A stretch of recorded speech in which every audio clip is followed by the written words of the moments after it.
Okay guys, now welcome to the most important part, Node.js. I am like you will be just brushing your JavaScript before just to learn Node.js. So everything you can do in JavaScript you can do in Node.js. So that's why it's called Node.js. So let me just tell you a little bit history. Like it was developed by Ryan of like he was a Google engineer.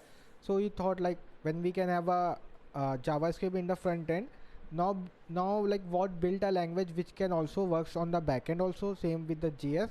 So he just built a C++ code and merge with like V8 engines, like Chrome runs on V8 engine, and like every browser runs their own engine. So what does the engine does? Engine like just whatever your JavaScript code is written is just compile it to and like change into machine language code, because machine just understands 0 1, so that's why we can see stuff. So that's a little bit. Then after that, when he merged C++ and V8 with then it came node.exe. After with like slowly it became Node.js. And it was not that Node.js someone tried like JS to make it on the backend side. Like there was Netscape also, they tried. Netscape, you know, it's a company, but they weren't that successful, or it may fail, whatever happened. But Node.js became as a successful alternative of backend with the same JS platform. And why JS? Like if you have heard, Node.js is like the most popular language if you go to backend, because like it's asynchronous by default, but still you have to but whenever you have to do any asynchronous operation, you have to write by yourself. By default it's asynchronous, like if you are like fetching the database. And in JavaScript, if you are fetching, it's taking time, you will wait. Then again any other fetch come, then either you have to tell okay, wait for some time, like that. But in Node.js it's asynchronous, so it will just okay, it's taking time, let's move to another code and we'll just do that stuff. And you don't have to do asynchronous in that stuff, because it's handled by Node.js only. Like if you have 1,000 applications logging at one time, but still Node.js can handle. And now comes the difference. What's the difference between Node.js and JS? So it's totally same, just there are few differences. Like we don't have a browser in Node.js, so we can't access like window properties like document dot and window dot and fetch. Like fetch was also a like your browser API only, so we just can't access those properties. Apart from that, in Node.js runs on command line, basically on one system. So basically you can just access the file systems. In JavaScript it was not possible, like you can access a file system.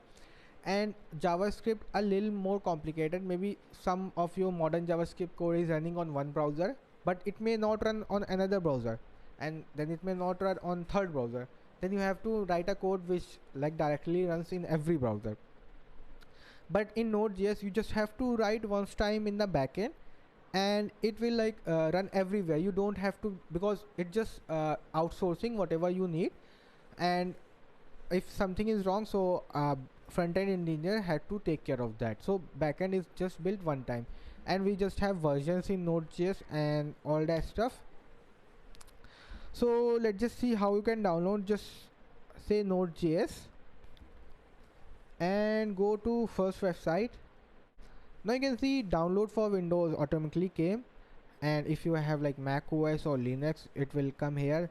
And you can change directly download for Mac OS or Linux also. You can see you can come here for Mac OS, and you have for Linux also,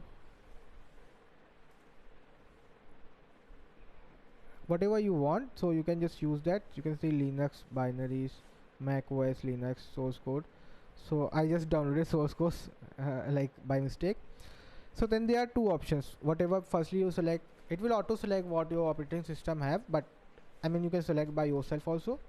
Going here, suppose there are two options, LTS and current. So what does LTS stand for? LTS means long term support. Long term support, like it will have a support for long term.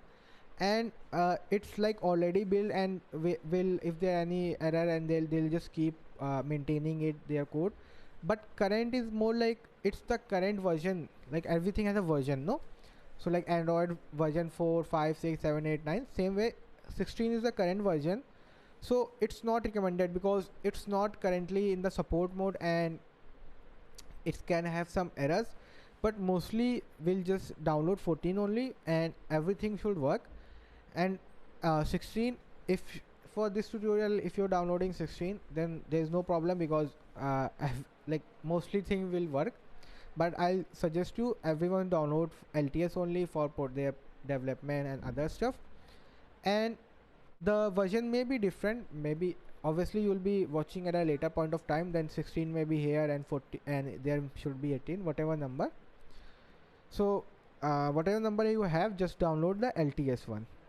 So you can see, I mean, depending on your net speed, it will download quickly. And I have already downloaded, like installed, obviously I'm using that, but I'll install it again. Now it's downloaded. Now let's just finish whatever they are doing. Okay, and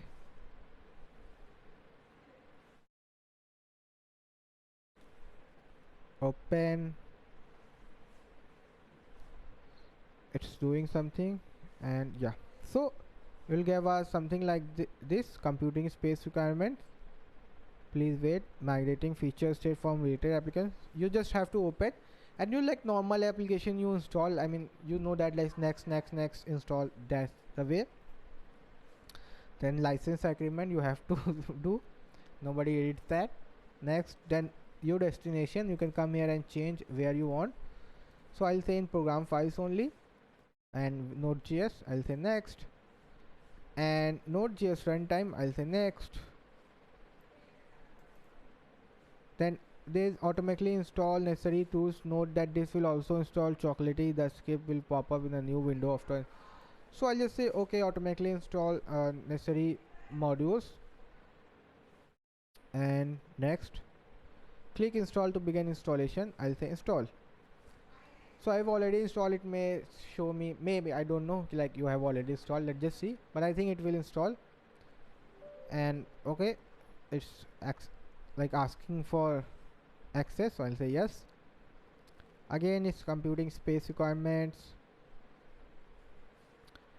validating, install, and it will be quickly installed. Updating, removing files,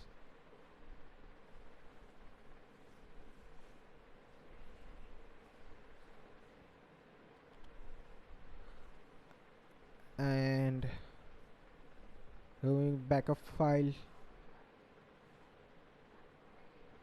So like if you are still confused different between JS and Node.js, so JS is like which runs on the browser only, and Node.js which runs outside the browser on your command lines. Command line, I think you have studied C++ obviously in your college, so which runs on command line, that's the only difference. Finish. Now we'll get something like this for installing additional tools. We click there, so we'll say you don't need an additional tool, like you can afterwards install, but I'll suggest you install at that time, and they'll require like around 3 GB of free disk space. So we'll just say continue. Now I think they are installing additional tools. We'll say okay, let them access it. Then they open my PowerShell, downloading. Now they are downloading a bunch of stuff. I don't know, Chocolatey, local machine, path environment, and they are using Python is not installing, but Python was installed. My okay, Python I can't like remember, it was installed, but I think now they need Python also, because when you will download some libraries, then there will be a dependency with other language. Mostly with Python I have seen, like in most of the language Python has a dependency. So if you are confused between like what I'll say, library and framework, what is library, what is framework, and what is language. So language is like Node.js, JavaScript, React is a library by the way, and Go and Flutters, Java. So these are languages. Then inside that we have two things, library and framework. So library is those piece of code like which can perform minimal work. Like libraries are those like which doesn't like do a lot of stuff, just a minimal stuff. But if we say for the framework, you can see a big library, like a, if a library having 100 lines of code, then the framework will have 1,000 lines or 10,000 lines of code. Just that difference. I mean, framework has a lot more options as compared to a library, and that's the like only difference if you'll see between a library and what you say framework. And Express.js, which are we going to study next part, we'll have like not next part, I mean after the Node.js completion, we'll have like Express.js is a framework, and we are going to use bunch of libraries, so just don't get confused what are libraries and what are what to say framework. And there's something called modules also. So you can say modules is more like a library only, like in Python we call it library also and modules also. But modules, so is that also called when you write a piece of code in another file, and in the main file you are just accessing that code which is written in another file.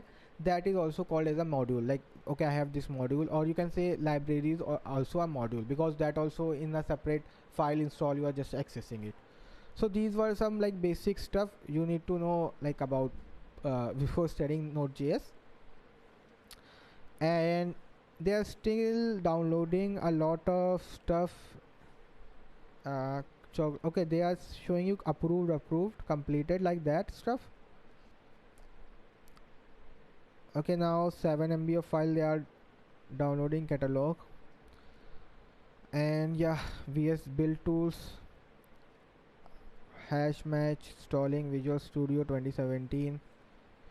And let me just pause it for a minute or so till then it install. Okay guys,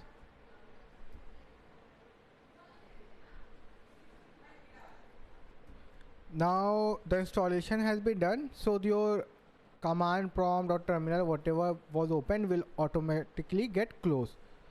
Now to check whether it has successfully installed or not, so we'll just open command prompt, or you can, if you are in Linux you use terminal, in Mac OS terminal, or in Windows you can use command prompt, or you can use also what we say PowerShell. So you just open. Now here we'll say node, node. So you can see, let me make it a bigger. You can say, you'll say node and you say dash v. So dash v, you are saying version. So if I say it can get, okay, it will be, the text will be on the same side. So I have just written node dash v. So v stands for version, to check whether it's successfully installed or not. If I press enter, so I'm getting a version 14.17.5, and here we have also have the same version 14.17.5. so that means my Node.js got successfully installed. Now if I want to run something in Node.js, okay, Node.js installed, I want to run something.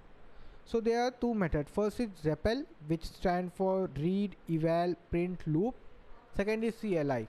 So firstly, like we'll say REPL, and we are going to use REPL only once in our lifetime. But yeah, in like if you want to do something quickly and check, then you can use REPL. So what we do, we just say node and press enter. You can see we got an arrow. See this arrow where we can write our codes. And here we'll say constant. So you know already JavaScript, I have explained you.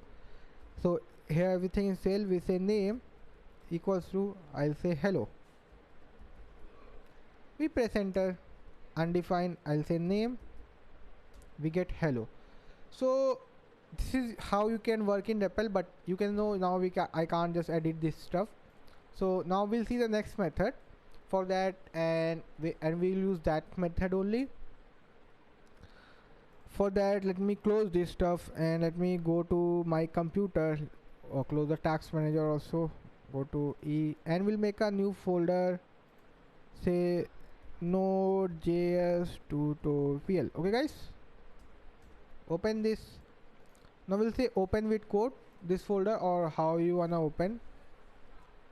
We'll just open. Now here we'll take a file and write everything in files. So if I take the file name is app .js. So .js is the extension because we are going to obviously write Node.js. Save it.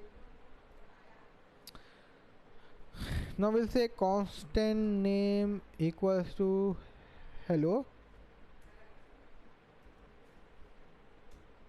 and here we'll say console.log hello name. So like in normal JavaScript we do define constant variable like this and print variable like this. So here also we are printing like this. We'll just save it. See, and now how to run this? We'll just go back to our terminal.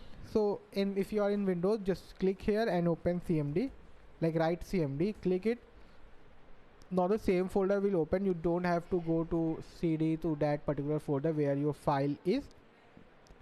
Now I'll just say node, like firstly I'm going to node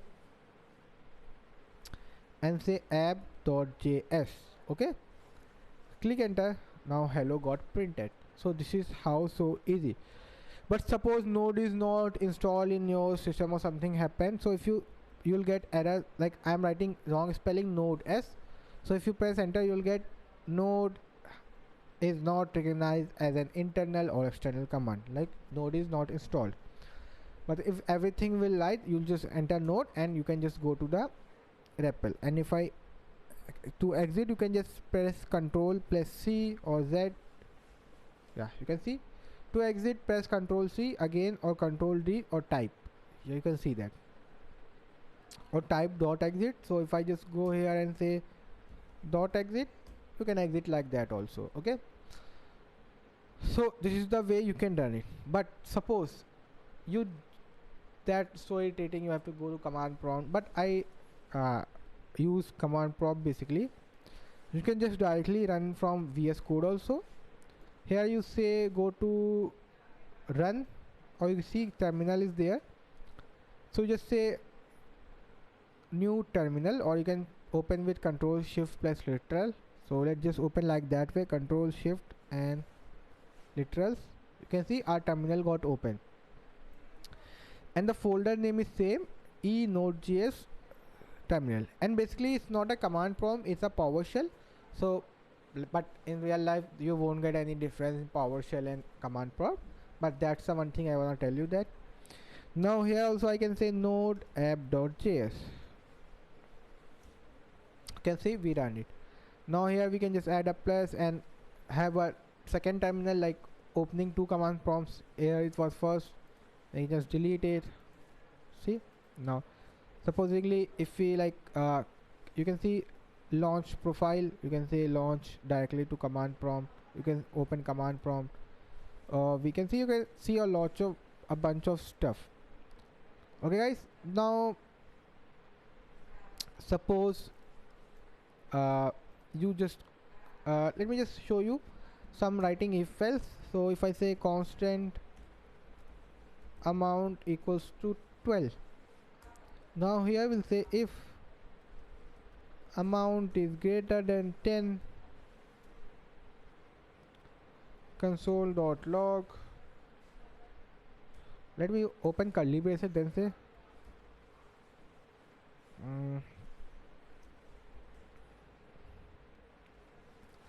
amount is bigger, else I'll say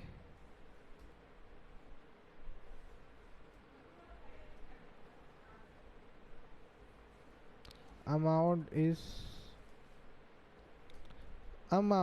is not bigger.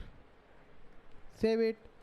Now again if you want to run it, we'll just come here, say node app.js, and we can say amount is bigger. If I say 10, we have to save this, then we'll say amount is not bigger. If we say 40 and amount is bigger. So there is one thing, if you suppose going downwards, so your a little code just goes in the scroll part, and most of the part is taken by terminal, so you can just squeeze it also, but still you want to see a bunch of stuff. So that's why I don't prefer terminals. like VS Code terminals. If you want to quickly check something, that's another part, but it's up to you what you want to prefer. But generally I prefer command prompt because you get the whole screen. Here you can see I can get the whole screen. I can just write whatever code, and here we can check what's happening. Now I'll say node app.js. See, amount is bigger, so I don't have to like show terminal and to take terminal the whole space. You can see.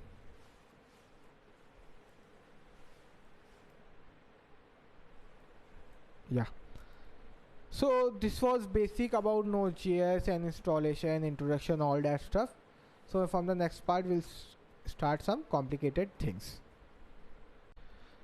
Okay guys, now we'll see like Node.js global objects. So there are like a lot of global objects, but we'll see the few basic ones which we use. And secondly, there are other stuff like window. So in normal JavaScript you can access window easily, like window.document or window.querySelector, window.fetch, window.location. So window is not there. Just keep sure window object is not there, and because it's a browser supported stuff, that's why you never do thing which requires window object, and it will crash your app or it won't work. So let me just go to Google and type Node.js global object.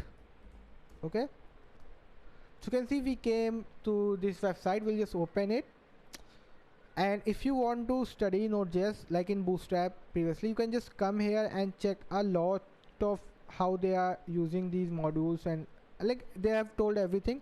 Sometimes like I have to, if want something to know, I can't find in like Stack Overflow or YouTube or Google articles. I just come here and check, okay, how this thing is work, okay, how this thing works. So you can see in global objects there are a lot of global objects. You can see a lot of, but these global objects are separated. Like these are a part of above only. You can see directory name, file name.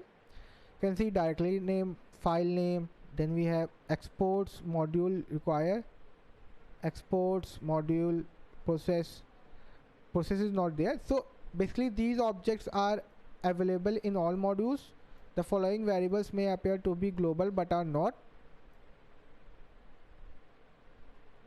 The exists only in the scope of modules. See the module system documentation. So we'll like firstly we'll see some basic objects, then we'll go on other stuff. So suppose we'll say global objects. Comment is like this, like in JavaScript same, so that's no difference. Here we'll say global objects. Okay, now here I'll just write no window object. If you think everything is same as JavaScript, but there is no window object. Okay guys, now firstly we'll say directory name. It's called dir name. What does it does? Gives us the current directory. So what current directory? In which your file is sitting and you are running your file. So it gives the name, and this dot dash dash directory name is pretty common in most of the language. Like in Python also we just call it directory name. So if I just say constant directory equals to, now here we just say directory name. These, as they are such as global, so you can use wherever in a lot of nested if else you are there, or in a for loop, you can just easily access it. Now we'll print it. We'll say console.log directory. If I save it, now I'll just go in the terminal. So you can see for basic stuff you can just use this terminal, but if you are writing a longer line of code, so I'll suggest you go to command prompt separately. Okay guys, so let me just make it bigger, and here I'll just say node app.js. You can see this is printing, giving us the current directory. So we are in the directory Nodejs tutorial. In E drive Nodejs tutorial, it's giving us the current directory. So let me just give it a string literals, and we'll say like this. Then we'll have dollar, and you can see easily string literals is also fully supported in your Node.js. So we'll say the current directory is, save it. Now we'll go and run it. You can see the current directory is e Node.js folder. Now the second part comes is dash dash file name. So what does it give? So it returns us the file name. So whatever the file name is, it returns us. So what are file name currently? So currently it called app.js. So same will say constant file equals to underscore underscore file name. Now here we'll say console.log.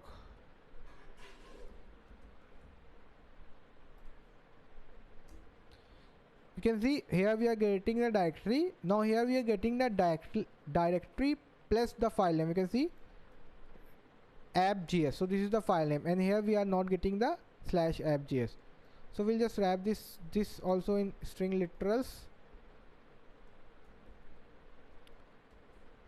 and here we'll say the file name is, maybe if you run in Mac OS or Linux, it directly gives you the file. That's another part, but here you can see currently it's showing us the directory, like this directory plus whatever the file name is, and you can access wherever you want in your whole code. Now suppose you directly give like x variable and say 10 and console.log 10 x, save it. Now if I run, then also it works, but that's totally wrong because in JavaScript we have seen we can do that also. Just remove this. Now there are others, like suppose require. So basically require we'll see afterwards when we do with random packages or file system, maybe like other piece of code files. So it like what to say, inherits, I'll say inherits the modules. We'll see afterwards because it's much more complicated. Then we'll say module. So module, I can say a piece of code. It's just a piece of code written in a different file or library, you can say. And these two will see like afterwards. Then something is called like process. So process, it is used for environment. So what is environment and what is process? So suppose you are making a Node.js application in your system, like you have a computer you are making in your system. So maybe your system has a bunch of software installed, and apart from that you may have hardware configurations. So that is being used by your Node.js process. Okay guys, process means something, like something is running. So that is being used by a Node.js. But when you deploy it on server, so server means like when you run it on like a real website, you put it on DigitalOcean, like Heroku, AWS, whatever, then there it won't run. There maybe the port is like, suppose we'll study the port and all that stuff also. Suppose you are running in the port 4000, but in their environment 4000 is not empty. So that's an issue. So for that we'll use environment, and we do a lot of process stuff. So if we just console.log directly the process, we can handle that with process. I think process is not directly sure. Yeah, so you can see, I mean that's so big. Let me just make, so we can just I mean that's literally very big. You can see we get a lot of information, version, then node version, v8 engine, and HTTP Open SSL certificate. You can see we have a lot of other stuff. I mean, a lot of other stuff. What I'll say, internal binding. Then we have, I mean, a lot of stuff. So we'll study process afterwards, obviously. And if I just, instead of this print require directly, now if I'll say node app.js, so you can see I'm getting a bunch of stuff here also. So we'll show you how to use the require also. But if I say module, so I think module won't print anything in my knowledge, because okay, yeah, module also printing. So you can see it's showing you like a bunch of stuff. I mean, a lot. So I mean, these kind of stuff we'll see afterwards. So these are some global objects we'll use in our program, and we can use anywhere. Like if you define like in the top, then you can go into whatever nested if you can directly use there, or if not defined in the top, then you can directly use at that point of time also, not, and it will work. So there's no compulsion. And yeah, so these were some basic global objects. Okay guys, now we'll study modules. Like what are modules, how are we can use it, importing, exporting. So basically modules, we can say like a JavaScript code which are into different files, and how to access that, because in one JavaScript file you can't write like 10,000 of codes. Obviously you can, but it will be like very much hectic for you when you write 10,000 lines of code in one file. So that's why we separate into different files. And like suppose there are some secret values also, you can say. I mean, there are some passwords, so you are writing on the same page and the password get changed by you by like some, like in unintentionally it got changed, and now you'll be like, what is happening, why it's not doing the work which has to be done. So we can just put the password in a different file and access it. So that's why we use modules. So we can say modules share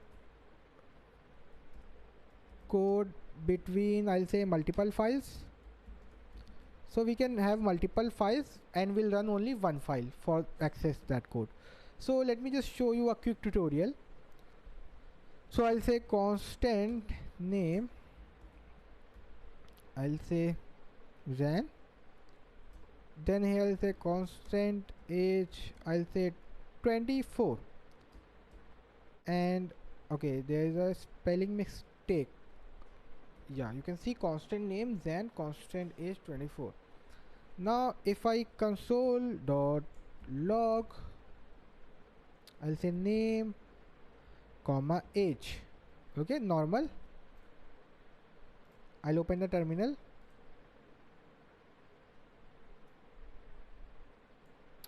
I can directly write node app. So you can do like node app.js, or without js it will work the same. So I'll just say node app. Okay, whatever the file name, .js is not required. So I'll say okay, Zan 24, because I have printed it. Now I have another name 2. I'll say like, what do you want to say, like Vinay. And here also I'll say const age equals to 20, and here I'll say age 2. Now I'll say console.log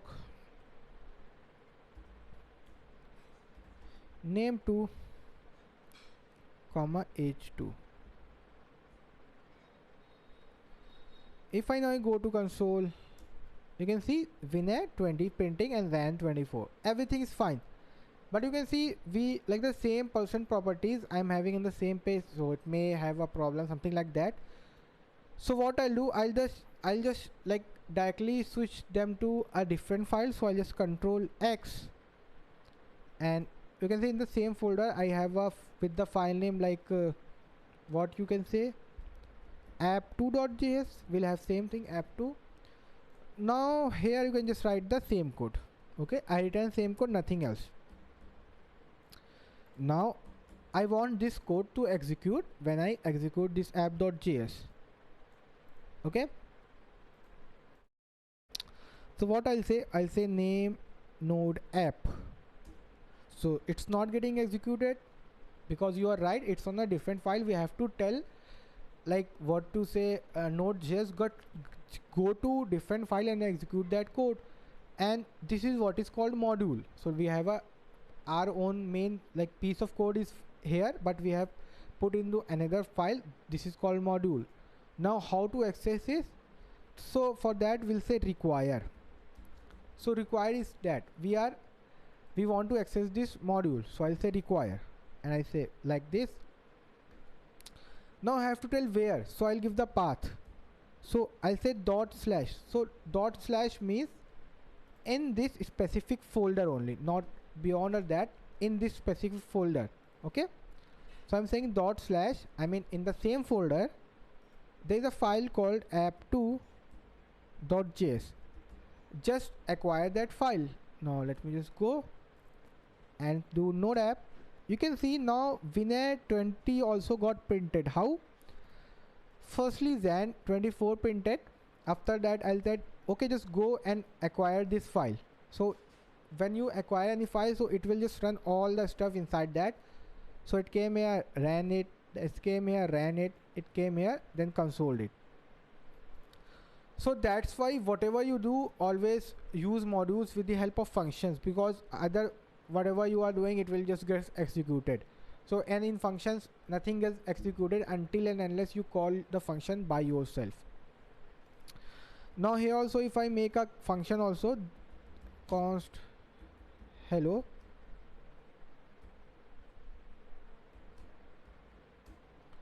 console.log name2 comma h2. Now if I run it, now I have wrapped this up in a function. Now if I run it, now it's not running. Why? Because this thing is wrapped up in a function and I am not calling the function. But if I call the function, see, okay, it's name2 not name. You can see now both the stuff is being printed here also, name, age, and here also like Vinay 20, because now we are calling the function. So always when you are playing with the modules, use what to say, functions. Otherwise you, if you want to initialize some value, then okay, you can just initialize in the top. Apart from that, any function that is going to run, just always use a functions. Now we'll see like we got, suppose let me just remove this. We got name2h2 defined here. Okay, now in app.js, what I'll say, I'll call a function. Let me just remove this. I'll say constant print, and I'll say console.log name comma age, or you can say names, ages names. Okay, I know it's a wrong pronunciation word, so but yeah, for the time. And here we'll accept names and ages. Okay, names and ages, I am accepting names and ages. So now if I where's the terminal gone? Yeah, so now if I run this, nothing happening because we are not calling. If I call the print, I'll just pass above name and age.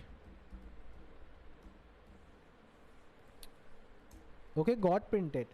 Now if I say print, I'll pass name2 comma h2, which was defined here in this part. Save it.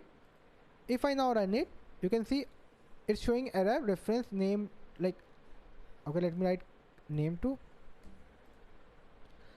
You can see not defined, like where is name2 h2. Okay, so it was also h2. Yeah, so suppose here I'll say okay, require.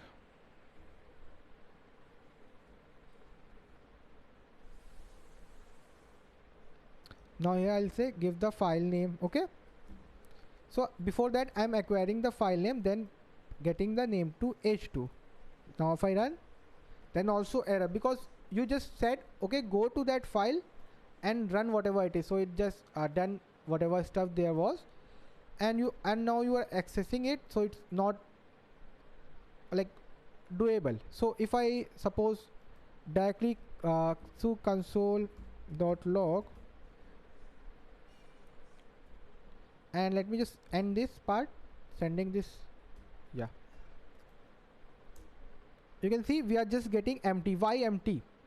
It's like empty objects, because we are not exporting anything. We are just saying okay, require, just go here and whatever here it is, just do that stuff. So it just suppose opening a different console and doing the stuff, and that closing that console. Here we have to like export that stuff. Okay, I'll say okay, export it, then I'll take it here. Like that, the way I can take it here. So I want to export this name to an h2. So how do we export it? So we'll say modules dot export. So we'll say modules dot export. Sorry, not modules, it's module. I just wrote module dot export what? I'll say name2. Just export name2. Okay. So here you can clearly see I'm exporting name2, and here I'm just printing the required part. Now if I print it, you can see still nothing came, but here we are like you can see it's empty, but here we are exporting name2, and name2 is Vinay, because it's called exports, not export. So it's not showing error also. You can see it's completely fine. So that's why always use like this exports. Now you can see now it's changed to blue color. Okay, and this module won't have any S, export will have a S. If I save, you can see now we are getting the value Vinay. You can clearly see we are getting the value Vinay, because we have said here we are just printing this require, and it's coming here. I'm telling just return this part. So it's returning. It's like a function. You can think we return what we want. So we are just returning Vinay, and Vinay is the name. And here suppose I say module dot exports again, and here I say h2. Now we are exporting h2. Now you can see it's error module. Okay, module, yeah. So that's error you can get a lot. Like I write a lot, sometimes modules, then sometimes export. So you can see we are getting only 20. No, we are not getting name2. You can clearly see it. So we can, we can export like one at a time. There are other ways also, we'll see that also. So let me just remove this name2, and now we'll acquire this name here. Instead of printing, we'll say constant, and we'll say name2, and we are requiring from app.js. Now here we'll print the name2. We'll say console.log. We got the Vinay in name2. If I just save it and print it, you can see Vinay Zan24, which we passed to the function, and age is and name2 was Vinay. Like suppose I want to send both of them from here only. So what we can just wrap this up in an object, and we can send h2 also, because we are sending object also. Now if I save it, if I print it now here, you can see we got both name and age in the variable name. So here I'll say instead of name2, I'll say data, because we are getting now both data. Save it. Now you can see we are getting name2 Vinay, age to 20. Now we are, how we are doing, we're just exporting both the stuff in a object. Now this thing I'll pass to print after acquiring. Let me just, now here I'll just pass it to print. How we'll do it? We'll say data dot name2, and here we'll say data dot h2. You can see now Zan24 Vinay 20. So we getting passing the both of stuff. Now here coming here and printing it. But suppose, I mean, I'm writing this long thing data dot name2. I just want separate variables for name2 and h2. Then you will be like, okay, just do this stuff like constant name2 equals to data dot name2, and here you'll say constant h2 data dot h2. I think you are completely right. I can do like this, but there is another way which is a shorter way. Now if I say, see, both are still working, no problem, but I want a shorter way. Still this way is much bigger, I'll say. Okay, let me, yeah. So you want a shorter way, so I'll just remove these two lines. Now we'll directly capture it in a object like this, and we'll say name2 comma h2. Now this name to h2 we are directly passing it here. Now if I save it, you can see we are directly printing it. Now in this object we are just directly acquiring whatever object we are telling here, like name to h2 directly here, and require. Now we don't have to get data dot. Now both are separate values. If I console it, console.log name2 comma h2, you can see winner 20 printed, then we are passing it here, then again printing in the function. So these two are totally a separate part, so we are not indulging in this. Okay, so now save. But suppose you want to what to say, now I want to give this a name, whatever I'm exporting, like I want a name. So what I'll say, I'll just comment this part out. I'll say modules, not modules, it's always module dot exports, and here we'll give the name like dot data, and here we'll just pass the name2 comma h2. It's name2, yeah. Now we are exporting this name to h2 with the name data. If I save it, we got saved here. Now let me just remove this part, both the part, yeah.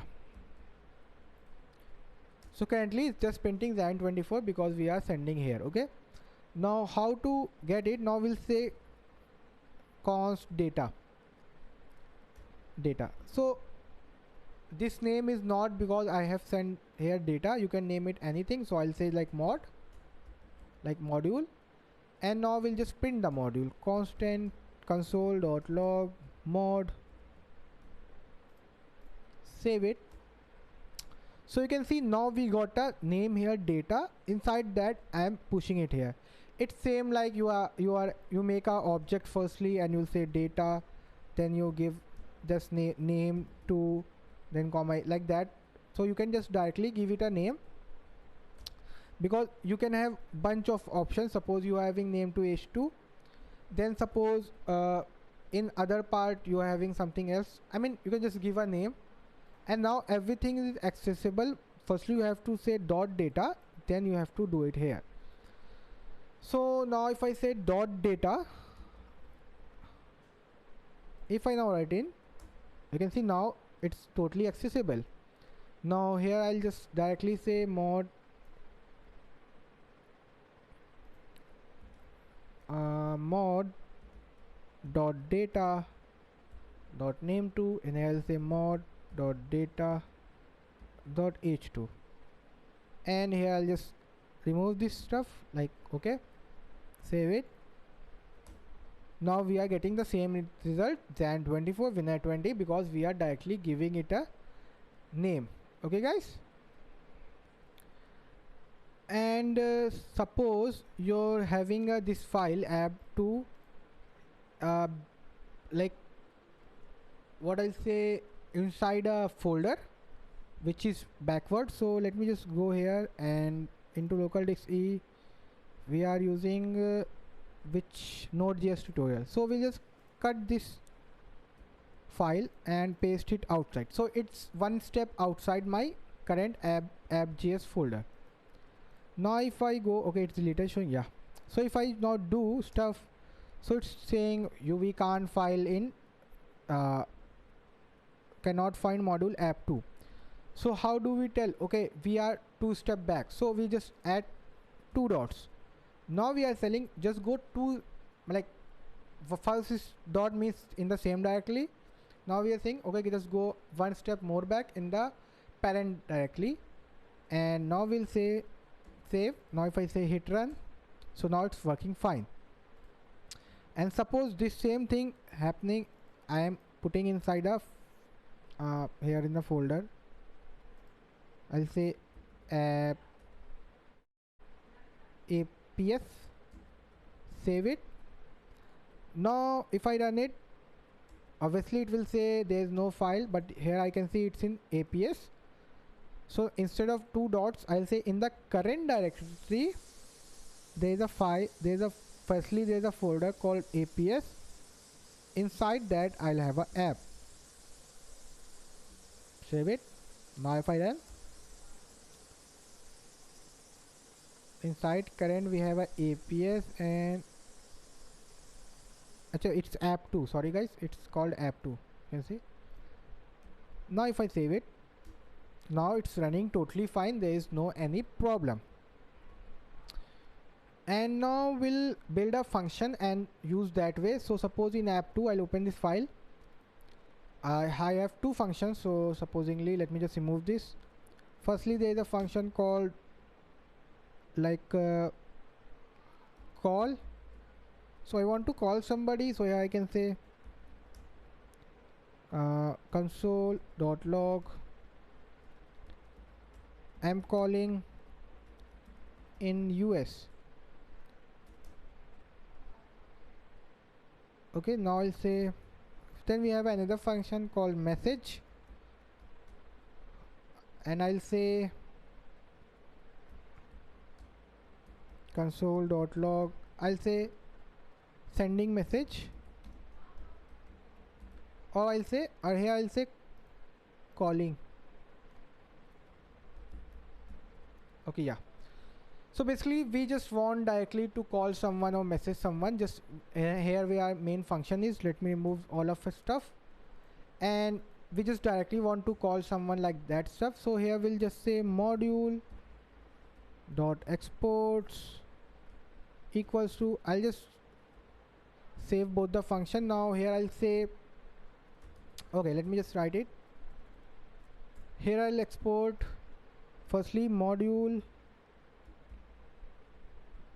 dot exports dot call. I want to set call. Okay, so I'll just say call. So now it will directly, I'll just call the call and it will just call it. And here I'll say module dot exports dot message. So this name can be anything. I'm just writing with the function name because that's the standard and you won't get confused. And now I'll say message. Save both the stuff. Now here I'll come, suppose I'm doing blah blah blah, a lot of stuff. Suppose I'm doing a lot of stuff, just think of, okay.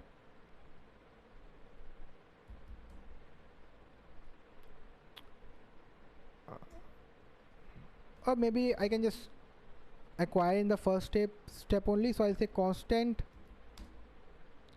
Now here I want this call, okay. So I'll say constant call and equals to, here I'll say require dot slash APS slash app2. Okay guys, save it. Now if I run, nothing is happening. Now if I just say call, nothing is happening because it has a name, so I have to say call dot call. So I'll say call dot call. So it's a calling. Now I want to message someone, so I'll say constant message equals to require dot slash APS dot slash app2, and I'll say message dot message.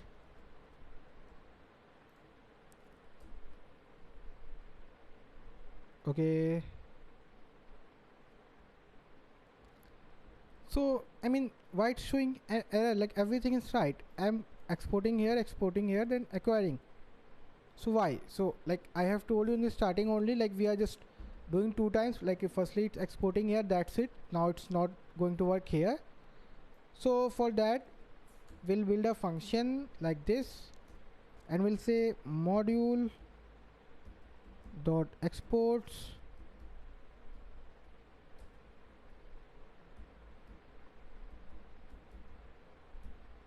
dot data equals to, now I'll just say call comma message, save it. Now here I'll just can say call, I can just directly get the data. Now I can just remove this. Now if I want to call, I'll say data dot call. If I want another function, I'll say data dot message. Now if I save it, now it will okay, now what happened? Data dot call message module dot exports dot data call message. Why it's not printing? I mean, it should work.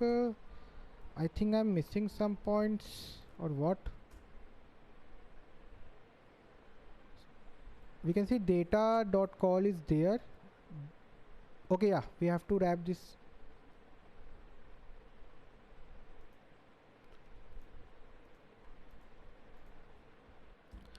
Okay, yeah, we have like wrap this up with a function name, so we'll just remove this function name. Now if we just say get into data, now call and message, you can see calling, sending message. So let me remove this also. So now whatever function you need, you can just export. And suppose there is a third function, sorry, const fun maybe, console.log hello. So you just don't want to export this function, you will just say const, if I say data.message, now it will say can't access, obviously, because we are not exporting that.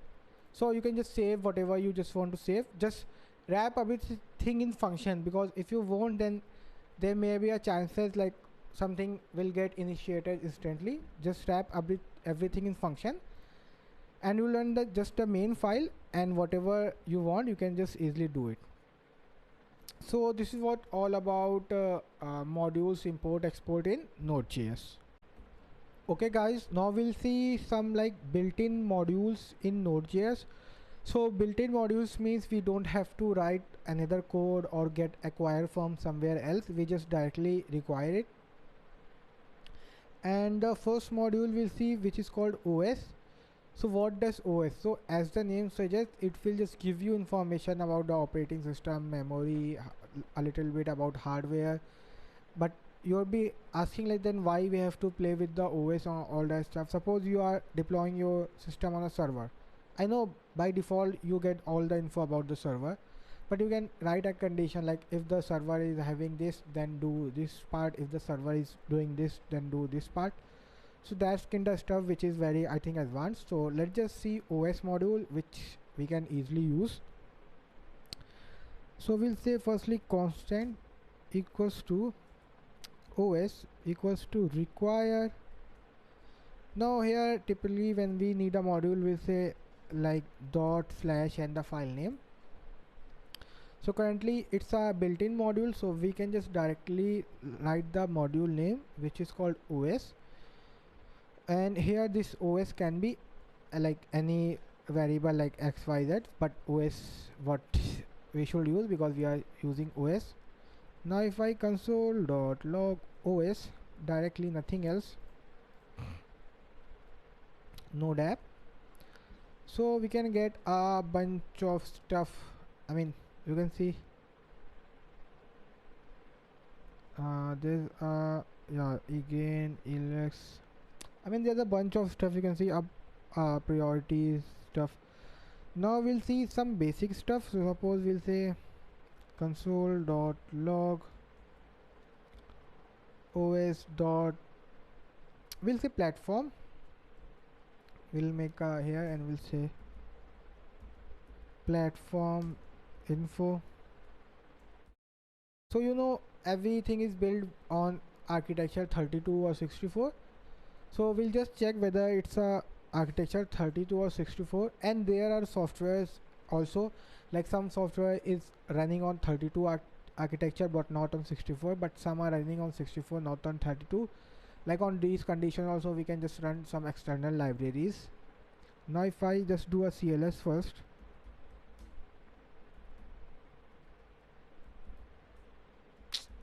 yeah, now if I'll say node app,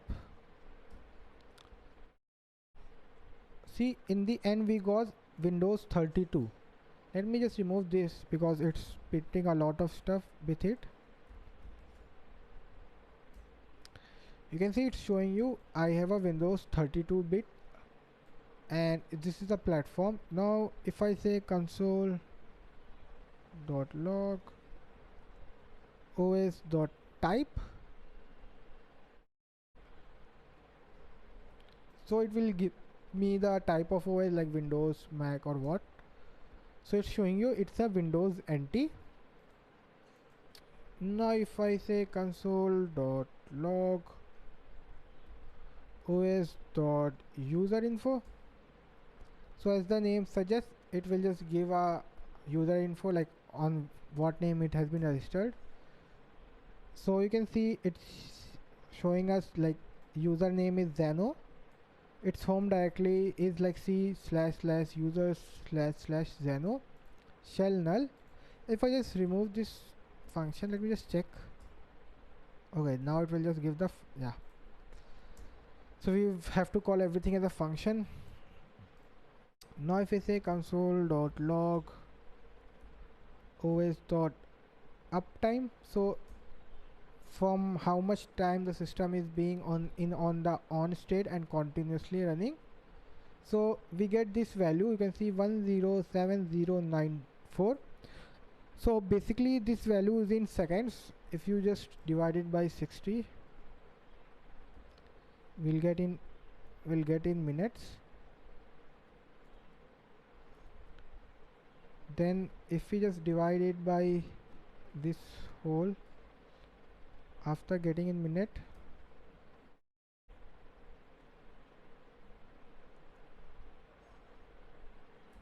input a divisor, yeah, we can get in hours. So I think it's okay, let's just see.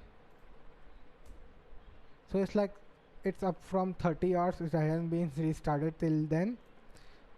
Then we can do a lot of other stuff. We can get os.release and we get the release info. So it's the release of 10.0.19042. Then we can get also os dot like set priority. So you know priority is about like every function has a priority, like this will execute first, then this will in the second part. So we can just set priority. So I want for this priority to be 20, so it won't return anything. You can see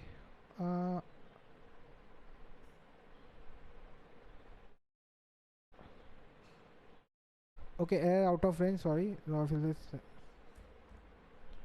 17. So you can see undefined, the priority has been set to 17. Same way we can get the priority also of the same process. We'll just save it. Now we can see the priority is 0 for the head, so we are showing 0. I think if we say copy this part,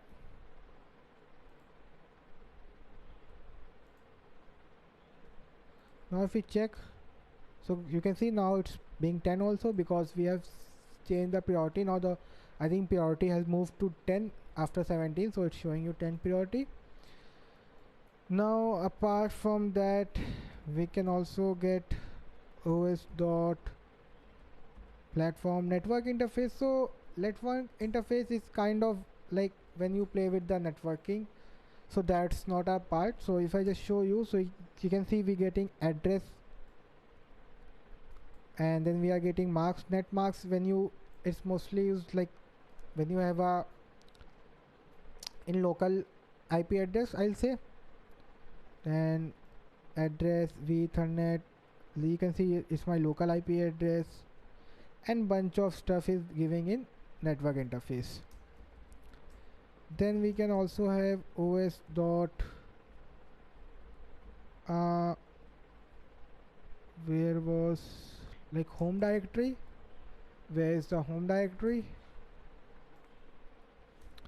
So it will give the home directory is C user Xeno. Now suppose I want the memory I mean like RAM. So I can say os dot total mem. So it's saying you have a 796 memory. That means it like 7.9 GB, like 8 GB memory you have. Then we can also get temporary directory, so that's C users temp, something like that. I can't remember it fully. So yeah, C users Xeno app data local temp. Then we can have os dot host name. So currently I think we'll get a null host name or something like that. I am not sure of. Okay, I'm showing desktop, like, but if you are using maybe localhost, so it will just give you maybe localhost, but currently I'm directory running, so it's showing you my desktop name. Then we can also have os dot like a version. We can get the version.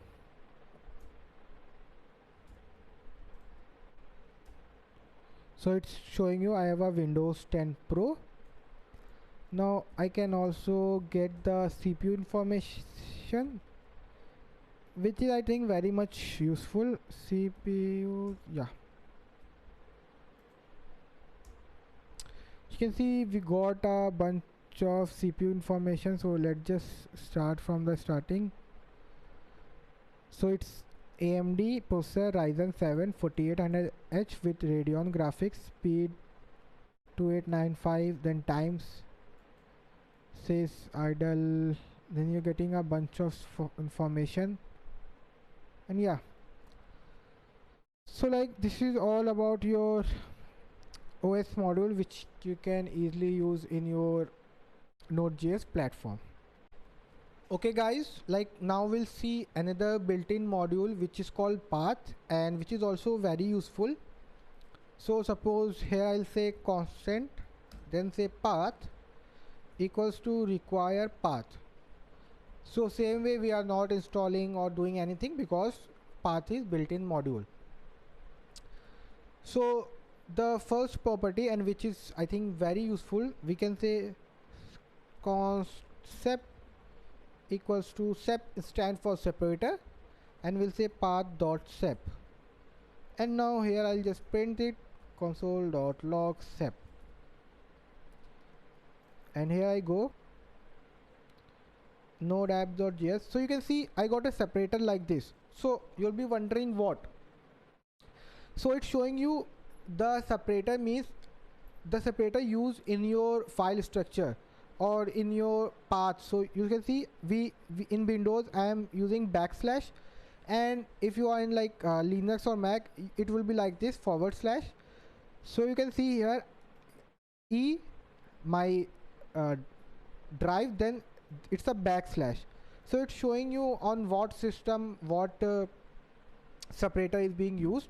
So here also we can see it's a backslash, and now this is a /. When you write in website or somewhere else, so it tells you like what type of separator is using in the website, sorry, in the your operating system. So currently my operating system supports backslash. Now the next we'll see. Before that, let me add some files. So here I can delete this I have just made in the starting. Now here I'll make a folder, say content. Inside content I'll make another subfolder, file. Inside file I'll make a file, say test.txt. Okay guys, so and here I'll say text, like it's normal a file, we won't read and play with that because this tutorial is for path, how can we get path and all that stuff. So now here we'll say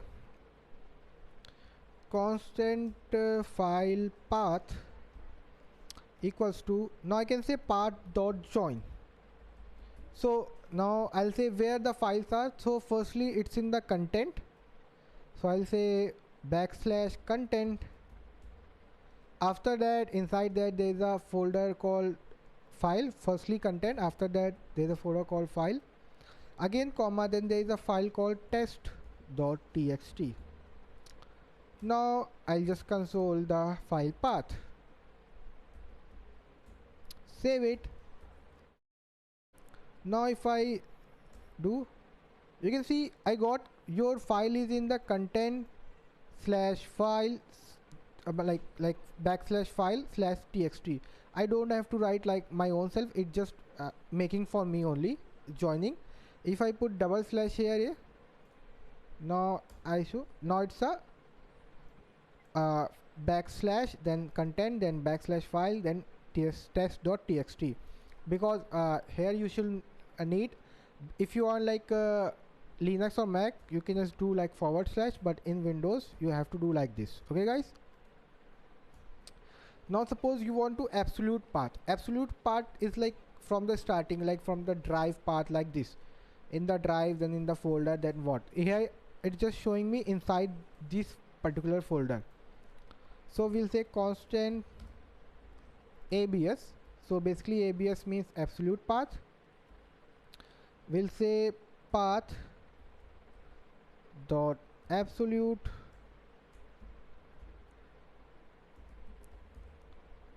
and sorry guys, path dot, sorry, it's called resolve to get the absolute path. Then we'll say here dash dash directory name. So directory name I have like already told you before only what's the how's the directory name, you will get the current directory name. Then we'll say content, then we'll say we have a file, then I'll say we have text.txt. okay, it's called test. Here also it's called test.txt. now save it. Now I'll just console both the values, console.log abs. I'll save it. Now if I go and print this part, so you can see now I'm getting the whole path, which is called Nodejs tutorial oh sorry, it's I made it a string. I'll just remove the string firstly. Yeah, now if I go and print it, you can see it's showing me okay, you are in the Nodejs tutorial content file test.txt. so whatever file is there, it's just showing me. Suppose I want to get the file name, so I'll say constant base name equals to, I'll say path dot base name, and here I'll give the abs. So abs has got this whole path of the file. Now I'll console.log base name. So I mean, why this, if you're wondering why this is used, we can just directly, suppose we can just directly say like in content slash I have a file, then I have a like this. So as I told you, different like if you are deploying it, they may support using Linux and you are doing on Windows. So Windows you will do like this, but like this, but in Linux it should be like this. So with the help of path.join, we'll just directly say okay, join these paths, and so whatever OS you'll go, it will do it depending on the OS. So that's why this path is used. Now if I print it, console.log base, okay, I got a rat. Yeah, now I'll save it again. Then so we can see we got the file name, which is path base.name. Now we'll just pass it, so we'll say const passed, we'll say path dot pass. Here we'll give the base name. Now here we'll console.log passed. Now if I run it again, You can see now it's showing you the whole data. Root currently, maybe in Linux it will show you, but here not showing, or maybe something else. Then there is a directory, then the base test.txt, extension of the file is ext, name of the file is test. And you can get it directly also. Suppose you'll say const extension equals to path dot extension name, and now here we'll give the abs. So abs absolute path. Now we'll say console dot log, we'll say extension. Now if I print it, you can see we got the extension is .txt. Now if you want the directory name, so we'll say const directory name, then here we'll say path dot directory name, and here again we'll give the abs console dot log. Now we can get the directory. Now if I just run it, now you can see we getting the directory name. So it's in the Nodejs tutorial content file, and you can see Nodejs, there is a file folder. Inside file folder we have that. So this is also you can do. These stuff like are more helpful when you are dealing a lot with like files, and we'll study file, how to like play with the files. Then we can also do, suppose we can say constant, we can say what, I'll take the variable name. So I'll say like resolved. So if I just suppose I am copying this whole path, and I think it's copied. Yeah, and it is not in the correct structure. Suppose there are 2 slashes here like this, you have a lot of slash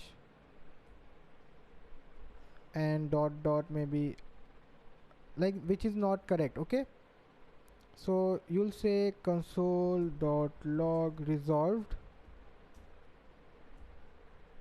If I print it, you can see it's just totally making path.poise where I'm using that.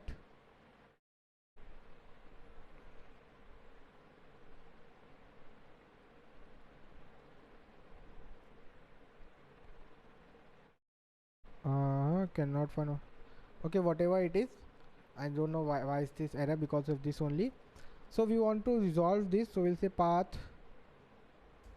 dot resolve, and here we'll just capture whole directory in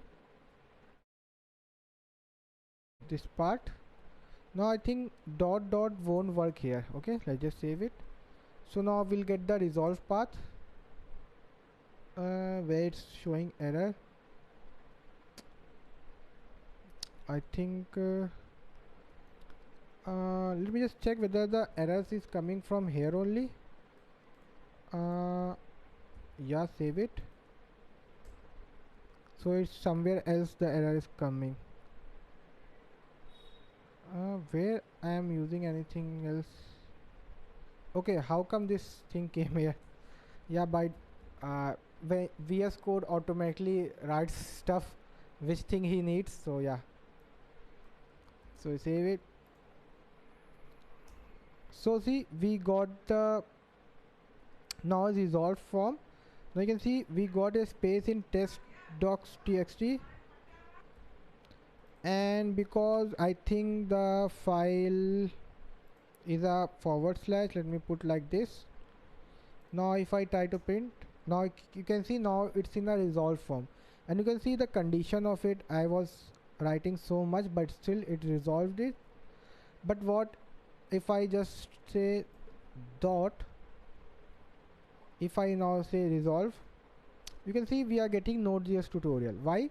Because basically you can say directory name also, but dot also specified the current directory. So that why when we are requiring files, we were saying dot slash, so that means in the current directory. So we can just do like this also, but if you directory console this, you will get a dot only. See, but I have put in a resolve, you can see I got a dot, but you have put in the resolve, so it will give you the resolve like the where your data, like your file is. So yeah, so this is all about path in your Node.js. Okay guys, now we'll see file system module in Node.js. So basically the file system module is very much big. I mean, it's too much big that I can't tell you. So, and we're gonna study, I'll cover like most of the part, I'll say. And secondary part is there are two types of file system. First is like synchronous blocking code, and asynchronous, which is unblocking code. So let's just show you like Node.js, and here I'll say FS. Now you can go to file system documentation and you can see you have so much of options. I mean, not less than thousands of options. You can see there's so much, and these are just options. After that, now here from the coding start, now how you can use that, and you can see you have so much methods, and I mean stat, mtan, I mean there's so much. So we'll see, like, cover most of them. So firstly we'll see some basic, like reading a file and writing a file. That's simply basic. So we'll say const fs equals to require, we'll say fs. So we are acquiring a file, sorry, file system module. Now we'll say fs dot write file sync. So I want to write a file in synchronous mode. So I'll say firstly here the file name, so and where the file name I want. Suppose I'll take it here only, or you can just specify the specific folder. I'm just deleting older folder. Let me just delete this also. You can just specify folder like ./content, or you can just don't specify anything and use in the current state only. So I'll say in current system just write a file which is called written. File name is written.txt. okay guys. Now what is the text you want to enter? So I'll say hey, so let me just constant string. So here I'll just write it, hey, I have written a file using FS module, like a normal. Now here I'll just pass the string. You know programming, this is same as copying this stuff and pasting here. Now I save it. Now if I run it, let's just check what will happen. Okay, we got a file, so written.txt, but the file wasn't present there before. How it happened? If the file will be present, it will write inside them, but not, it will just say create the file. So I have created the file because file was not there. If I open it, you can say hey, I have written FS module. I can say okay here. See, everything's fine. So let me just remove this, and I want a new line here. In the next line I want to write. So for that I think we can use \n for a new line, and I say it's a new line. Save it. Now the file is already there, so he'll like this file write thing will just write over it, not again new file. Now if I go here, we can see we got a new line. It's a new line. And why there is a space? Because you can see after it we made a space. So let me just remove the space again. Hey, I have written a file using FS module. It's a new line. So that's some basic. Now suppose I want to change the text here. I'll say file was written by me, like this. Okay, like a random text. If I again just run it, you can see whatever previously was written, it's gone. Like we have written hey, I have written a file using FS module, which is now gone. Why? Because this file reads file fs.write file sync just overwrite whatever content you have. But suppose I just don't want to overwrite the content which is present there. So let me just check. Okay, this is the content was previously there. I just don't want to overwrite. I want to like insert something new. So I can, after this string, I'll just add a, what do you call this, curly braces, like a object, and I'll say flag, and I'll give up the property a. So a stands for append, so we are appending. So now if I save it, so now it will append after here. Okay, now if I save it, and this thing will be there, file was written by me. If I check, you can see I got the file was written by me, but you can see there is too much close. So now I'll say, I'll just firstly remove this. Now I'll say just put a dot and a space. Now write it. Okay, now it's written file was written by me. I want a new line, so I'll say just put a dot, then after that new line is written like n. I do it again, file was written by me. So this was the basic, very basic, how you can write a file, and there are obviously a lot of bunch stuff. Now suppose you want made a calculator, you want table of 2 to be printed here. So what you'll say, you'll say for let I equals to 0, I is less than equal to 10, and you'll say I plus plus, and here you will just copy this stuff, Control X, Control V, and here you say where, or you can say directly here I into 2, and it will be the append state. So every time a new thing will be appended, and before that I can just add a string literal. Okay, let it be. After that I'll show you how you can do it in a good way. So let me just remove this stuff, save it. Now the 2 table will be printed. Okay, saying the data argument must be of type string. So let's just wrap this in a string. So now it will become a string. Let's just see.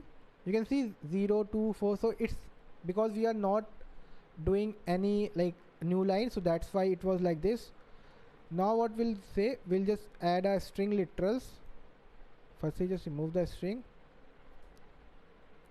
I'll do like this, and I'll say dollar,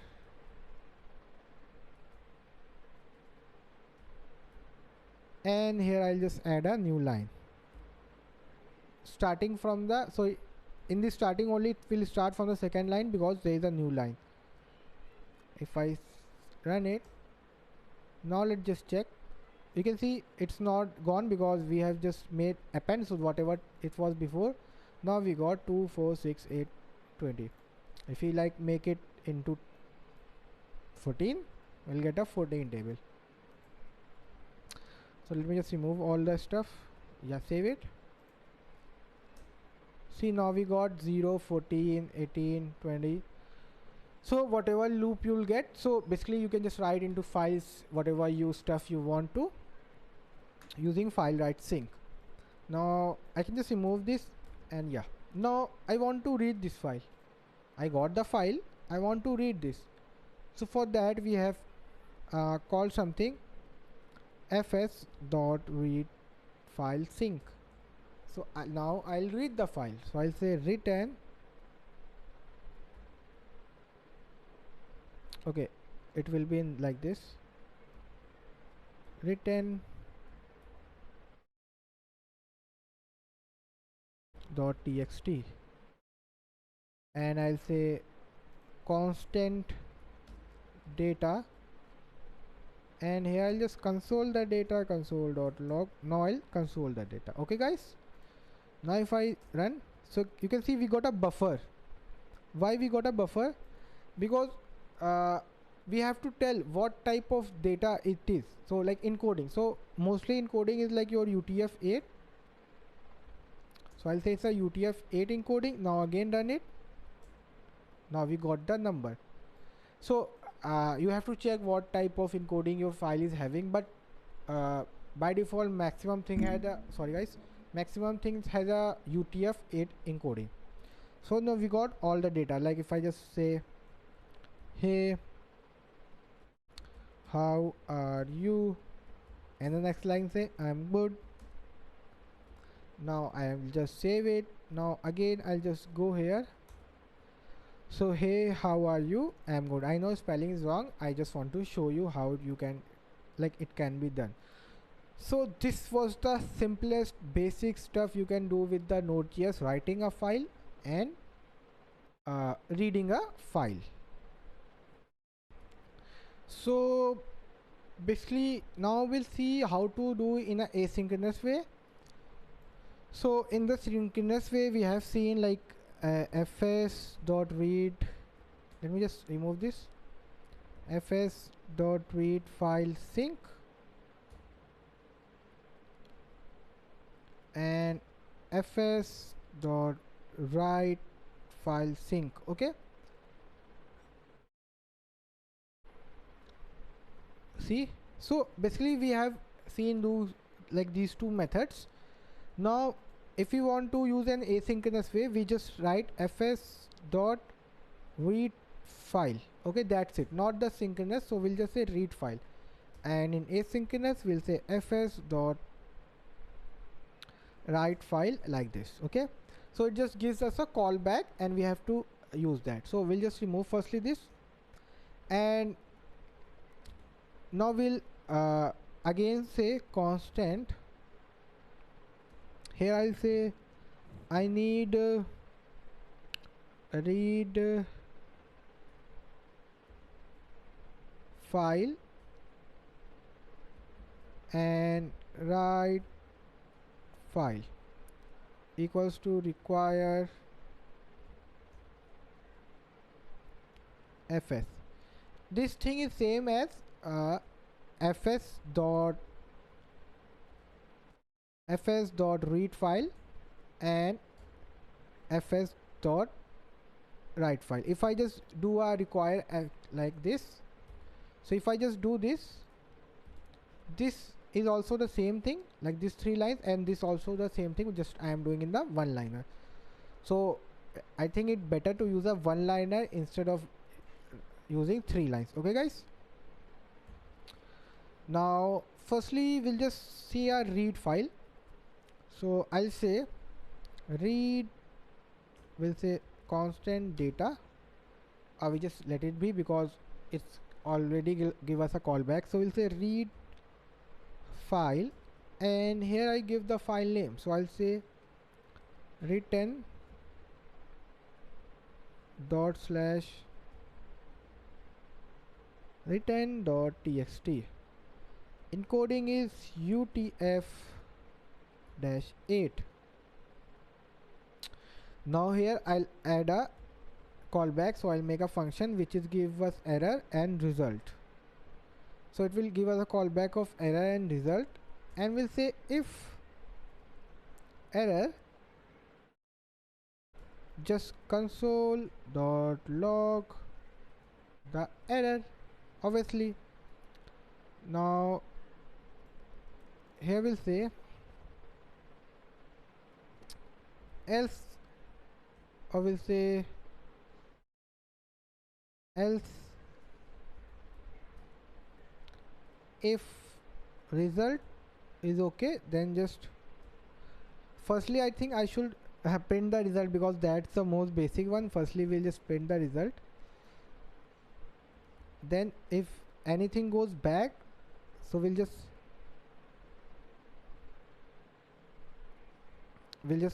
console.log error, we'll just catch the error and print it. If I save it, Now let's just console the clear and run it. Okay guys, so we can see we got the stuff. Hey, how are you? I'm good. So you can see what written. Hey, how are you? I'm good. Now it's printing that only. Now if I give a wrong file name, return 1.txt, so it should just come in the error, I think so.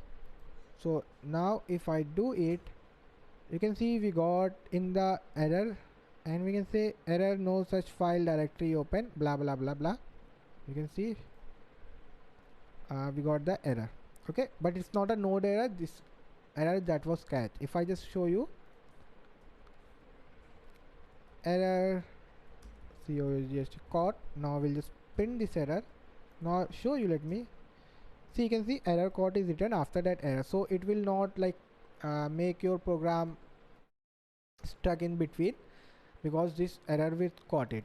Now we'll see, let me just go back to error, and here just go back to return file.txt.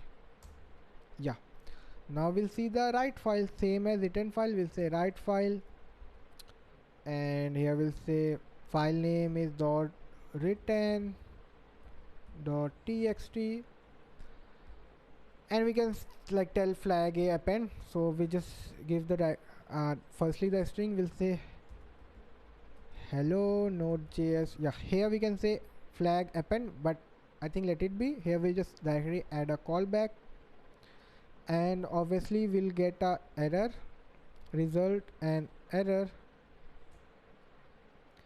Now we'll just make a callback out of it. Now here we'll say if result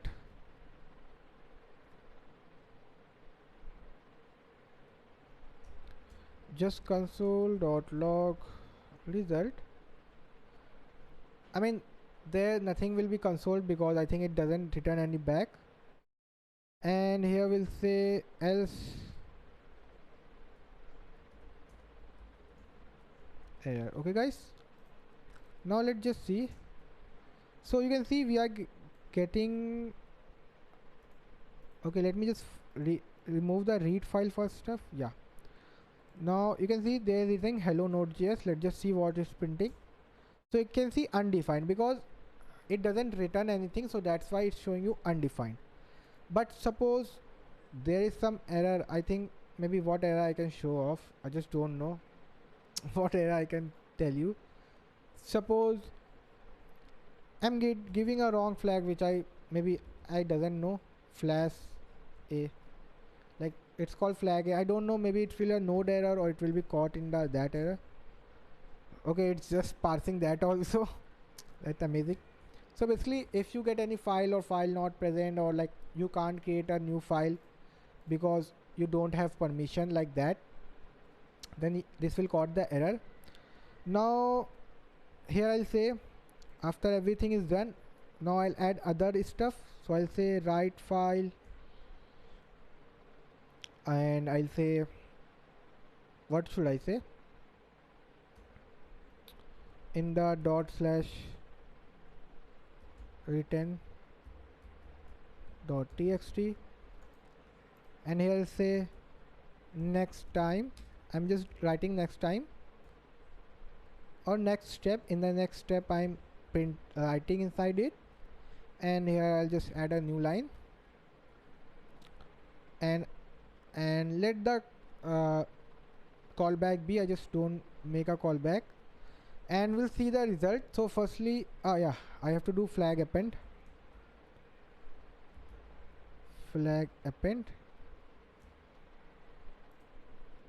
So we got hello Node.js, and hello Node.js will be written in the first step again. So let me just remove this so that be much clearer. After that, if everything is in result is good, so I'll just print this next step, save it. Let's just check. Okay, it's not going here because there is no response and error. So if I console.log error comma result, so we are see both are null and undefined, so we are not getting any response and error, so that's why it's not running. So we can just remove the condition because everything is going right. Now we'll see. Let me just remove this stuff and again run it. Invalid error, invalid callback. Okay, it's saying invalid callback, so I think here I have to write a callback, res comma error, result comma error, and here I won't do anything. Now check. Okay, we see next step because it was sending a callback, but here I wasn't capturing it. I thought without capturing it will work, but yeah.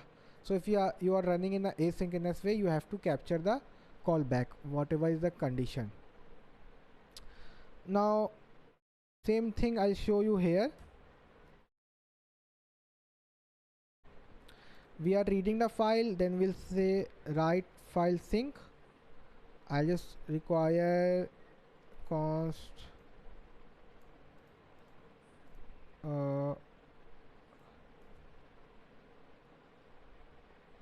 yeah. Now I'll just here say after reading just say write file sync, and here I'll just give the file name.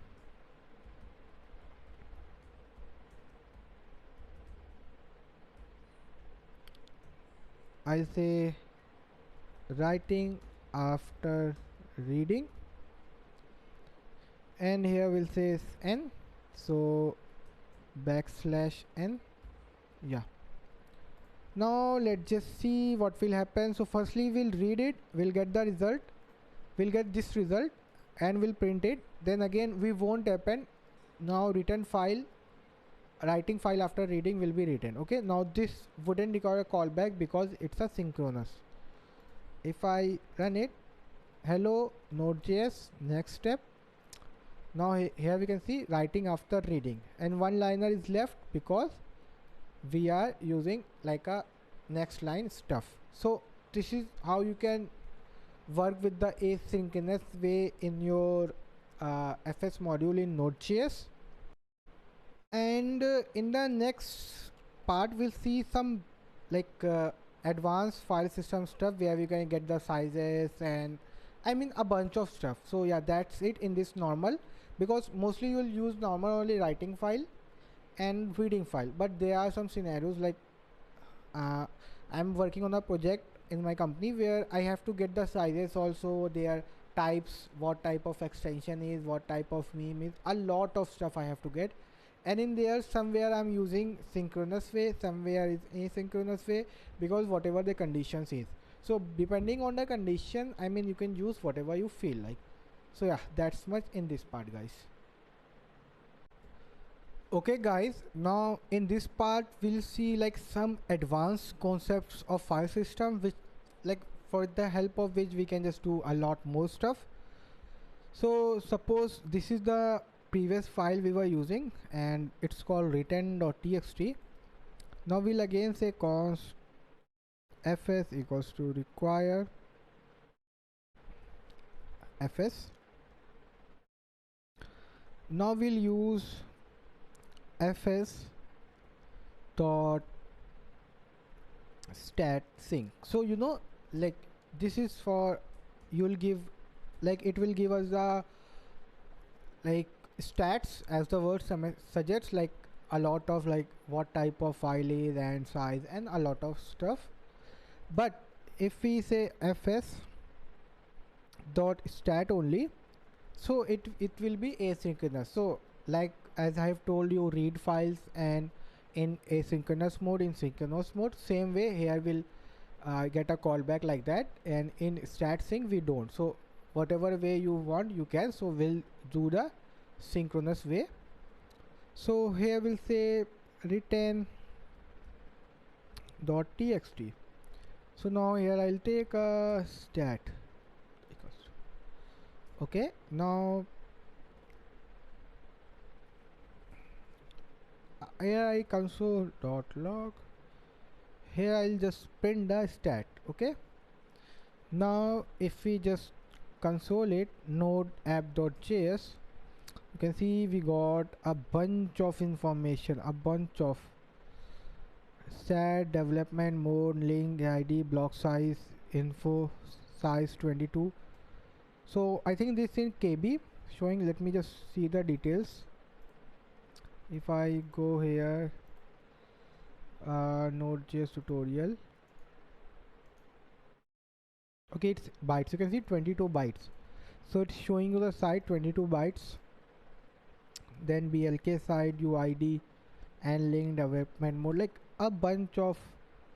Then you have this time 80 modified, C time, birth time, at what time it was created. I think that's called birth time.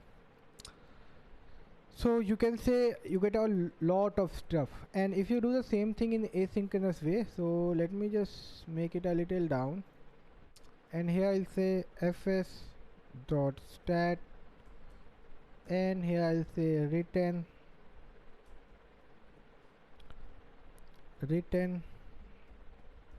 dot txt. Now I'll give it a callback. Here will obviously we'll have result and error, and here I just console dot log and we'll get the result. Okay, let's just see the results. So again we got the same stuff, like sorry, we got null. So why did we got null? Because error is first, then we have stats, okay, or response, whatever you say. Now if we do, see, now we got the same stuff, and you can see this is totally same as this. So whatever way you like you can use, there's no any difference. Okay guys, now let me just, you'll most probably you'll use like stat dot size. I mean, to get the size, most probably you'll use this, because a lot of time we need the size. So it's in bytes, you can see 22 KB, so you can get the size also. Then you can check whether it's a file or directory. Then you can say stat dot is file, and you can save it, and if I print it, you can see true, it's a file. And if I console dot log stat dot is directory, so whether it's a directory, false, it's not a directory. If I just make a like something wrong, there is no file exist. So you can see we are getting a bunch of error because that file is not exist, so that's why we are getting an error. So always use the correct file name or use a callback where you can just capture the error message. Now if there is a directory, if I just say directory name, now if I do it, so you can see now is file is showing false because that is not a file. Is directory, yeah, it's a directory, and in size it's showing 0 because folder, I mean, how come folder has a size, and it's always the folder size is always the accumulation size of all the files, so that's why folder size is 0. And if we just say again, say written dot txt, now we're getting everything. Then there are some other things. So suppose you want to create a file or open, so you can say open, and here you can say file name should be written 2.txt, so it will create. And then here you pass the flag, like you can say like in which mode you want to open, like in read mode, in read and write mode, just the write mode, whatever way. So we'll say R plus, so it means read and write mode. Then here we'll have a callback, say res and error, and here we'll just say console dot log res comma console dot log. I mean, obviously you can just do if else. So let me just remove this, and if I run it, so no such file or directory. So basically, okay, it's for opening a file, so it's showing you no such file. So like I can't open this file. So if we just write return.txt, now the file name is correct, and it's firstly get the error then the result, yeah. Now the file name is correct, so you can see null, error is null, and response we get 3. So I think 3 is for like in the reading and writing mode, whatever. So you can open the file like this. Now suppose you want to create a file with the open which is not there, so we'll just say return to, this file is obviously not there, and I'll add w plus, like create a file if not there. And now if I just do node app.js, so we got a file, you can see clearly. So you can do that way also. Suppose you want to add some text here, so you can always use like write file. Then there other method we say append file. In this file append, and what I want to append, I want to append hello world like this, and we get an error response if there is any.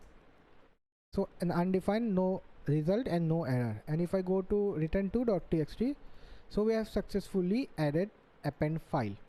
So this is the way you can append files also. And like you must be wondering, like in the previous I just told you like opening a file, but haven't showed you anything. So basically in that we open a file and everything open in a RAM, you know, like every data gets stored into RAM, then it works. So for that we will study like when buffer, so then we can maybe say like we can see how to use buffer in when opening file and doing a lot of stuff. This basically then we'll use maybe. And for now, suppose you want to delete a file, I want to delete this return to.txt, so we can say fs.unlink,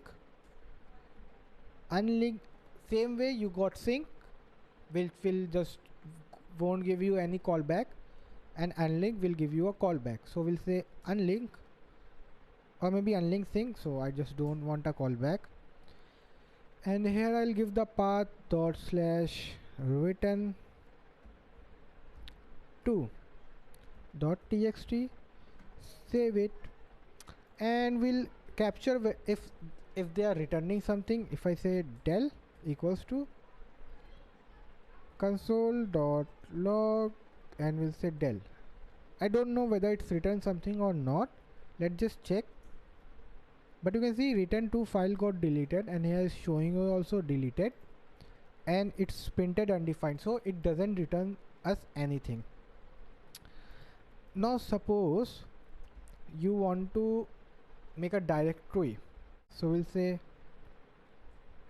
fs.mk, then again you have two options, mk make directory in asynchronous mode or synchronous mode. So I'll select the synchronous mode.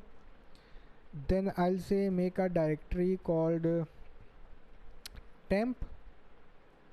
Inside that also we have a directory, I'll made a test, these two directories.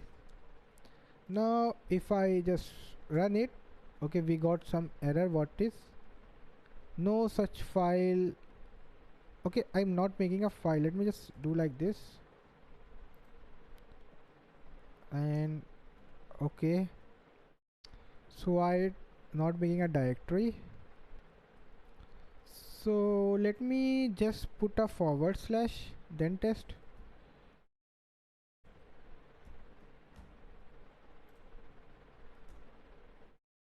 Okay, no such file or directory. Let me just make that temp only. Okay, I didn't got. Okay, let me dot slash temp. Okay, yeah, so we were not using dot because which was it can't find any directory where it can make, so I'm telling okay, in current directory just make a temp folder. Now I'll say inside that temp just make a test folder. Okay guys, now if I go and like I go here, I can see it has a test folder. Now you can clearly see it, so let me just show you temp, then we have a test folder. So this is the way you can make directories. And suppose thingly you want to read the directory, I mean there is a way to read the directory. So I will read the current directory only, and we'll check whether we'll get any response or not. Console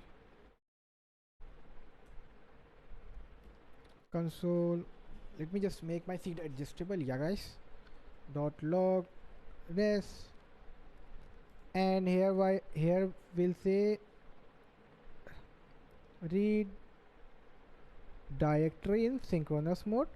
If you directory just write directory, it will be asynchronous.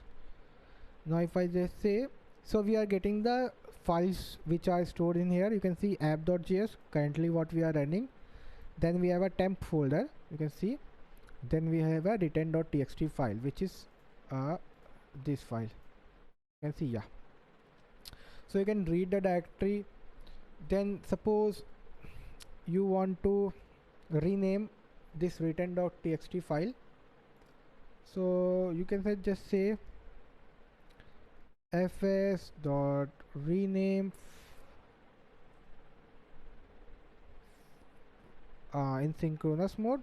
Now here I'll say, you can see old path and new path, so here I'll just write the file name return dot txt to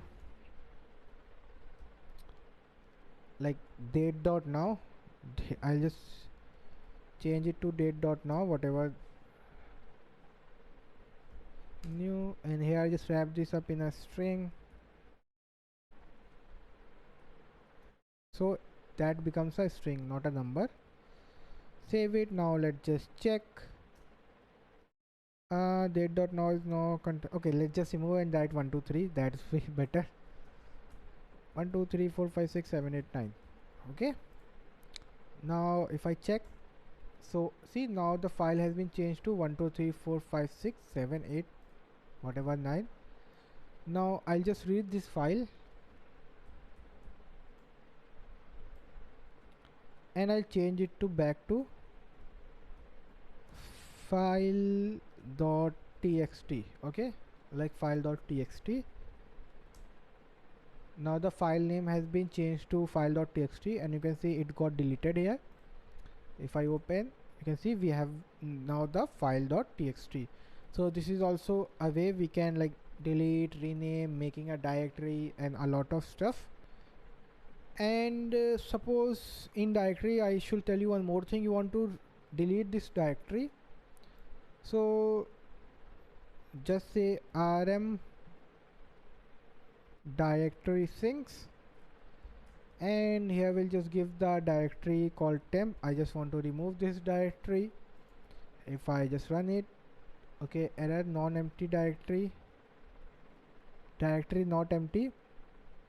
So if it empty, then it will easily get deleted. I think non-empty won't get deleted easily. Okay, so here we can just pass a flag and say recursive, and we'll say true. Now let's just see whether we can remove it. Yeah, so now okay, we got a sound also in my computer of deleting something. So this is the way you can just forcefully delete a non-empty directory. But if it's an empty directory, let me just again make a folder temp, and this is totally empty, you can see it. Now if I remove directly without having recursive true, see, easily got deleted because the folder was empty. So this, when you use Linux command line, then also if there is a non-empty directory, then you have to pass extra flags and other stuff to delete that part, oh sorry, folder. Now we'll like see how we can just copy files in this. So suppose I have this file.txt and it's written writing after reading whatever. So I'll say fs dot copy file sync in synchronous mode. Now I'll say I want to copy file.txt, and I'll just for now copy it here only. So I'll say dot slash and I'll say copy underscore file dot txt. Okay guys, so I'm copying the same file in the same directory with a different name. So you can see we got the same file. So what you got to know, you can copy it and change the name also, or you can just write the same name also in the same folder. Suppose I want a different folder, so before that I'll say slash in a temporary folder, just copy this file.txt. If I save it, so error, because that folder is not visible. It will say no such file or directory, so there is no directory. So firstly I'll make a directory temp. Now if I run it, if I go back to temp, you can see we got the copied file.txt. So this is the way you can copy files. Suppose you want to move a file, but there is not, you can directly not move a file in Node.js. You have to like install extra libraries, but I haven't told you about extra libraries like npm and all that stuff. So we'll have a different approach. We'll say rename. You can say it's a catch or whatever you say. Now we just copy whatever file you want to move to the new directory, save it. Now if I run, you can see this file gone from here, file.txt, and now it's present here. Okay, because that was previously present also. So I mean, you can just renaming it will delete this stuff and copy it to the new directory. So this is the way you can also like copy and move files in your Node.js file system. And for everything you have, like if you whatever you do, suppose fs dot rename, so you have two modes, synchronous and asynchronous. You can see this is the synchronous, where synchronous is not written, and this is the synchronous mode. In whatever you do in synchronous mode, whatever you do, you in the end you have to capture a callback like this. Okay, so somewhere, I mean, whatever you want to use anywhere, you just can use that. Then there are other thing also like ch mode. So I just don't know about more about numbers. You can just give like files, should be files can be written or only read only, write only, whatever, a bunch of stuff. With the help of that you can do with the ch mode. Then you can say chown saying copy file. I think, see, this read stream and create write stream we'll see in the buffer part, because we haven't studied buffer yet. Then yeah, then most of the I think I have shown you, because you can see it's so long it will never end, but I think I have shown you the most part. Truncate is just like deleting every stuff inside the file. Direct file sync, yeah, so mostly done. So let me just check whether truncate directly work or not. So I'll name the file as /copied underscore file.txt, save it. Let me just delete this stuff.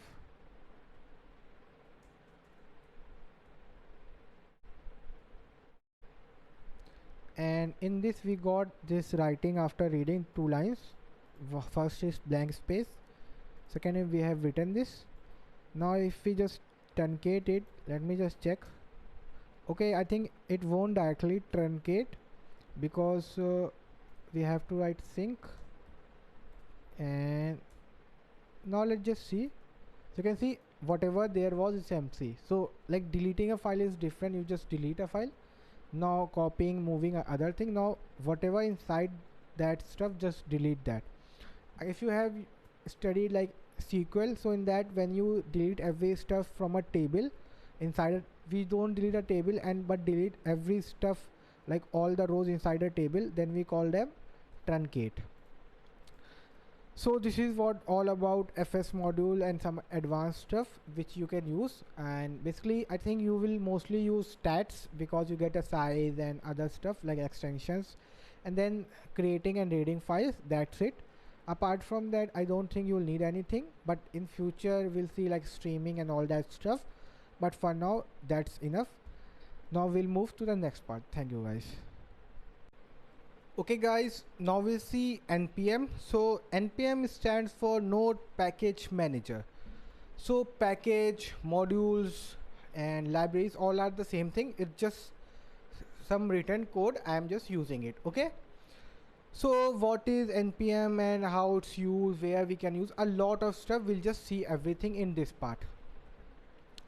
So if we go back and we go to like a drive where our code was Nodejs tutorial, if I just delete every stuff, okay, and refresh, nothing is there.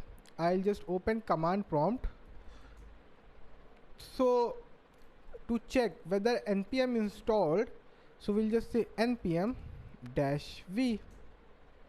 So we can see npm 6.14.14 is installed. Same way like the way we check node version, this is the node version and this is the npm version.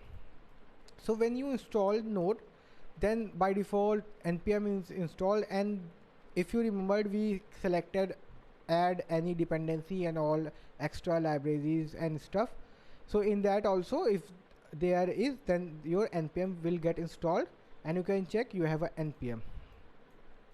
So every project in every project we just define our npm stuff. So how to initialize npm? So we'll say npm init. So what does init stand for? Init stand for initialize npm in this project folder. So you can see this is our project folder. If you are moving to a new folder, starting again a new files like new project, then again you'll do npm init. If you click, it will just ask a bunch of stuff, like the utility will walk you through creating a package.json file. It only covers the most common items and blah blah blah. Now you can see it's asking for the package name. So by default it's Nodejs tutorial. If I want to change, I can. So obviously I don't want to change it. So how did it pick package like Nodejs tutorial? Because you can see my folder name is Nodejs tutorial. You can clearly see it is called Nodejs tutorial. So that's why it package name will be Nodejs tutorial. I'll say okay, let this be only. Then the version is 1.0. I'll say okay, let this be only. Description, so I can write, or you can just skip also. I'll say this is a npm tutorial. Okay, a description about your project. Then entry point, okay, I'll say index.js. Test command, let it be for now. Git, if you initialize git repository, so we'll let it be right now. Keywords, let it be. Author, so we'll write our name, Zeno Ashraf, whatever your name is you can write it. License ISC, okay. So it's asking everything okay. I'll just press enter again, and we can see we got a package.json file. Now if we open this file, you can see we got a bunch of stuff. So you can see we got double quotes instead of like in Node.js and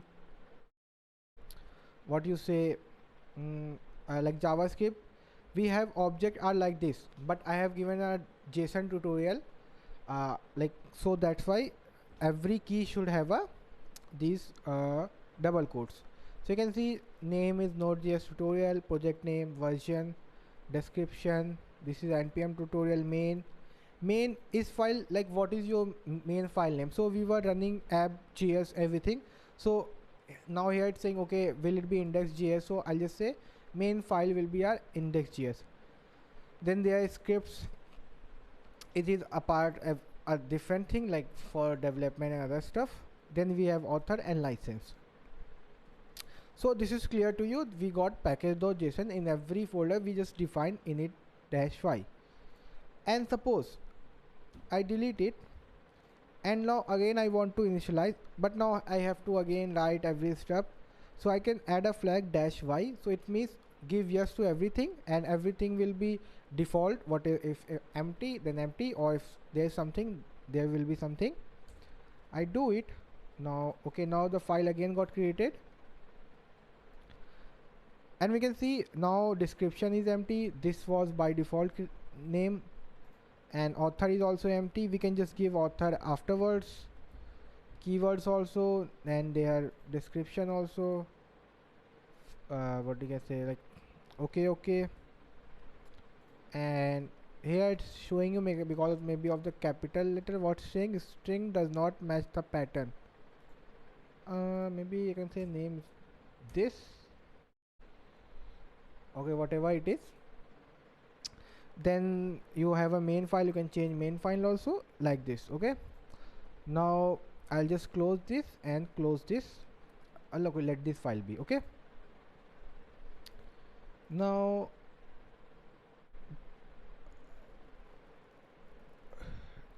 let me add tutorial because it's got wrong. Why it's showing like this? I should make it small letters.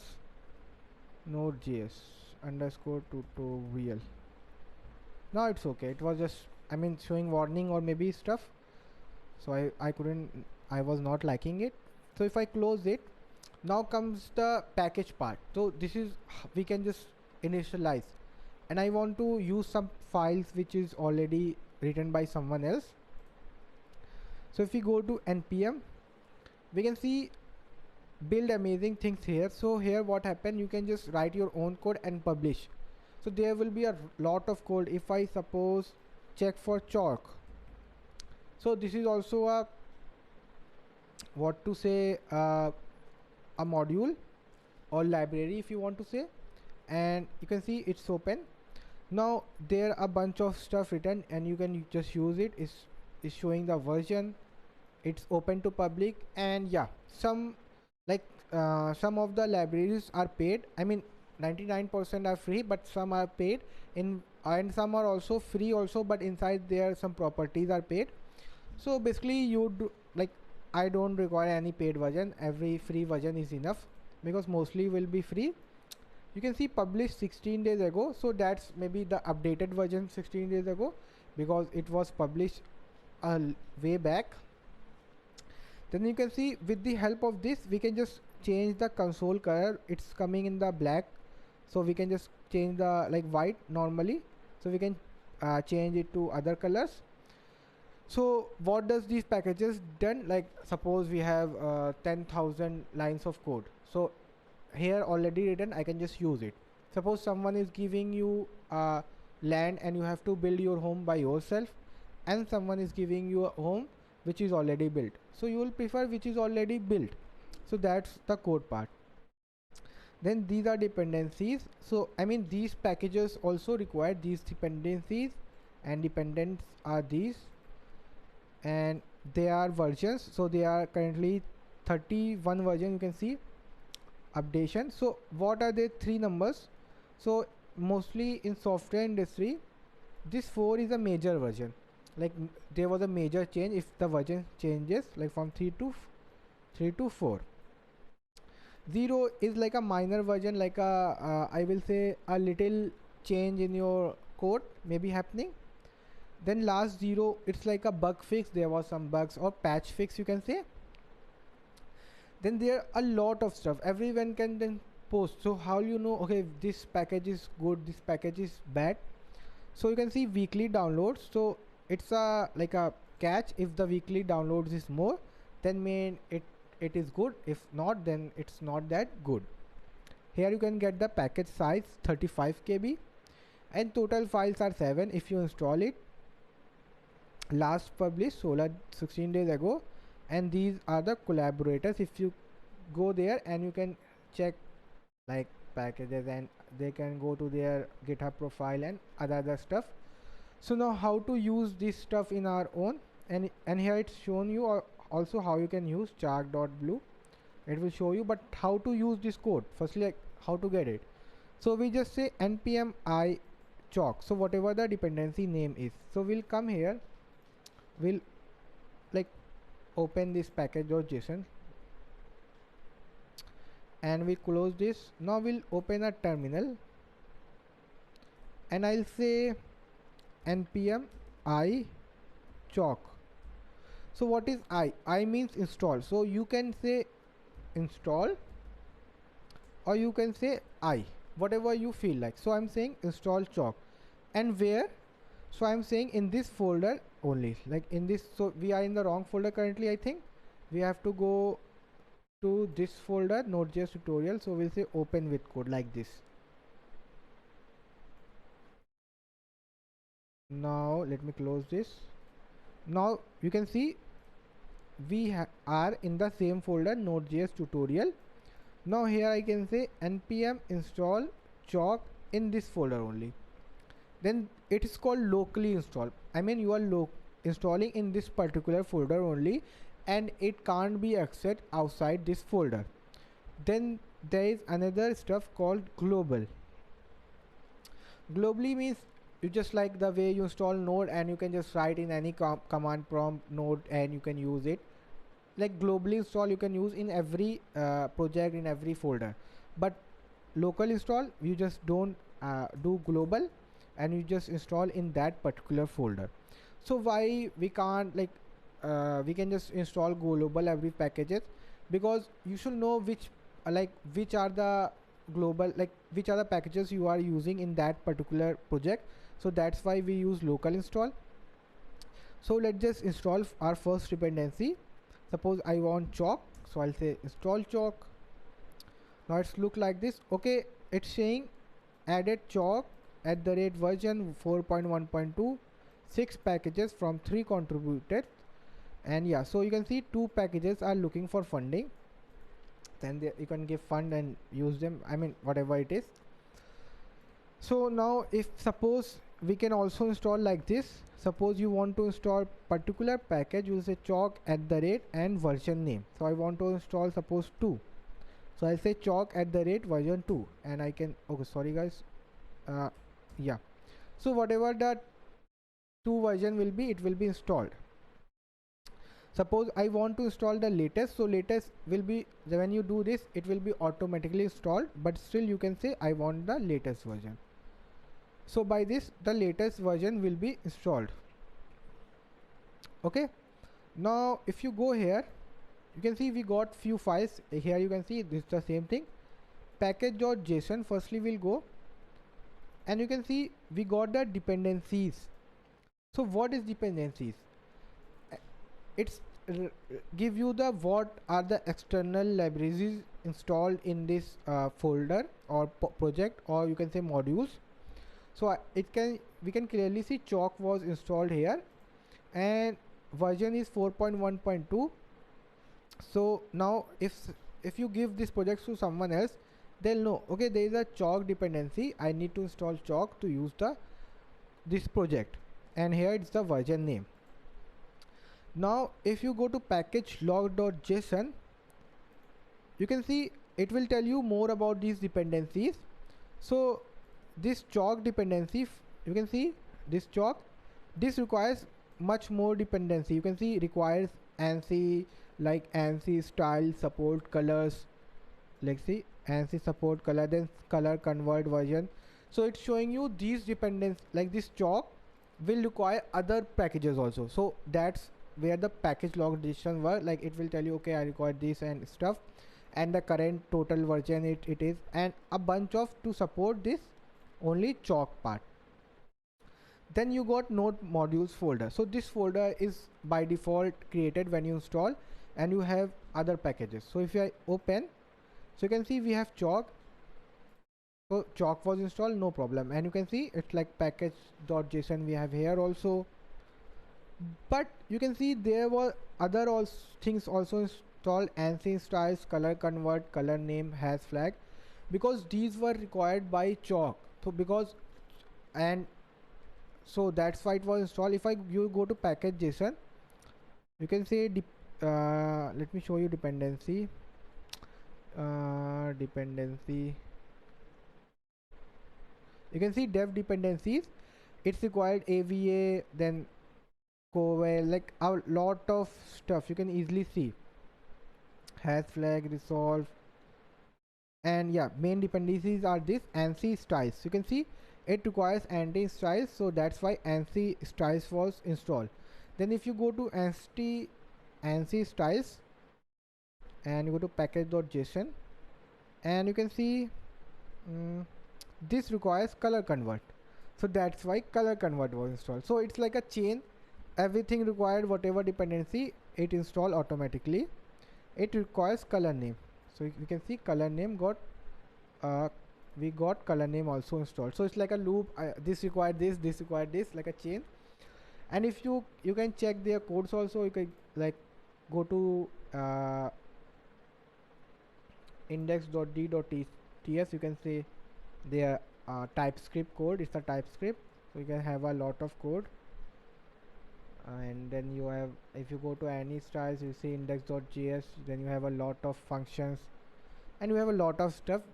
If you want to change something, you can come here and change, and it will work as per your requirements.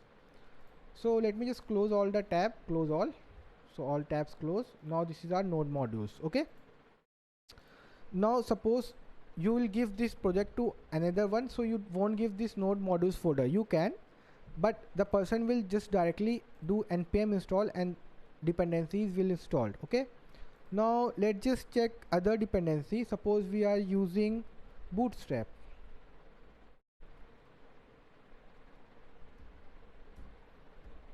Okay, so again we can just say npm I bootstrap. So let me just open the terminal and I'll say npm I bootstrap.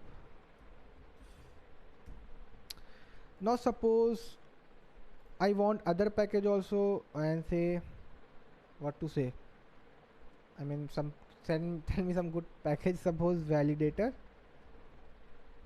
So validator is like a, you have a email or not. So if I open validator, so it's called validator. So I install it again, wait, then again say npm install validator. So I can just directly say npm install bootstrap space, and I'll just say validator.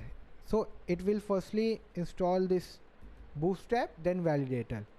If I press enter, so you can see now getting installed. So you can see it got installed. Now if I go to package.json, now you can see it's showing you we have a bootstrap also, we have a chalk also, we have a validator also. So it's telling you we require these three stuff to work. And if you go to node modules, you can see now we got a bunch of other stuff. I think why it's not showing. Let me open with again with folder.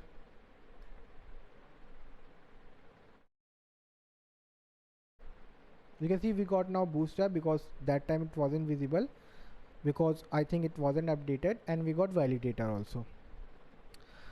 Now suppose some other person want to use it, so you can see this folder size, now it gone to 10 MB unnecessary. Okay, I mean it's, we are using the code what is sitting inside, but they are like some, you'll use like maybe 10 packages, 12 packages, 20 packages in a project, and some packages maybe of like 100 MB.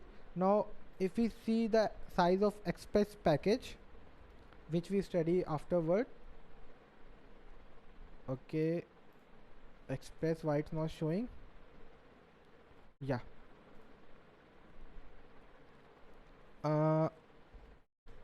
you can see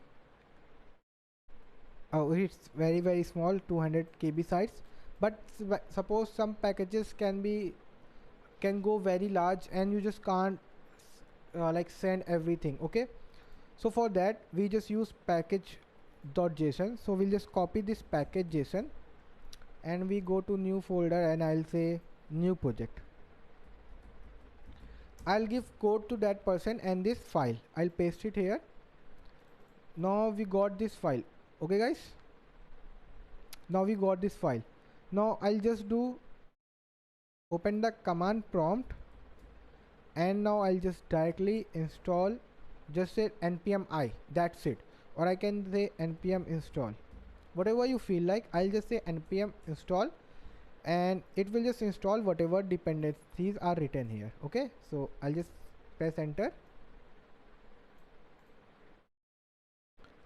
and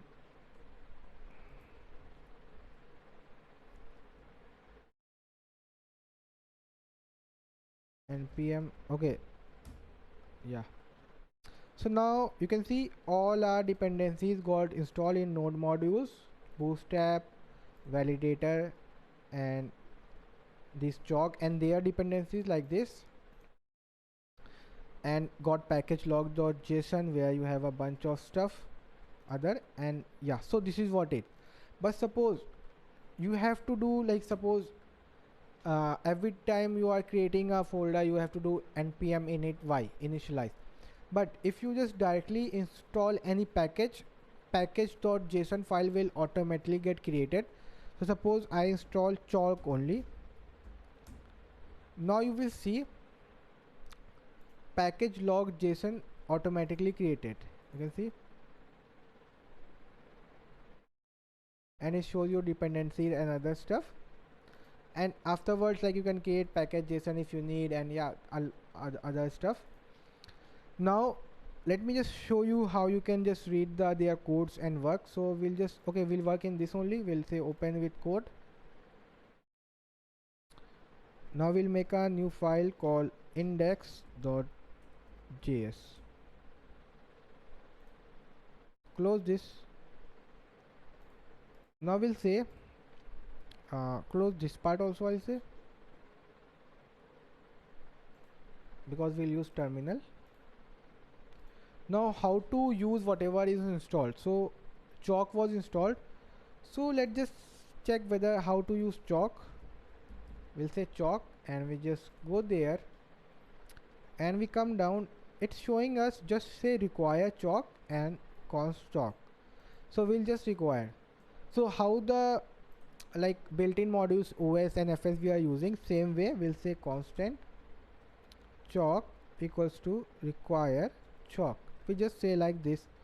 Okay, I just want to require chalk. If I now run and check whether everything's fine, we'll say node index.js. You can see it ran. I haven't printed anything, so now it's requiring and it's getting everything right. Now you can see I have to do console.log then chalk blue and like this. So if I say console.log, I'll say chalk.blue,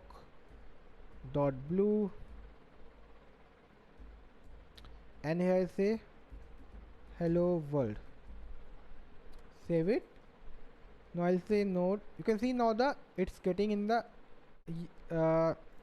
blue color. If I say any other color, chalk dot, I say bold, so it will be in the bold text, you can see.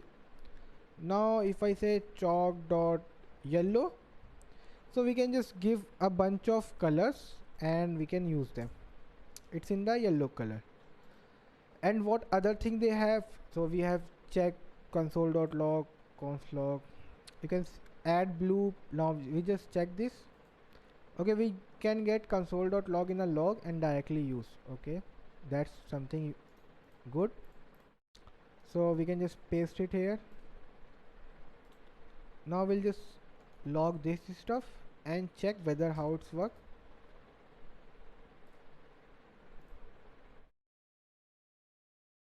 Now if I say, you can see hello is in the blue color, world is normal, and this exclamation mark in the red. So we can use like this. Then multiple arguments, we can just print new styles, underline also, you can see. Let's just check the underline stuff.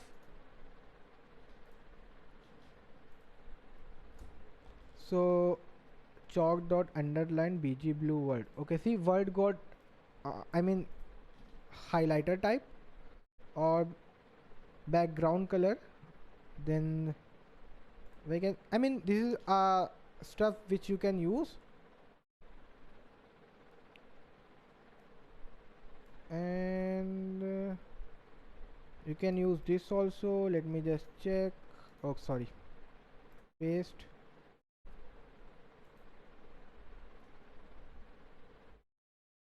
Node, yeah. So why it's not printed?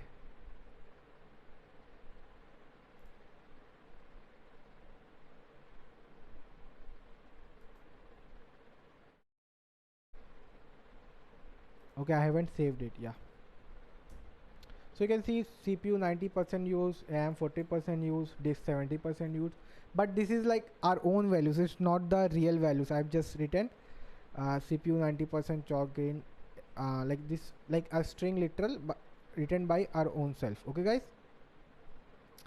So this petty goal you can use if you want, and if you want to use any other package, so you can say console stand validator.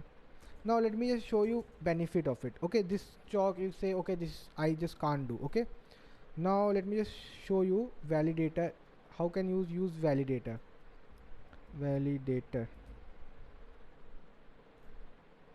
So you can see validator, we can check whether it's an email like this, but in normal we'll say check JS email or not. Okay, so you can come here, you will say go to check JS email or not, Stack Overflow. Let me just write valid or not,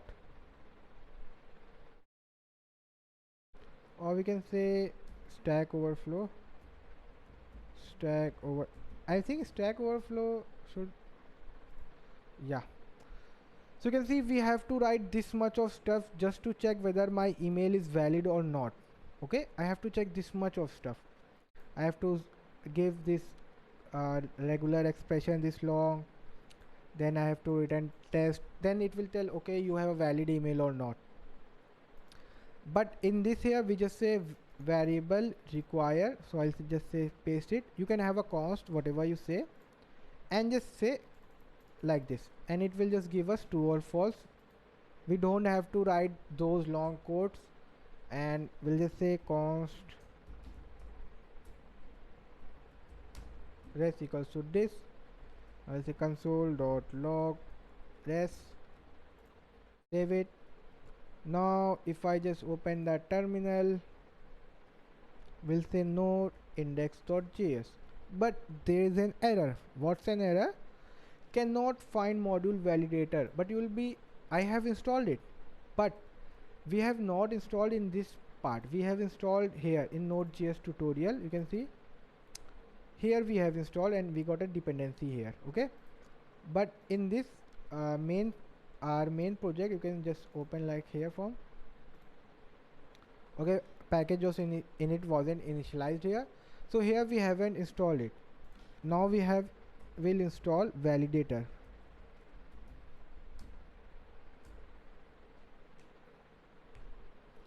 Okay, now the validator is installed. Now if I just run, okay, sorry, again I installed it. True, it's the email. True. If I just remove @ false, so I don't have to write any code. I just say require and directly go here how to use that validator and just run it. So you can see import, this is a type with like TypeScript, you can do like that way. So yeah, and there are options, they are showing like what they support, so you can use this also. Okay guys, now suppose you don't require validator anymore, and yeah, so but still it was installed your validator. So let me just do npm init first, so I can show you in. So we got package JSON, so dependencies are not there because we have installed afterwards. Npm install validator. Okay guys,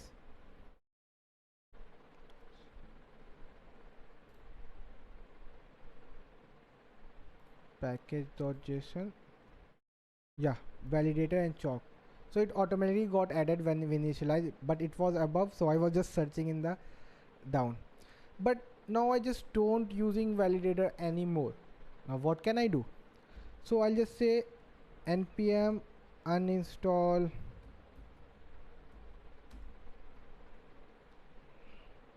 validator. I just don't want to use validator anymore. So now the here dependency will go off, and here the node modules will be deleted. Now we don't have a validator module. So this was all about npm packages and stuff, and how we can use require, and you can just publish also if you want, but make sure it's some meaningful if you are publishing. And if you want to check whether the like npm package is good or not, you can just check with their download. So you can say it's such a small just call validator and it is downloaded this much times. See, and you can just go to their repository also. There is git repository, and you can check a lot of other stuff if you want. So yeah, and you can always, it's all things are open source, you can just go and collaborate. So yeah, so this is what all about npm in Node.js. Okay guys, now we'll see like how to create a server. Server is basically, we'll say how to run your node on your website. So when you go to google.com, you should get some results, or somewhere you should go and you should get some results. So how to make a server basically.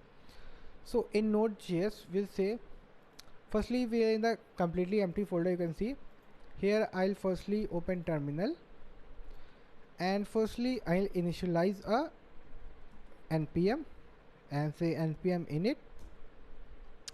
Now here I'll say package name, let this be version, let this be description, this is a server code, entry point index.js, test command, get keywords, author Zano Ashraf.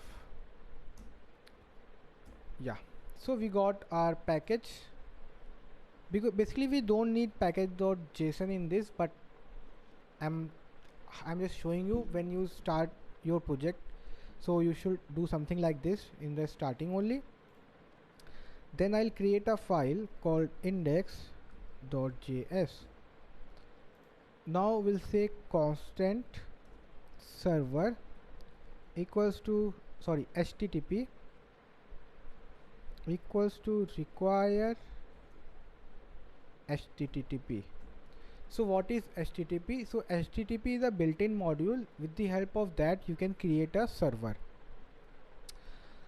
So basically how we create it, so firstly we'll say constant server, okay guys, or maybe we'll say just http dot create server. So now we are creating a server, and we'll do like this, and it will give us a callback which will be a request and response. So I have written rec and res. Basically in the first parameter you'll get a request, so you can write like this also. I'll tell you what request and response is, and in the second you can write this also, but the standard is we just write res and rec, because when you study express.js then you will have to write like a lot of times. Then if you replace these words like this also, then also your request part will come in this word only and rest will this. So basically don't just switch places, let the request be first and then response, because request will come in this parameter and response in this parameter. Okay guys, it doesn't matter what you name it. Then this will be a callback like this. Okay, I have done like this, save it. Now everything is fine. Now I'll just run it. I'll say node index.js. You can say nothing happened. Again I say nothing happened. So why? Because I have told to create a server, but I haven't told them like the node to how to run the server or where to listen. So I'll say I'll firstly take it to a variable const server. Now below I'll say server dot listen. So now here we have to give the port. So what is port? So port, like you have an IP address, another computer has an IP address. So how you communicate? With the help of IP address. But in your system there are lot of work happening. Maybe some video is playing, some download is going on, some Windows application is running and they are just doing some stuff, maybe a lot of stuff, something is updating. So everything requires a port. So now like the download will acquire one port and the all download will come to that port and the download will go on. Same way here also in the server we'll say okay, you take port number 40 suppose. Now whoever will request on port, like on this port number, just come to this node. Okay, so that's why we give port number. Slowly and steadily when we move forward, you know what are ports and stuff. So we'll take like 4000. Okay, just run on 4000. Now if we run, you can see no output, but it's running. So basically our code is running. Code is in a running state. We can just go into browser and get it, but it looks like we are like, it doesn't show any like, okay, your code is running like that. If some output will be there, so that will be better. So for that we'll just make a arrow function here and say console.log server is up and running. Now save it. Now again to run this, I have to again Control X C and I'll run it. Server is up and running. Now if I go to browser and suppose where I can go, so basically it's are running our like local host. So we will just say local host. Local host is like an IP address. So when you run on server, it will be like you'll add a domain name, that another part, but everything you are running in a basically on a local host machine which you can only access. So which is local host? You can say local host is the domain name, and the IP address for this you'll get 127.0.1 is equals to localhost. So basically we'll just write localhost because it's easy for us to write. Now we'll say colon, and here will give us the port. So now it's running on the port 4000. Okay guys, like this. If you something else is running on another port, so you'll just say localhost port 5000, so you can just access that. And if I show you like www.facebook.com, here I can say on port number 4000. So I don't know whether it will, what it will return. It's just going around, so let's just close it. So we are telling, okay, go to localhost port 4000 and give me whatever stuff is here I'm running. If I press enter, you can see here nothing happening, and here also it's just moving because the request is coming in this request. Okay, but we are not responding anything. So let me just close this. So we are getting a request. Now we have to respond also. So request is coming in this part. So now we'll say console.log request. So let's just check what we get in request. If we just say port 4000, here I can again run it. If I go here and again do, now if we check, we got a bunch of data in this request module. So let me just stop it. You can see we got a bunch of data, and you can see like this was the URL, base URL. So like www.google.com, it's the base, then you have a slash other stuff, then the method is get. So you already know about method and all, but still I'll tell you afterwards again. Now then you have socket, client, and a bunch of stuff, but here nothing happened. Okay, we got the request. Okay, someone is requesting. Now how should I respond? So I'll say respond res.write.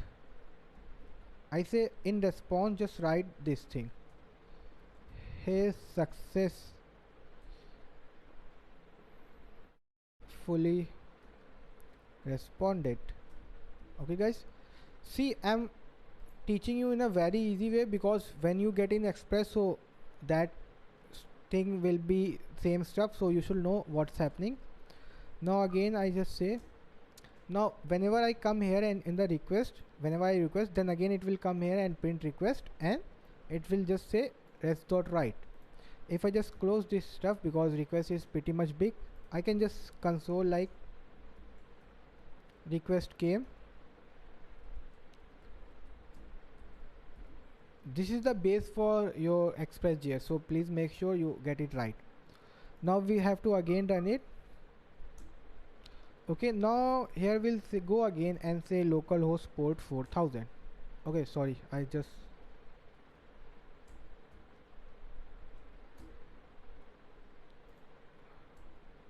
see we are request is coming, but we are writing also and it's not moving also. Let me just go here, localhost port 4000. So you can see it's in the movement state, and here request came printed also, but nothing came here as expected, like this message. So what we can do, because this is right now, I'll say rest dot end. Okay, response is ended. Now you can send it back, I'll say. Okay guys, so now I'll again run. Now what will happen, it will send the response, write this and send it back.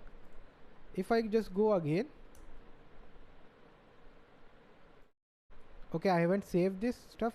Now I'll just exit again, say. Now I'm sending, just after writing I'll just say okay, return it. Again I'll say, now guy, I got hey successfully responded. So I got the message. Again I click hey successfully responded. And on the 127 also I'll show you 127 dot, that's a your local host. Here also the same thing. And if you write localhost also, then also same stuff. Okay, now every time I'm requesting, this is getting printed. Okay, now I have to write 2 lines unnecessary. We can just remove this line and we can just directly say rest dot end, but nothing will be there, so we can just give the message inside here,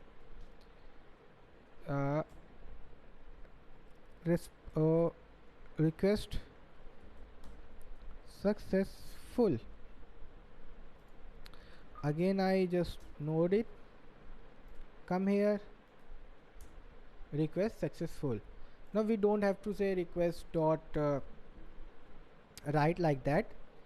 Now suppose I am coming to slash, what to say, about us. So again the same stuff. So we have to send data based on what I am, on which URL I am going. So as I have told you, we were having something called, let me just show you, when we printed request module, sorry, that callback, you can see we have something called URL in request. So with the help of if request URL, we can say okay, what is the URL user is searching, and we can just print it. So what we'll say, if request dot URL is equals to slash, then we'll say rest that end, it will be our home page, and I'll give it in h1. So I'll say this home page,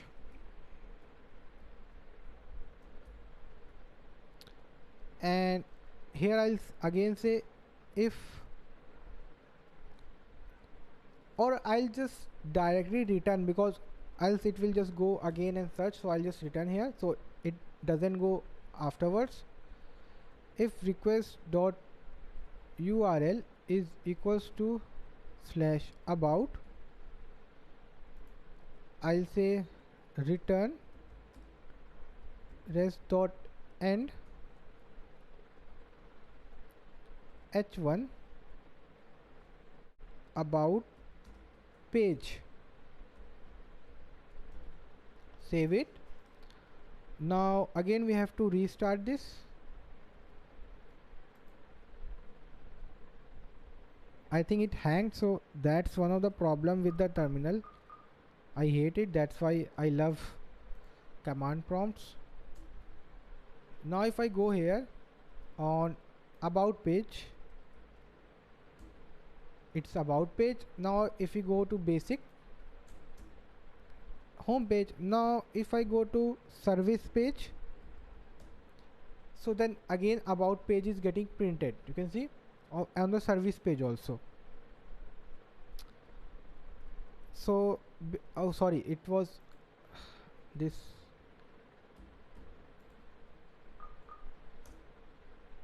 Yeah, now if I go to service page, it will keep on loading because it's coming here. It checks for the home page, I return home page, then for the about page return about page, but there is no page called as service, so it just can't do anything. And my website doesn't have a service page. My website doesn't have a service page. So if both of the this thing not works, so I'll just say res.end oops, I'll put in h1. Sorry guys, oops, and here I'll say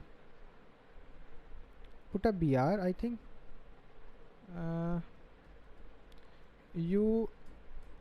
we don't support this page, we don't have this page, and again put a br. Now we'll give a home page URL, so you can say anchor tag, and here I'll say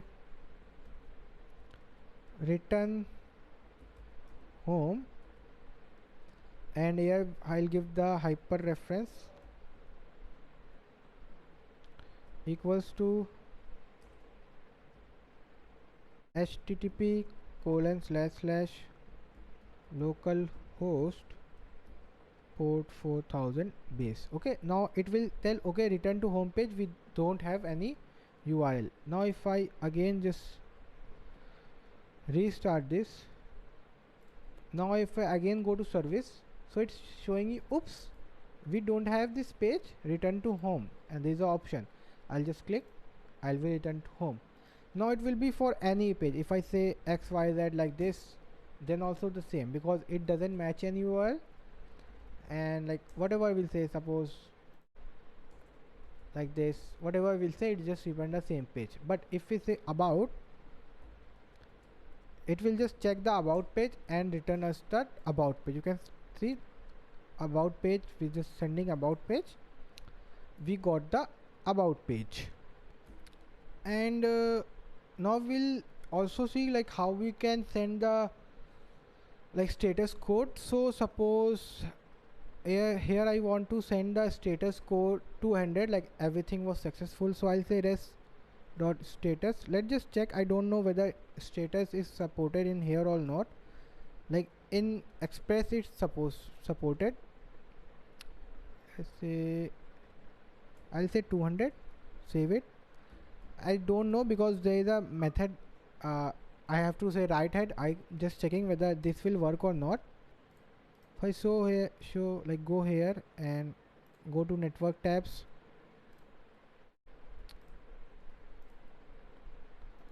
now go to home page. Okay, I think it's crashed, it's not working like that. So for that we can do the basic way, so I thought it will work that way also. So here we'll say res.right head,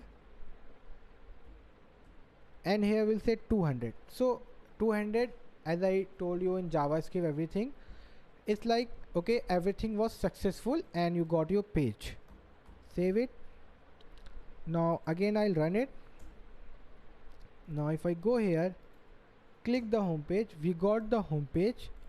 Now I'll check the network tab. You can see status code 200, because it's showing is status code 200, like okay, successfully you got it. Now suppose here also, now suppose if I go to about page, and we'll open this in the side only, we'll say localhost port 4000/about about page, we can get again 200. So 200 is by default, like wherever if you don't write 200 and you are just sending data, so by default it's 200. And suppose I am going to a page which doesn't exist, suppose service, again 200, but that's a wrong request, that's a 400 request. So that's why if there's apart from anything 200, we have to specify it, and we should specify 200 also, because if you come back like after a month, so you should know okay, this was a successful API response. Okay guys, now in here if everything goes bad, let me just make it little bit downwards. I'll say rest dot right head 404 because you are requesting a URL which is not there. Now I'll just end it and again run it. Now if I go again here, again got the same message, no problem, but we are getting 404 saying okay, you are on the wrong side, you are going to wrong URL, it doesn't exist, you just can't access this URL.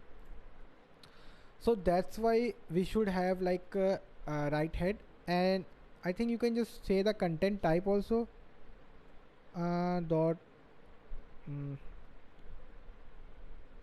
okay, maybe I have to look for, but that's not necessary because anyways we are going to Express.js and then we'll study everything from scratch.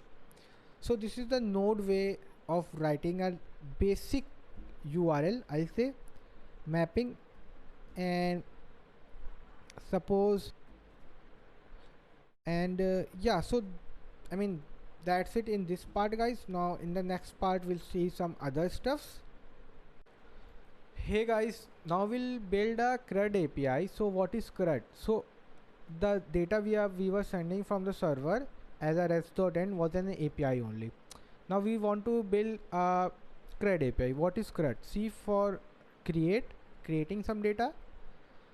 R for reading the data, getting the data. U for updating the data. D for deleting the data. So everything is fine, we can build it, but you will be like, okay, where is the database? Where we'll put everything? So for the database, we'll just make a file like JSON file and we'll use that as a database. So we can just easily do stuff. So let me just show you. If we remember JSON placeholder we studied in JavaScript, here we get a data, okay, but we won't use these data, but I'll tell you how we create our database. So our database will start with an array, you can see, and end with an array obviously, and inside that we have objects. You can see this is objects, you can see. So we'll build something like that which will have like 3 or 4 data, not much. So for that, firstly we'll go to Node.js here terminal, because I don't like VS Code terminals because they take half of space, and here I can get whole screen. Now firstly I'll say npm init. So we are initializing the git repository, sorry, package JSON repository, package name okay, version okay, description CRUD API, entry point yeah, test, git keyword, author, Zeno. Yeah, everything's done. Okay, we got the package JSON and everything is here. Now we'll build a file called index.js. We'll just remove this index. Now we'll say constant like a server normal. So you know like how to create a server, as I've already told you. Now we'll say constant server. It will get much bigger, yeah, that's the okay size. http dot create server. Now here we'll say request and response. Now here we'll just don't send anything. Now here we'll say server dot listen 4000. Here you can just give the like host on where you want to run, like localhost is 1.0.0.1. so by default it just picks the local host, so you don't have to do that. After that I'll just say console.log server up and running.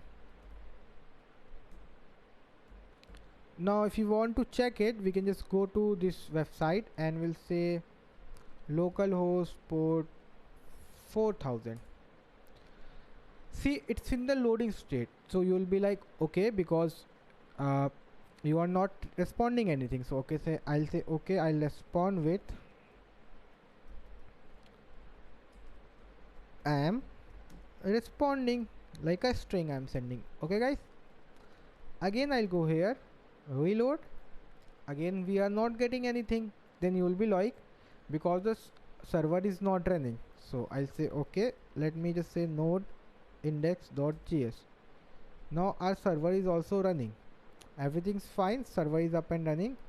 Go again, we got the data. Now if I want to change the data, I'll say dash dash in the end, supposingly. Save it. Again I go here, same thing, and will take okay, because you haven't reloaded this. That's also correct. But suppose we are building a project, we'll change the code every second, like every second, and you just can't go here again like this and running again, so it will be so hectic.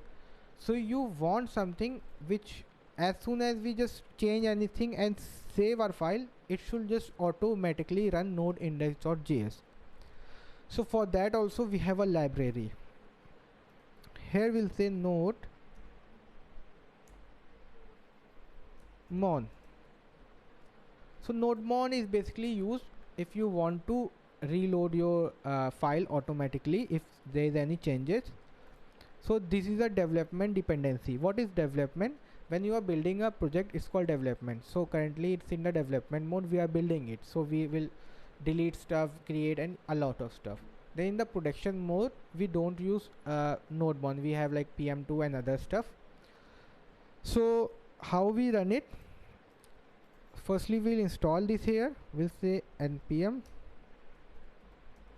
install node mon. Okay, now node mon is getting installed and it's pretty quick, not that heavy. Everything got here. Now in the package JSON we got our dependency of node mon.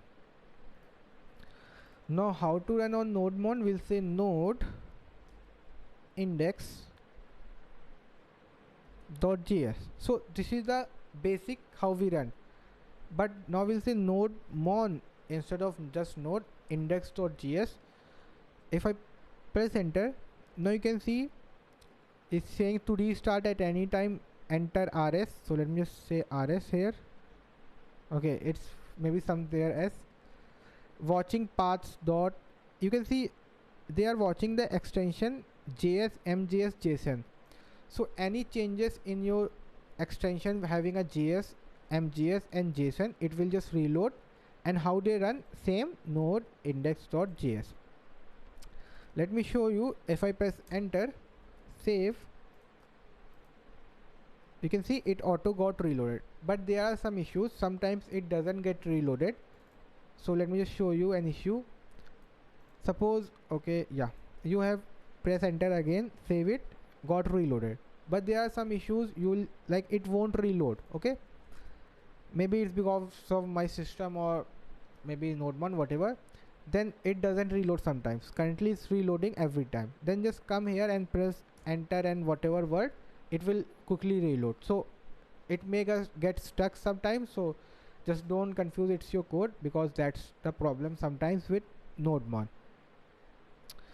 Now you can see it's watching the file js mjs and json only. Suppose in future I have another file which is called index.html. you are building the html also by yourself and you are writing stuff here and save it, but here it's not reloading because here it's clearly saying js mjs and js. Now you want js like this node mon to track html files also. So here just build a file called nodemon.json. you are telling nodemon.json. so here I'll tell okay which files to watch. Just build like this, and here you'll say extension, and here you'll define okay I want to watch js and html, like these two extension only. Save it, everything's fine. Now we reload the node mon, like run it again. Yes, yeah. Now I'll say nodemon index.js. you can see now it's watching only js and html files. Now if I change anything in html file and save it, See, this time it got stuck, not reloaded, so I can just come here and press enter. It will quickly reload. Now if I say show you again, see, now completely loading HTML files also. So it's on to you what extensions you want. Like you can just say like exe extension, watch also, whatever extension you need. So yeah, this was it. So we can just let the JS only be. We just want to watch JS files. Close this, or we can just delete this JSON. Okay, we just don't need it here right now. We'll just again run. Now by default JS mjs JSON. Okay guys, so now here will change and here it will automatically reload. Now we want to send the data whatever in the database. So we currently don't have a database, so we build a file. Inside that we'll keep the data. So our database will look something like this, starting with array, in between objects of data. So here I'll say db.json, put an array, put an enter. Now we'll build an what do you call, yeah, JSON structure. Now I'll say id, we will have a id, so get unique person.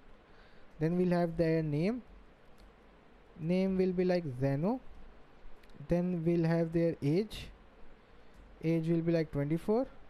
You don't need double quotes, single quotes when you are writing a integer value or float values, any number I mean. Then we'll have a college. Here I'll say RUL, save it. So we got one data. Now same here, we copy and get another data, copy, comma, enter, paste. Now here I'll say id2, name Vinay,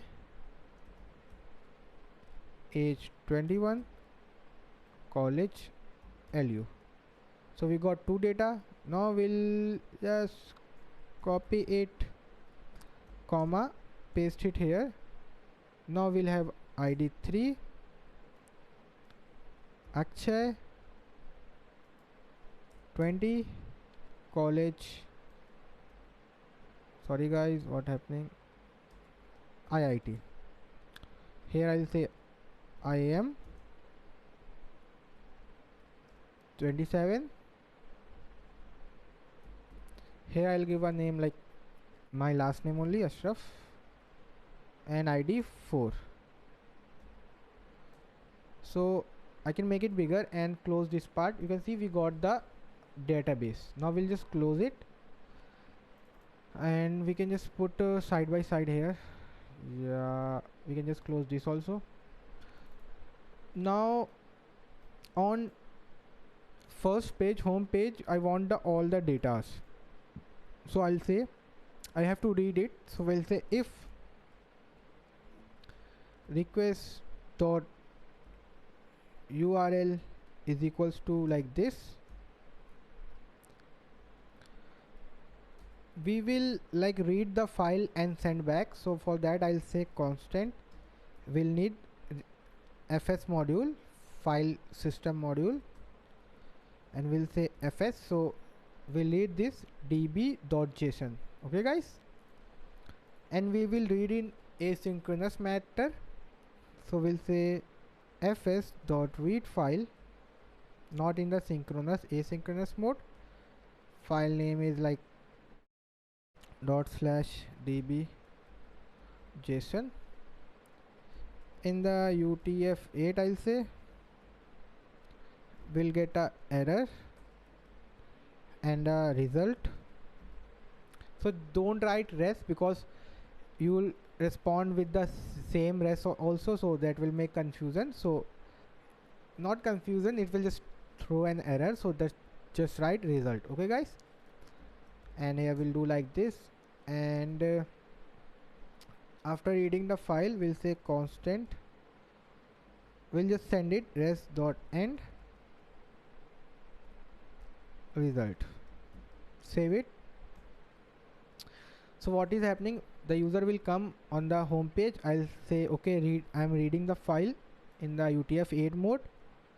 I'll check for error and result if got result, I'll send the result. So you can also say if error, and then that's another part of the story. So save it. Now we'll say okay, it's automatically see not reloaded. As I press enter, got reloaded. If I go here, we are getting whole data. You can see we are getting ID. This is what API is. You get a URL endpoint, you press, you get some data. You can see this.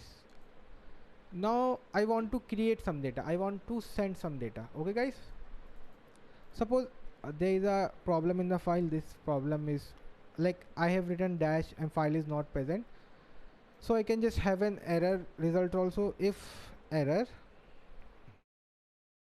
I'll say return res dot end server error. You can always give headers also, like status code, and here also you should say return. Yeah, now if I put a dash, dash is there, it's automatically reloaded. Now if I say server error, and this is still running, so the user will know there was server error. Or you can say server error comma error. Now if I check, reloading successful. Now if I go, okay, why it's not sending the error also?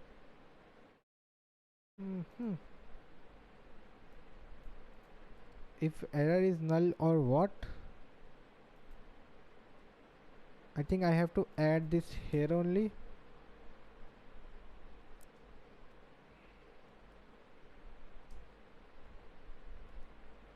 Error dot message. Yeah, we got the error, so I think comma will work. Let me just check. Okay, it's not working. So we are sending the error like error no such file or directory open. Yeah, but you should not send your server error to the client. Like client will know okay what's in your server. He can easily see okay we are running on the drive e Nodejs tutorial and the file name is db.json.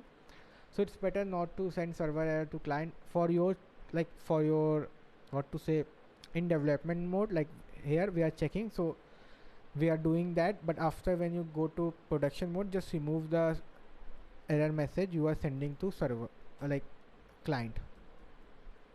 Now if this okay, now everything is fine. Now I want to create a file, so now that's a little bit tough, I'll say, because you have to send data to database and you have to add an existing data. So but how you do it? You can't send any data right here. I mean you need a form for that, where you enter name, roll number, that stuff, because whatever you do in the URL is just a basic get request. So these were all get request. Get, and I have already told you about request method in JavaScript only.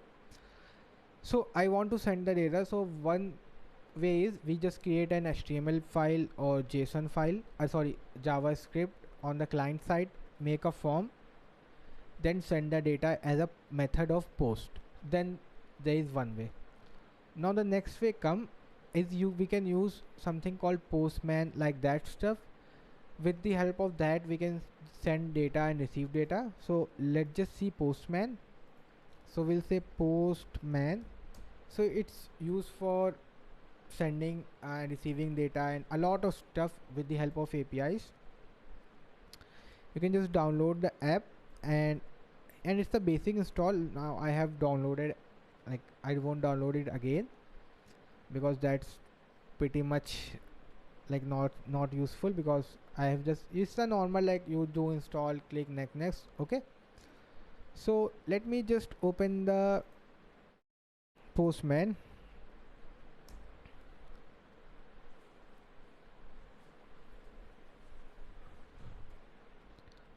So you'll may get a different view. I get this view because I have already used, so it's showing you 148 requests, 2 collections. So we have collection and environments also. Maybe we'll see a separate for tutorial for postman, because there are a lot of stuff. So we'll just close this, make this, and you may get something like this. Here you just write the URL you want to hit. Here you tell the method you want, get, post, put, patch, delete, whatever. Here you hit the send, and here you add a lot of stuff like params, authorizations, headers, body, prerequisite, test settings, I mean a lot of stuff. So firstly we'll see the get request. So we are we'll say request on http colon, we already got this. Now we'll just say 4000. Yeah, we are running here only. Now if we hit send, we got the data back. Here we'll get the result. You can see ID, name, age, college. Okay, we are getting here. So now we'll beat a different URL, suppose /post, where we'll get the, where we post the data. Okay guys, so let me just let this be, go here. Firstly I want to make a post data, so this was still here. Now I'll say post creating, I'll say post. Okay, post /create. So posting. Now here I'll say, let me just close this. If request dot URL is equals to /post, if it's coming to /post, so for now I'll just say console dot log request and rest dot end received. Okay, so we are just like normally receiving the data and we are sending the received. So now if I just hit the post /post, so we got received, and in this part I'll say we got a bunch of data. So you can see, let me just show you something that I want to show you.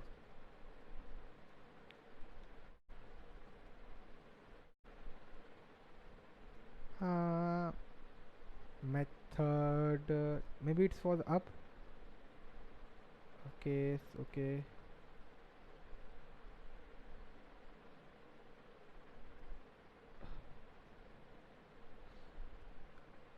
Okay, this I just have method, method, where is method? Is there a way control F and search? Yeah, method, find next. So you can see it's showing you a what method. It's a get. It's, you can see we made a get request on the post URL, we made a get request, and you can see it was a get request. So we'll change this to post because we are posting the data. Now send. Okay, let me just remove this. Yeah, wow, it got hanged or what? Yeah. Now if I say control F method, again find next. Now you can see it's a post. You can easily say it's a post. Now we are posting the data, so you can just check if request dot method equals to post, then only receive data on a single URL. So that we'll see afterwards much about methods, but basically in the JS I have just shown you method, how you can use methods. Now let me just show you body, body, body, body, body, body, body, body, body, body, body. Okay, I think I'm not sending much data, that's why body is not visible. If you want to send data, just come into body, say there, and here check JSON, because we'll say send JSON data. So firstly I'll just send name. Okay guys, nothing else, just name, John. I'm just sending a name. Okay guys, send it. Now I'll check for the name. I'll say body,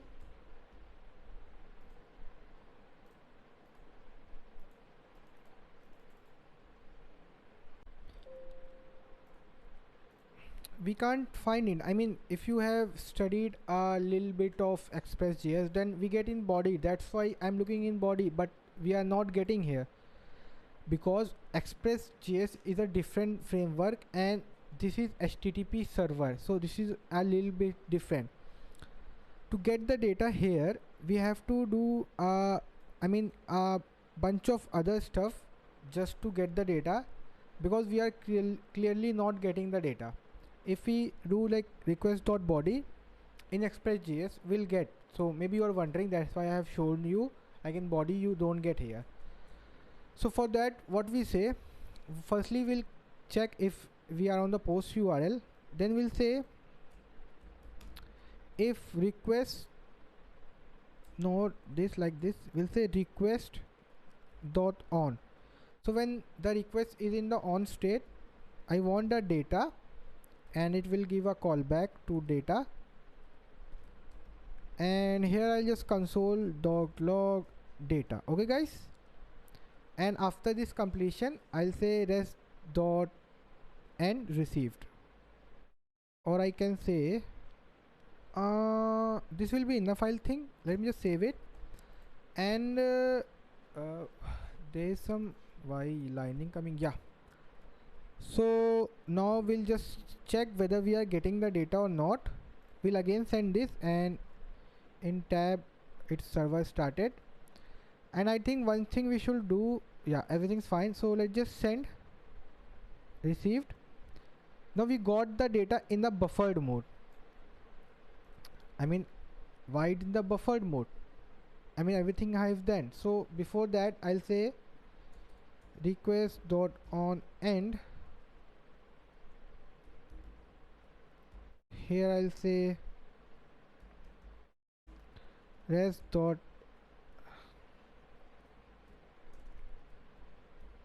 end,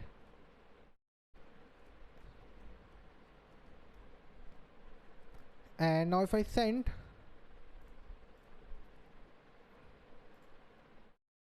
you can see again we are getting in the buffer mode. I mean, if we are receiving some data but it's in the buffer mode, so how we can get the data in real mode? This is like, I'm just telling, like if when on end I'll just want to send the received. So for that we have to just add the data. If I'll say, suppose here where body, and here I'll say, not here, I'll just make,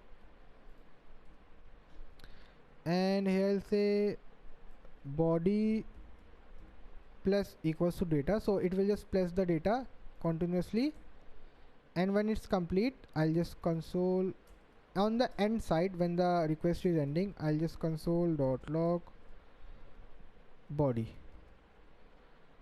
Now let's just check whether we are getting the data. I know it's little bit hard, but trust me guys, if you get over it, when you move to Express.js, it will be quite easy. I mean, it's, you are writing so much, it will be just a one liner only. If I click it here, now we can see we got some data here, name John, but it's undefined also, and I just don't know why that undefined comes. Maybe I just don't know. And if I send other data also, suppose in DB we have other data also, name, age, college. ID we don't send because ID is automatically created.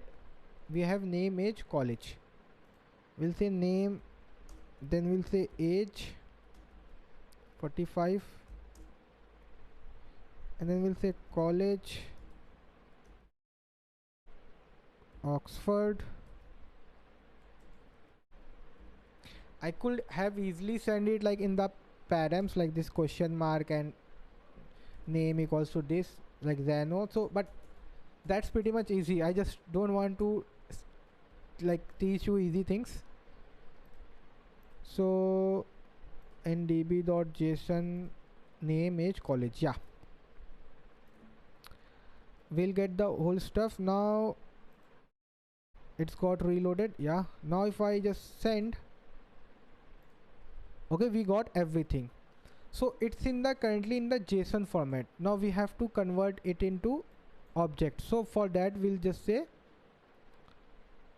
JSON dot parse this body, save it, reload it, hit send again. Okay, we got an error because there was undefined token which just can't like JSON just can't pass that. So we have to do something for that undefined token. So what can we do? Maybe you are getting because we have in space here when sending data, but this doesn't matter when you use express and all that stuff, but here it can. So let me just enter, so it should reload it again. Yeah, server is started. Now if I send, now if I see, okay, we are getting now undefined just after that. Okay guys, and US. Okay, now what we can say, firstly we can check the type of data we are getting. Okay, whether we are getting as a JSON or what, or a string. So we'll say type of, and here we'll say body. Reloaded, yeah, send. So we are got a type of string, so we are getting extra undefined. So now it's very easy. What we'll say body dot replace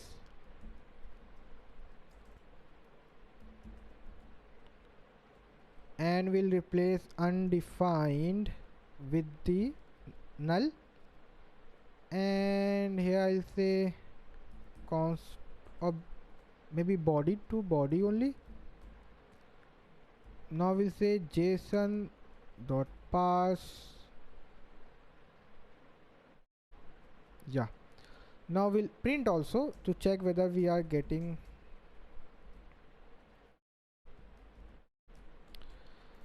Now let's just check. So it's restart server, send request. So see, now we are clearly getting the data and there is clearly no mistake, everything's fine. And I tell you, this is so much, I mean, in Express it's so easy, I mean, but yeah, you have to study this also. So now if I tell you to add this, so for adding, firstly we have to read the file. So for that we can just use this. So firstly, and one thing more, we are not sending ID is not sent by the client, so we have to check here in the DB which is our greatest ID, and we can see 4, so it can be 5, 6, it will just keep on increasing. So we have to check our greatest ID, and +1 will use that ID. So firstly we'll just read the file. So we'll say const file equals to, now let me make it bigger, we'll say fs.read file sync mode, and what file you want to read, db.json,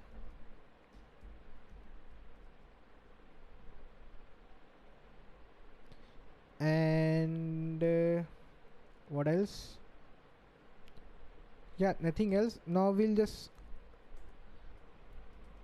console the file, so we are getting a file or not. Okay, now if I send the request,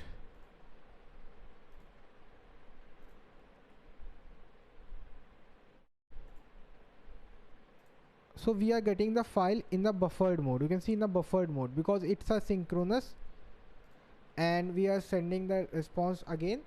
So we'll make it asynchronous, so we'll just keep it here. And okay, we haven't added, sorry guys, we haven't added UTF-8. That may be a problem. Yeah, so now we are getting the data. Now to first access the first object, we just say 0. So for that I'll say 0. Now if I hit, we are getting a this. Why we are getting this? Because this is just a string, like the way we are getting the data as a string. this is just a string. We have to convert in the JavaScript object. So for that we'll say json.parse and we'll save it. Server is running. Send it again. Now we got the parse data. You can see here there were double quotes in every key. Now here we don't. Now we have to get the largest ID, because now we'll assign that ID to this object only, na, the object we are getting here, you can see in body. So we have to get the largest ID. So we'll say, or we can just say here file. Okay, so here I'll say variable file equals to, now to get the largest, maybe I have to loop. There are multiple ways, so I'll just say, okay, I can just filter, like in JavaScript I have taught you filter and reduce, or maybe I'll just use one of them. I'll say file dot map and or yes, I'll say file that for which. Now here we'll get the object, and I'll say here, firstly I'll make a variable max ID equals to 0. If I'll say object dot if, I'll say object dot ID is greater than max ID, that obviously will, then I'll say max ID is equals to object dot ID, and in the end I'll just console the max ID. Let's just check what we get. Yeah, so what I'm doing, I'm just looping at every object and comparing. Okay, first it will get the one number and check whether it's greater than 0. Obviously it will just give it to max, and as soon as we keep on getting, 4 will come and max will get 4. We can always get the last data, but suppose that can also happen, this is 7 and last one is 4, so that's also a condition, or we can get the last one also directly. Now if I just reload, send, okay, we got the 4. See, now we just have to add 4. Now sorry guys, we are yeah, now we'll say body dot id equals to max id plus 1.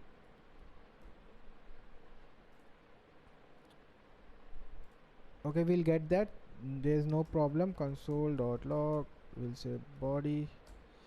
Now we can just remove some consoles. This console I don't need it. Now again, server is up and running. If I hit postman, name John, age 45, college Oxford, ID 5, everything is fine, there is no problem. Now we just have to write it. So writing is pretty much easy, we just write to the file. Okay, or we can append also. So we'll just append, we'll say fs dot append, but appending will add in the last, so we want in between. So as we have already read the whole data, so we'll just add to this file object. Okay, so we'll say file dot append, because it's an array, and I'll just say append body, and I console dot log file. Let me just check what we get in a file, and send file dot append. File dot append is not a function, but that was an array, na, so we can append it. So why can't we append? File json does pass. Okay, it's a JSON structure. So what's the best way to add, or we can just say convert into array. That also can be done. Oh no, it's not append, actually it's push, because append is in Python, so I was just using Python, so I just wrote append instead of push. Now if we check and run it, yeah, so now this got added.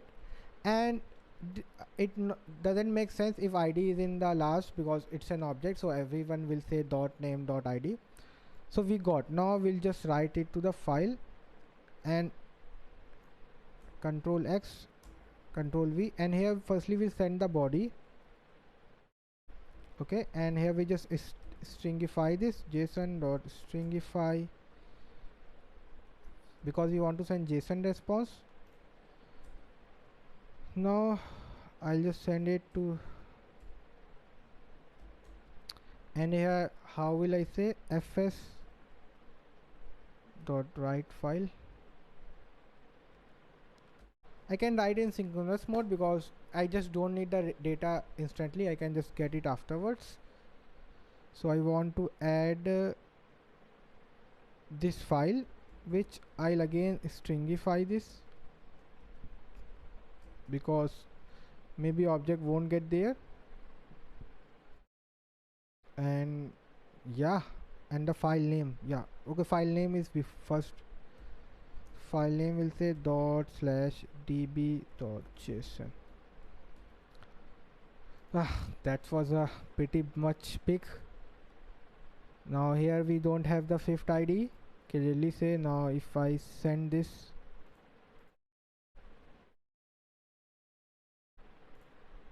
and let's just check, yeah, reload it, send it.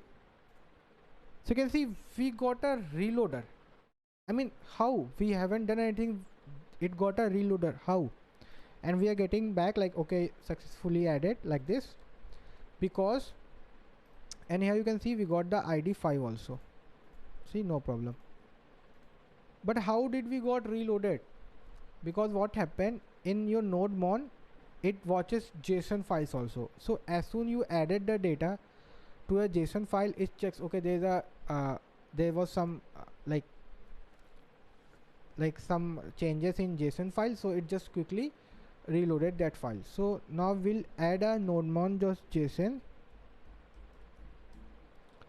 and here we'll give the extension to watch only for js file, not json files. Now if I run it again,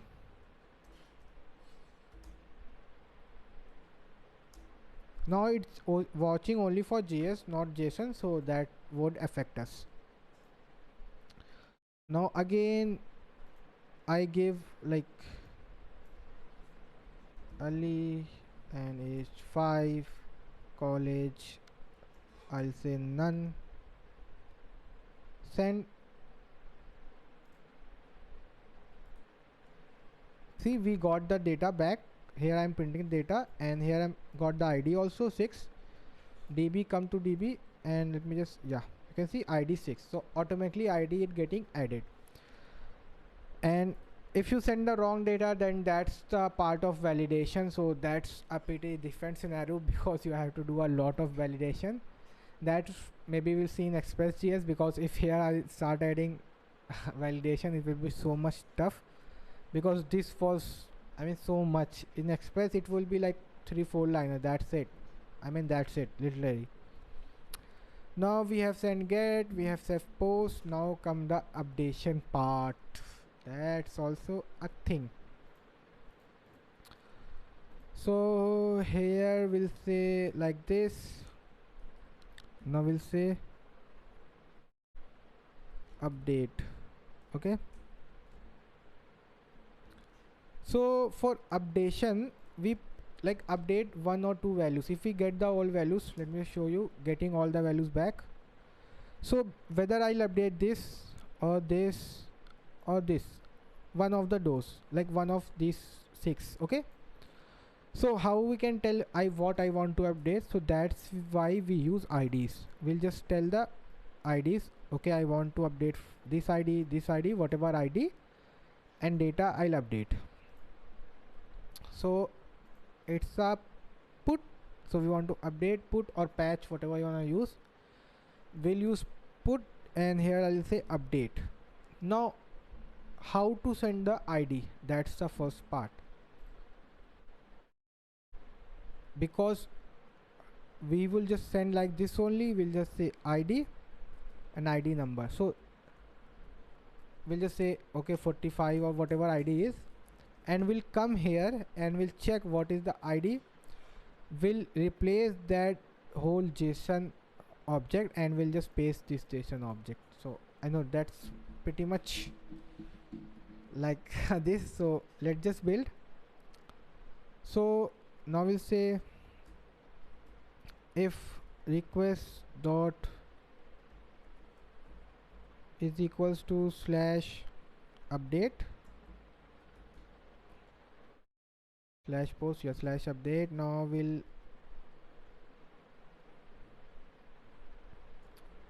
read the file like variable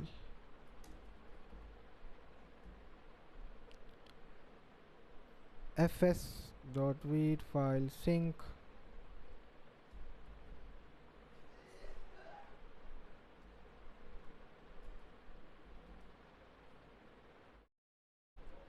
utf-8,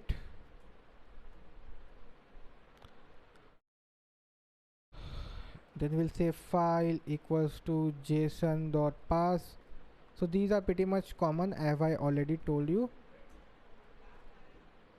And before that we want to get the data, so we'll get the data like this.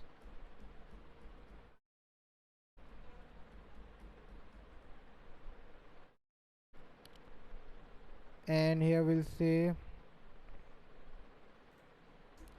instead of where body, I'll just say where body update,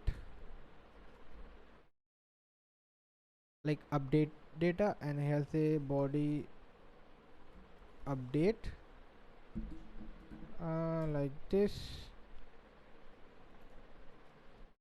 Okay guys, now updation done, request dot on, and now on request end we'll just copy this whole stuff.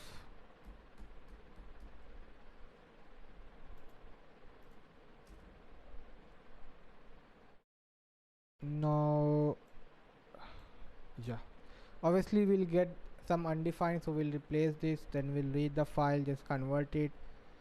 Now we don't need the max ID, and we have to remove I can think we can have this variable and body update, and here we'll say body update. Here also I'll say body update, and yeah, now we'll after, let me just cut this part or comment it out this part. After getting the data, we don't need the ID right now. Firstly we'll print the body, what we are getting in the body, and we won't push anything, won't write anything, and just return the body only. Okay, on update. Okay, so what we are doing, we're just getting body update, getting the data, adding to the body update. On end we are just parsing undefined, removing undefined, reading the file, converting file normal, just sending the body and printing also to check whether we are getting the right data or not. So here I'll just say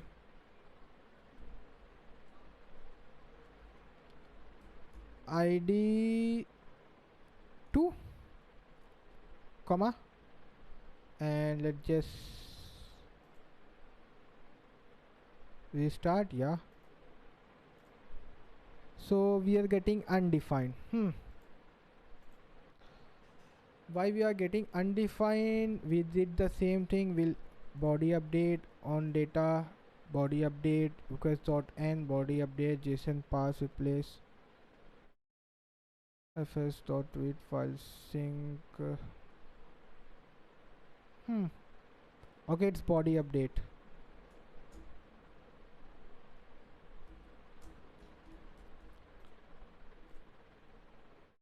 Send it.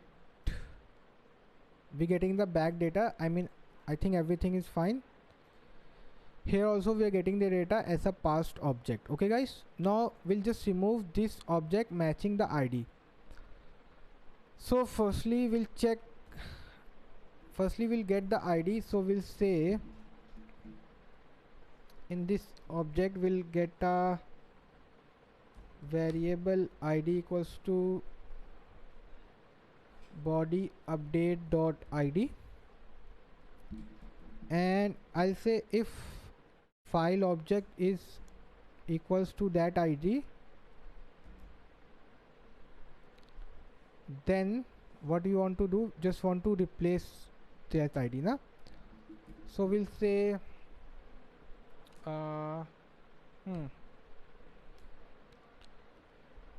file dot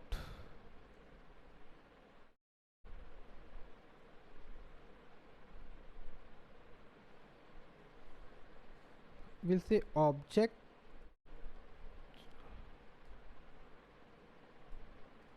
we'll take the index also. Here we'll say index, and whatever the index is of that file, we'll get that index only, and we'll just replace it with body update, and we'll just print the file again.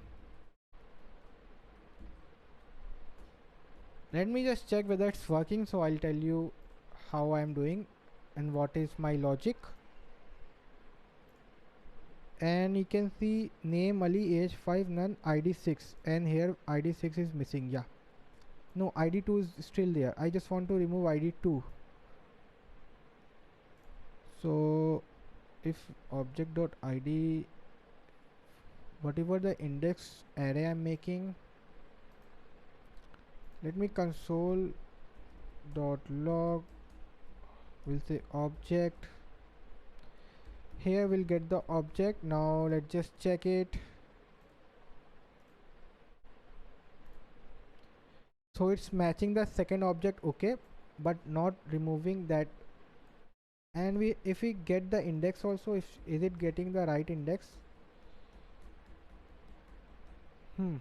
Now if I check it, send. Okay, object, okay, index 1. So index is also 1. So we are just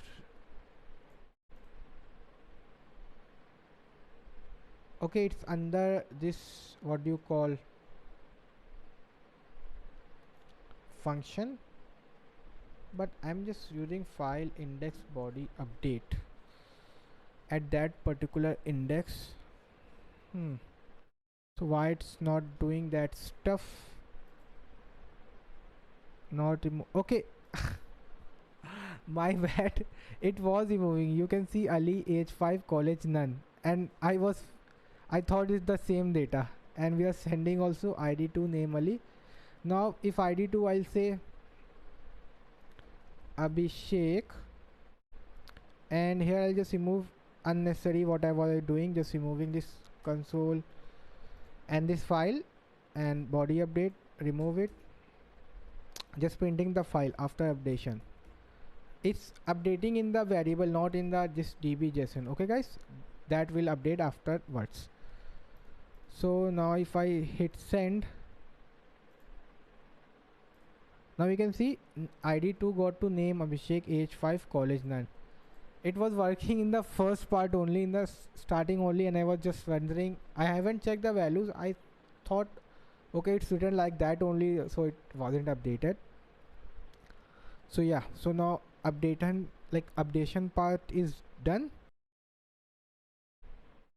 Go back to code, get, post, create, update.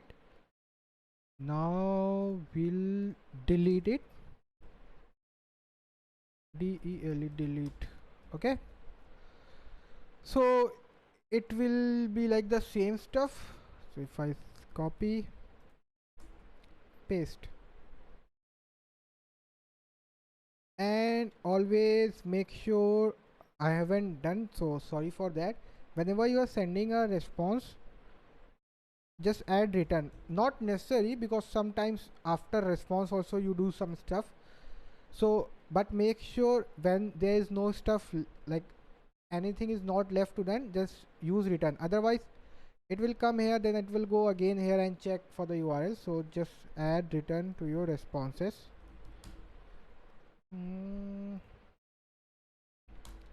Yeah, now we want a delete. Now we copy pasted here. Now we'll say update, we'll say delete. Now here we'll give the ID, and same way we'll get the ID. Let me just close this browser, no need. Postman, let me just send the ID only now to delete. Okay guys, now let's just send. So firstly we'll remove undefined, then read the file, then we won't update here anything like we were updating.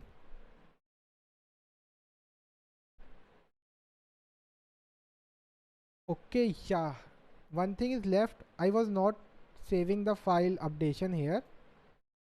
So for updating the file, we just have to use fs.write file sync.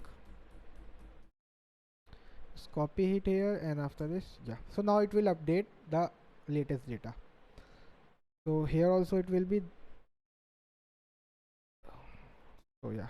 So now we'll just comment this part, and we'll get the ID. And let me print ID console.log ID. We are getting the ID or not, because here the ID is the main thing, because I want to delete, and in response I am sending body update. Okay, I'm sending the ID only. Send, getting back the ID, printing the ID too, and we are sending the ID too. So that is done. Now we want to somehow delete that stuff. So firstly we'll get the ID like this.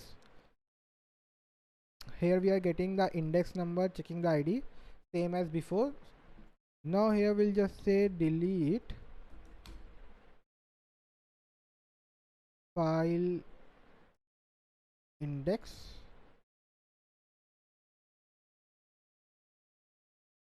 I'm not sure whether we can delete it like this or not, so let's just see after deletion.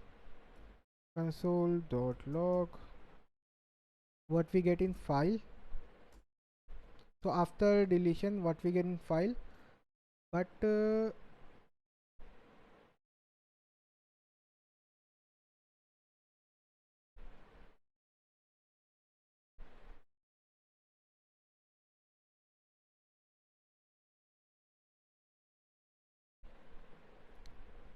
yeah, it was ending here.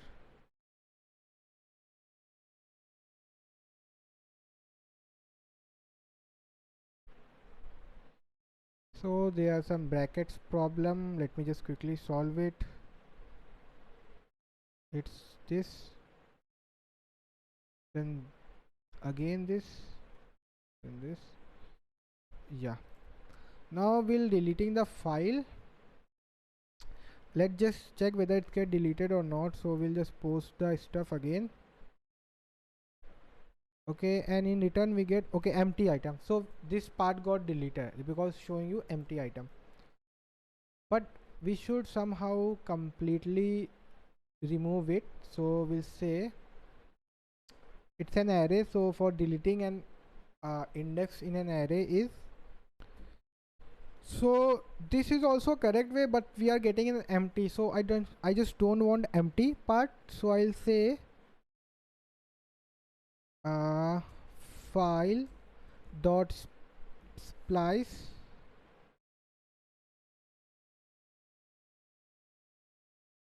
it was splice, I think,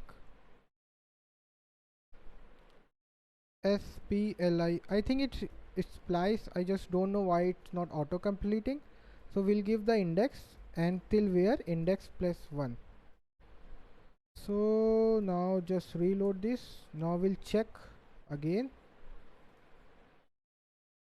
Okay, yeah, so it's working. So we got deleted that item. You can see instead of using an empty, we are just deleting. Now let me just remove console and just remove this. Now we'll write back to file and return back the deleted string deleted, because we are not being like send the back same data because we have deleted that data. Okay guys, now if I hit send, okay, yeah, id2 is still here. I deleted id2, so why it's still here? Let me just close and open again. Okay, it's still there, id2. So okay, let me just console.log and do file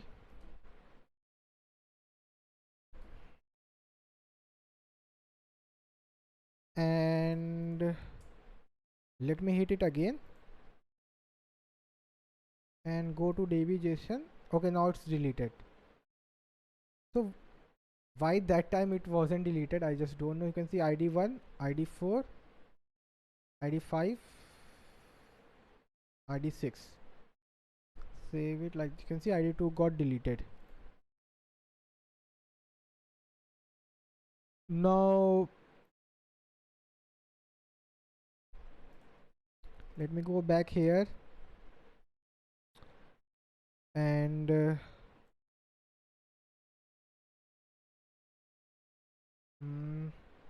yeah, save it. Now we'll check start from creation to deletion. Okay guys, so now suppose I want to make it smaller so I can show you database side by side.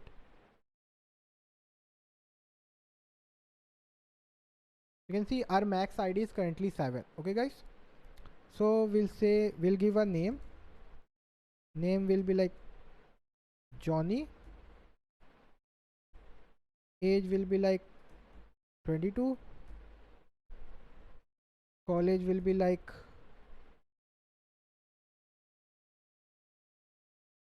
I'll say whatever college, and name is college. Yeah, that's it. And there is some error I think in the JSON format. Johnny comma age comma bias. Yeah, everything's now we have to create it. Okay, so we'll say slash create. Now let's just send. So it will be a post request.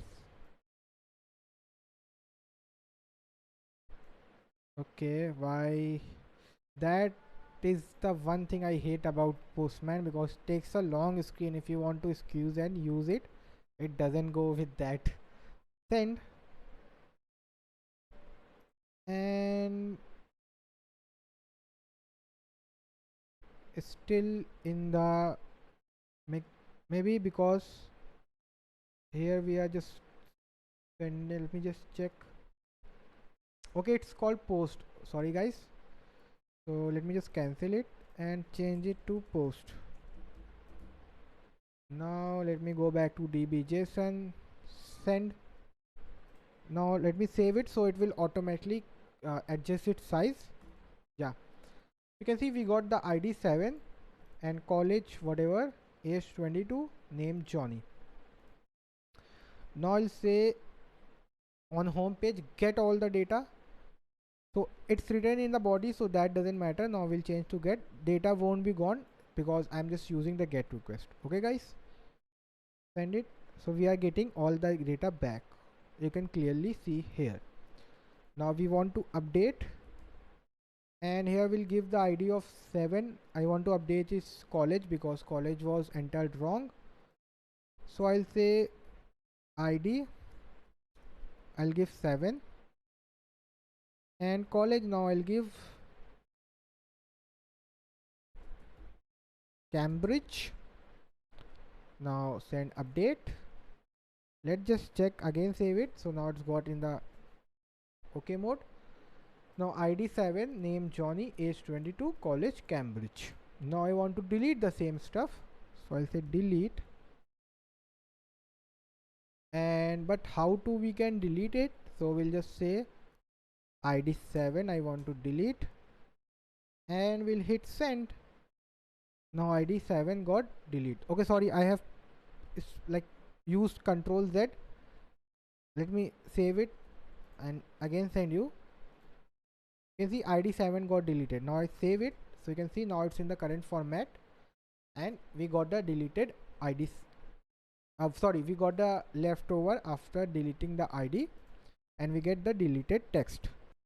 But now I want to do 3-4 steps. Suppose I want to use the same URL and I just want to say get post put delete, and it should work as they should be without adding extra URL. So for that we can just add methods as I told you. So here I'll say if request dot method. So firstly just print the request part so I can see how they are using, like in capital format or small letters. Get. So now if I control find, I'll say method. Next, yeah, method. So they are using capital letters. So here if you do post, it will get post, put, patch, whatever you do. Now you can see we have multiple methods. Unlock, I mean I don't even know, purge, lock, unlock, whatever it is. So we'll just say if request dot method is equals to get, then use this. If method is post, then create. If method is put, then update. If method is delete, then just delete it.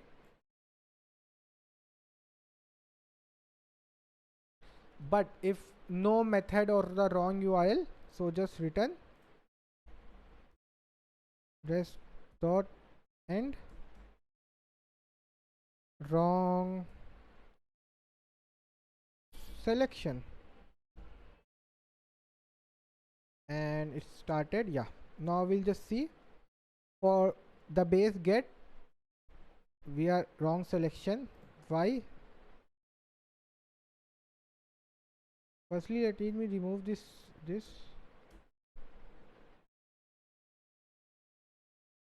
send it again.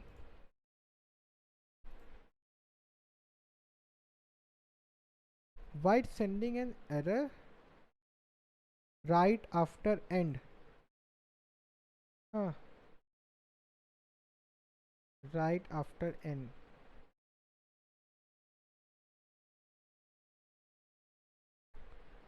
Okay, I think it's returning from here only.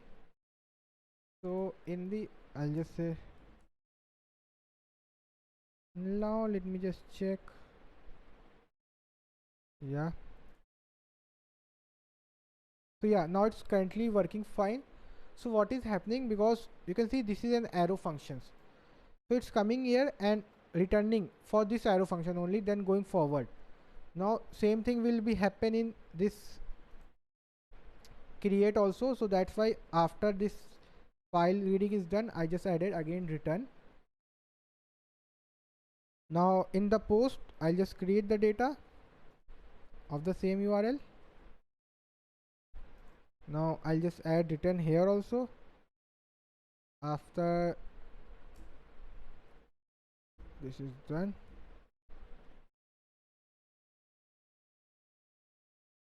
because okay, I think here it will work. Here we don't have to write because we are making on request dot on end. So let's just see I'm not sure of. And we are adding this ID. We won't give the ID, only the name and stuff. So okay, it got added successfully, no error. Now here also we'll just save it.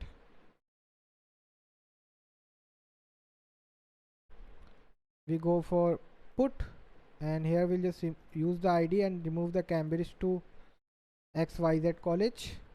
Send. Wrong selection. So input method put. Let me say we have a Cambridge ID 7. So why it's not working? Wrong selection. Put should work.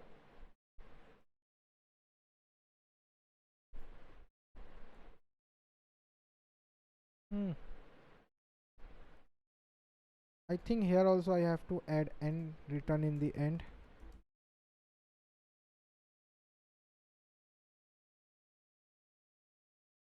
Send. Yeah, now change the college to XYZ, you can see. Now the same way we'll delete, and in the end I'll just return.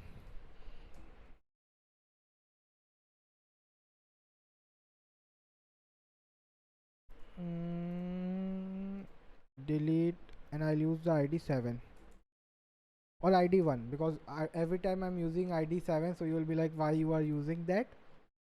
Now ID 1. Right after end.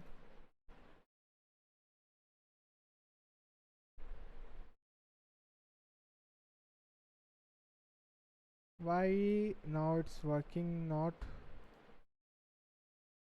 Okay, now got deleted. And if I say 1 is not there, you can clearly see. And if you choose any wrong method and link, suppose wrong selection, unlock, wrong selection, give a wrong URL, wrong selection, say slash post this, wrong selection. So every time we are getting a wrong selection. Okay, you can see it's running, so don't think it's an error. So after that, starting node index.js again, and it's currently running fine. So you can see, I mean, a lot of we just made one root and we just added post, put, delete. And apart from that, is there anything else? Yeah, one thing is left, I thought we'll tell you in the end. Suppose we are using get, so we are getting the all data, but if some user is requesting their own data only, so we shouldn't send all the data. So but it will be a get request. So how we'll make it? So we'll use params like slash, this is will the ID. Okay, we'll get the ID like this. What is the ID with a question mark? ID equals to. Okay, so we'll get the params from here, and if params is present, so we'll just send it the particular ID.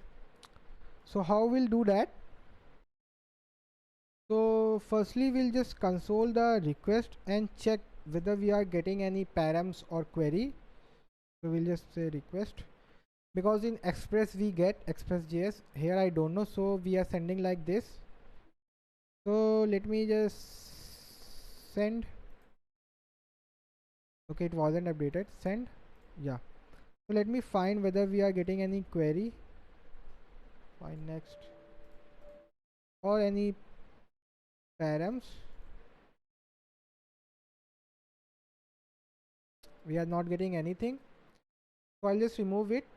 Now I'll import a inbuilt module called URL. So you can see I haven't used any external module apart from what has built in, like FS was a built in, HTTP was a built in, and this URL is also a built in apart from nodebound. That also because I have to start again and again. Apart from that, I did it just with the built-in modules. So if someone asks you, can you build API without Express, and the answer is this, Now we'll say url dot parse. We'll say request dot url, and here we'll say true, and here we'll get the query. Now I'll just console it. Okay, it's showing me error from now only. I mean,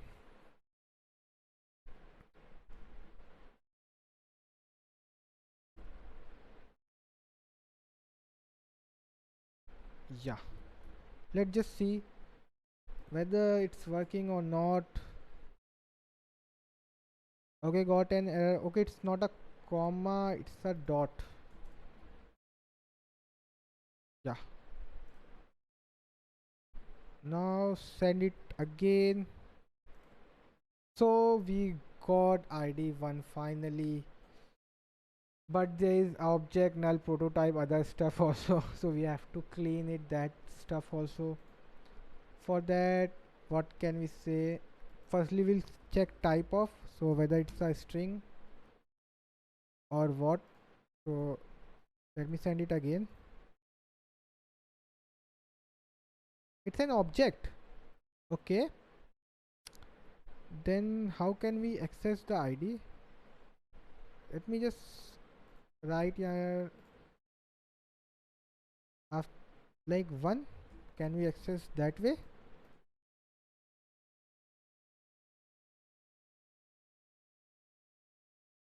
Okay, we can't, throwing an error. Or maybe we can just wrap this up in bracket.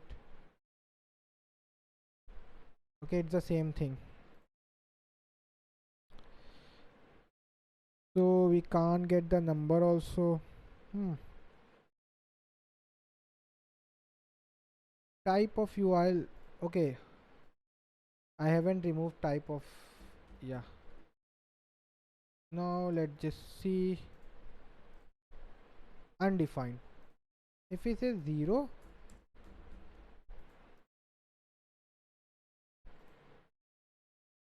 then again undefined, so we have to get that data somehow.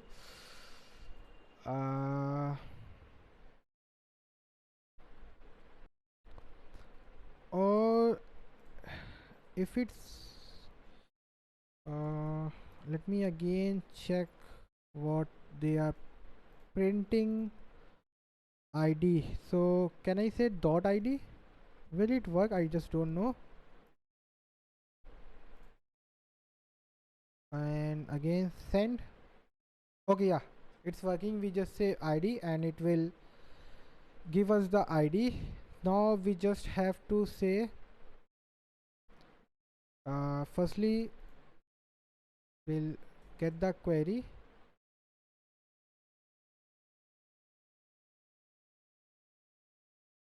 or dot id directly and check, and we'll say const id or let id equals to, and here I'll say if id. So we'll just read the file and we have to send the specified data na. So we can just use update one where we are just finding the data by id and we'll just return back that stuff. So we'll just copy this whole stuff and we'll just paste it here, and we just don't need this stuff. Reading the file, parsing the file, id we have it, and for each if object.id is equals to id, then we'll say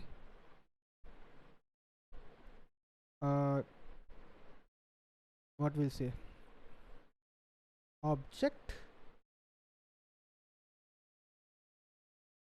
No, we have to select that object na. So we'll say where data, we'll say data equals to that particular object, and here we won't write the file, and in return I'll just send the data. Data,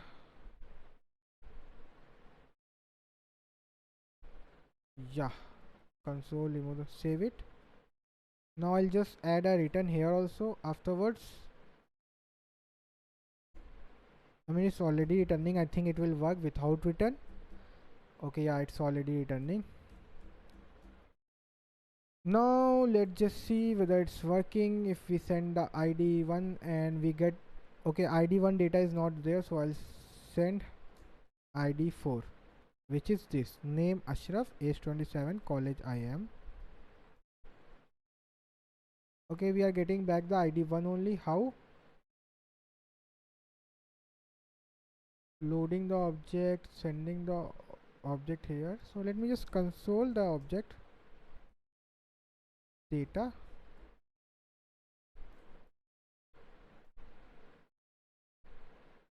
Undefined. Huh.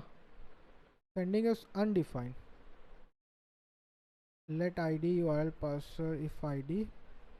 Just go here. Let me just print the ID also. And here the object also, whether we are getting object or not.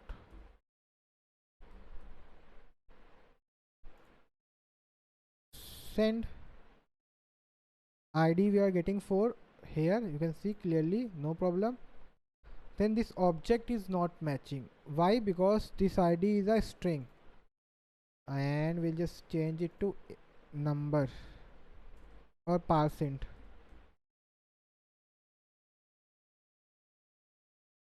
Save it. Now if we just run it, now we are getting back the object, everything is fine. So now if we want to get, suppose, ID 7, I'll just say ID 7, and ID this is ID 6, ID 6. And suppose you are not sending, I want every data, so let's just do this, and you get the all data. So this was some basic CRUD API, I'll say, and it was too, I know it was too, I mean, what to say, confusing and like that, because when you, like, if you have studied a little bit other framework, then you'll find out this may be a lot more hard. But like the one you have studied before that also, if you go to their basics, that then also you'll find the same stuff. And now if you study Express.js, but before that we have to see a lot of stuff, then it will be seriously very easy, because now you got how we can do stuff. And if someone asks you, can we build APIs without these Express.js frameworks, yes you can, with HTTP server, and you can just do all the stuff whatever you want, just if else like that, and return response. And obviously you can just say here res dot write head, you can see use this write head to send the status codes. So yeah, so that's it in this part guys of whole the CRUD API. Thank you. Okay guys, now we'll study like events in Node.js. So basically when you were studying JavaScript, so there were bunch of events like on click event and on mouse hover event, but we were not having something like which we can build by ourselves. So in Node.js we can build event custom events. Custom event means we can build our own events, what we want to do with that event, and it's really easy. We will have to just write few lines, and it's by default asynchronous. Okay guys, so let's just see. I'll tell you how it's work while writing the call like code.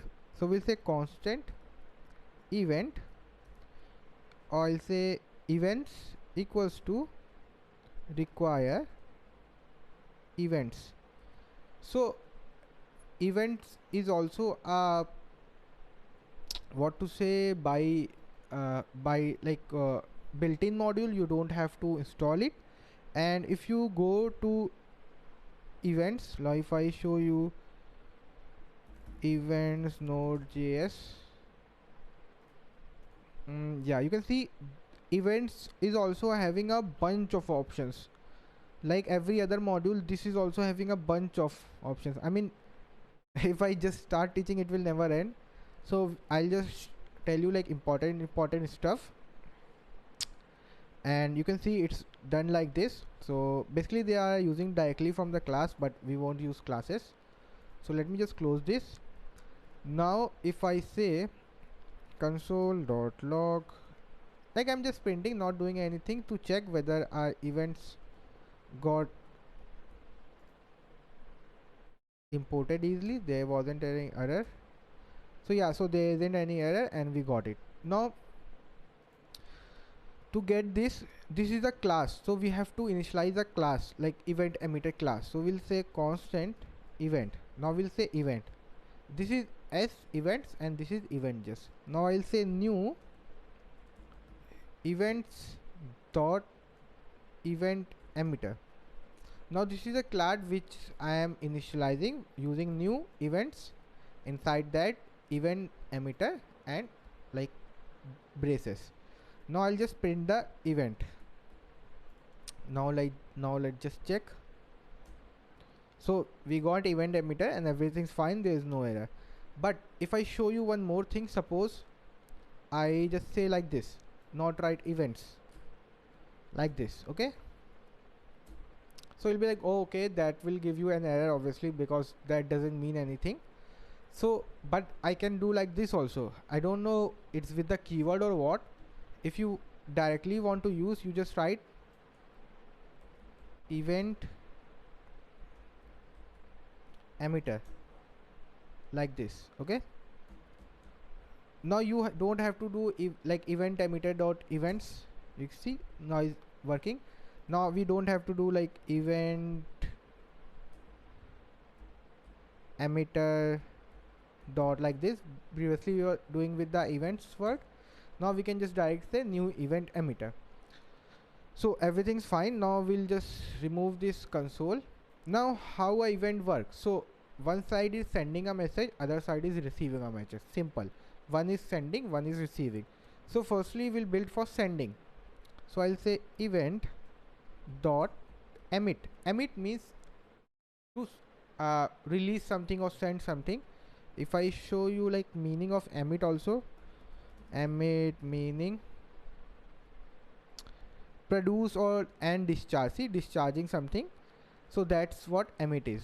So we are just emit, will discharge an event. So what event?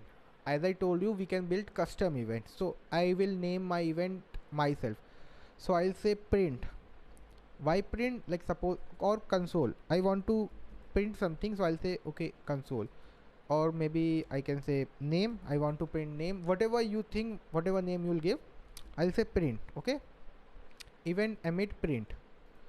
If I again run, no error, but it has emitted the event, but the second part there wasn't any listen, so it will not show error. Okay, I am fine, I have just emitted it. Now we'll say here to listen, we'll say event dot on. You can see automatically giving suggestions on, like on the, like I am listening on. Now we'll give the same name, so we'll say print, because I am sending the event print, so it should listen to print event also. Okay guys, now if I save it,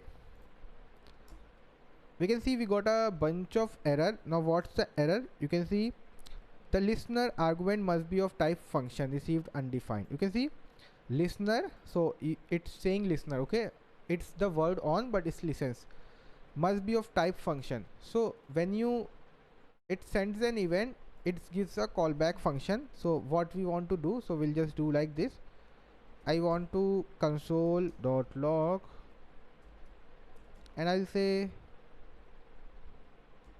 am printing, like normal, I'm printing. Now if I again run, everything's fine, but no error, but like no anything printed, because as I told you, I called the print from here and it was listening to print. It should come here and printed it. But again, if I show you, it's not working. Why? Because listen should be described before. So this listen argument should be used before as compared to afterwards, because when you are here it's sending, but listening part was initialized afterwards, so that's why it's not working. So we have to listen first, then if someone sends any message or something, then we'll listen. Now if I run, I have to save it, guys. If I run, you can see I got the message I am printing. Simple. Now if I send some other emit, so I'll say emit data, save it. Noise node. So I am not getting anything because it was listening to event print only, not data. So here also I have to write data. You can see I'm printing. But suppose with the event emit, we'll say on click we can pass data, extra data also. So if here I want to pass some extra data, so I'll put a comma like this. You're putting a comma, and whatever value you want to send, I want to send 12. I want to send 12. Okay, 12 is my data or something like that. I'll save it. Again I run it. I'm printing, but where am I receiving what? So to receive this, I'll give in this callback, I'll give a param. So I'll say number. Here I'll just print the number. See, I'm printing 12. I'm printing 12. But suppose I'm not giving 12, but it's params is receiving, so it will be undefined or something like that. See, undefined, so it's not a problem. You can just say if number is there. But suppose I want to send a lot of data, so I'm just sending 12. So you'll say, okay, just wrap this up in an object and send. Yeah, I can do that, but that is unnecessary, because we can just say 12 again comma and send another values. Now I'll say JS. So now these two values will be sent. If I save it again, but still we got 12 only, because here we are receiving one argument only. So I'll write another param and say lang means language, because I wrote JavaScript basically. Now here I'll print the lang. Again I run it. See, we got JS also. I am printing 12 JS. How we got it? Because I just I made a little bigger so you can see clearly. I am printing JS 12. Now if I show you, suppose there is a long function. Suppose it's kind of function like this. There's like 20 lines of functions.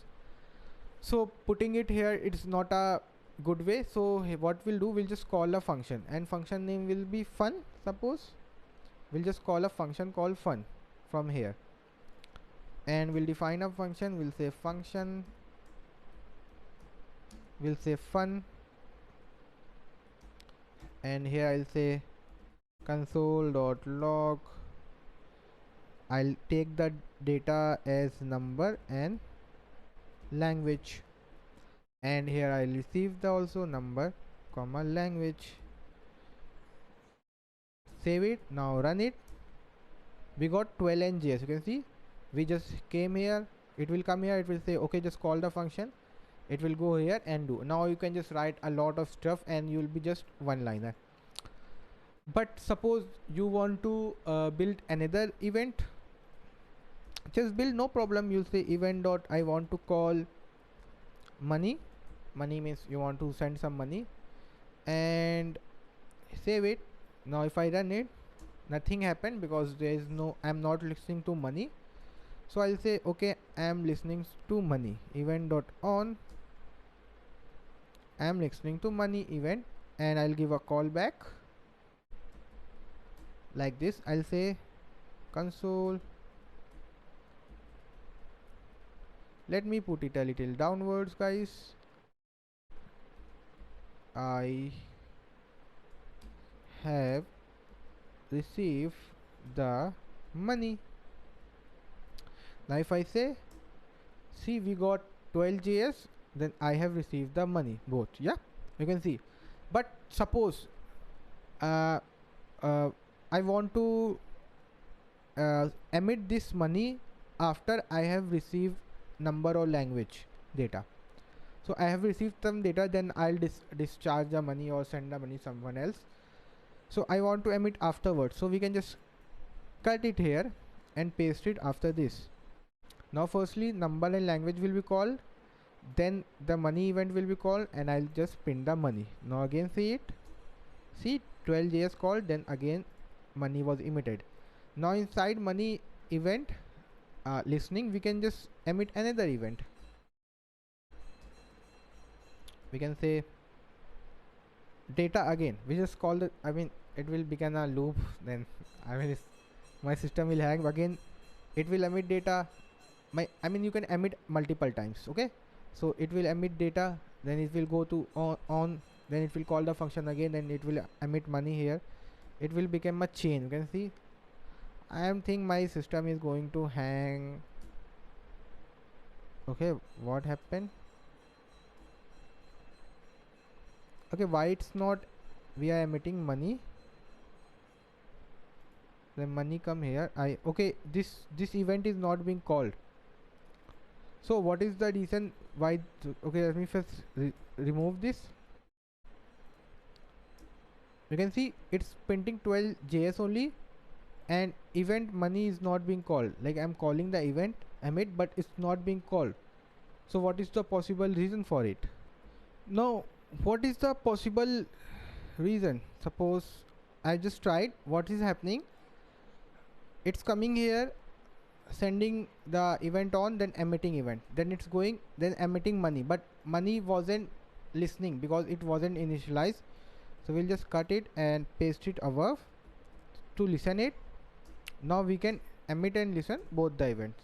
So previously what was happening, it was in the end to listen, so it came here, defined the function, then I say okay listen to data event, then event emitted, it came here, and again I told here to emit the money event, but money event wasn't listening because it hasn't gone till there. So I just pick it up and put it upwards. Now I'll say here I have received money. But again if I event dot do emit data, now I think it will become a loop. So you can see I have, okay, now okay, it was going too fast. Yeah, so it will just keep on calling. Now suppose, let me just delete all of the stuff. Yeah, now suppose you want to call a lot of events. So we'll say event dot on, and you'll say data, I mean data, and here we'll say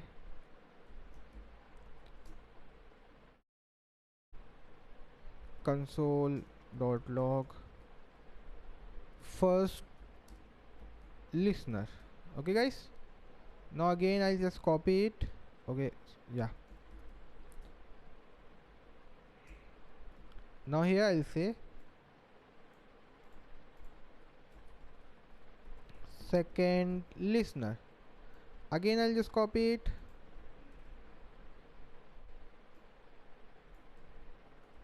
Third listener. So what is happening, we listening on the same data event and 3 listeners are there. So now what I'll do, I'll just emit the event dot emit. Now I'll call the data. Now let's just see which will execute. Now if I run it, you can see we got all 3 executed, first listener, second listener, third listener. So how it happened, because when you emit something, so how many listeners are there, it will just goes to every listener and do the stuff. So whatever stuff, now you can like have the fourth listener also, and you can say fourth. Okay guys,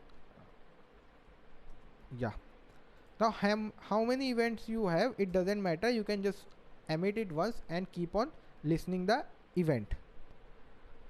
Now the same way you can have one event like this, like one listening event, and you can emit multiple times the same event. Okay guys, you can see now. Now if I run it, now we'll say node index there. See, we emitted 1 2 3 4 5 times. But suppose you want to emit it only once. I mean, you will emit 5 times, but you want this event to listen only once. One way you can just have, but I mean, put a flag. You can say if flag is equals to 1 like this, but that's unnecessary programming because we have something called once. So if I just say once, that's it. Now how many times you call, it will just call the first time and rest 4 will be ignored. That's it, no error, nothing, it will be just ignored. If I now run it, you can see first listener, it got only first time. So let me just show you. If I say here 1, here 2, here 3, so I'm sending the data extra 4, sorry 5. Now let's just see which event was fired. So we'll say number, and here we'll just print the number. You can see first listener was fired obviously because it came here fired. Now rest 4 were like rest all 4 were ignored. Now suppose you want to emit a error event, so let's just copy it. So we'll say emit dot emit, sorry, event dot emit. How come this came here? Sometimes VS Code like automatically just import things if you have like installed a bunch of extensions. So I want to emit error. Okay guys, now if I save it and check what will happen. So we got an error, unhandled error. Now if I say error 2, emit error 2, nothing happened. It's like it was normal, it was emitting but no one captured. But error is a keyword. If you putting it, so it will just emit the error. And what error is this? I just don't know what error. It's just a error event. And then you can here say also new error. You say whoops, like this. Now you can say we got error whoops, so it's showing you error name, like you have a error whoops. By just you can't do every, like if you do like error 2 suppose, which is not a keyword. Now if you do, it's not showing you. Okay, but error is a keyword, so it just when you do it, so it just working. But Node.js suggests you should always capture all the errors. So we'll just event.on, we'll just capture the error event. So we'll say error. Now here we'll just remove this. Now we'll say console.log, there was an error, there was an error.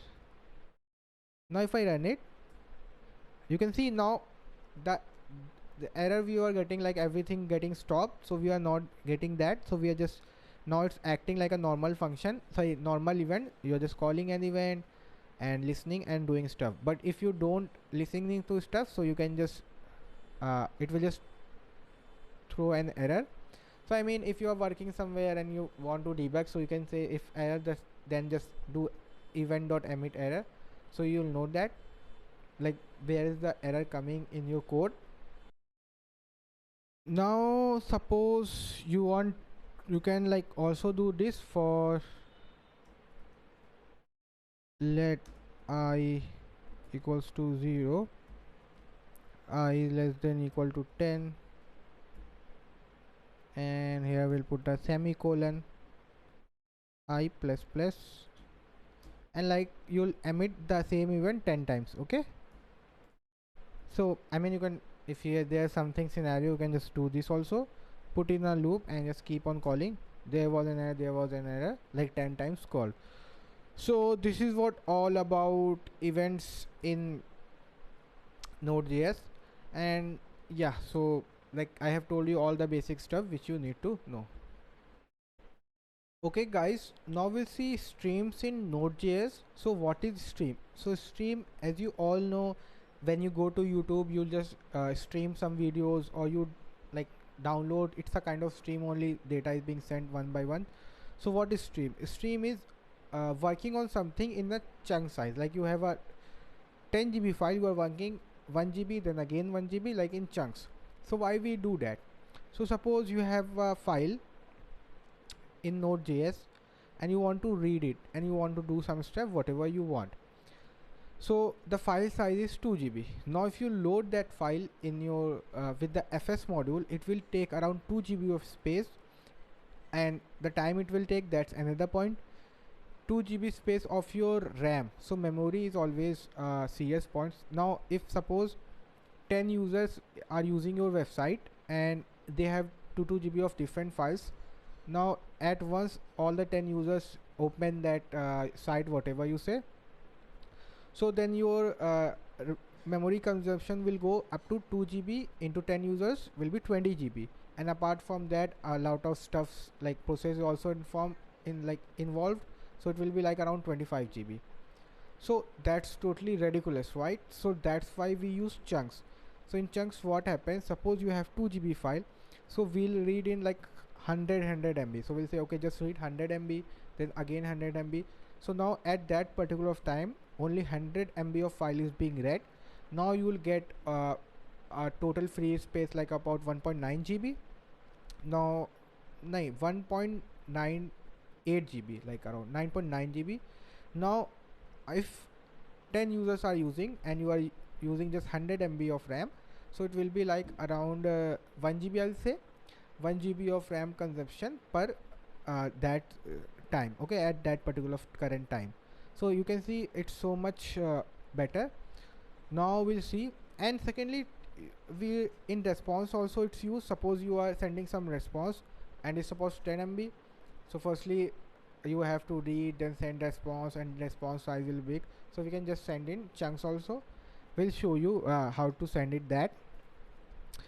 So firstly we'll study something. There are 4 types of stream. First is readable, second is writable, third is duplex, fourth is transform. So what is readable stream? So like in which we read the data in stream. So as the name suggests, we are reading the data in stream mode. Then what is writable? So we'll say in which we write the data in stream mode. So we write it, we read it, okay. Then duplex mode, we do both write and read. Then there is transform, which is not that much you use, maybe Google engineers using it, that I don't know. It's like reading and writing both at same time, like that. So readable, when you read something, so it's called readable stream. Writable, when you write something, it's called writable stream. Duplex, you do both the things. Transform, you do both the things at the same time. But transform is not that much used, maybe someone is using, I just don't know. So let me just show you how we do it. So firstly we'll say const fs equals to require fs. So why we are using file system? Because I will write a file in stream and show you. We'll say fs, we'll say constant, we'll take the stream here in here and say fs dot write file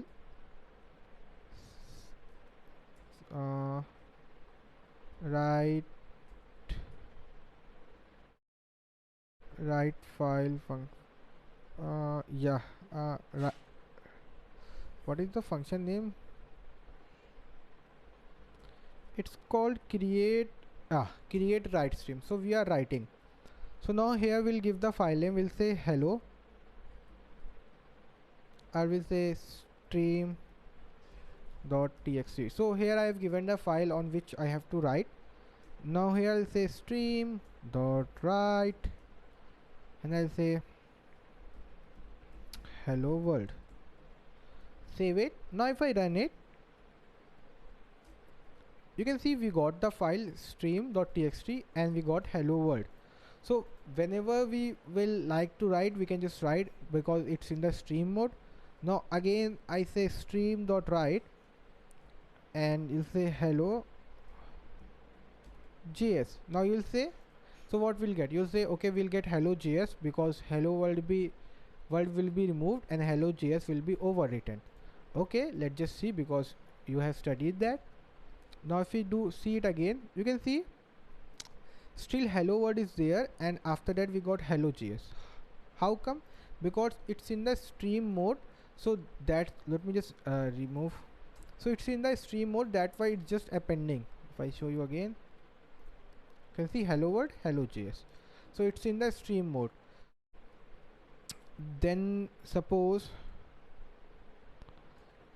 you want to like end the stream because you were writing a stream, so it's in the stream mode. Now you say okay, my work is done, I have done writing.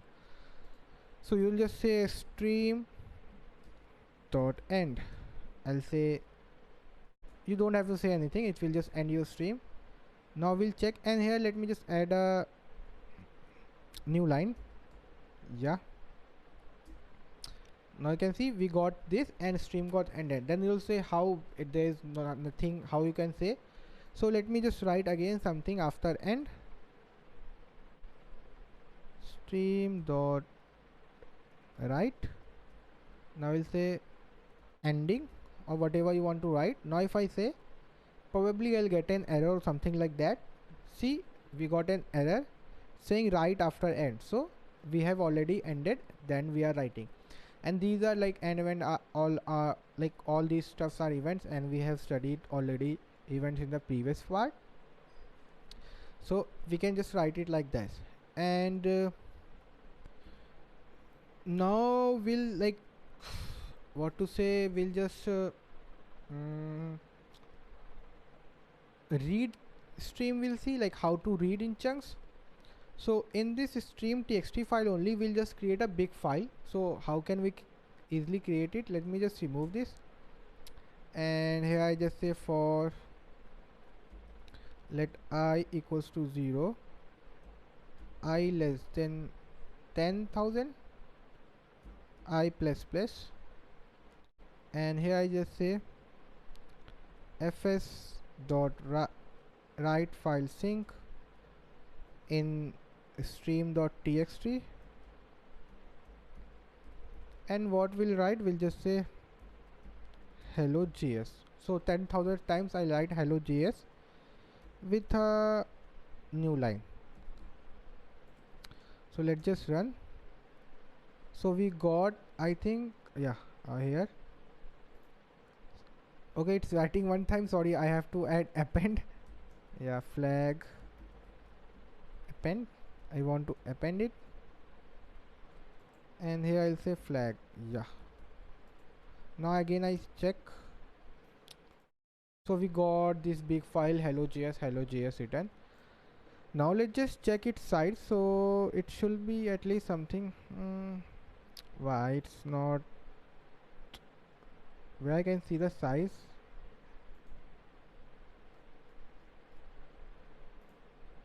Okay, I think I have to go to the computer and check this PC Nodejs. So the file is 88 KB. So let me just make it a little more bigger. So I'll say hello world JS and hello JS. Now let's just check. So now it will be of size 303 KB. Okay, that's, oh shit, I deleted this main file. So I can just go to recycle bin and restore it, but recycle bin also have so much of stuff. I'll just say sort by date deleted. Yeah, now I can just restore. I got it back. See, deleted just gone. VS Code is so fast.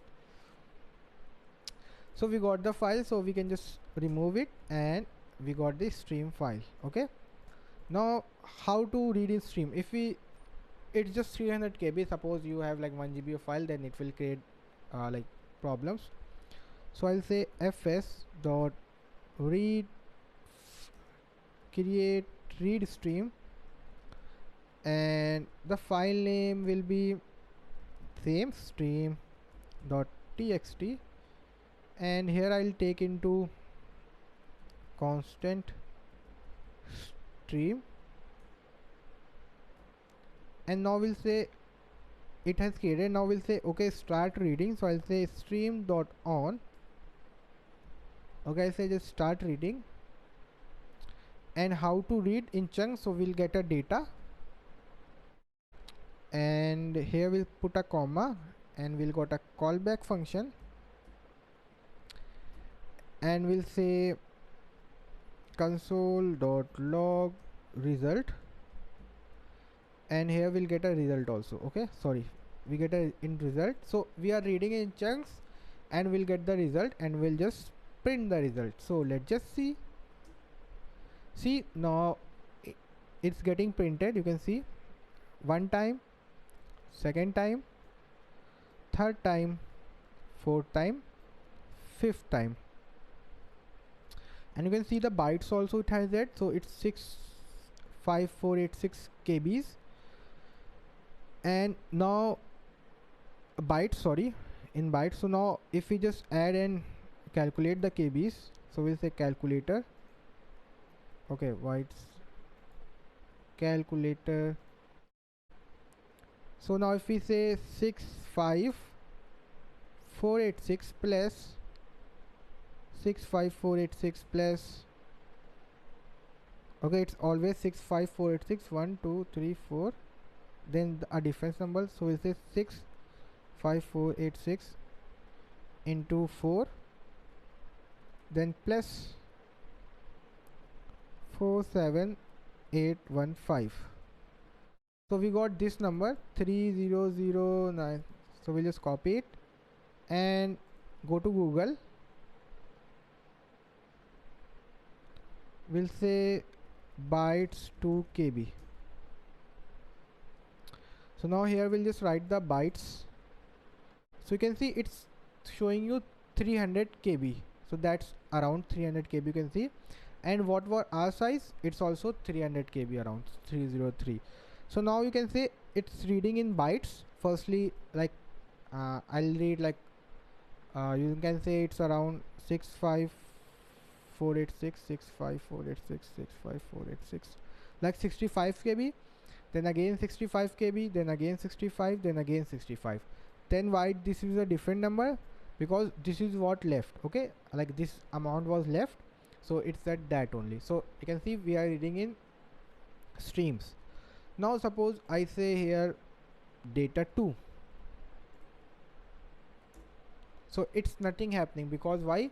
Because data is a keyword like event, so we'll know studied about event. So we are telling stream on data.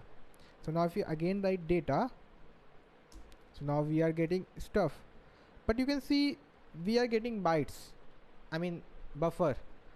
You need the real data. I mean you'll say okay, what will I do with that? I need the data, real data, to show me this hello.js, this stuff I need it. So for that, here we'll do put this, and we'll say what we'll say encoding, because we want to give the encoding, and we'll say encoding of UTF-8. I'll say read in the encoding mode of UTF-8. Now again I run it. Now I see Nodejs, and it's so wrong. You can see it was so long, it was just keep on printing. Now I won't again print it, otherwise it could hang my system, because I am recording also and doing a lot stuff. So let's just remove this part.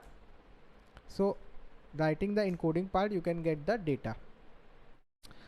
Now suppose you want to define your own chunk. Suppose you are getting like this in 65 KB, which was around yeah, 65 kb, yeah, because it's in 1000, so it was around 65 kb. Now you want to give your own kb or bytes. I want to read this much amount per stream, per chunk. So here you will just say high watermark, and here I'll give like 30,000. So 30,000 is equals to like 30 kb. So now if I again run, so you can see we got so much long because 30 kb, then again 30 kb. You can see it's 29,950, just so it's not accurate. Then 29,950, 29,9, so it's creating now more stream because we got the much data. So it will be printed maybe 10 times. 30 into 10, 300. 1 2 3 4 5 6 7 8 9 10. Then 10 kb was left, and this is what 10 kb is. So this is the way you can do. Apart from that, suppose you want to check the length. So this result object has a length property, so we'll just check the length. See, 30,000, 30,000, 30,000. So you can just check like that also. I just forgot, I should have used this way to tell you. Yeah, anyways, so suppose you are printing the data. Let's just remove high watermark and let it be read whatever they are reading. Yeah, now suppose, and remove this length also. I want to pause in between. Suppose this is reading, now I want to say pause. So I'll just say stream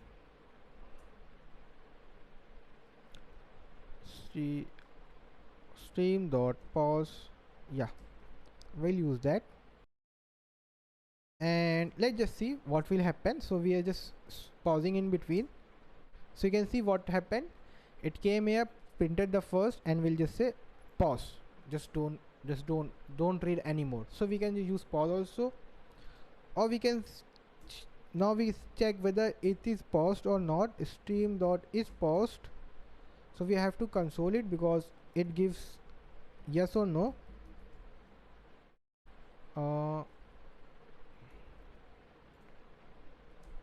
So you can see it's showing you true. Okay, it's in the pause state. Now okay, I want to resume. So pause opposite is resume. So we'll say stream dot resume. Now here I say console. Now let's just show you. Now it will pause, check, pause, true, again resume. So it will print all the data, but it will be in the loop. See, true, false, like that. And here we'll check whether it's paused. So it will give us false. It's paused. So now it will give us false. Okay, it's not false. So true, false, and like that. True, false, true, false. Now we can set timeout. Suppose I want set timeout. Now every time I'll just say stream dot resume, and the time should be around like 2000. So 2000 it will equivalent to 2 seconds. Now after every 2 seconds the result will get printed, because first time printing, pause, set timeout 2 seconds, resume, again got there. Okay guys, 2 seconds. You see, after every 2 seconds it will get printed.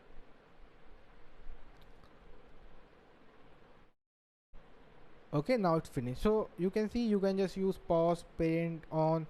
Then you can just say stream dot end. So you can here say stream dot end.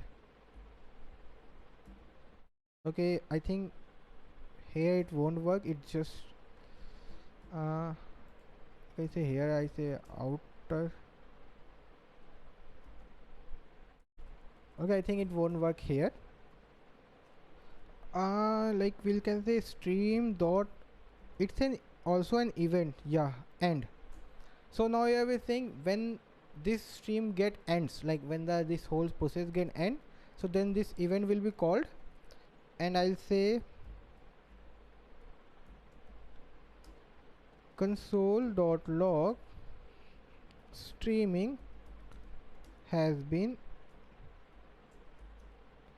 ended. Sorry guys, yeah, like this. So now it will print for 10 times, sorry, 5 times I think, yeah, total, and it will come to end. Okay, see, stream has been ended. So when it end, it will just print it. So if you write any other stuff, see, like suppose I have written end 1, and let me just print it after 1 second, so that will be okay, or maybe 500.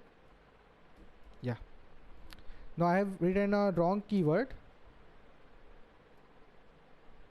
Nothing happened because there is no event called end1, so it won't show errors because it's listening and I am listening to end1, so but nobody is emitting, so you won't get any error. Then there one important part also, which is called error. Suppose you get any error, like I have already told you in events only, so you can, it will captured by error. So I'll just say error caught, and we just print the error dot message, and here we'll capture the error. Okay guys, so how we can get an error? We'll just say wrong file name, wrong destination, and it will try to stream but it won't be streamable. Error caught, no such file or directory open, e, like whatever it is, e stream.txt. okay, so this is what also you can do with the help of streams. And we'll see something more. Okay, wait, so we'll see in this part only, like when you using a HTTP server, then how you can do that. So let me first remove all the stuff. Now here I'll say constant HTTP equals to require HTTP. Now I'll say HTTP constant server equals to HTTP dot create server, and we'll get a request and response, and we'll listen it, and we'll say server dot listen to port 5000, and here we'll just send the response running. That's it. So we can check, okay, it's running. Now we'll say node mon. So nodemon is already installed, so yeah, so it's running. So let's just check. We'll go to localhost 5000. Let me just check what's the port. Okay, 5000, yeah, running. So we are running. Now suppose we want to send a file, it's this same file, but the, I think, okay, the same file. So I'll say constant. Now here firstly I read the file, constant file, and here I just firstly require it, const fs equals to require fs. Now I'll say file equals to fs dot read file sync. Here I'll give stream dot txt. We'll give the encoding UTF-8. Now we'll just respond the file. Normal, nothing much. We are just directly responding the file. Go here, hit it. We got the file stuff. You can see this is so long. I mean, you can see this arrow. Okay, yeah. But if you go to developer tools, go to network tab, and let me again reload this. See, we got a bunch of stuff, so you know, like, so if you go to localhost, you can see the headers. You can see content length was so long. I mean, you can easily see here it's for like 310 KB. That was totally not required, like if you have a 1 MB. And let me just show you. And what else should I show you? I mean, yeah, maybe content length is enough. You can see it's like around 300 KB, and that's totally like ridiculous. Like if you have 20 MB of file, then what you'll do? So let me just make a file also. Say for let I equals to 0, I less than 10,000 and 1 lakh, and we'll say I plus plus. Now we'll say fs dot write file sync and into stream.txt, and we'll give a flag of append. Yeah, that's it. So let me just comment this part and we'll just save it. And okay, A should be in. Again we got error, data type. So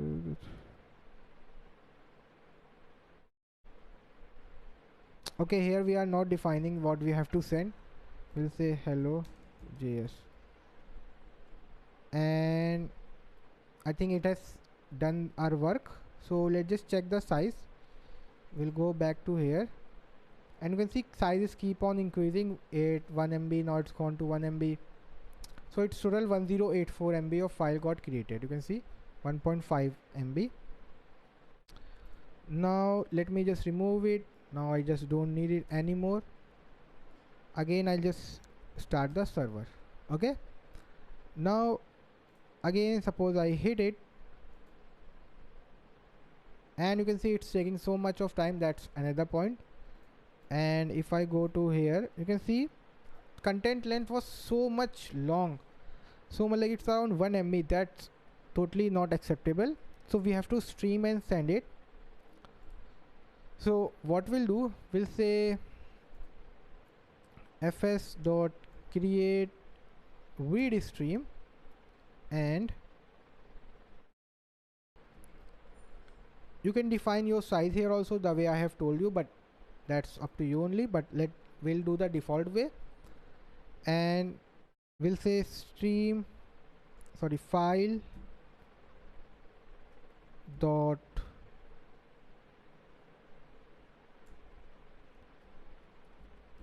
on. Now this time we'll open, this is an open event, so we'll open it and we'll make a callback like this. This is normal. We'll just remove this res.end. Now here we'll say file dot on error. So we'll check the error if there is any error. So we'll just say res.end got an error. That's also okay. Now here we'll say like file dot pipe. So what is pipe? So it's pipe like as we are keep on reading, I'll just push it into response. So I'll say here response. So here I am opening the file, and as keep on reading, I'm just pushing into response, and here on error I'll return this. So let me just save it. Okay, everything's fine. Now if I go here and click this again, now you can see we got getting the data. Now it's taking not longer time. You can see previously firstly it was loading. You can see firstly we got some data and it's keep on getting. And if we go to dev tools, come here, now you can see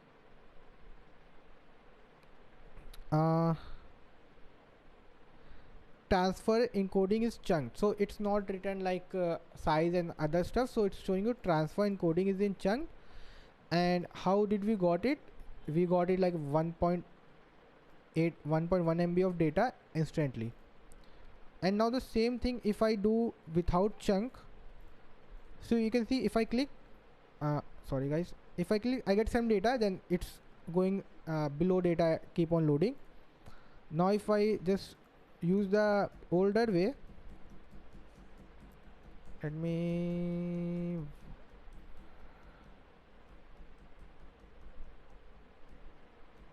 yeah, so this was an older way. Now if I go click, so again it's, yeah, it's getting data, but the time was 1.1 MB, and you can see it was not that better because we are getting the size, and previously we are like just piping it.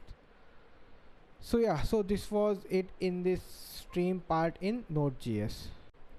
Hello guys, now in this part we're gonna build like a weather app. So that's why I have written weather Delhi. So whatever you write, like whatever your city you will give, it will give you the weather of that city. And we're gonna build the front end first, then we'll connect it with the backend, which is HTTP server or node server. But there is one problem. Where do we get the data from? Like, okay, we want the weather, but how will show the weather? Like, what's the weather? How we know like the weather in Delhi or Kolkata? So for that we'll use an API. So like we were building API, CRUD API. The same way there are multiple APIs you can just use for free. Some are for limited time period only, after that they require payment, and some are totally free. So we'll build that only.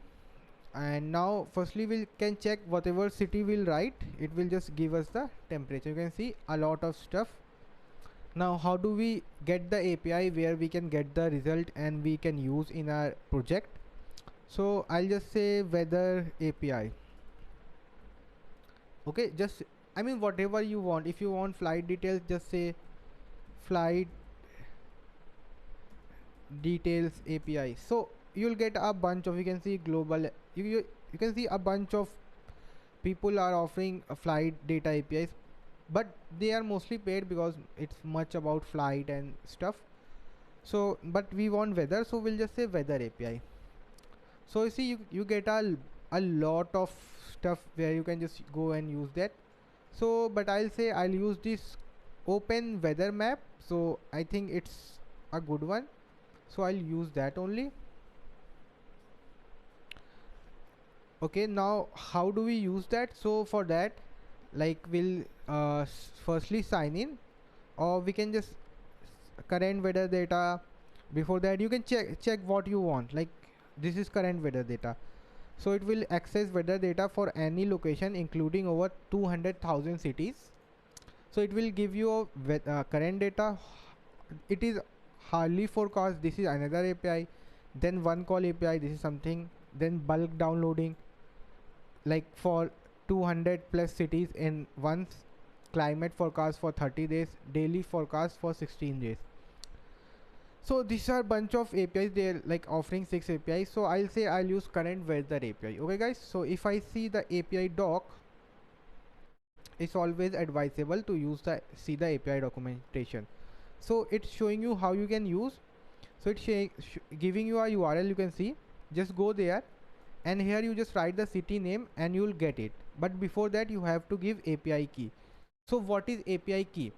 API key is something, because suppose this is an open API, okay, if they will like won't ask API key, so anyone can come and they will just keep on using their HTTP server or whatever node server or Python server they are using, and they can like make 1 lakh requests at a time. So their server will obviously went down. So that's why they just let you like register first. So you'll register, you'll give your email, then they will track you how many times you have access using the API key. So they'll know, okay, which API key is being used again and again, then they can just block their APIs. That part we'll see like when we'll study JWT and stuff, then we'll know what are API keys better. So when we'll register here, we'll get a API key that we have to enter here. Okay guys, and you can get by here also city name and state code, but state code we won't use, we'll just give city names. And yeah, that's it, city ID. So let's just see. So for that we have to firstly register, and this is called query params. So you just give a bunch of stuff after question mark, that will also study afterwards. And but we have already seen in CRUD API queries, but I haven't gone deeper because that was just normal. So for using that, so maybe they will show you an option login or sign in, something like that.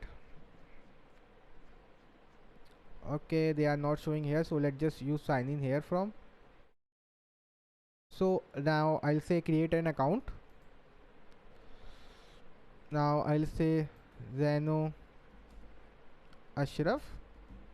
Now I'll give my email ID. So what email ID should I use? I'll say Sayyid Ashraf dot 1234.1234 @gmail.com, and I'll pick up some password. So I'll say this is my password, and I'll repeat my password. Maybe when you do this stuff, then a little bit change in the UI, so that's another part, but it will be like flow will be like this only.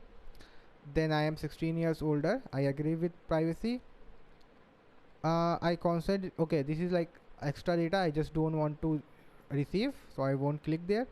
Now I'll say create account. Now hey, we are doing some housekeeping, so they are just doing some like collecting some data, so I'll just say company none, choose purpose, so I'll say education. Yeah, I'll say education. Okay, save it. Now here we got, so we have to firstly go to our Gmail and click whatever email ID you are using, go there and just confirm okay you are real person. So we'll just go to Gmail. So let me just pause. So after you'll open the mail you'll get, so you get something like that: dear customer, thank you for using. So you'll just click verify your email. Okay, now we'll come here. Now you can close this also and my mail also. Notice your email has been successfully confirmed. Okay guys, now I'll go to API keys. So this is the API key we get. Okay guys, so we can just copy it like this. Now we'll check the services, weather API view. So we'll use this weather API. This is it's free and it's 60 calls per minute. You can see now they have put a threshold, more than 60 requests in a minute they'll just block your like API key. And how much is this? 1, 10, 100,000, 10,000, lakh, 10 lakh, I think 10 lakh calls a month. So let's just get the API key. Historical, current, we'll want the current. Okay, where is the current one? Current weather. Yeah, current weather. So we'll just copy this stuff and now we'll paste it here and you will get the data the way we were getting in our APIs, current API. So our API, my API was where? Okay, I just lost it because I copied something else. Now I'll say API again. My API keys, I'll just copy it. Now I'll come here, remove this curly braces and API key, paste it, and the city name also I'll just remove this curly braces and city name and I'll give Delhi. Enter. Code 401 message invalid API key, please see. Okay, they are saying you have an invalid API key. So app ID equals to API key, so everything is right. If we go here, enter API key name, default, save. You can generate as many as case you need for subscription. We load them all for you. Okay, so currently it's not working. Now we'll say weather and let us generate again. Okay, we got generated key. Now again we'll copy it, come here and paste it. Okay, it's saying 401 invalid API key. So why this is an invalid? Okay guys, now I have got the result. Basically they let you access their API after like 15 to 20 minutes. So if you go here, and I was getting error of 401, and if you open, you can see your API key is not activated yet. Within the next couple of hours it will be activated and ready to use. So my API key wasn't activated, so that's why I was getting 401 error, and most probably you will also get the same error, because it will like take around like from 15 minutes to 2 hours depending how they are letting you go. So again, suppose this is a Delhi weather, and if I write here Mumbai, we getting the weather of Mumbai, but you can see it's not looking so cool. I mean, you just can't read it. So let me just copy this whole stuff and paste it here, so it will automatically I just like data dot json, paste it here, I save it. So yeah, so you can see it automatically now looking good. So yeah, so you can see we got a bunch of stuff. So we got longitude, latitude.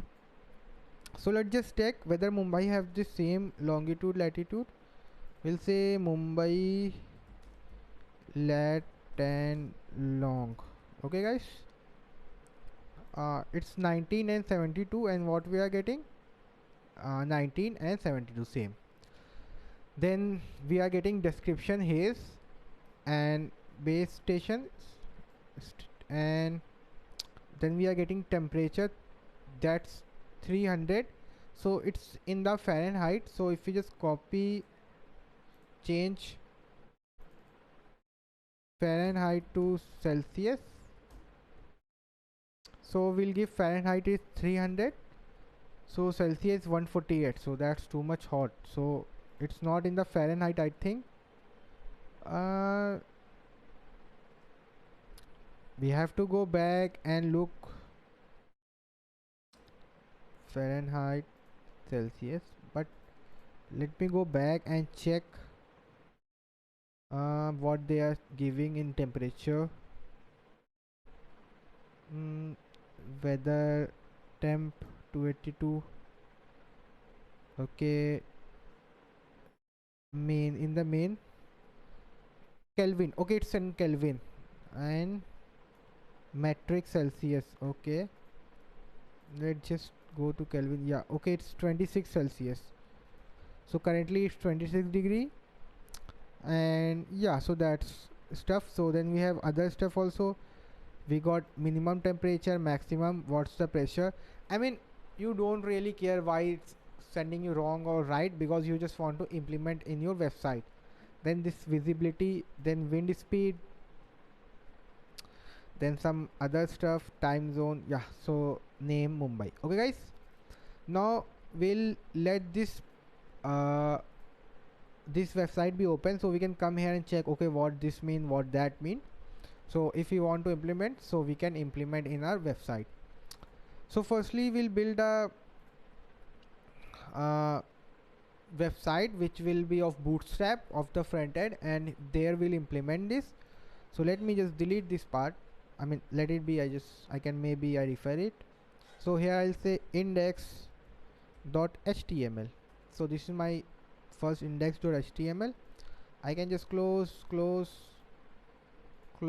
Now here I'll say bootstrap 5,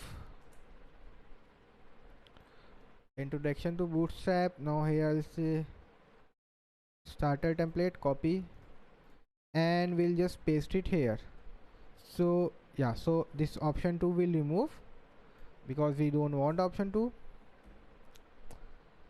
Now we'll say div, and here we'll say class, and here we'll just say container fluid. So guys, I'm not will like building a very beautiful front end. I will just build a basic one, so I can just show you how you can do the server side rendering. And if you are confused what is server side rendering, basically sending the page from the backend, that is called server side rendering. I'll tell you more about it when slowly we'll build. And here we just put a lot of enter, and we'll open with live. Yeah, so we got it. Okay guys, now we won't have this nav and stuff. Firstly we'll go with directly with the cards. So I'll say cards. No, I don't need components, and I'll say card, and here I'll get some card. So most probably I'll use should I use this card? I don't need buttons. Okay, this card will be okay. I'll just copy it, and here I'll just give, firstly I'll give a background color. So I'll say background color to be info of the whole div, and here I just make a row div. I'll say class row. I can make it a little bigger. Yeah, now I'll make a div class 12, oh sorry, column. Now we'll just paste this here and save it. Now here we'll go, we got this stuff. Okay, I know it's not looking that good. So firstly we'll give this row some height. So we'll say style height 1000 pixels. Okay, yeah, we got it. Now we'll put this column in between. So we'll say justify content center. Okay, column will say display flex. Yeah, we got in the center, and it's too much big. So I'll say align items content center. Okay, let me just change this to no. It's going too big. We have to give the, we'll say style height 200 pixels. Yeah, we got the 200 pixels. So I'll just make it 400 because I need a little big. Yeah, that's okay. Now we'll give some margin, so it should come in between, or I can just say align items content center. Okay, align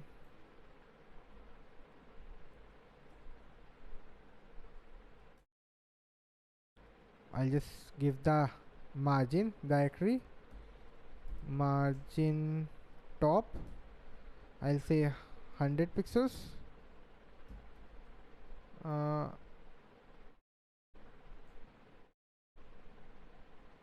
Okay, firstly I'll just cut this part from here. Yeah, paste in the card class. Yeah, now it again got bigger. Okay, we are missing this, that's why we are some having problems. Okay, now everything's margin top 100 pixels, height 300. Yeah, okay, yeah, so that's margin top.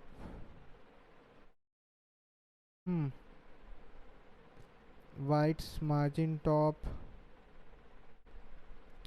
I mean why margin top is not working, why it's not giving the margin. Okay, so it was scrolled down, so I thought that why I just thought it not giving. So let me give 200. Okay, yeah, now here I give the height of 800 pixels only. Sorry, it got 8000. Let me just remove the 700, or I'll say 750. uh, I'll let this be 710, 720.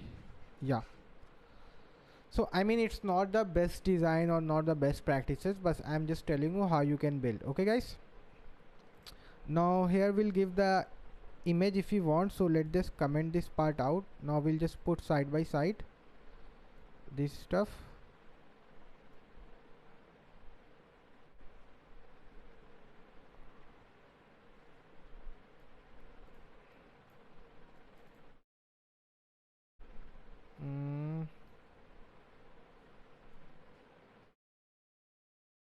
Yeah, so we were getting what stuff, let's just see. We were getting, firstly we have to show the temperature, sorry, city.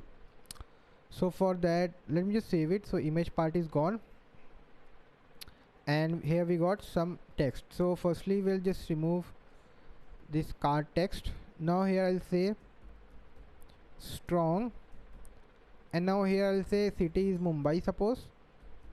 Afterwards I will uh, like dynamically put this stuff, but for now I'm just putting it like this, city Mumbai.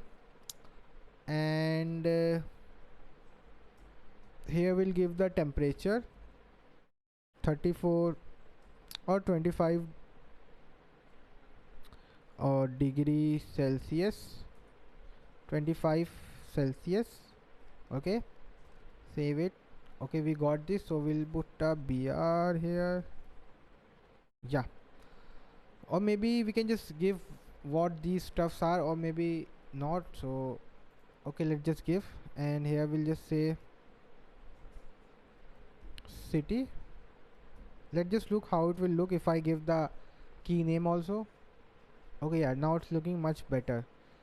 So I'll just, what I'll do, I'll let the Mumbai be here, and I'll put it into bold, and now here I'll just put it as span. Here I'll say city. Okay, we got city Mumbai, and I think this should be also in bold only, but here I'll just add italics also, so it should look good. Yeah, city Mumbai. Now we'll add a bunch of stuff like this, and let me just delete this thing, and we'll just do copy paste of this same stuff. Then we'll say temperature, minimum, maximum, this, then this, then this, then this. Save it, and I think, yeah, now here I'll say temperature, and here I'll say 25. Then I'll say minimum temperature, whatever I get, 20. Maximum temperature,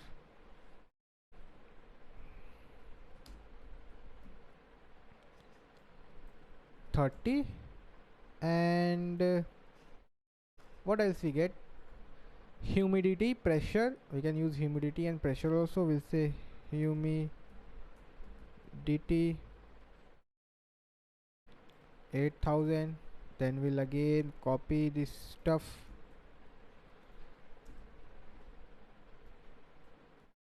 pressure. Yeah, so this is what our data look like, but I think it should be in a like row. So like you can see this temperature is between, and city was here, temperature is here, minimum temperature is here. So what I can do, I can just divide into put a row and divide into two columns equal, so that also can be done. There is no problem in that, but that will make our work very hectic. So what can we do else? So we'll say we can do this also, or if I just give float properties everywhere, suppose in the Mumbai I'll just say style float, right? Same way I'll do for this 25 temperature. Let's just see. Okay, now it's still better than before. Now we'll just put it.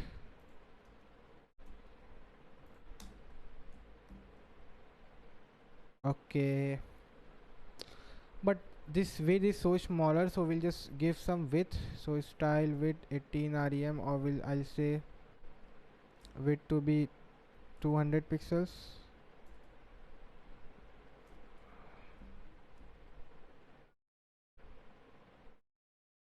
Okay, width is not working, so we can say like so I just, okay, let me just remove this style and put it once only. X. Okay, yeah, it's working. So I didn't knew we can't add two styles. I thought it's maybe. So we'll just say 300 pixels. Yeah, so we're getting temperature, this stuff, and a lot. Now we'll just remove the height part and let the height be default. And okay, that's very much big. Okay, yeah, so let it be. Now what I'll say, I'll add some fonts. So I'll say Google fonts. Google fonts. So Roboto font is the most famous font. So I'll just use this font, select this style. Then I'll say, okay, I got the link, font family. I'll just copy this link, paste it above. And how do we use it? Just we say font family Roboto. Copy, come here. Let me just make it smaller. And where was it?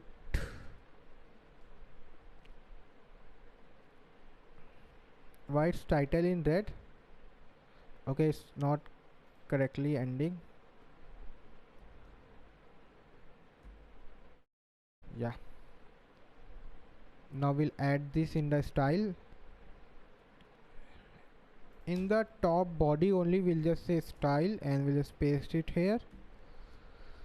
So yeah, we got it. Or we can just I can just use this, or just firstly remove this. Okay, how to remove this font? Select this style. Okay, now where it's gone? Yeah. Okay, medium 500. So I'll just, I think that Roboto weight 500, that I have to only change. If I just change, where was the 300 to 500, it will just become, yeah, so that's only. So now let's just put some BRs also, I mean break line, because it was so close looking. Paste, paste, paste, paste, paste, save it. Yeah, so now it's pretty much looking good. Now we have to access that website and get the data. And I think there is one more thing I should look for. Okay, there is nothing else. Maybe some font I should use in the top in image. So I'll say font awesome. I'll just use any of the font. Start for free.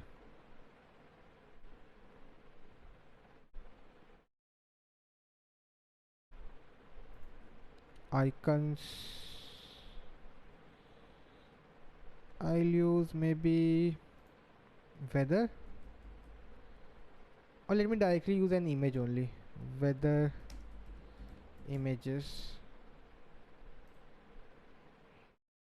Oh, this is so much such a good pick. Copy image address. Now in this part we'll just go to src and we'll just put it here and just save it. Now it will just, I don't know how it will look for now. Okay, see, now we make it a little wider, sorry, height, so I'll say 500, maybe 4 was good, or maybe I'll just margin top to make it 150. Yeah, so now it's looking good. Also now after the image I'll put a br. Yeah, so now it's looking good. Also I'm just getting some random data, temperature and all that stuff. Now firstly I have to access that API. So how should I access? So I'll just make another script tag and where I'll just access the data. So I'll say script.js. Now I'll say fetch. Firstly I'll make a function constant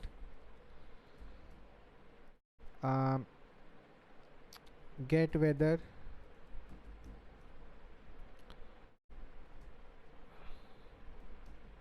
It will be an asynchronous function, obviously, async async. Now before that I'll say constant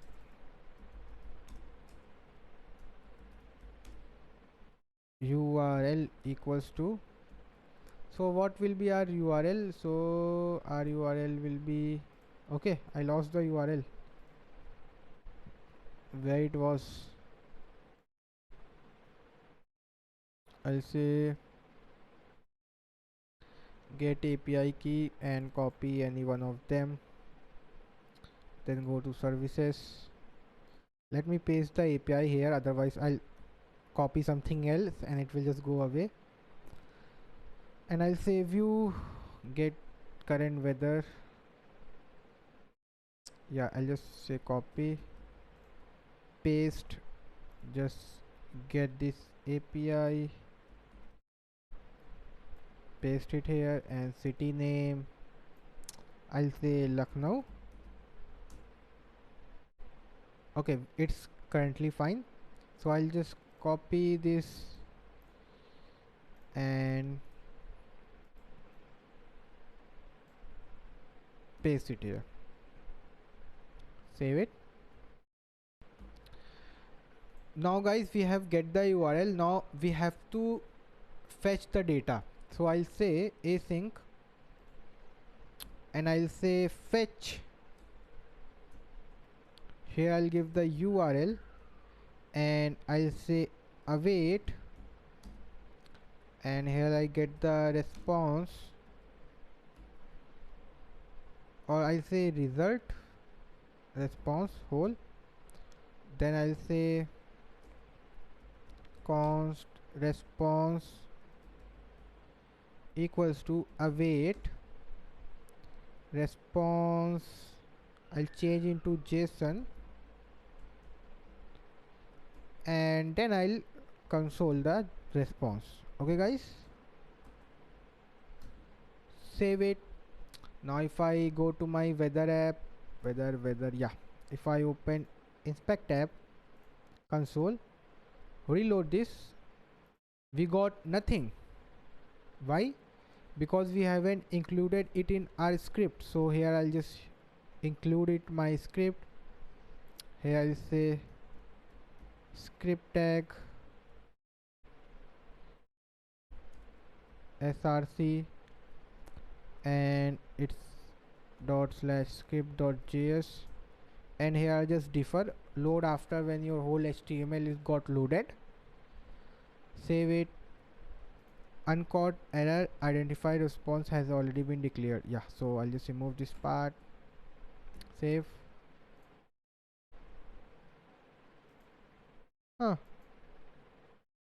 we are not getting a response. So why is that? So firstly let me get the console.log.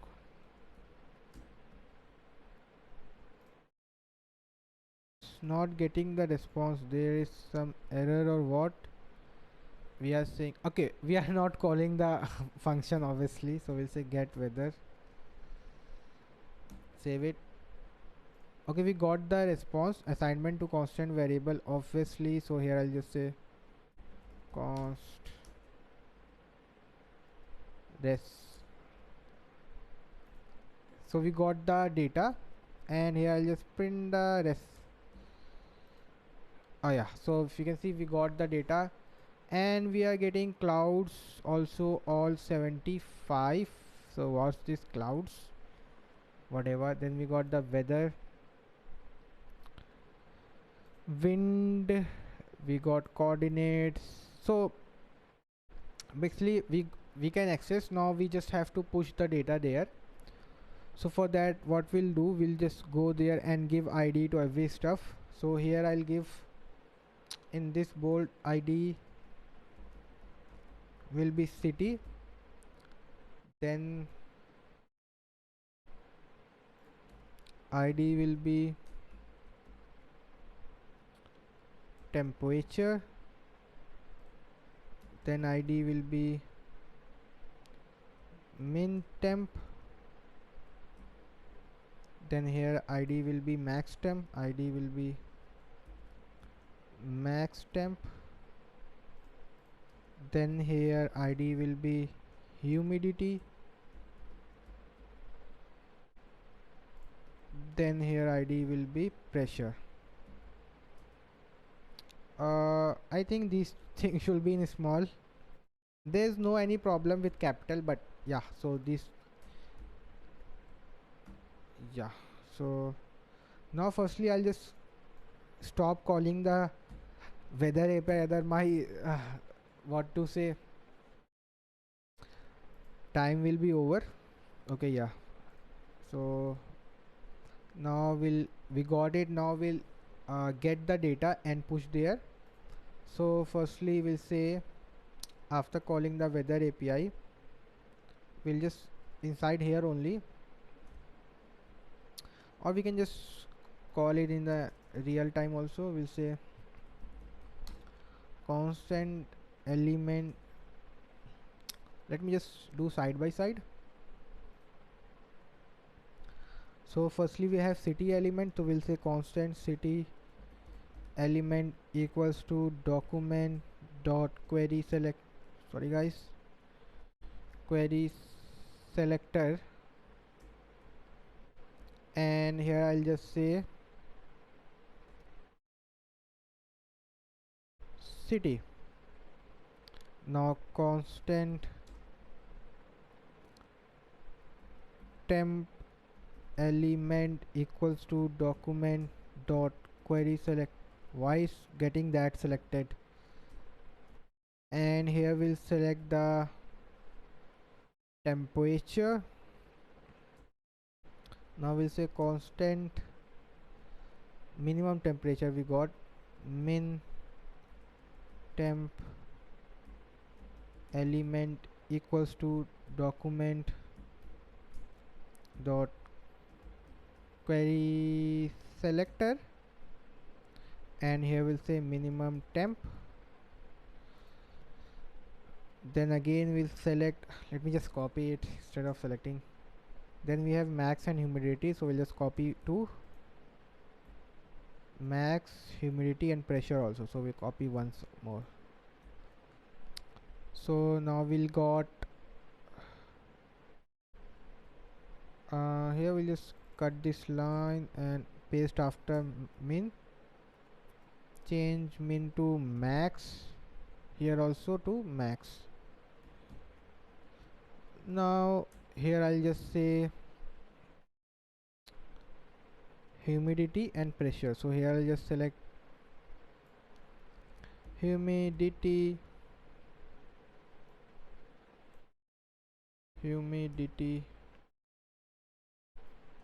and here I'll say pressure.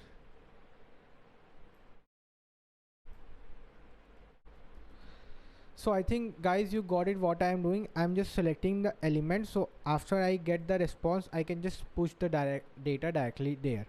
So now I'll just console every element so I can cross check whether I am getting all well or not. City element, temperature element, min temperature element, max temperature element, humidity element, pressure element. Now as soon as we save it, it will just print okay, it's we are just successfully getting all the elements. Now after the response we have to just get the data somehow, push the data somehow.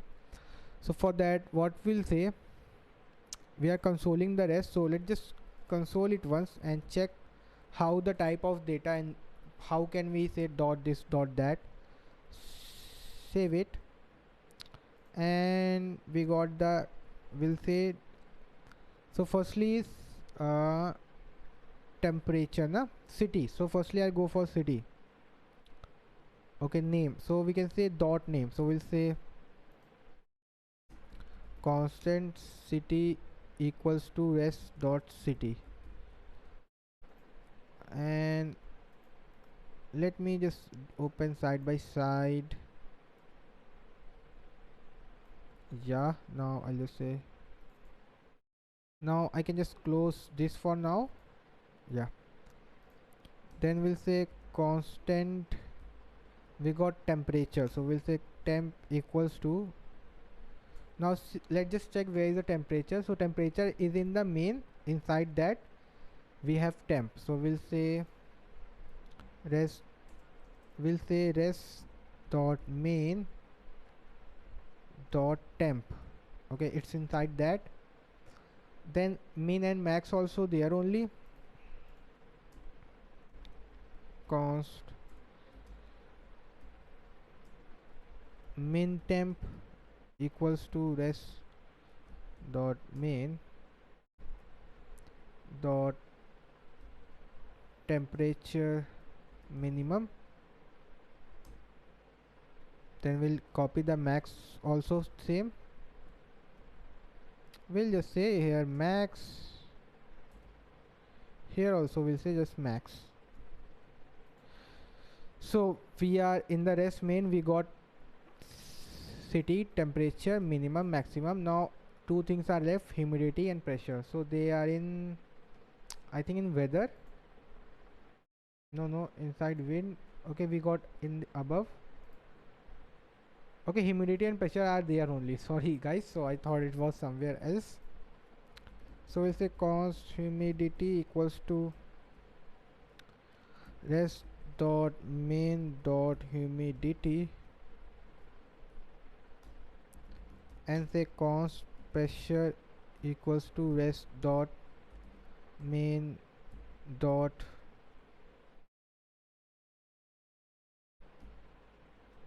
pressure. Now I'll just console everything so I can check I'm getting everything or not, and this I can remove because I can access every element. So now I'll say what I should say, I can say like yeah, console, I have to console, I just forgot what I have to do. I'll say city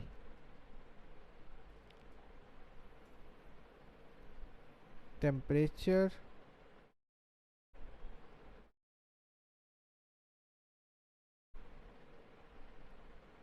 min temperature, sorry, yeah, min temperature comma max temperature comma humidity comma pressure. Let's just see what we are getting, and we can just, yeah, let this be also, save it. Undefined, so we got everything, just one thing was undefined, that city I think, because we got temperature, minimum, maximum, humidity and pressure. So why city is not accessible? Let me just see. Okay, it's called name, not city, so we'll just change it to name. So we got name also, but you can see there are some problems, not problems, but we can just fix it. Minimum and max temperature also the same. I mean, they must be sending the current temperature, so whatever it is. So we'll just do some -10 and +10, so +12, so we can like show, okay, they are minimum and maximum temperature. Now it's much better. Minimum 292, maximum 314, and current is 302. So now that's looking much better. Now I'll just remove this console part. Now you know the drill. We just have to push it here by inner HTML. So here I'll say city element dot inner HTML equals to city. Then I'll say temp element dot inner HTML equals to temperature. Then I'll say minimum temp element dot inner HTML equals to min temp. Then I'll say this copy for the max, and here I'll just change it to max.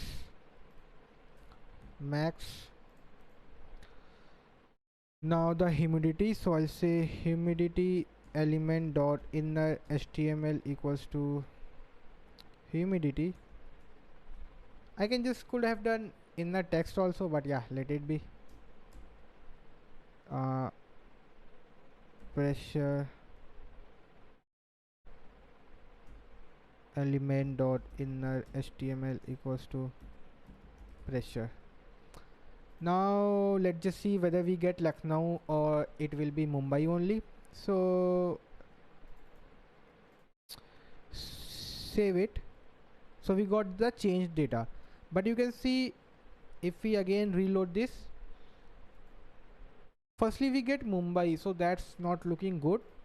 So here what we can say, in the index HTML file, here we'll change it to loading. I'll say LOADING, loading.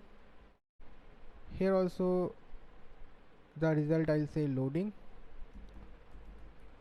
So if the data is taking time, so it doesn't show the wrong data.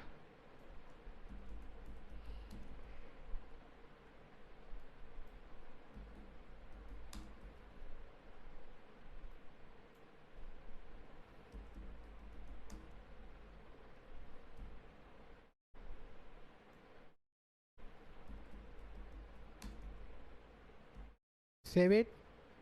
Firstly we got loading, then we get the whole data. Now everything is fine, but we can do one thing. You know what? It's regarding city. I mean, you guessed it right. So we can just ask the user to enter the city they want to search. We won't give city by ourselves.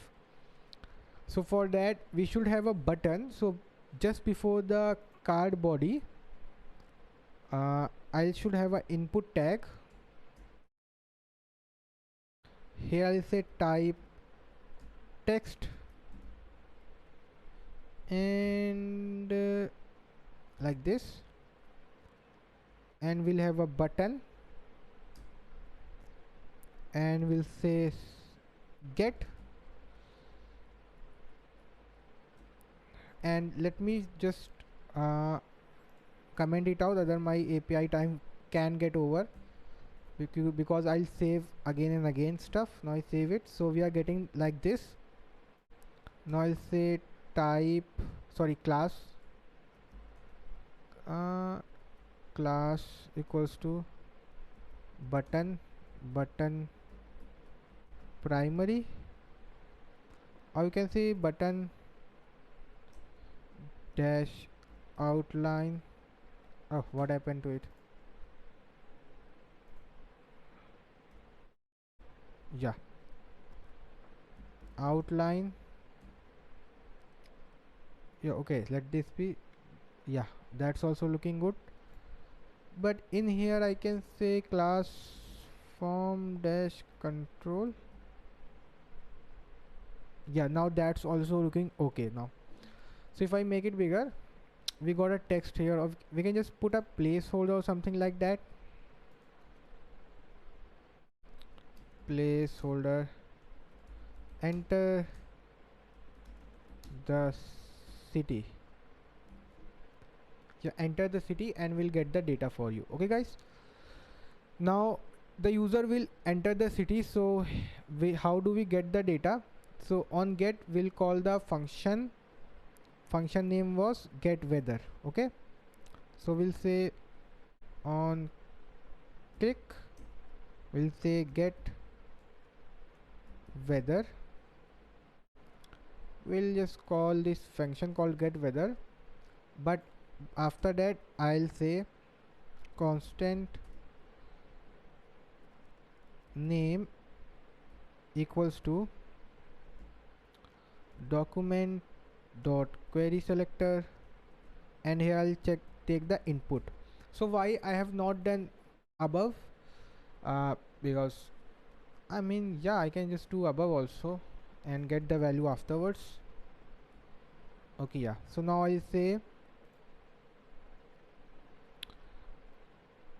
now I'll get the value in the name dot value, but this I have to push into URL. So here I'll just say, I'll just cut the URL part from here, paste it here, and I'll change it to let. Maybe we can search again, and in this I'll give it to params, like query strings. Now I'll say, here I'll say just the name of the city. Name, I have to add dollar name dot value. So whatever the value the person will give, I'll just show them. Save it, save it. Everything's fine. Now let's just get, okay, we got this much bigger, so I have to fix that also. So I'll just go here, where I have to say increase the height to 600 and remove it by 100 pixels. Yeah, now here I'll just enter the city Lucknow. Get, we got it. Now we'll say Mumbai. Get, got Mumbai data. Now we'll say, what we can say, like a wrong name del, just DIWL, and it's not getting any data, and we are getting some error because cannot read property. So you can handle the error also by yourself, like if this is the data, then okay, that's an error.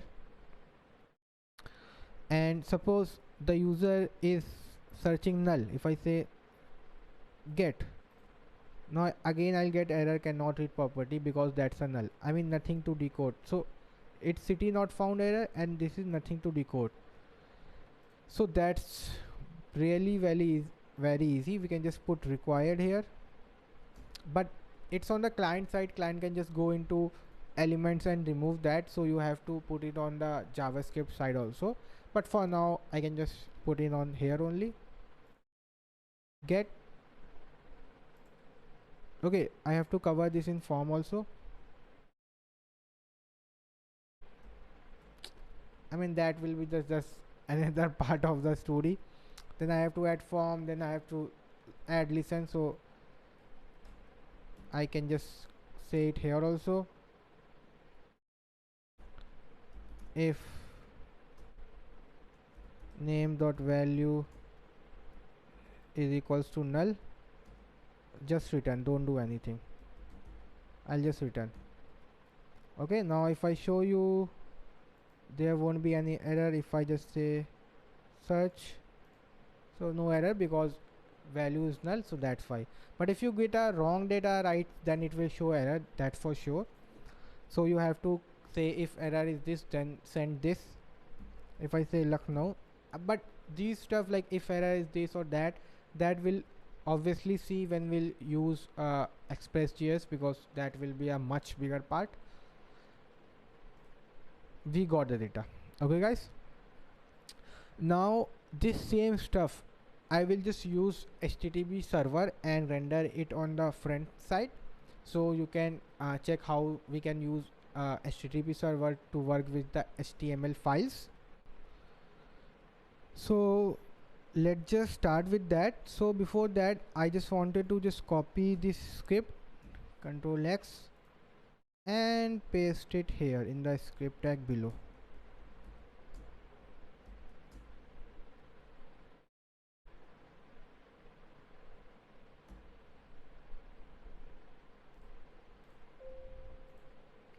So guys, in this, like now we'll see the HTTP server part.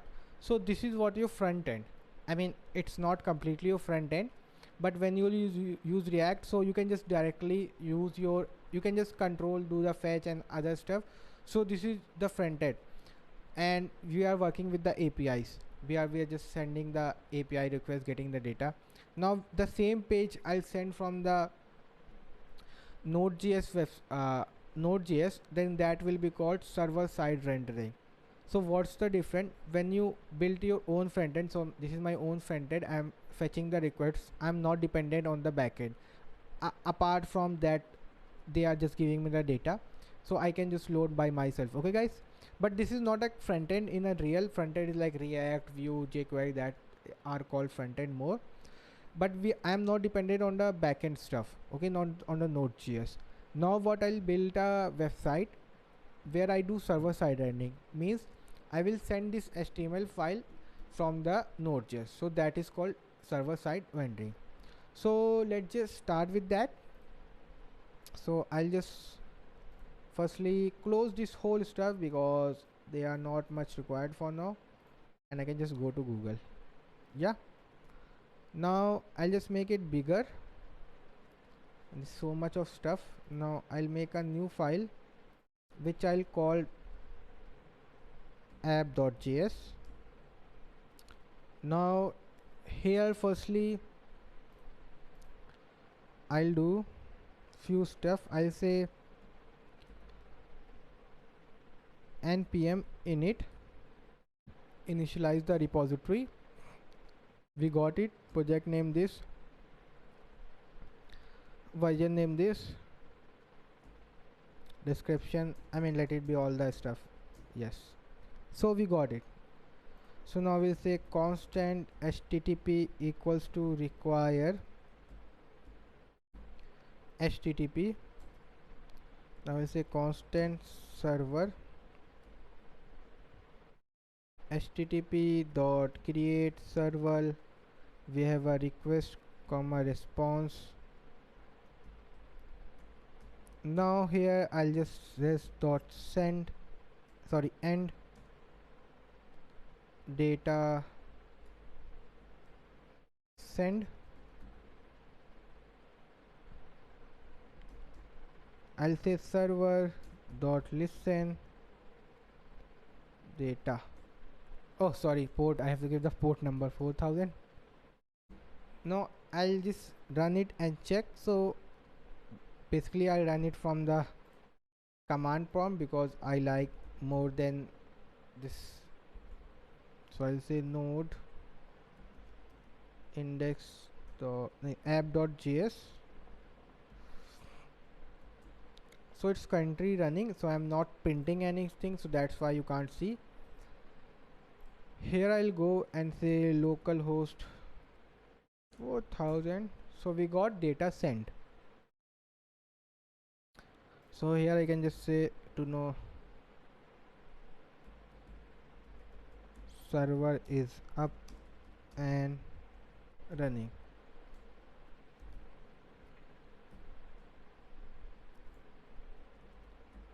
Console.log.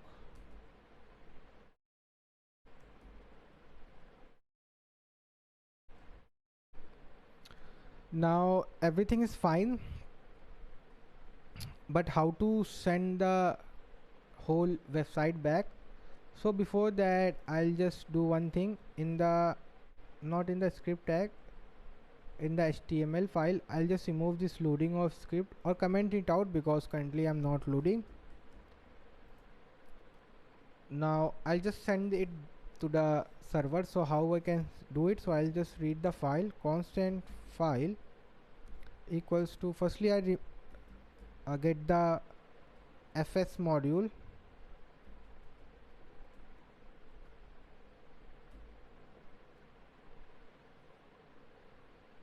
Now I'll read the file, so I'll say constant file equals to fs dot read file sync. Which file? So I'll index dot html in UTF-8 mode. After that, I'll just print the file to check how we are getting the data. Save it. So a problem arises, so we have to again reload. So we can install node one also, but let it be. So you can see we got the whole data. So we can see we got the whole script. Now we'll just have to send this script to the front end. That's it. But it's not that easy. I'll tell you, a lot of other steps are left. Now I'll say rest.end and I'll just say file. Okay guys, now save it, and I can just remove this console. Server is up and running. Go here. Boom, we got the website, guys. Now if I do, so let me just check the script. We have all the script also, everything's fine. So this is what server side rendering, like you are just requesting the server to get you the data, like the page. So if I'll say Lucknow, I'll get the Lucknow. If I say London, I'll get London. If I say Auckland, I'm getting the Auckland data. But Auckland is New Zealand capital or what? I'll just, because I just like their name. It's like, yeah, city in New Zealand, not the capital. Then what's the capital of New Zealand? New Zealand capital. Okay, it's Wellington. I never knew. So yeah, let's back to the coding. So we got it. Now there is a major threat. How? If we open the inspect tab, you go to script and you can see here we have our URL and here we have app ID. So this app ID should be secret, should be a secret. So that's why we just can't send this whole like we can't send the API to the front end. We have to do something on the back end only to request the API, get the data, put it in our, like in here wherever we are getting, and then send the data, because we just can't let our API to open, anyone can get and use that. So that's why we have backend also, and we do other stuff also. So for that we have a module called request, and I'll say npm. So it's loading, guys. Yeah, so you can see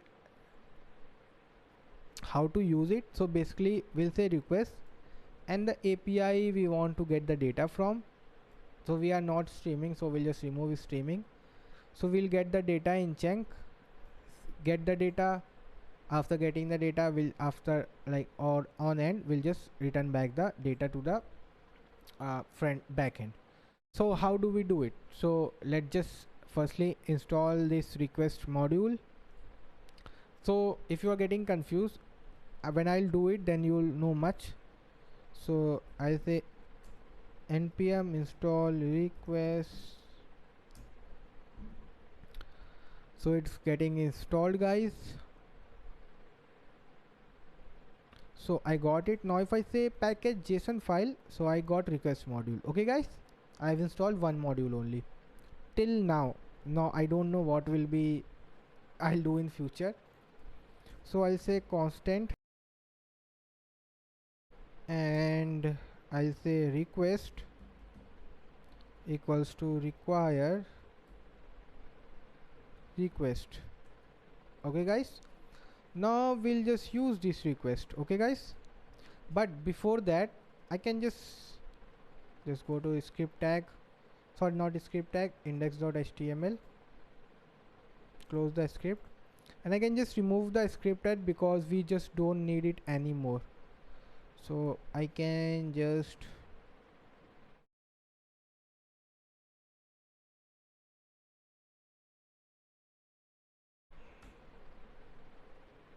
now I'll just save it. Yeah, now here I'll just request the API first, get the data, then we'll see what we have to do in file. So how to request, so they have shown us how to do that, so that's why we use these packages, like node packages, because we don't have to code it from starting. They have done for us only. So firstly I'll give the URL here, so I'll say constant URL.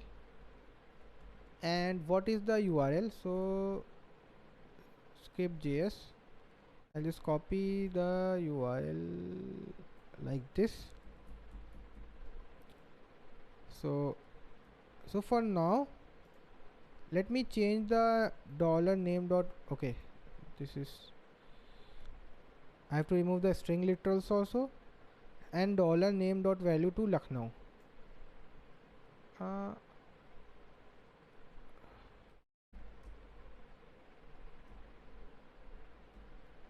Okay guys, so let me make it a bigger, yeah, or let me just put it here, control X. Now I'll say request dot request URL,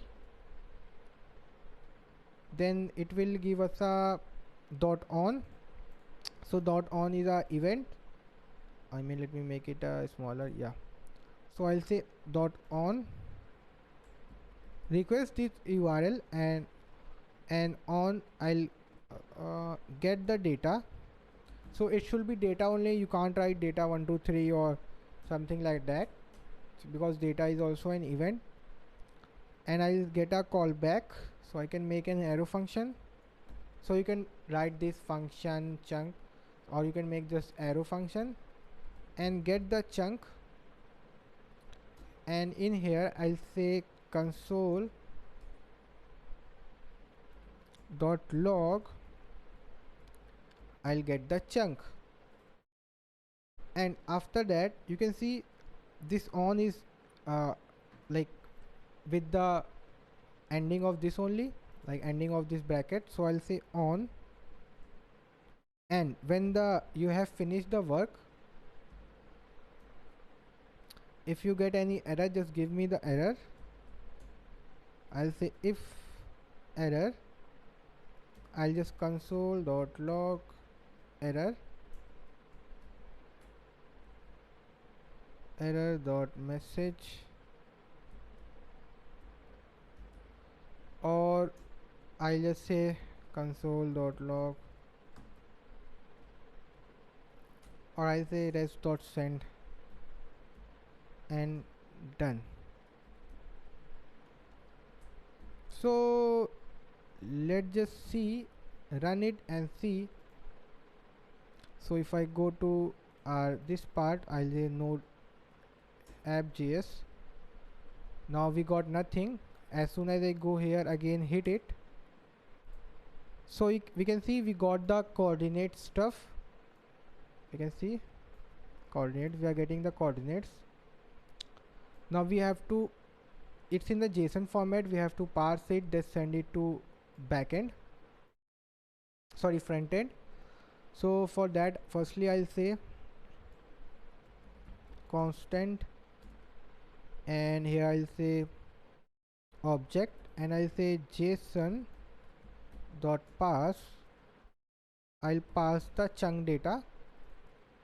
Now again I console dot log object. Now I'll get a real object instead of this passed, instead of this JSON. Sorry guys. So you can see now we got the whole data. Now same here, you can see in the script tag, as we were getting this data, so we'll just copy same as it is, so we can get in the here also. Let me just close this part, and yeah, so and if you are confused why it is printing two times, maybe because maybe data is coming in two times, so that's why. Just don't focus on that, because when you study Express these problems won't be there, because it's a pretty old way to do stuff. So but that's the base. So what I'm doing, I'm giving the URL. Here you have to search I'm requesting the URL, then on when the data start coming, I'll say get in the chunk, but the data is in the JSON. I'm just formatting it into objects JavaScript or Node.js. After that, same res.name, res.main temperature, res.main temp min -10, and same stuff. Okay guys, now I'll just print these stuff, so check whether I am right or not. Comma temp, comma minimum temp, comma max temp,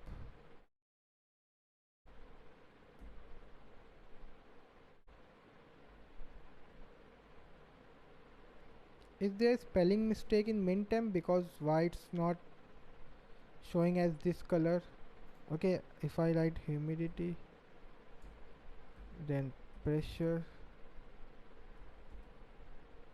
why minimum temperature not got changed? Okay, it's dot. Okay, I have to make it, yeah. Now if I save it, everything's fine.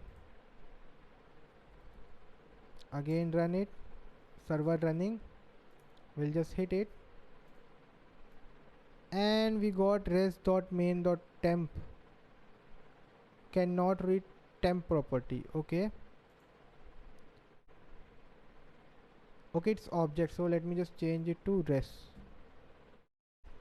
Now if I just go again, where is my, yeah, run it. So we got the both the data. Now we just have to replace it in the HTML. So what we'll do, after we have loaded the file, we'll just replace this loading with the current data. So for that, what I'll do, I'll just make it like curly braces city. So why this curly braces? It's not required, but it's like a, I mean, you can just easily, it won't get like a mismatch. You are writing city and this city also, so we'll just say replace city, which is in curly braces. Here we'll say temp, here we'll say min temp, here we'll say max temp. And believe me guys, this all stuff I'm doing for the first time, because nobody uses this stuff nowadays. And we'll say humidity,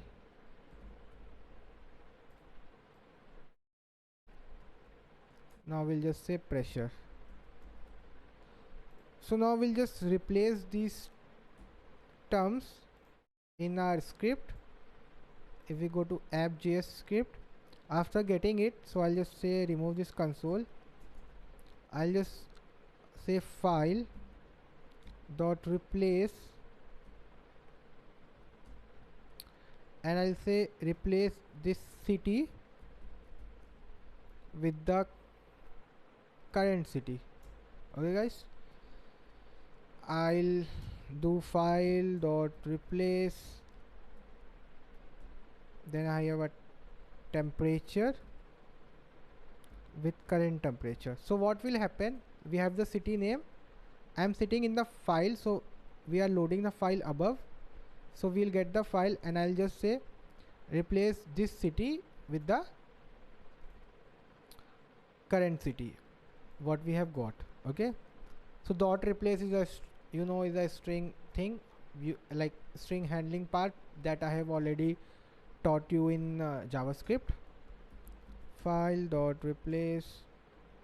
Now here I'll say min temp to min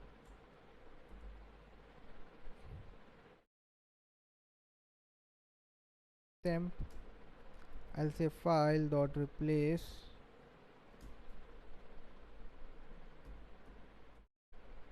max temp, and here I'll say max temp. Let me just go straight. Yeah, now it's much easier. Now I'll say file dot replace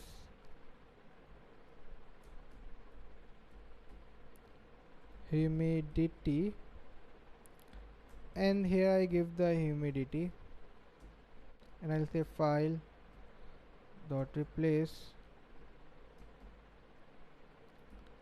pressure. Now here I give the pressure. So we are just replacing this stuff with the what value I got, and here I just send the file, and if error I'll just say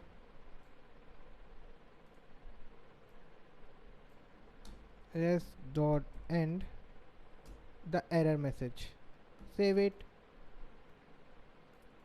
Now we'll just say okay. Now go here and do this city. Okay, it's not got replace. Why? Because we are doing two things wrong. Firstly, we are loading it in constant, so we just can't change it. Secondary, after replacing, I have to save it in a same file only, na. So that's why I'll say, because it returns back the replaced item, so we have to get it in the file only. Save it, go again. Okay, now we got it and it was too hectic. So now if we just if we write something in city, so that won't work. Obviously we won't get any console error, something like okay, sorry. Yeah, we get like function not defined because there is a function, so it say function can't find the function. See, get weather is not defined, so we just, so we have to search also. So firstly it will be loading, so first then it will be a search. So for search, what can we do? What can we do for search? So okay, yeah, so we can just write the search API here only, in here a script tag. So, or we can say in the above, somewhere between. Okay, here it will work. So what I am trying to say, I will just make a search request to the backend where I will just give the city name, and they will just give all the data back, like we were requesting the API, and here I will just with the help of ID just change the stuffs. So for that, firstly what I'll say, here firstly I'll say if request dot URL is equals to slash. So this is for normal when we go to home page, and we'll open this.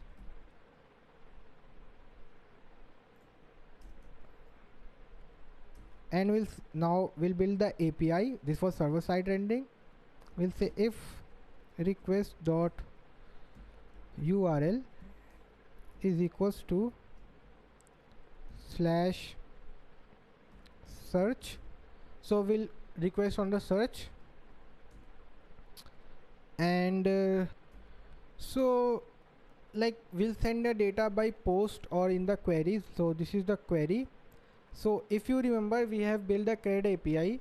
So this is the CRUD API code, and here we are receiving the data. Here we can see in the post, and here I am I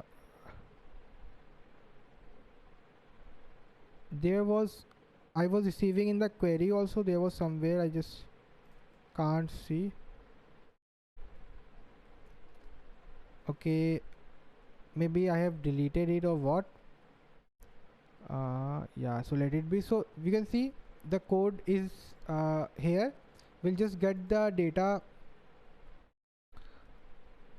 like this only, request dot on body data. Just we have to write this much of stuff. So we'll just copy it, same stuff, and we'll just paste it. So what we are saying, we are taking a body and saying whatever data is coming, just give us the data, and I'll just copy into body. Apart from that, after that, like I'll go back here again, and again we are just doing the same end stuff. So I'll just copy this whole stuff and here I will just paste it. So on when we send the data in the forms and we can get the data in the body, then we'll just pass the data, because we were getting some undefined at that time also. So we'll just pass it. So here we are reading the file, we just don't need that. Then parsing the file, don't need that also. Max ID not needed, and not needed that also. Then console.log body, I mean, yeah, you can say that we can just need the body only to check what data we have got, and now that's it, and we'll return the same data. Okay, let's just save it. Now here we'll come to index.js. Okay, not index.js, so this was previous files, index.html. Now in the script, I'm calling the function called getWeather. So I'll just make a function constant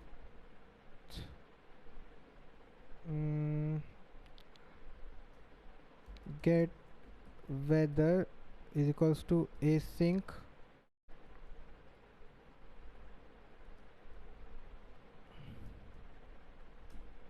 now. Here I'll just copy this weather part, because I'm gonna literally using that.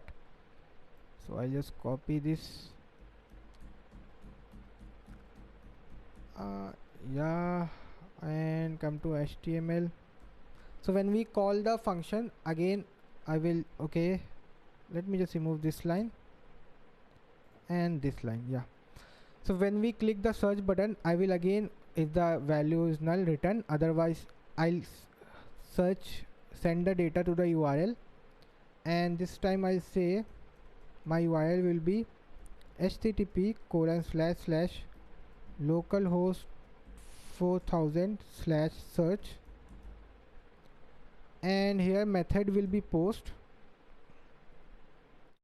So I'll say method, oh sorry, and I'll say method. Here I'll say post. Now here I'll give the body. So in body I will come to script tag. You can see I'm selecting the input tag. I'll select the input tag and send back. So I'll say name dot value, but it will just give the single string. So I'll just change into object. I'll say city, and I will just say json.stringify.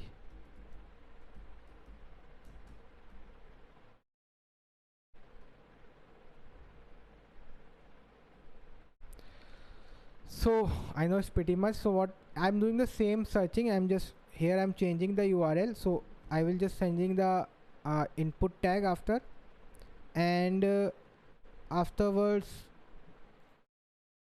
getting the value, changing the JSON format, whatever I'm getting the response, I'll just console the response and then get the data and input the data to the main tag. But here we haven't selected these also, so I will just copy this query selector for all of it. So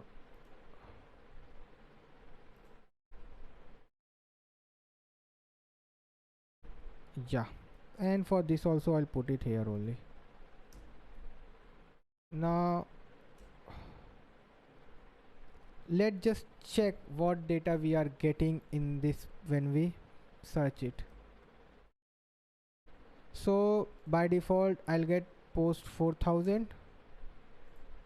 Now if I search Mumbai, let's just check whether we are getting any data or error. What? Oh, we got the Mumbai. So if you haven't watched the CRUD part, then you'll maybe lag because I'm doing the same stuff what I did in the CRUD API, because it's totally unnecessary, because I tell you again what I am doing here. Request.end body chunk data. So now I'll just request this URL again, and for that I'll just say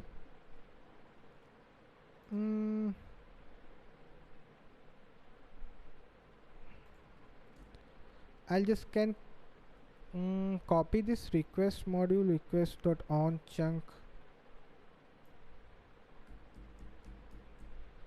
JSON dot. I don't have to pass it because I can just copy this whole stuff. Come here.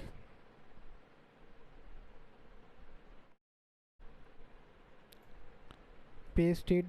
Inside this I'll open another request and on the URL,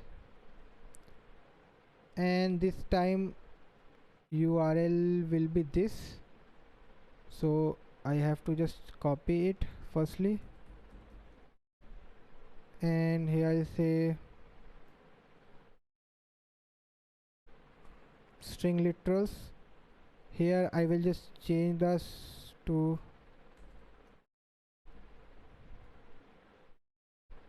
dollar. Here it says we are getting this now,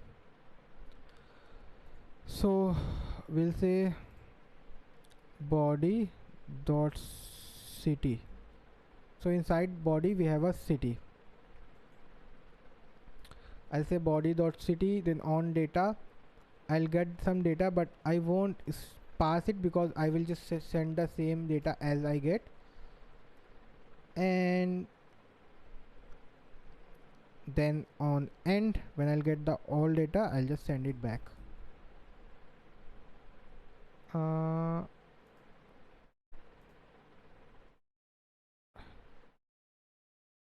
Chunk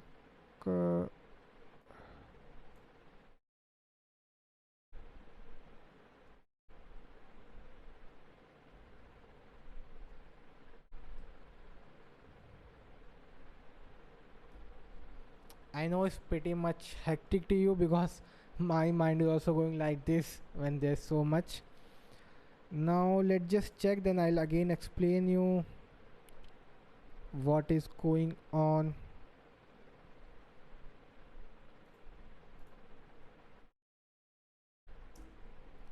Hope it will work, but my 90% guess is it will work.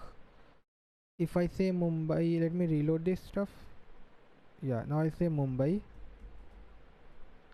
search. Okay, let me check the console. Redirect false. Okay, true. Response. Okay. Okay, why I'm sending the file? I have to send the this response, na, this chunk response.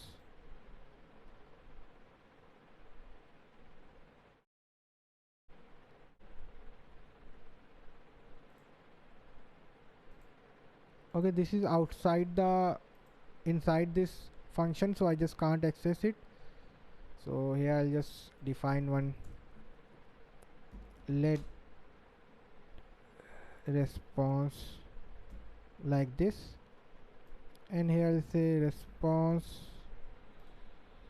response, save it, again run the server, hit the server, so say Mumbai, get, oh we got it. And it was so much hectic. If I say London, I got the London data. So how it's happening? So as I told you here, every script I copied, so when I say get weather, it just select the all the IDs like in the front end we are doing. Then I get this URL search, then I send the data with the city and the city name. In the app.js, you can see it's coming here. Okay, saying okay, it's a search API, getting the request.on data, getting all the data. Then I'm taking a response variable. Then I'm telling when you have got the data what I have posted from the backend, just pass and replace undefined because we are getting extra undefined previous also, and console it. So we were consoling like Mumbai, London. Then request the API with the same city name, and when that response come, just get the data in chunk and save into a response variable which is defined here. When the response is complete, then on end send back the response same, and I'll just work with the I'll get the response, change into JSON, console it, and just print everything. And this is all got console data. If I say New York, we got the New York data. If I reload it, and now the main important step, our APIs got saved, because I mean where was our API in the script tag body div, it was above only na. Oh yeah, so now only this my like domain in www.google.com/search will be visible, so no one can know my private API keys, which will be totally what to say private. And you say okay, now they can use that, obviously they can use that, but it's better than that, getting my whole stuff out. And in here also will give some type of login and stuff, then only they can use, otherwise they just can't use. And nobody, like, you don't have some money in that API, because nobody just goes to any API and get that, just keep on playing. Okay guys, because you can just go to Google also, this is on like kind of API only, like www.godaddy.com suppose, so they are sending API request, so you just go on to keep on hitting. I mean what you'll get nothing.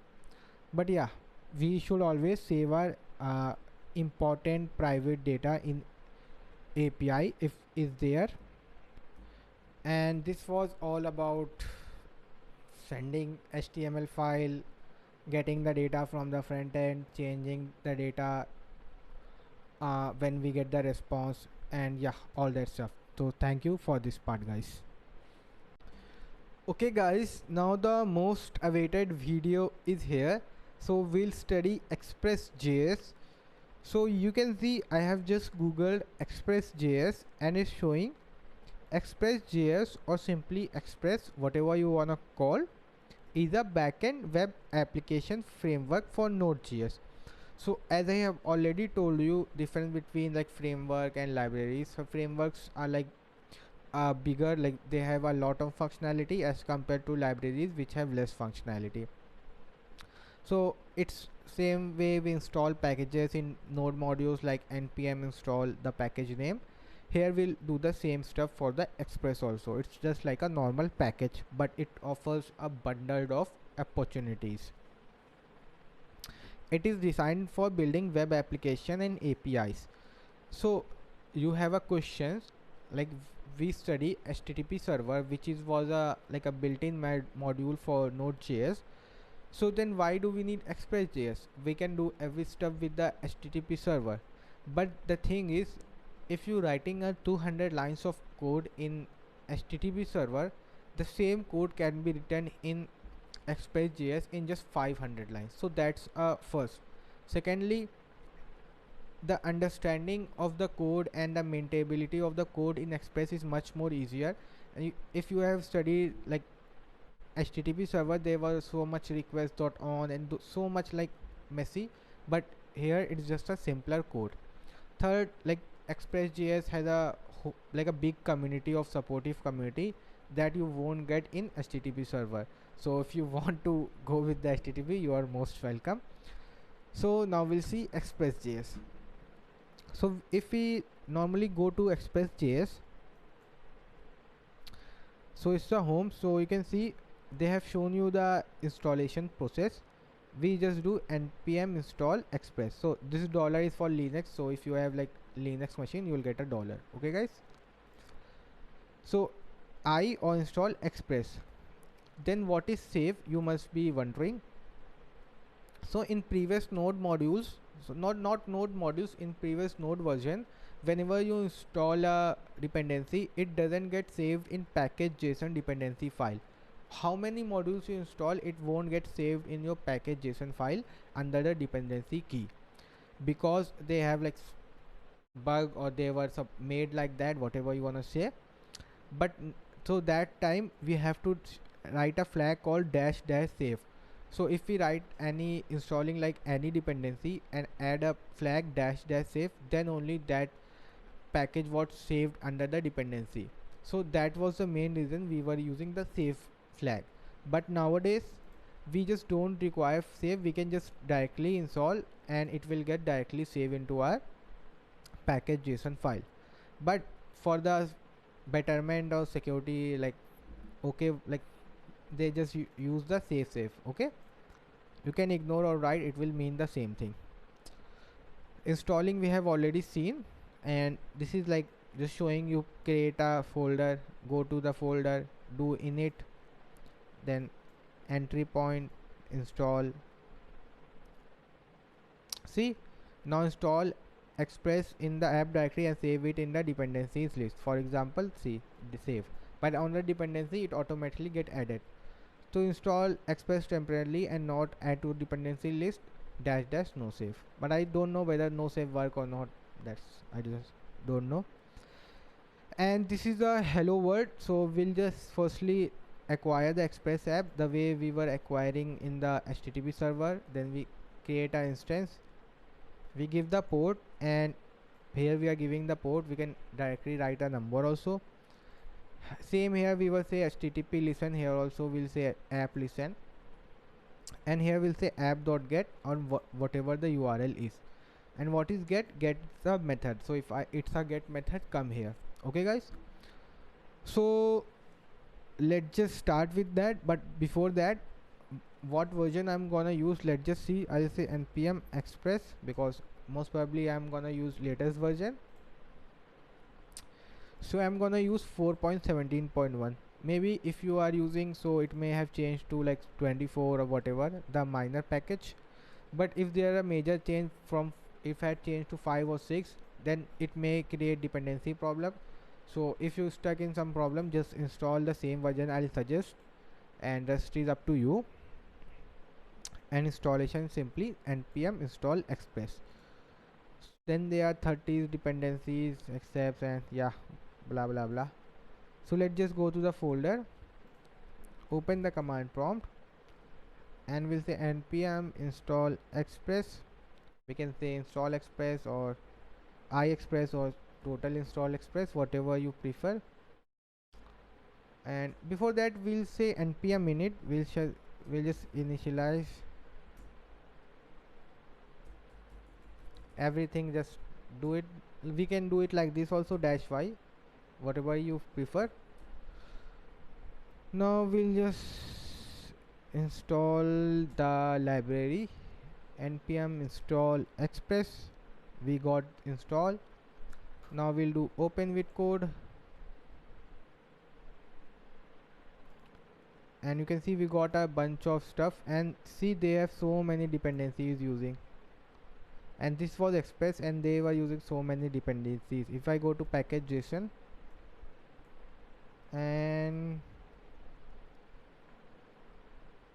you can see dependencies they are using so much, from line 65 to line 94. So it's like 30, around 30 dependencies they are using. I mean, that's so much. So same here, we'll have a file called app.js. Oh sorry guys, I started writing in the node modules folder. App.js. So you can write anything, index.js, app.js, or 123.js, but app.js is the pretty much standard. Now we'll say constant app. You can take variable or let app also, there is no problem, but there is a chance someone may override that, so it's always use like constant, which you sure of you won't use in future. Now the same way we'll say require, and here we'll say express. Okay, normal the HTTP way. Sorry, here we'll say express, not app, express. Yeah. Now we'll initialize the express. We'll say constant app equals to express. Now the express is initialized inside the app, you can clearly see. Now we'll say, how do we say in http server, something like that. Yeah, here also we'll say app.listen, and we give the port. So here we'll give the port, or you can just directly say here constant port equals to 4000.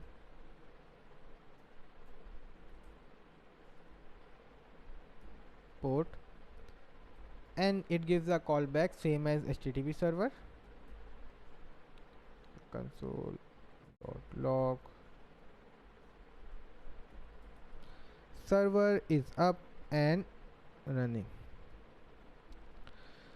Now how to run it? Simply the way we used to run, just say node app.js. Okay guys, so you can see server is up and running.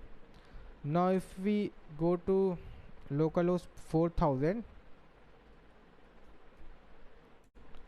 so you can see it's showing you cannot get. So if there is not any URL which is not there or something like that, or Express can't find this URL, so Express by default sent you cannot get. I think that part was missing in HTTP, they just keep on loading. So here they just send you cannot get, that's a wrong URL. Now we'll see how to make a URL. So firstly, there are basically 3-4 types of stuff. So firstly there is app.listen. So what is listen used for? Listening to server, as we are. So this can be any name, it depends totally on you. Okay, na? App listening to server, so as we are listening. Then you have, we use app.get. So it is used for getting method. So whenever you have a get method, we use this. And same as we have app.post for posting data. Then we have app.put for putting data, update. Then we have app.delete for deleting data. Then we have app.use. So it's more of a middleware type. It's mostly used in middleware type.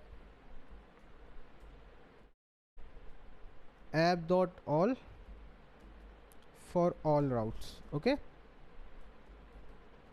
so these maybe there are a lot of other, but these are some basic ones you'll use, like for big to big application you won't go out of these methods. like these will be the common ones. So here, and there is one thing more I just forgot. Suppose in some code maybe you'll see they just do this two steps in one line only. How? Let me just comment this out, change this to app, and as soon as I initialize, like require, after instantly I'll initialize the same stuff. You see, then also see it is running, no problem. You can see clearly server is up and running. But 90% you see this only, like you have firstly acquired the express into express, then say express initialization and get into app. So 90% you will have this only. Okay, now we are listening to app. Now we'll say app dot get, because I want to get. So I'll say app dot get. So I say app dot post when posting data, app dot put delete, you know. So here I'll say on which URL. So I'll say on base URL. Here we write the URL. Like in HTTP we used to search if request dot URL equals to slash. Here we have to don't say if else like that. We just say slash. In that also we get a callback. No, we don't get a callback if we use request URL. If we get a callback in request.on, but here if we say app.get, if this the URL is same, it will come and match. Okay, URL is same, it will just give us a callback. So we'll get a callback, but basically callback will have three parameters: request, comma response, comma next. Next is basically used in middleware, so we'll study afterwards, so just remove that, just don't think of next.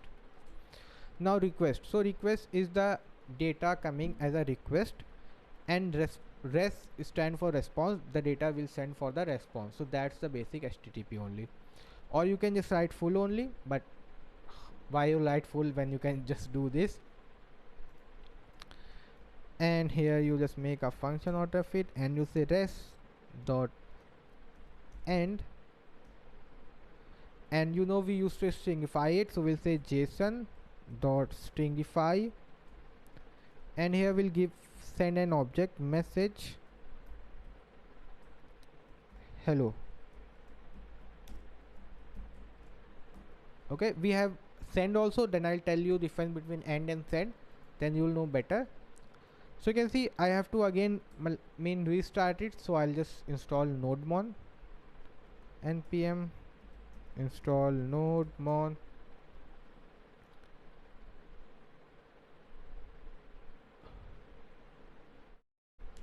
So nodemon got installed.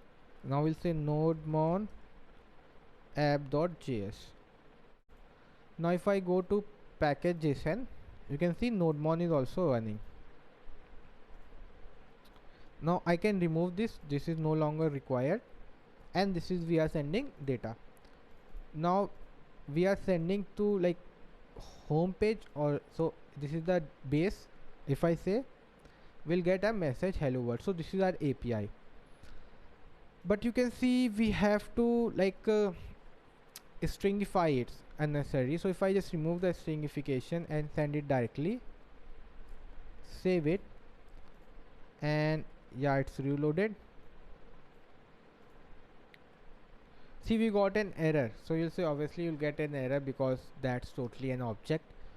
But when you use res.send, because end is HTTP by default function, but if you use res.send, so Express will automatically convert into application JSON format for us. We don't have to do, and apart from that they also add headers and a lot of other steps we just don't have to do. But in that case, like in HTTP server, we have to do all by ourselves.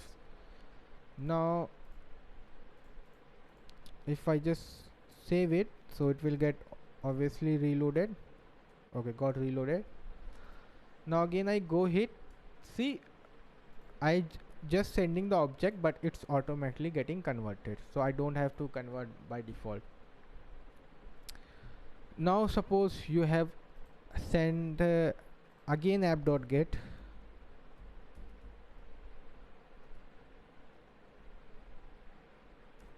and this time you'll say have a request and response object.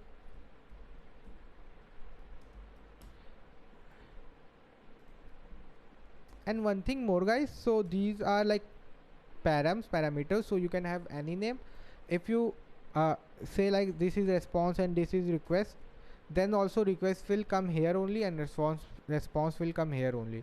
So changing name doesn't affect where the value is getting received. So let this be, and I'll say res dot send, and here I'll send a h1, I'll say. So you can directly send HTML here also. h1 hello world.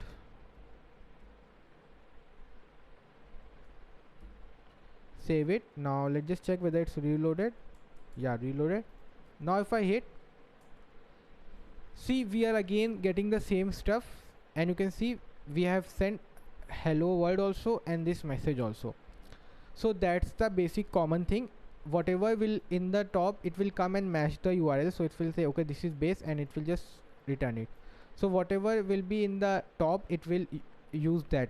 So how many you like app.get you have, or app.post, whatever method, it will just get into one of the app which will come first and just send it back.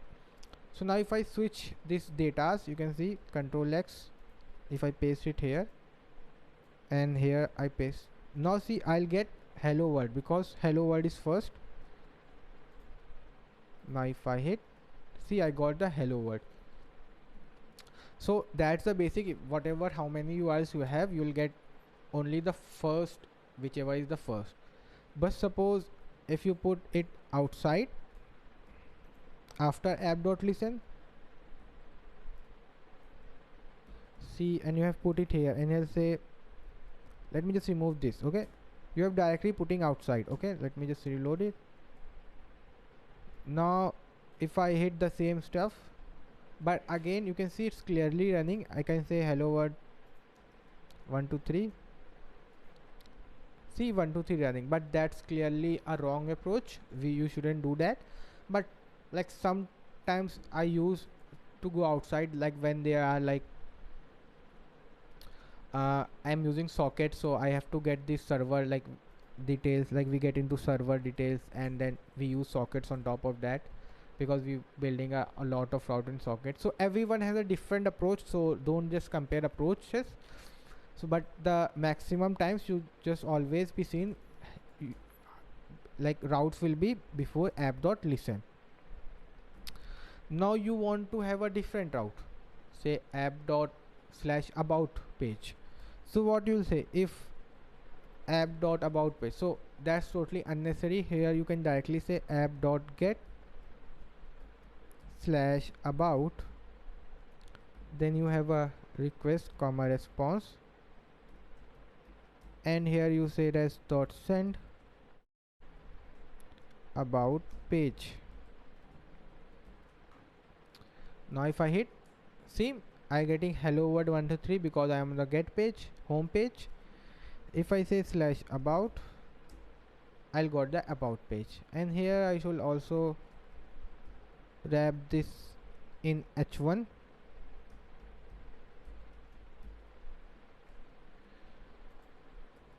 See, but suppose you are going to wrong, so you are going to suppose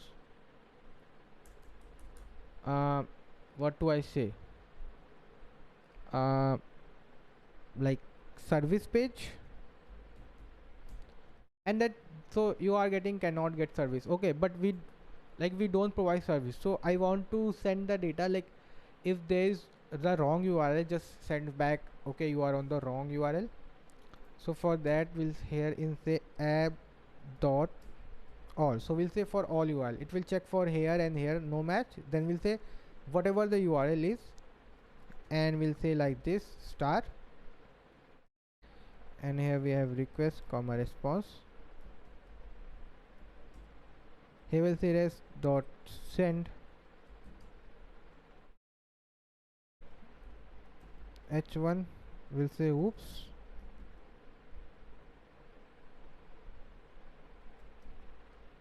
Here I put a br, here put a anchor tag, or let's say just say return to home, we don't serve this page. So now if I go to service again, so whoops, return to home, we don't serve this page. If I say xkg, if whatever page I like, if it's till it will be wrong, it will just go to whoops. But suppose, okay, that's okay. Now suppose in this slash about, you are accepting post request also. So I mean, for now we just can't send a post request, so we have to use like postman. So I'll open the postman.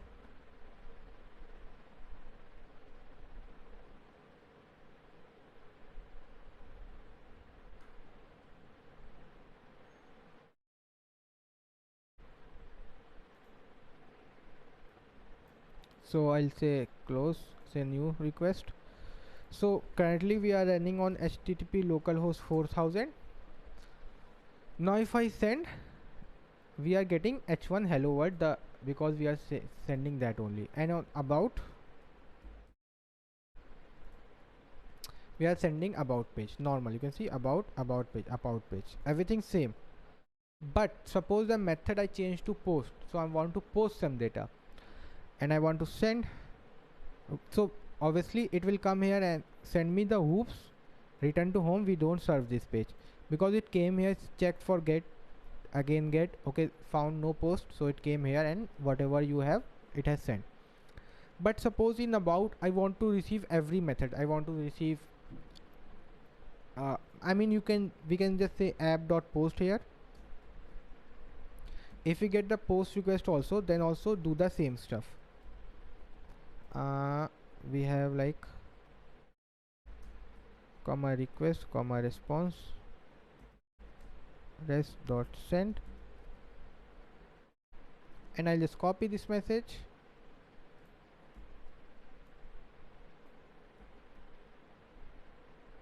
Now again I'll say post. Okay, it haven't been reloaded, I think. Okay, I have to write about now, yeah. Okay, on about post. So about page. So there are a lot of methods. We have like put, post, delete. So I maybe like every person has their requirements. For person I mean the project. Suppose your project require like whatever the route is, like whatever the method is, just send me. Okay, just send the data. Whatever the method is, just send me data. So you'll say, okay, just write app.all. You'll say like that, just write app.all. So I'll save it. Now again I'm sending the post, and post is not there, and about send, and we are getting the post. If I say head, I don't know it's a real method or not. So okay, I think it's not a real method, so I'll say put. So about page. So you can see whatever we are sending, it's getting all. Or we can say use also. Then also use basically is used when you have in middlewares, so that we'll see a later part. So if I say post put, then also it getting the same. So you can use app.all, both meaning the same thing.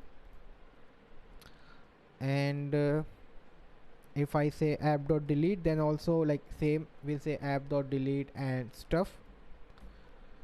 And yeah, so this was all basic about Express and how to build APIs, and you have seen it was so easy. Just say get, use, all, or post, put, delete, whatever you want to, you just write it here, and you just don't have to say if this. So you can see how much easy it's in Express as compared to HTTP server. So yeah, that's it in this part, guys. Okay guys, now we'll see like how we can use HTML in this Express. So like how to send HTML data and stuff. So this is the last time we have built like normal setup. There is nothing much. So if you want to send like HTML, so just say app.get, here the URL endpoint. and here you will receive request and response as usual, and here just say rest dot send, and here you will send your HTML. So in your double quotes just say h1 and I say hello express, save it. Now we go to localhost port 4000, and you can see it's so easy, like we can just send it the whole HTML data. Like I can put a br and again say like normal hello, so I'll just say hello, again reload it, got the stuff. Want to change the color, just say style equals to, sorry, I will have a single quotes because they are already double quotes outside, so I'll say color blue. So basically text color will be blue, again reload it, so we got a blue color. Everything is fine, there is certainly no problem. But suppose you have this big page and you know this requires a lot of HTML, CSS, JavaScript, so you just can't write everything in here, so we need a separate file. So here we'll come and we'll build a folder if you want. So we'll say what the folder name, or we'll say just HTML, and in HTML I'll build a file called index.html normal. Okay guys, now here I send, or there another way also, you can just say if you want to send line by line, so you can say res.write firstly, then again say res.write, and here I'll say paragraph tag,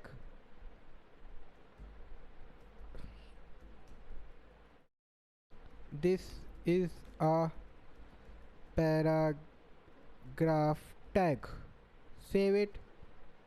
Now go here, you can see it's in the loading state, it got the data but still in the loading state because we haven't like told okay now the end is there, now I won't send any other data, and we got this much of data. Same way you can just keep on writing res.write and a lot whatever you write will get there.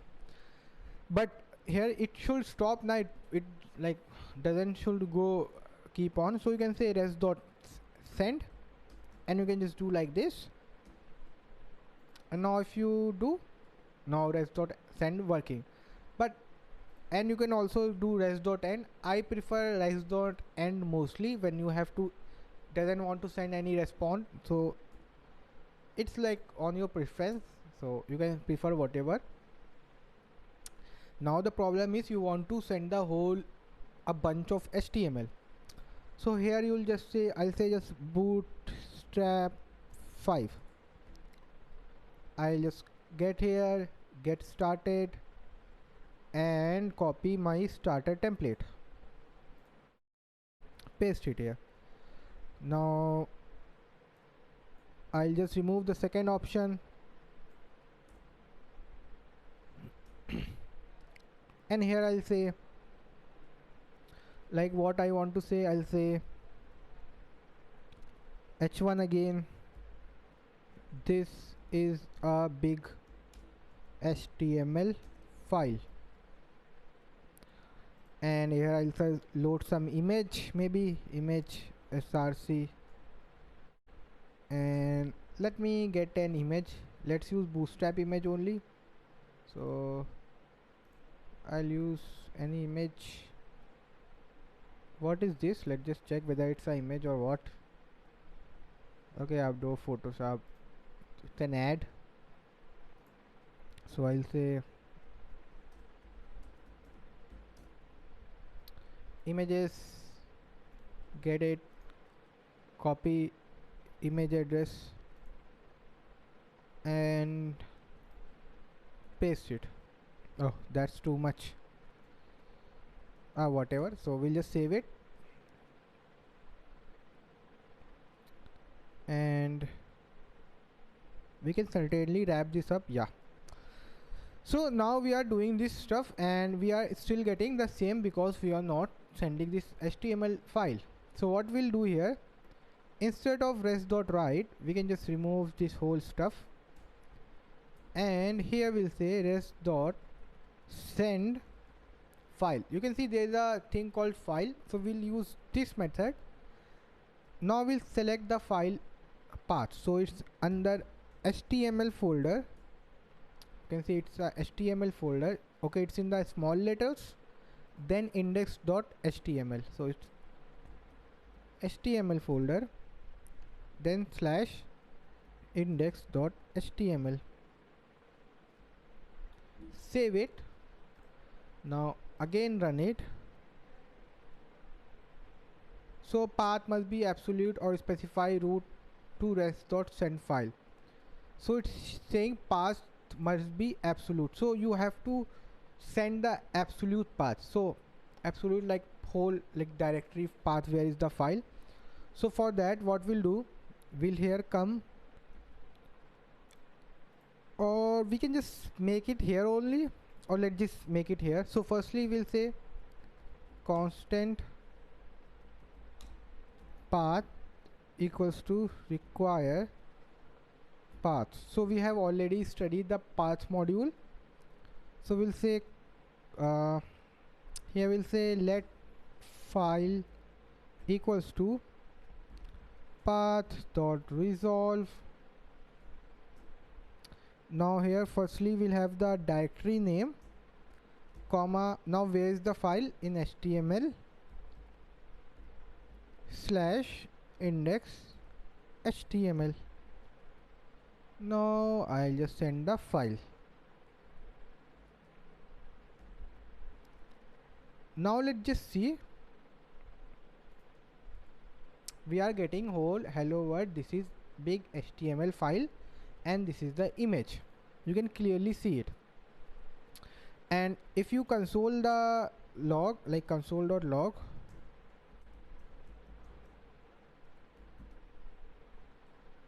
and now if I hit again this the same URL, you can see this is just getting us the whole path of the file. So that's why it requires, like it was asking, just give me the whole path, not just send me the okay it's inside HTML folder. Now inside this, suppose this is why one design. Now I have another page which is called about us. I'll say about us.html. okay, normal about us HTML page, and in the index page I'll just say bs5 nav bar. I'll just copy paste, nothing much. We can just copy it, close, we'll just paste in the top, save it.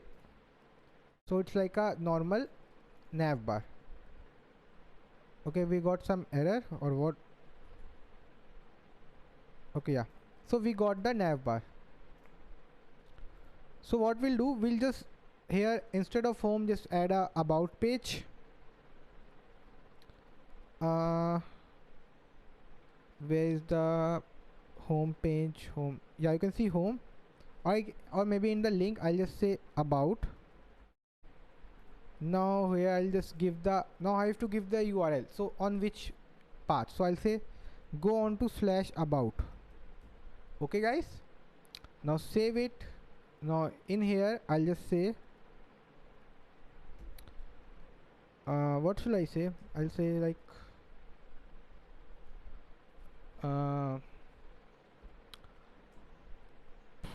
h1, or let me just body, and here I'll just say h1. This is a about page. So now if I go here, reload this, everything's fine. I go to navbar and go to about page. It's trying to go to slash about, which is currently not being served. So here we'll do the same stuff for the about us page. Now we'll say app.get slash about. we'll have a request comma response. Now I'll say let file, or you can just do it at once, but yeah, so let just be, I'll do it again, like just describe, like define it in the top only.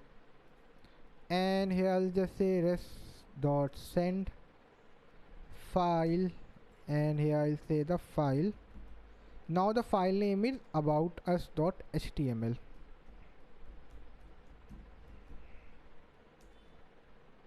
Save it. Now if I go, this is the about page, and supposingly now here we'll show you how to serve images, CSS, JavaScript. Suppose your about us page is very big and you have external CSS. So suppose, let me make a external CSS. So here I'll just add one more file. I'll say style.css. Now in the about us page, this I'll give an ID, and I'll say data normal. Now this style, I'll just say onto data, just make the text color, sorry, the color, it will, color means the text color only, brown. I'll use the brown color. If I go, nothing happening. Firstly, because we haven't linked this style CSS to about us page. So for that, we'll just have a style tag above,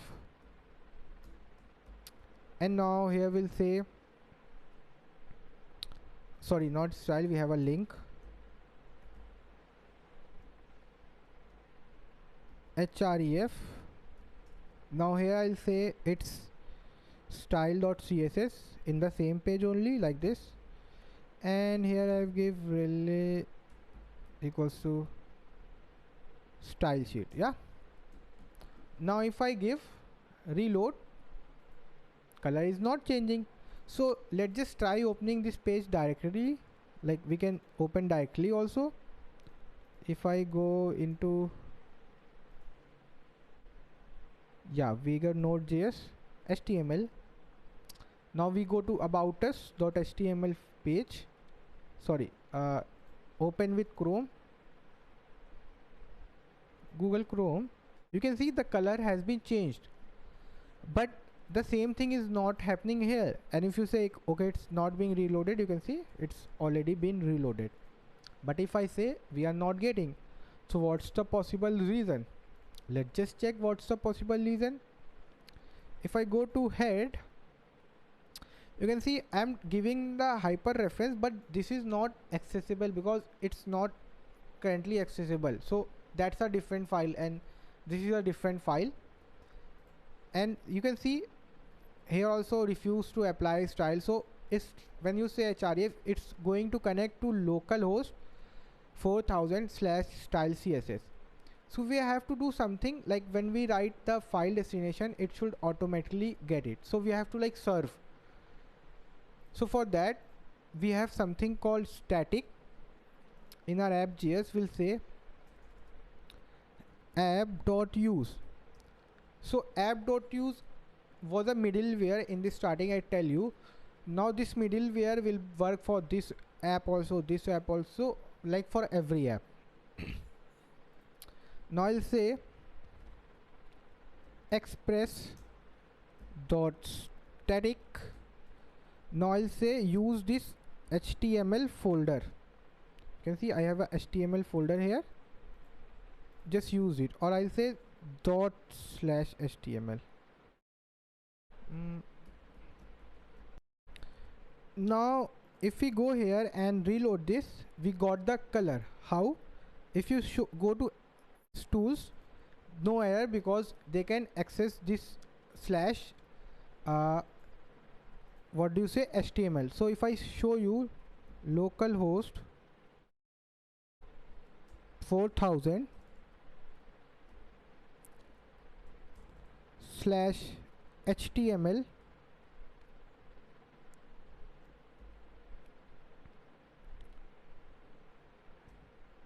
sorry, it's not HTML, localhost slash style dot css.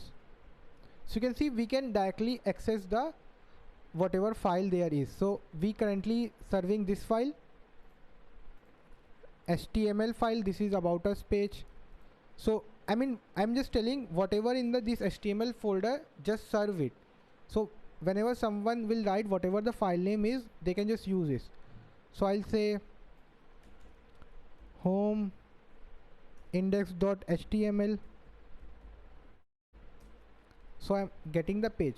So I mean, whatever you can just directly serve. You can directly serve the pages also like this, whatever you want. Or you can say about us.html.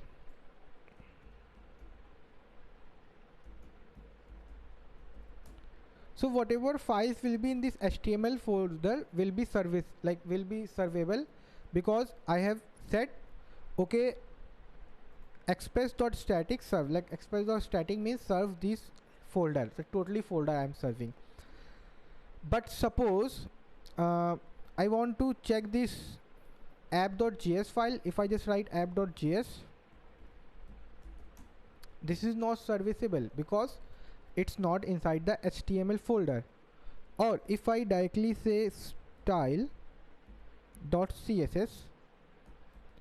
now if I say like localhost slash or slash HTML slash style.css, okay, it's not working like that because we have two subfolders inside that. So we'll see like afterwards when we go above. So yeah, so you can always get whatever JS file you have, you can just directly serve it.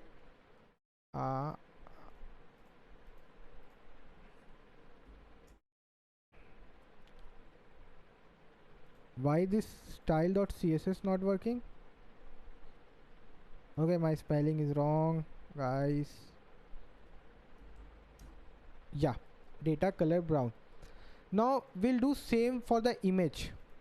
You can see we are loading the image here in the main page. Oh, okay, let the image, I'll just copy any image and show you. Suppose I have this image, face detect, though this is a person. I have this image, I'll copy it and paste it to my same HTML folder. Now the file name is so big, so I'll just change it to 1.jpg. Yes, so the image file name is 1.jpg. If I go here and I'll say 1.jpg, so I got the image. So we can just directly give the path of 1.jpg to the index HTML. So suppose we have this about us page. Let me use about us page.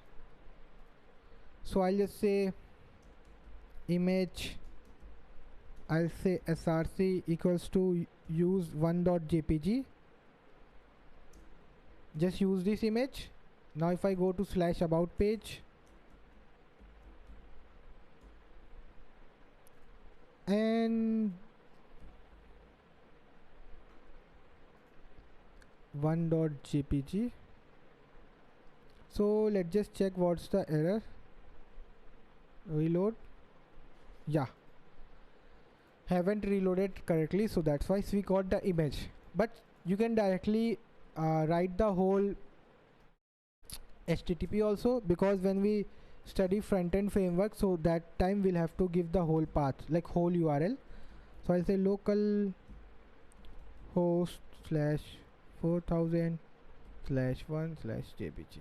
Okay guys, now if I reload it, see, and you can see also no errors. It's reloaded also, nothing there.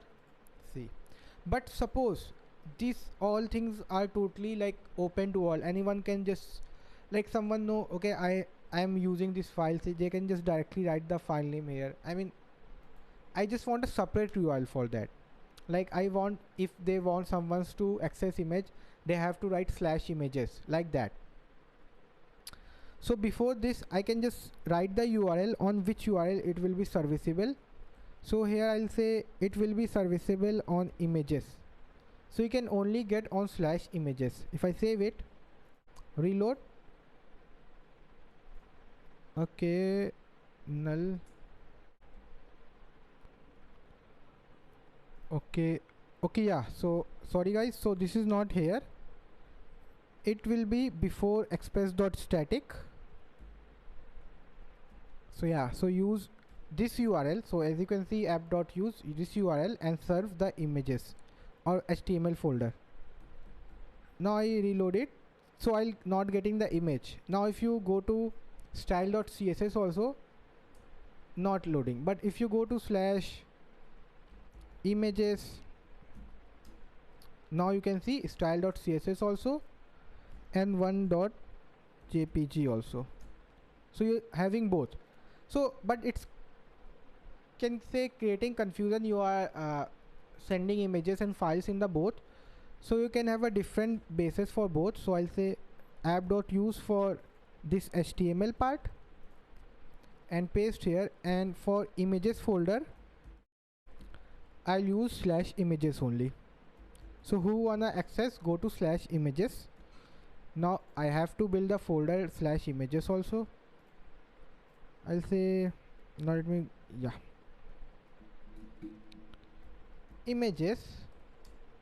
I'll just cut this image from here, cut, paste into image folder. That's it guys. Now if you go to /images one.jpg, totally working fine like before. But if I say style.css, I can't reach it because it's running on the base. So if I just remove this, now easily accessible. Here also not accessible. I'll go to about us, change it to /images / like this, again load, see, normal, no problem. If I say image that fluid, okay, I haven't added bootstrap, I thought I have added bootstrap.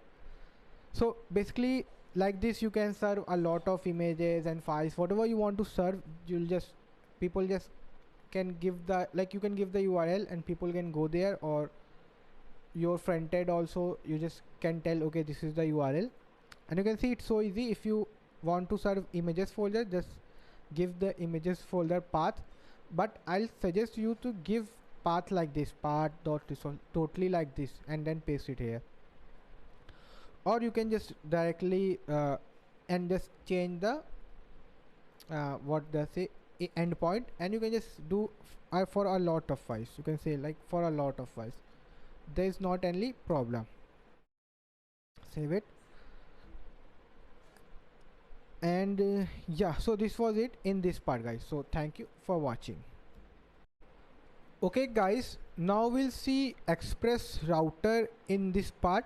So basically before studying router, we should see why we need, like I'll show you a problem, then I'll show you how router can solve it.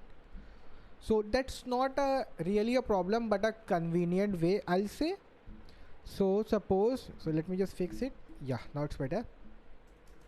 So this is normal your web app running, nothing much, normal. And if you see here, Nodemon is running it. Now suppose I have one route, app.route, app.get, and here I'll say request comma response. I'll say res.send. This is a home page, like normal, nothing much. So let's just see.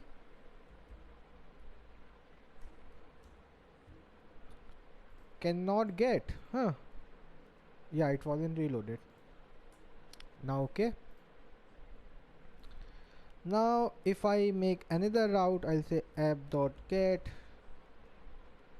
/about, comma request comma response, and here I'll say rest dot send. This is about page. So normal will get an about page. Now again I'll say app dot get services equals to request comma response rest dot send. This is a service page. Now again I'll make a route app dot get, and here I'll say cal. So cal means it's a calculation route. So yeah, you are doing some calculation.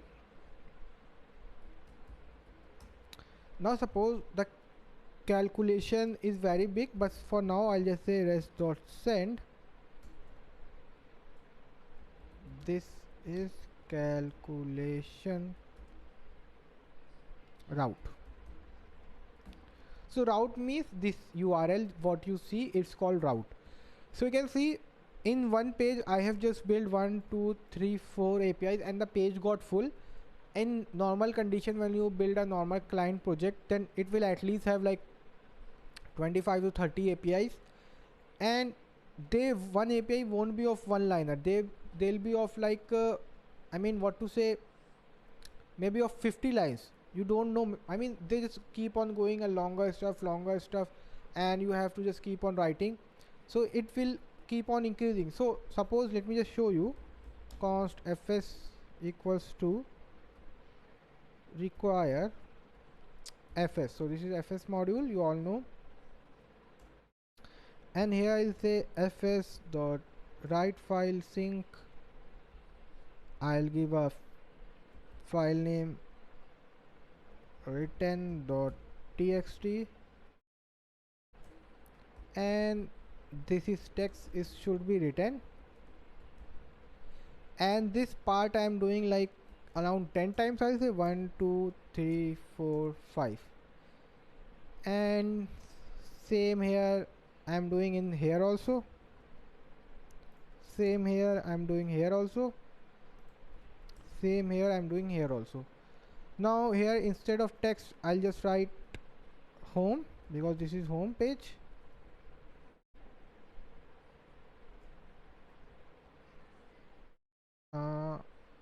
There was a way to select all.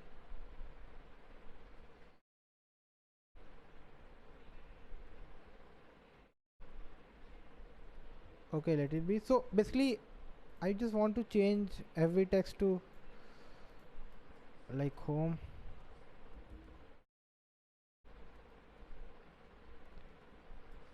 Just I'll change the first two, or maybe here about.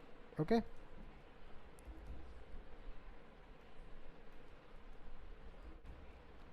about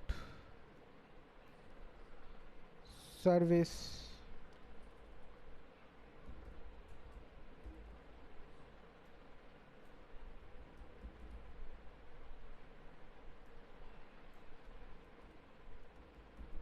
service service. Also this is cal, or I'll say calculation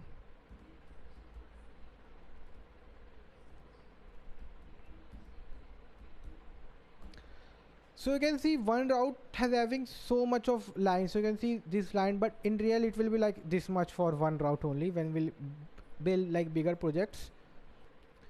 And so I mean this is creating so problem if I want to change suppose about. So I have to search for about, and I'll say okay, this is about. Now I will change here stuff.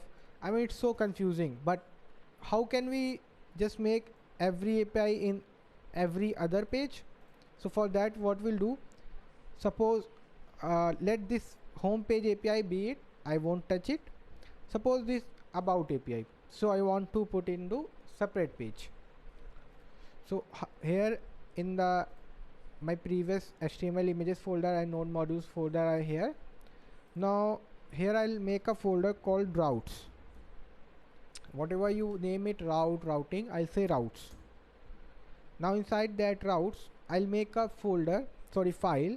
So I'll say, see, this was running on the link about, so I'll say something like about.js, or whatever name you wanna give. I'll say about.js. Now how we'll do it, we'll just cut this part from here and just paste it, nothing much, just copy paste. See, we just pasted it. Now here in the front only we'll import that part. So how do we import? We'll say const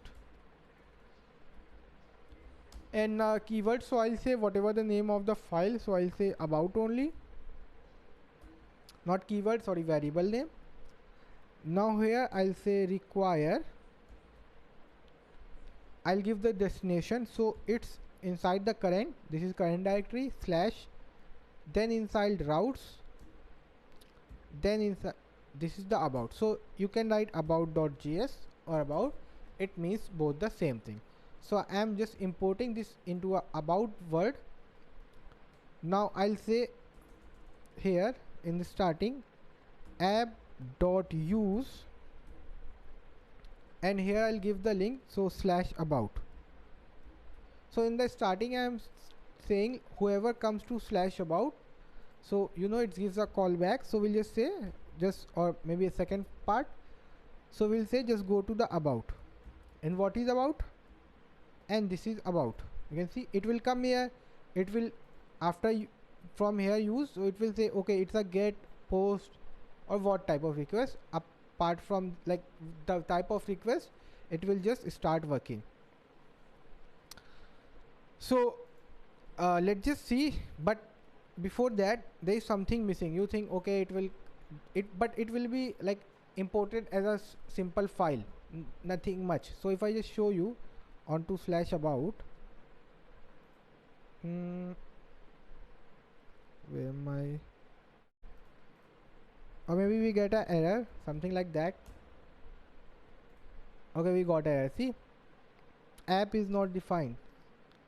So yeah, here it's saying app is not defined. So what can we do? We can just say here, firstly const router, I want a router equals to require express. So firstly I'll take the express, and express has a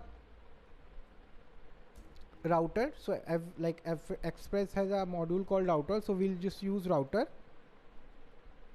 Then here instead of app just we'll say router.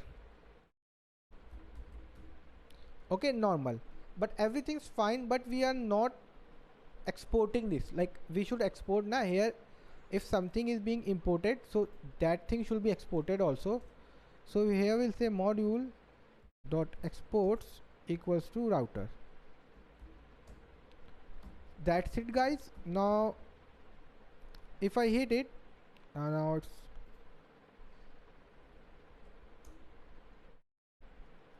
push is not defined. Where did I wrote index.js 502 push, where I wrote push. Okay, yeah, this fs, I haven't defined fs. Let me just remove this fs part. Yeah,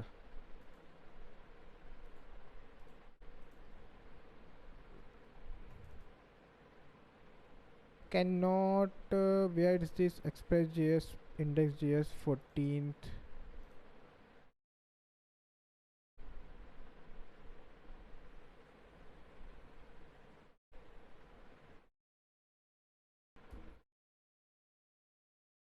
Okay, yeah, it's like this, so maybe that's why the error is coming.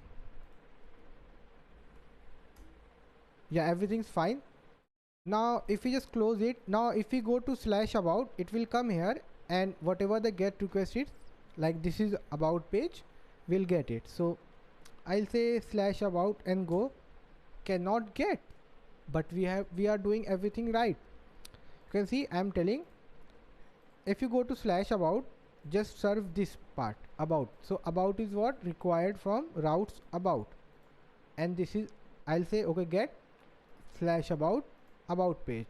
So what is happening, firstly this is a route slash about. So firstly we are hitting this slash route about, it's coming here again, here it's called slash about. So we, it's like 2 times slash about.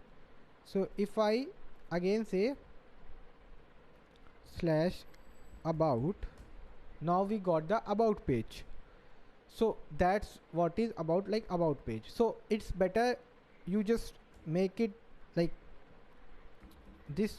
Okay, whoever wants to come here about, just write about and they can come. Or what you can do, whoever is coming on the base route, just send them to this route where we have about. Okay, someone come on slash, then check, okay, slash about, that's better. Now if I do, see this is about page. But what I'll suggest, just use about firstly, then after that whatever you do here, because otherwise it will come here firstly, because everything start with the slash. So whatever request will come, it will just, I mean, just use here, I will prefer, and it's up to you where you want to use. Now suppose you want to send post request. Let me make it a little bigger. You want to send a post request, just copy this, I mean, don't need to copy, just say router dot post same route. Now he'll say request comma response res dot send, this was a post request, so I am sending a post request. So if I go here and hit slash about, it won't give us that because we can't send post without code. So we'll use postman.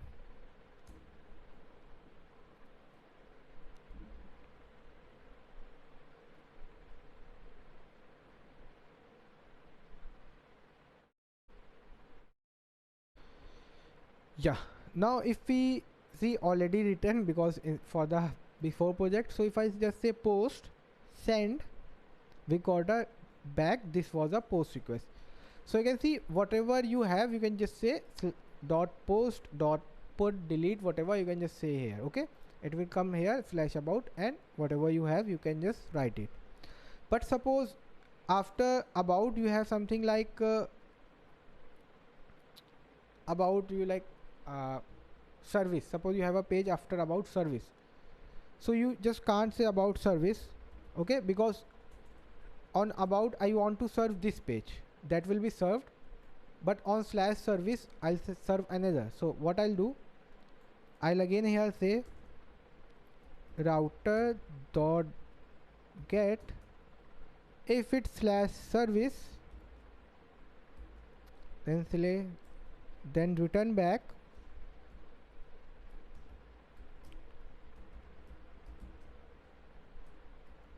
this was a service page of about.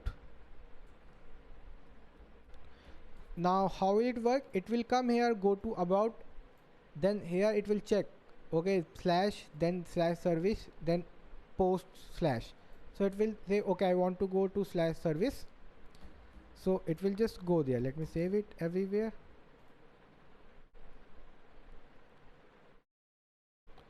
Now to go to about, normal about, if I go to slash service,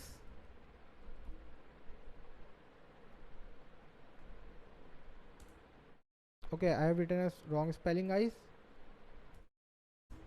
Yeah, so this was service page of about, and if you just say normal service, cannot get, because I haven't built a normal service page. Services, it's services, okay, normal one is services, this is a service page. Now we'll build the same for every route. So how many routes we have, firstly we have services, this is the base route, then services, then call. So here we'll say one for home, which is base route, then again services. So here we'll say firstly in home constant router equals to require express, and then we'll say dot router, and here we'll say router dot get on base because it's a home page, and we'll get a request comma response res dot send.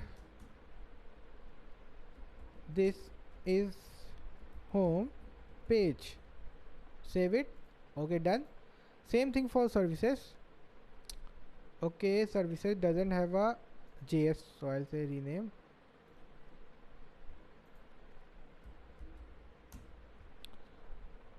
Now here I'll say constant router equals to require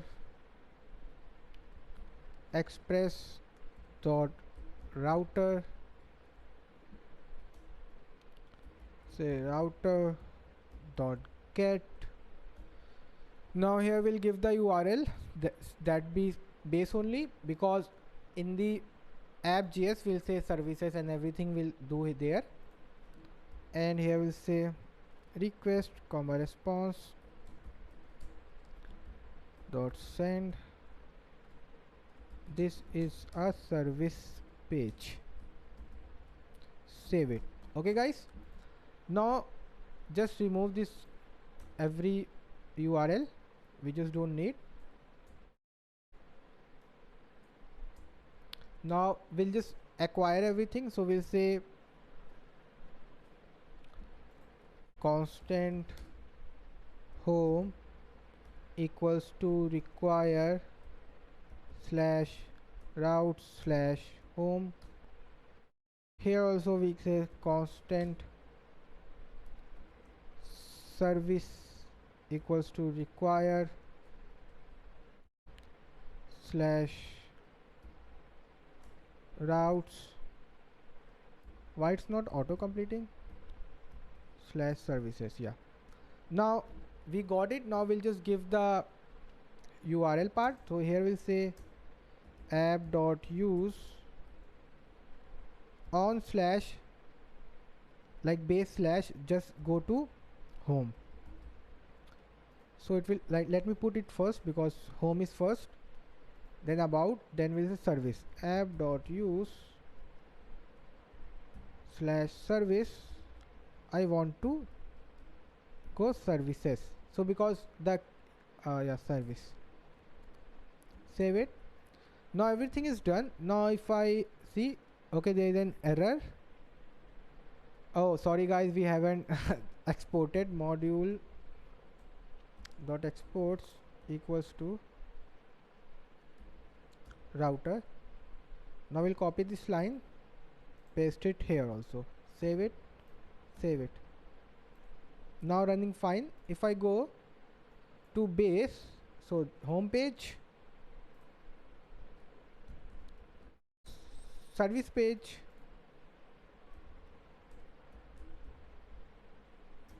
about page, and the about page also have a service page, so slash about. This was a service page of about. So you can see we got everything here. Now we don't just have to like write in the same, and because when you'll build this app, so this app.js, your main file will be without routes. I mean without routes will give like around 100 to 200 lines, just having database configuration and middlewares. There will be a lot of stuff. Suppose I want to change in the about page, so suppose, or in the service page. So I'll just say, okay, where is my service route? Okay, I say this is my service route. I'll go here, I say services, and I will change whatever I want to change. Save it. I'll check again. See, this is service page 1 to 3, no problem. And you can do one thing more also. You can remove these 3 lines also. So what we'll do, we'll just copy this directly and paste it here.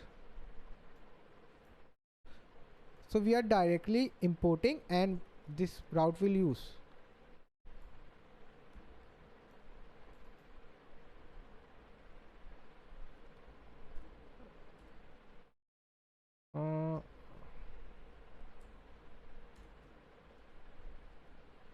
Yeah, now here we'll just comment this part out.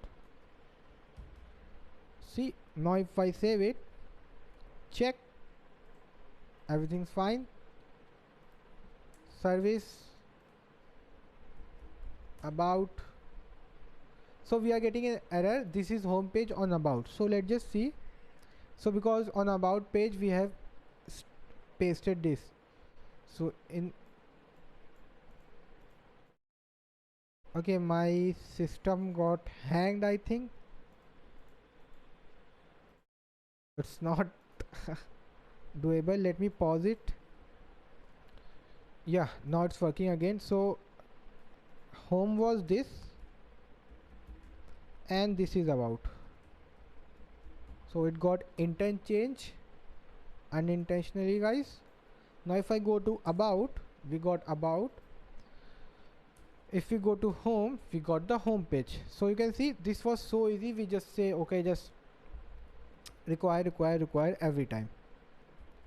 And suppose you want to say okay, I just don't want to put the routes here, I want to put the routes inside the file, then also just remove these routes.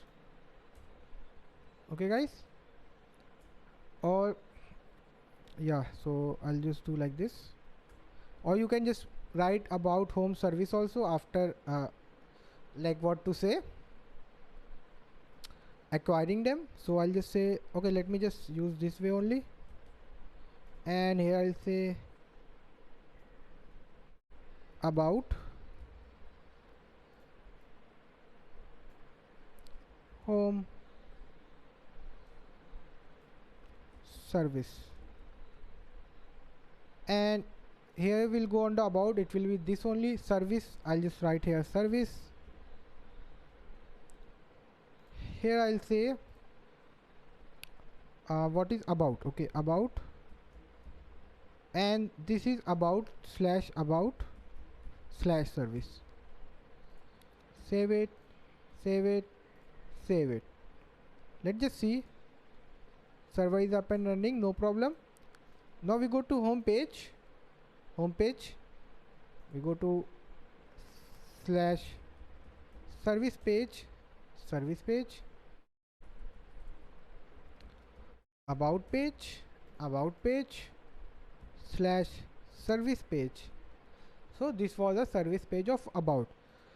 So you can use this way also, but I'll prefer the older way. So in future, suppose you I mean not in future, if you are building the website, then also you can just check okay on what route you are this file is being served. I mean it's up to you what you prefer, but I prefer the older way where I just here give the route like this. Okay, use this route to do any stuff. So yeah, it's everyone's choice, there is no compulsion. So that's it in this router part. Okay guys, now in this part we'll see how we can receive data which is being posted on the API in Express.js, and query strings, params, and you have that dynamic URL, a bunch of stuff, how to handle that. And we'll build something like a CRUD API and we'll use the same file as our database. So let's just start it. So firstly we'll build a server. So we'll say express equals to require express, then we'll say constant app equals to express, then we'll say app dot listen on port 4000, and we'll just console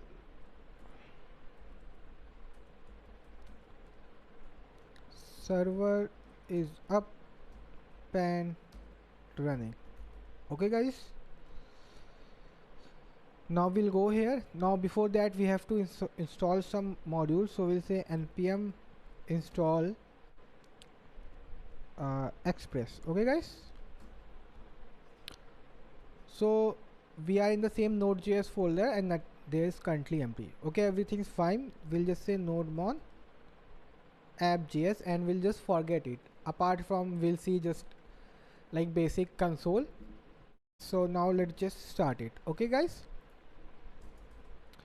so firstly let's just create a normal database. I'll say db.json and here I'll say what data do I need. I'll say I'll have a country, then I'll say India, then their capital Delhi, or let's just take some other data like something like people's data. So we'll say firstly ID, like every person has a ID, so we'll say ID1 and we have to wrap this up in like this. Yeah, then we have a name,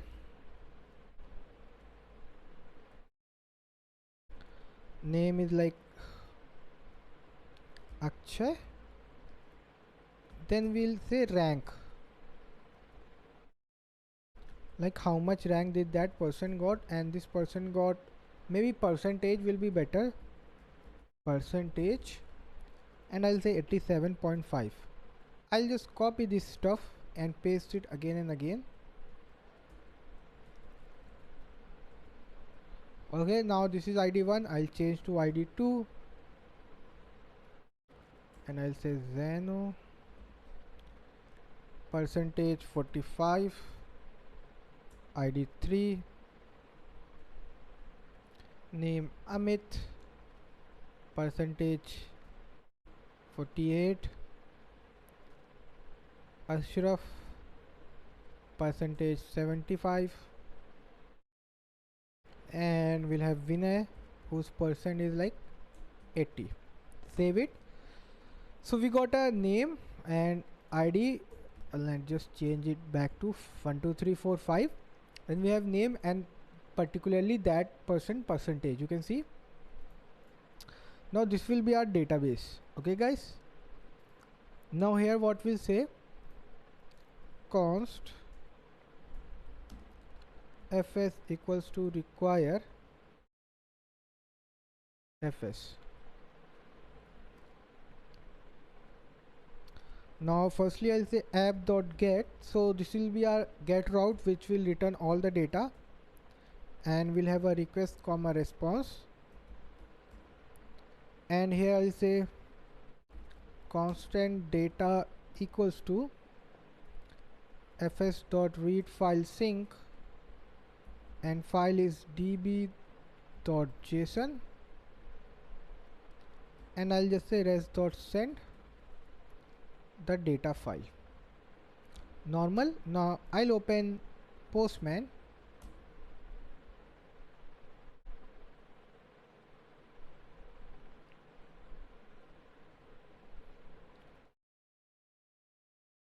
and it's taking a little time. Yeah, so already we have written about, so let's just remove because of when we were working previously.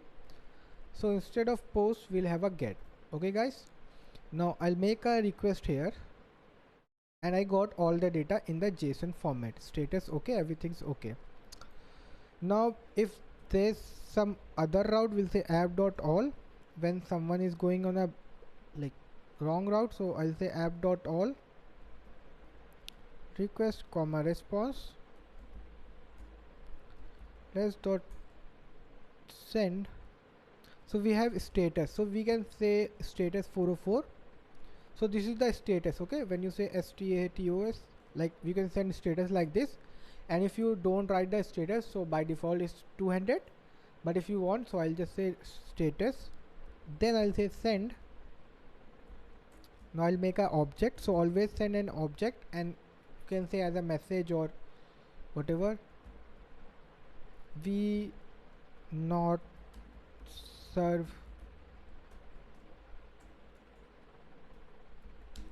this page. Okay guys, Go here. Now we'll make a post request. We not serve this page, everything's fine, so we can say we do not.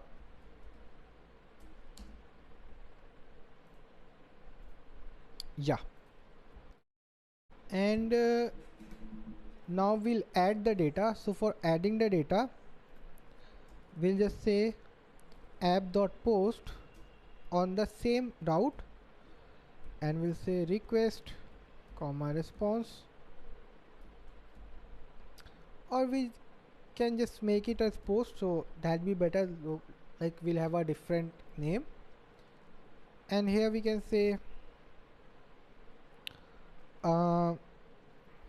console.log request. Okay, so I'm just showing you the how we get the request. Save it, node mod running. Now here, if you want to send JSON data, come to this body, select RAW and JSON format. Okay guys, now here we'll say name Abhay.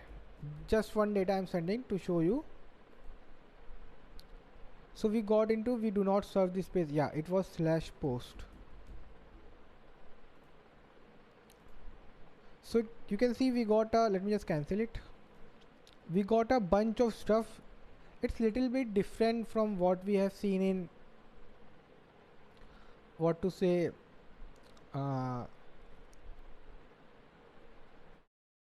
HTTP server. I just forgot. And this is query and params, that also we'll see. And you can see we are getting the path also. So on which path, it's /path, so we can know always the path or hyper reference. All the these stuffs are same, maybe they change by time, like what routes. Then the original URL, then has body true,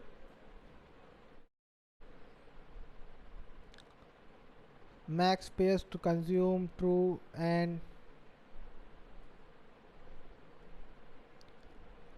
then what else I want to show you. You can see we get heading, like headers. We can send headers also.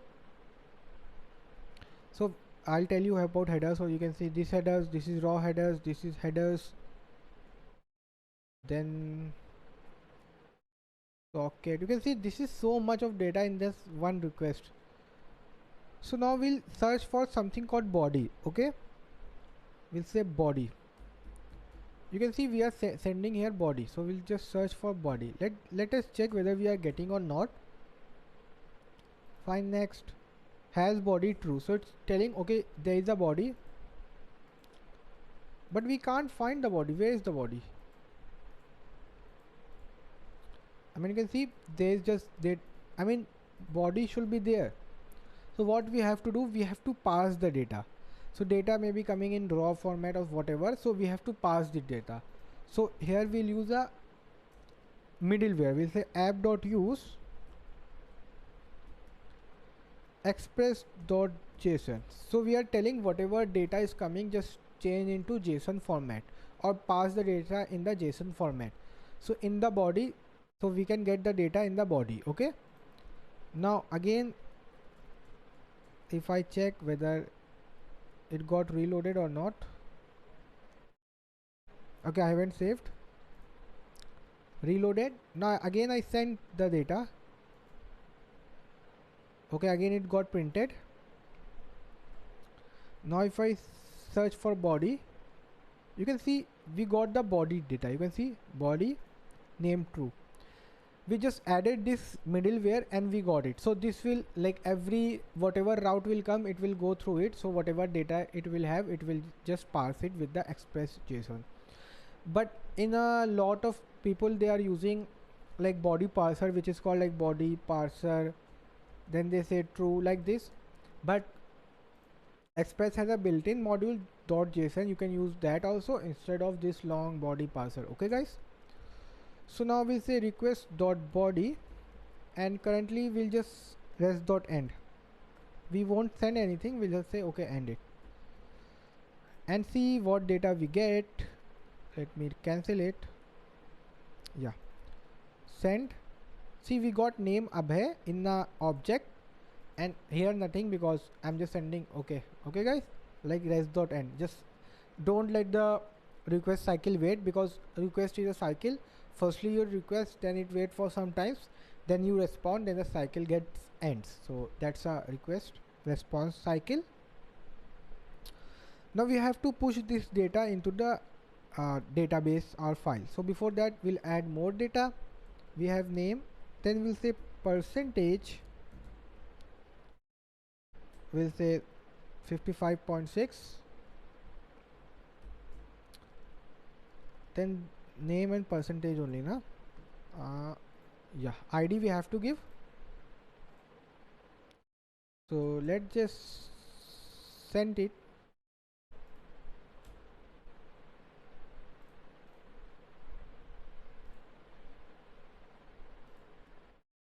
Okay, yeah, so you can see name abhay percentage 55.6. Again send it, name abhay percentage 55.6. So we are getting the clearly the data. Now in this post, firstly I have to check the max ID, then increment the ID by 1 and then push it here. So for that, firstly I'll again read the file, constant data equals to fs.read file sync db.json,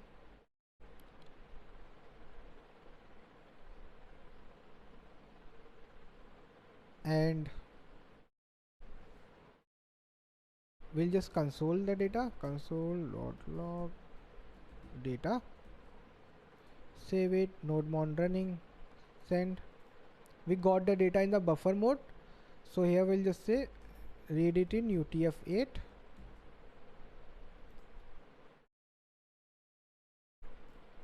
We got the data in the JSON mode, so we'll just pass this data. We'll say, we'll just make a new line.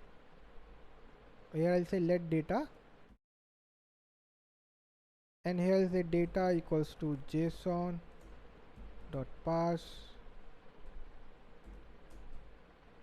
give the data, save it, send the request. We got the now in the object mode. Now we have to just loop and get the max ID. So we'll, for that we'll say data dot for each, and here we'll get the object, and here we'll say if object dot ID is greater than max. So I have to wrap this up in this, then I'll make max equals to object dot ID, and here we'll take max for the first always as 0, and we'll say let max 0, and here we'll just console dot log max to check what is the maximum value we are getting. It should be 5 as I think.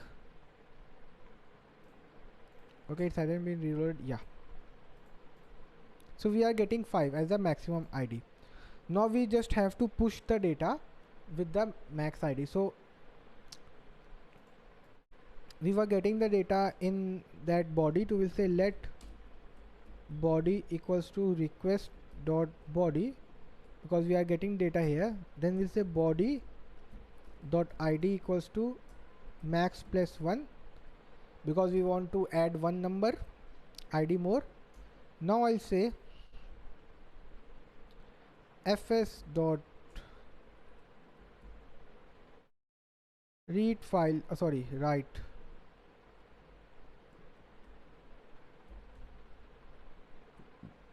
and here I said dot slash db dot json.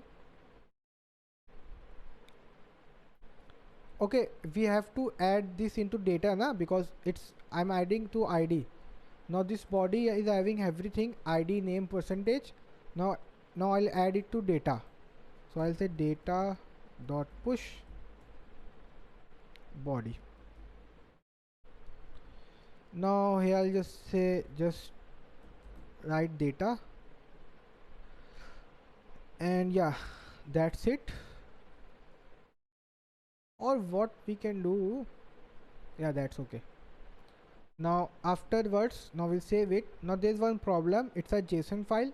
So nodemon will see, it will auto restart when there will be a change. So we'll add a nodemon .json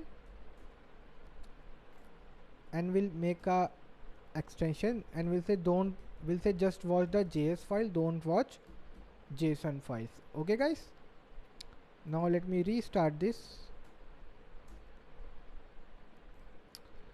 Now we have these files only, percentage and 87 per id 12345 and postman. Yeah, if I send it, we are getting error. Data argument must be of type string or an instance of buffer typed array. Okay, here we are just directly writing, so we'll say json dot stringify. Now let's just check, send it, everything's fine, no error. Let's just check, save it, so it just make itself very well. So yeah, you can see we got name, percentage and id. So id is in the last because our data, we are adding id in the last, and id automatically got 6 and name is Abhay, percentage 55.6. Now I'll send percentage 80.5, name Akib, send it, save. So we got id 7. Now in response we have to send the same data. We say res that send, here we'll say message successfully added, and or we'll say status 201. When something is created, we send a status of 201, and after that I'll just say body and body. So I'll give back the body, so the user will know okay what stuff was added. And I'll say again kill, percentage 45.05. So you can see message successfully added, body, name Akhil, percentage, and we give this ID to this person. So this was a like post request. You can always work request.post.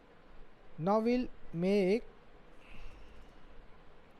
delete. We'll say app.put. Maybe I'll make a put update, afterwards delete, and I will say /put only. We have a request comma response. So whatever is the condition, we have to give the query params, so to tell okay which ID I want to do.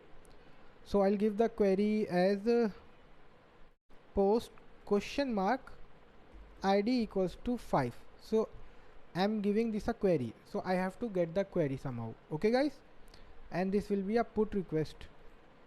Yeah, and it will be on the /put. You can see I'm sending localhost 4000 put question mark ID equals to 5 put, and we are sending the ID. Now I'll just console. Now I'll check what we are getting in request, and for now I'll just say res.end. Server running. Now let's just send, and let's just check whether we got something in body or not. Sorry, query or not. You can see body is currently empty. We haven't sent anything in body, and if we check the body, this is there, but we have clicked this part, so this was empty, so this was sent, that is completely empty. Otherwise we could have got the data. So for that currently we are checking for the ID, so we'll search query whether there is a something called query here. So you can clearly see we got query ID 5. Okay guys, now I just have to here type request dot query, save it, got reloaded. Now here send it, we got id 5. If you have more data, suppose query is like you have to send extra data, you can just send it in query. Agar if you don't want to use body post, and if you want to send more, so just like write and you say, I mean, name equals to Abhay, like this, send. See, we got name Abhay, id 5. Whatever data you want to send, just add and your field, whatever field you have, equal to value, whatever value you want, send. See, we got the data name Abhay, field value. There is one thing, it starts with the question mark. Always remember, whenever your root got ends, afterwards it start with the question mark, and this is called queries, because these are queries from you are sending a data. And you can see after the put URL, I don't have a slash, directly question mark. And if you put a slash also before the question mark, then also it won't hurt. You can see we get the same data, there is no compulsion. But if you remove this question mark, suppose you have removed this question mark, you said I won't write question mark, send. Sorry, you can see we do not serve this page, so it's going to a different page only, like totally different page, because it's checking for this like slash after post slash whatever you name it. So now we'll send question mark. See, now we are getting the data here. So that's the difference between query and normal URL. If you write a query, it will just match and send it. And if you don't write a, like suppose you say put id equals to 5, if I suppose remove everything and say id 5, id 5, okay, just id 5, send. You can see we got null, because this got converted into key, but what is the value? Null. So I have always have to give a value which is be there. See, id 4 5. So this is what your query is. I think this is much clear. You just add a question mark, after that key equal value, that's it. And this is what totally query is. So we'll give the query for id 5 and we are getting it back. Yeah, now here what we'll say, request.query.id,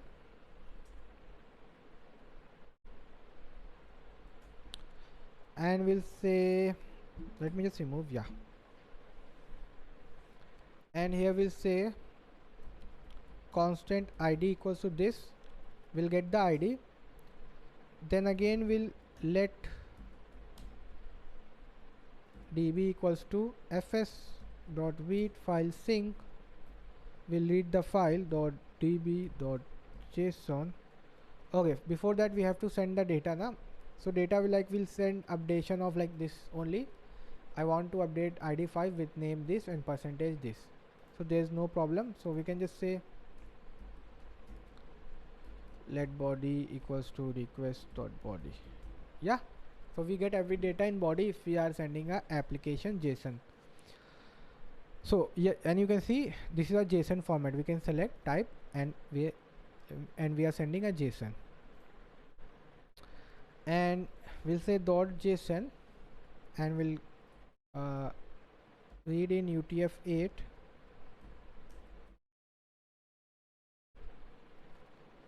and here we'll say db dot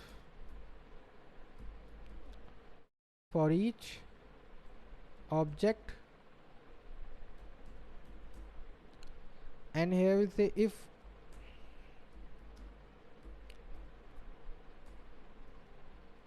object dot id is equals to the id I have got, but we get whatever data you send, we get in like in query params, we get in string. So if you go to the first here, you can see it's a string, like single quotes. So we in this I'll just say parse int. So whenever we get the data, we just parse into integer.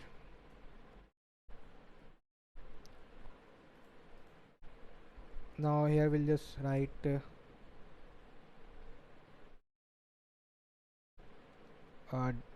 db Okay, we'll take the index also. Now whatever the index will be, so I'll say db on that particular index, just remove with the current object I have got. Okay guys, but that current object doesn't have a id because id is here, so we'll just add the id. Body dot id equals to id. Now again we'll just write the file, so we'll say fs dot write file sync in the /db dot json, and what data we have to write? We have to write db only, but we'll stringify it. I think you know what I am doing here, because when we made CRUD API and HTTP server, it's basically like this only. Now after everything is done, we'll just send the updated data, which is res.send. We'll say message data got updated, and here we'll give the body and the updated data. Okay guys, and yeah, that's it I think. But there is one thing more we have to do. Sorry, have to check. So this is, save it.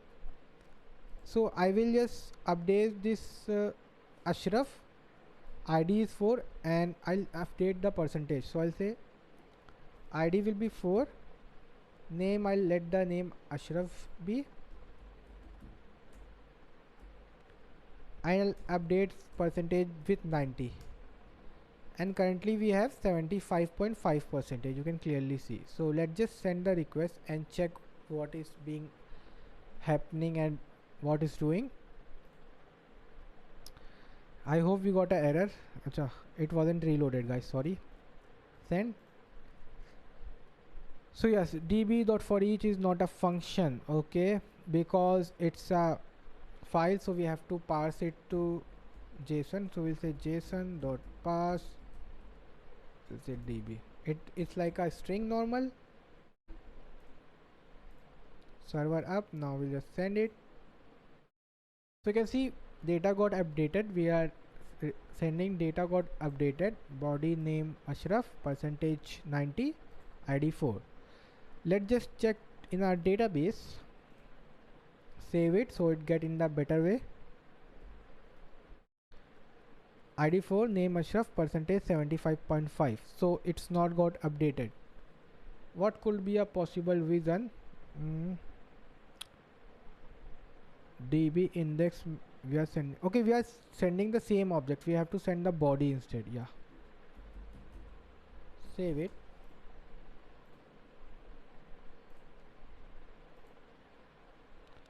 Now let's just check id 4 Ashraf, still we are not. db index we are changing it to body. What body we get? Then we again write in the stringify. Everything's look fine to me. Let me send it again. Maybe it hasn't been done yet, you can see. So what could be a possible reason? If object.id is equals to id, we have already passed, and id is in int, and let db pass db.forEach object.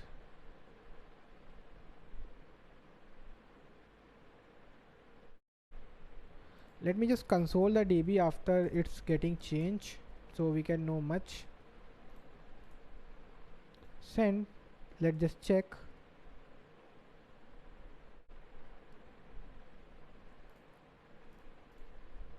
And we are getting updated 90, age id 4. Yeah, it got here. So what was the problem? I thought you now know, because this wasn't updated. As soon as I press enter, it just started reloading. So as I told you in the starting only, sometimes Node does this, but it's maybe with my system only, I can't say, but it does this. And you can see name Ashraf, percentage 90, ID 4. We just currently updated that data.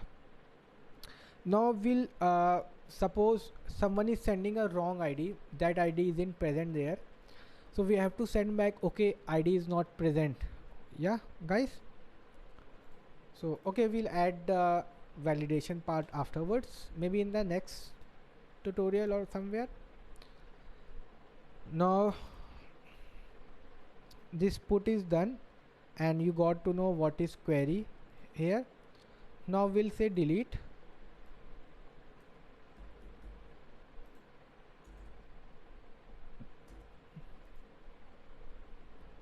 App.delete, which will be on the route delete. Let this be, and I'll take request and response. And now here I will say, firstly I'll read the, so where I will send the delete, what ID. So I will like to send something like ID, like not this, I'll just say put slash ID number 4 or 5, whatever the ID number is, that I want to send it something like that. Let me just go back and firstly write the delete stuff. So we'll get the data, I'll get the send the data in params. So because you haven't seen params, so I will just cover everything in this part. So how we can send params? So we just say like this and colon. So this is colon, 2 dots, not semicolon, colon, and we here write our ID. So whatever you want to give word, ID, ABC, whatever, and you can just send the data in this. So this is what your dynamic URL you can say, or you can say params, whatever you want. Now I'll say console.log. I'll just print the request and I'll rest.end. Okay guys, save it, everything's fine. Now here we can see we are just want to delete, and we are in the delete route.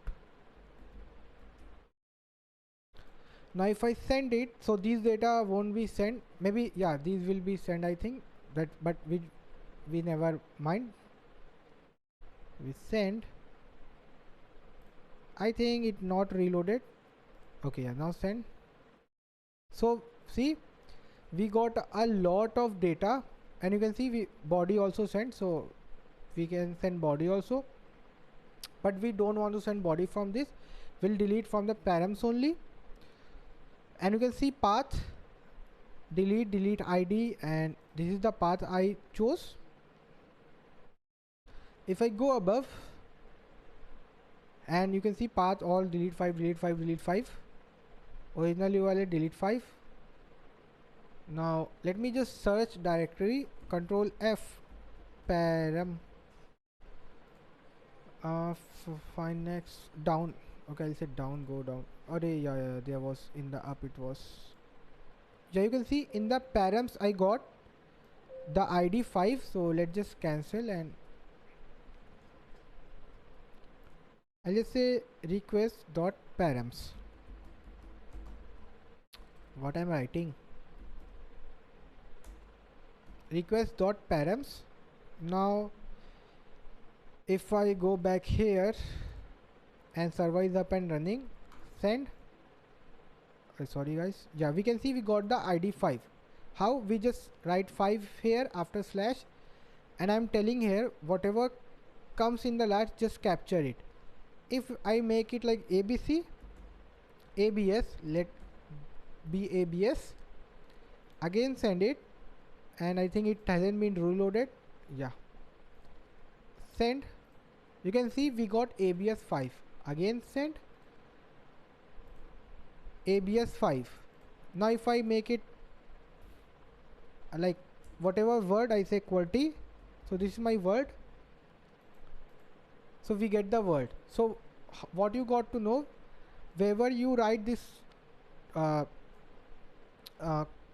colon and whatever word, so that will be a dynamic URL, or you can say params, and whatever you give in that URL instead of the real, So you'll get some value in this params. So suppose in delete also in between I'm making /id. Okay, suppose. So let's just see, before also we can get some data or not. So I'll say after delete, here I'll say 5/5.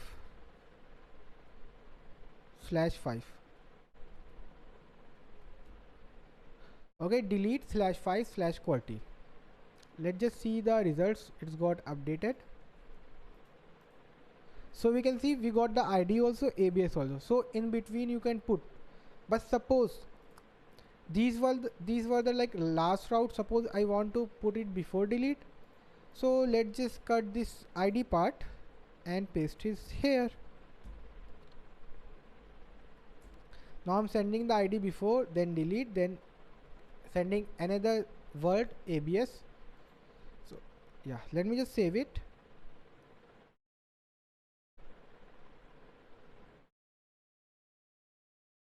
Okay, yeah.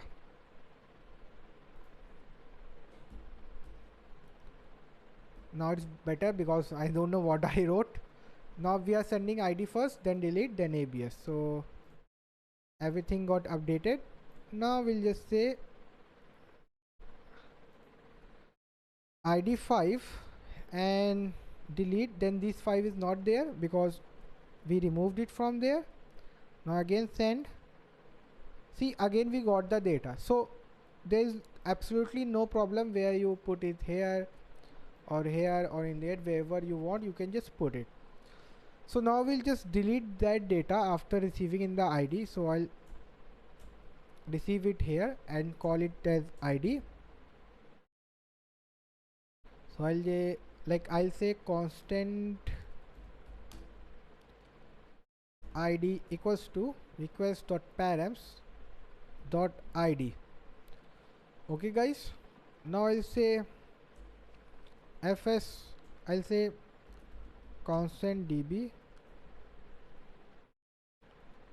fs.read file sync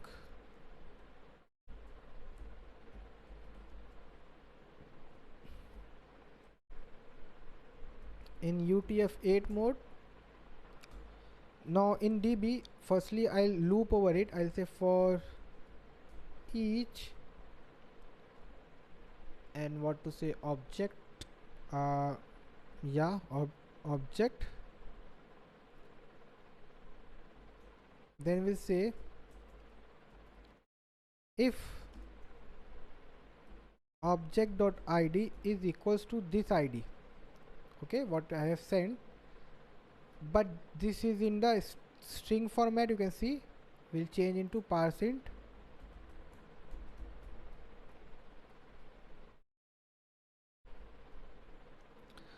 Now here I'll just write like what to say,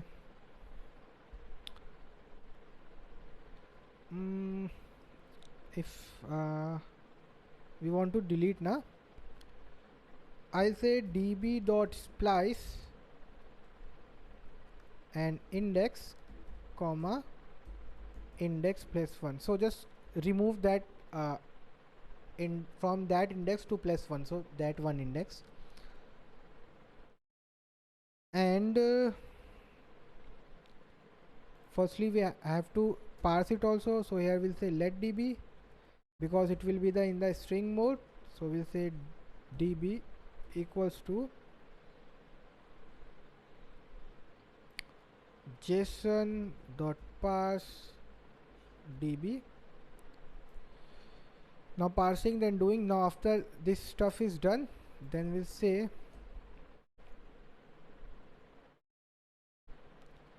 fs.write into db.json, and here we'll change back db to stringify. We'll say db equals to json.stringify db, and here we send the db here, and here we'll say res.send.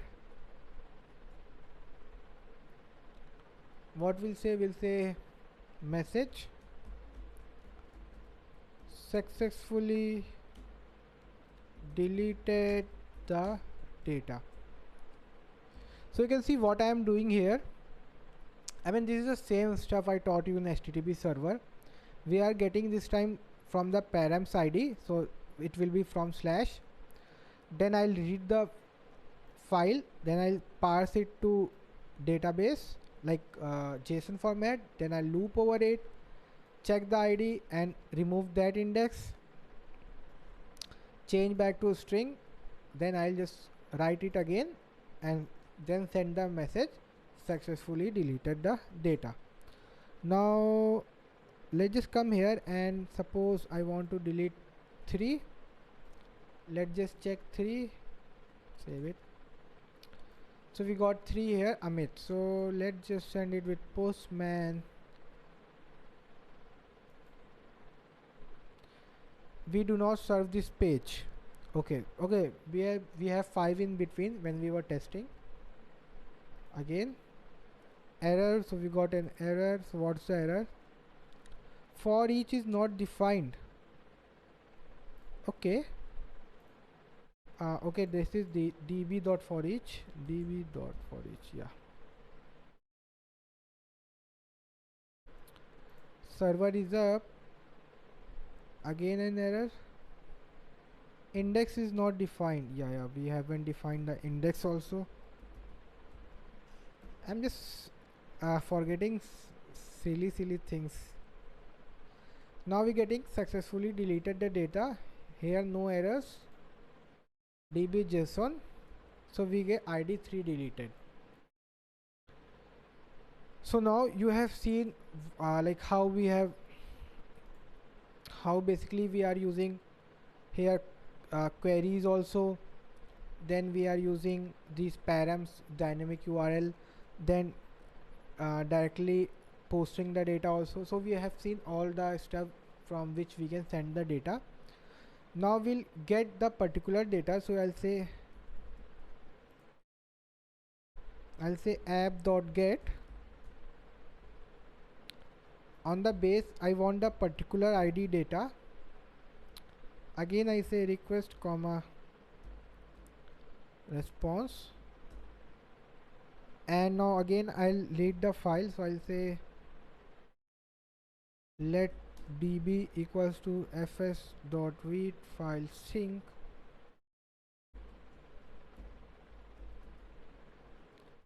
in the UTF-8 mode.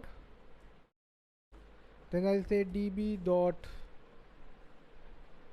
what to say, db dot firstly convert to JSON format, sorry, object JSON dot parse db. Now I'll say db dot for each get the object,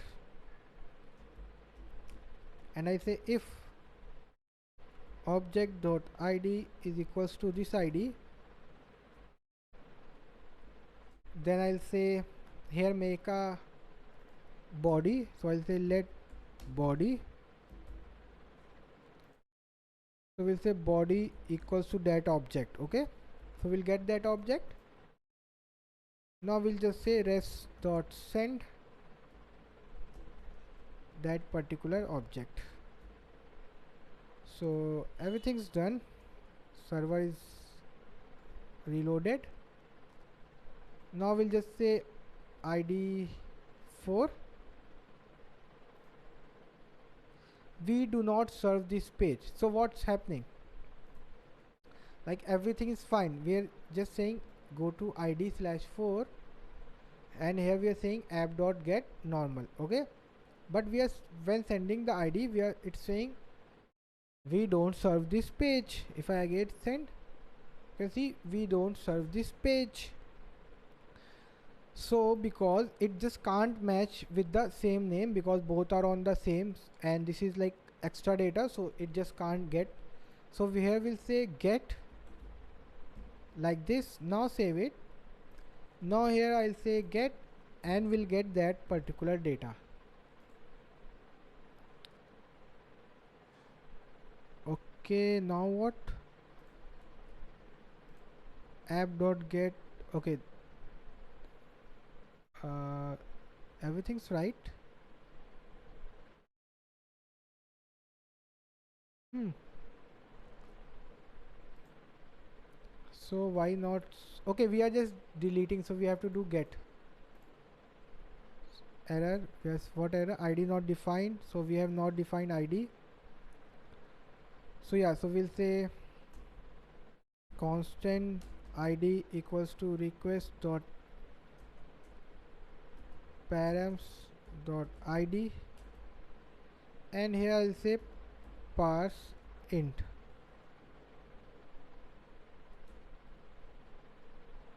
Okay guys, now again reload it, send. Object is not defined. Where is the object not defined? I'm just okay, send body not object. Yeah, again do it. So we are not getting the data. Okay, uh, server restarted, but we are not getting, it's working, but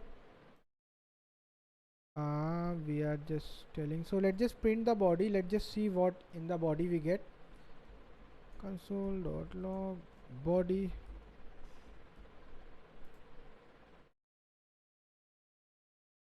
Undefined. Huh. We are getting undefined. So maybe if we change it to var, that may be, but that shouldn't be a problem totally. But let's just see. Who knows? Still undefined. So where I'm going wrong, I'm just sending looping on db object. So I'll just console the object, console.log object, send. Okay, it's not looping here. You can see get slash 4, get slash 4. It's not even coming here, I think so. Object dot id dot, okay, it's can't match the id, I think so. Console x. Now if I send, so yeah, so id, yeah, these are the IDs. So I'm okay, I'm requesting for which got deleted earlier. So I'll say 2. See, we got the ID 2, name Zeno, percentage 45, ID 6. We got the 6th ID, percentage everything. ID 7, we got the 7th ID. So if I again just remove this stuff and again show you on the base URL, I want to just send it, send, and you can see it's currently working fine. So at that time actually it was on the delete stuff, so that's why I thought so, but you can just do that also. And if I say 1, I'll get the 1. So this is the basic CRUD part. Now there is still a lot of stuff left. So now in the next part we'll see how to validate the data. Like if someone is sending the wrong data, suppose that ID 4 was not present. Okay, so at that period of time I would like to send, okay, this ID is not present, so you are requesting a wrong ID. Okay guys, so we'll see that stuff in the next part. Okay guys, now in this part we'll study like middlewares. So you have already seen like a normal middleware in the before part. So now we'll use something like all about like middlewares and what is especially middleware. So something that is done between your request and response cycle. So what is request response? You already know. Client sends a request and the server or backend, whatever you say, sends a response, and in between what is being done, that is called your middleware. So let's just show you and tell you much better. So we'll say constant express equals to require, we'll just say express, then we'll say constant app equals to express and here we'll say app.listen on port 4000. Okay, normal, nothing much. Now here we'll make a route. We'll say app.get on slash, I'll say request comma response, and here we'll say console.log,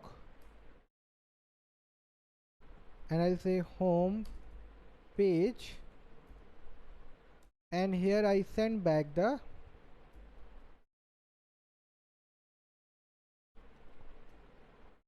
h1 home page. Save it. Now this got done. Now we'll just run it. So I'll firstly like install NodeMon, so we don't have to run it again and again, and like it's done, I think so. Now wait a second. Yeah, we'll say NodeMon app.js. So okay, yeah, it's Express, and secondly we have to install Express also. We'll say npm install Express. Now it's being done. Okay guys, now we'll say nodemon app.js. okay, I haven't saved the file. Save it, and now it's successfully running. So I am not printing anything, so it's not showing. That's very basic. So let me just delete this folder, sorry, close this folder, go to Chrome and show you localhost 4000. So we're getting a home page normal. Okay guys, so let me just make the home page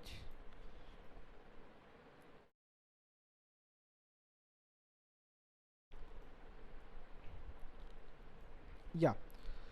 So what is middleware? So a request is coming on here, and here I'm responding, and whatever done in between, you can see I'm consoling and maybe fetching some data. Whatever I'm doing in between is called middlewares. Now we'll see how to make middleware. So suppose this is my home page, and here I'll say app.get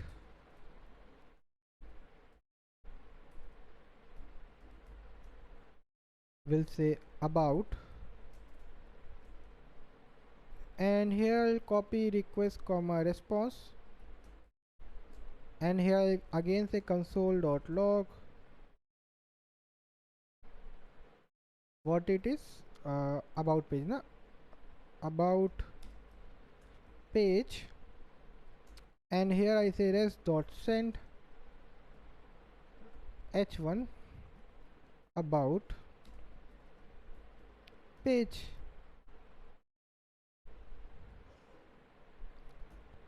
So suppose I want to use a middleware here, and see it's totally running fine. See about page, I want to use a middleware here, so I'll just say like const like app dot use, make a function, and here I say firstly I'll take request comma response, and here I say console.log the user is authenticated. So I'm checking whether the user is authenticated or not, like a simple. Save it. If I go to my terminal, everything's running fine, no problem. If I go to about page, you can see the user is authenticated, and it's still in the loading mode. So why it's still in the loading mode? And suppose like if I go to like normal this page also, and if I click here, then also it's in the loading mode. Why? I mean, what's happening? I mean that about page, we haven't got the about page also. This just got printed. You can see it's got printed. If I just again hit it, you can see it's getting printed, user is authenticated, but it's not moving forward. It's not going to like home page. You can clearly see it. So what happening? it's coming in app.use and it just stays there. Okay, I am not returning anything. So if I say in here only return res.send, it was a middleware.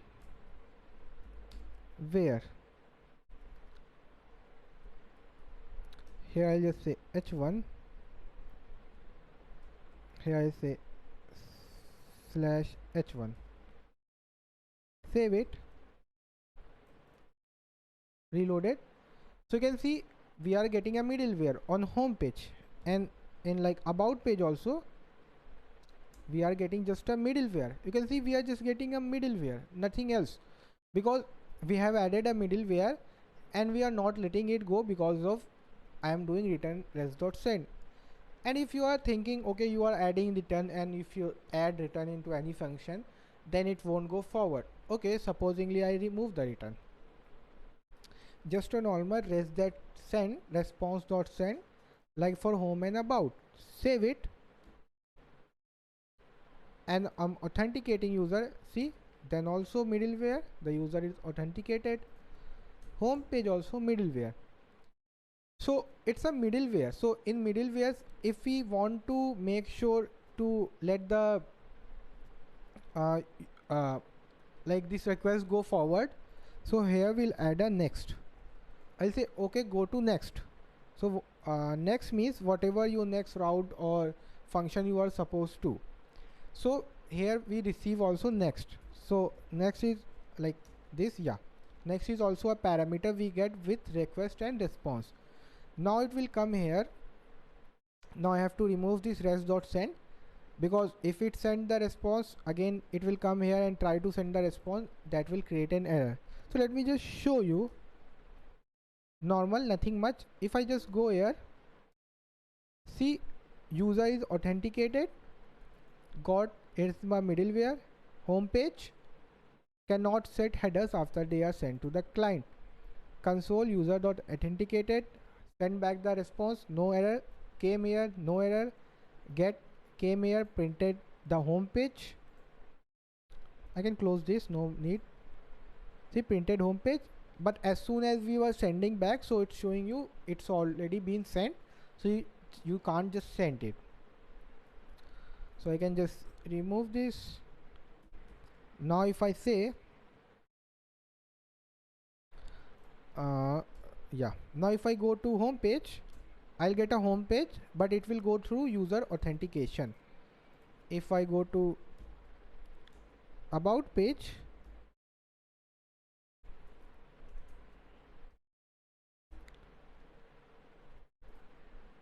okay, yeah, it's going user authenticated about page. Again, user is authenticated about page. I don't know why it's getting like I have to press the button, it's not reloading. Again I go there, see, it's not working. If as soon as I click enter, it just start working. So you can see it's clearly working fine. I mean, this, wherever you want to go, you can just directly go, and with the help of middlewares. Suppose it's a lengthy middleware, suppose you are doing some going to database, fetching some stuff and doing that. So what you can do,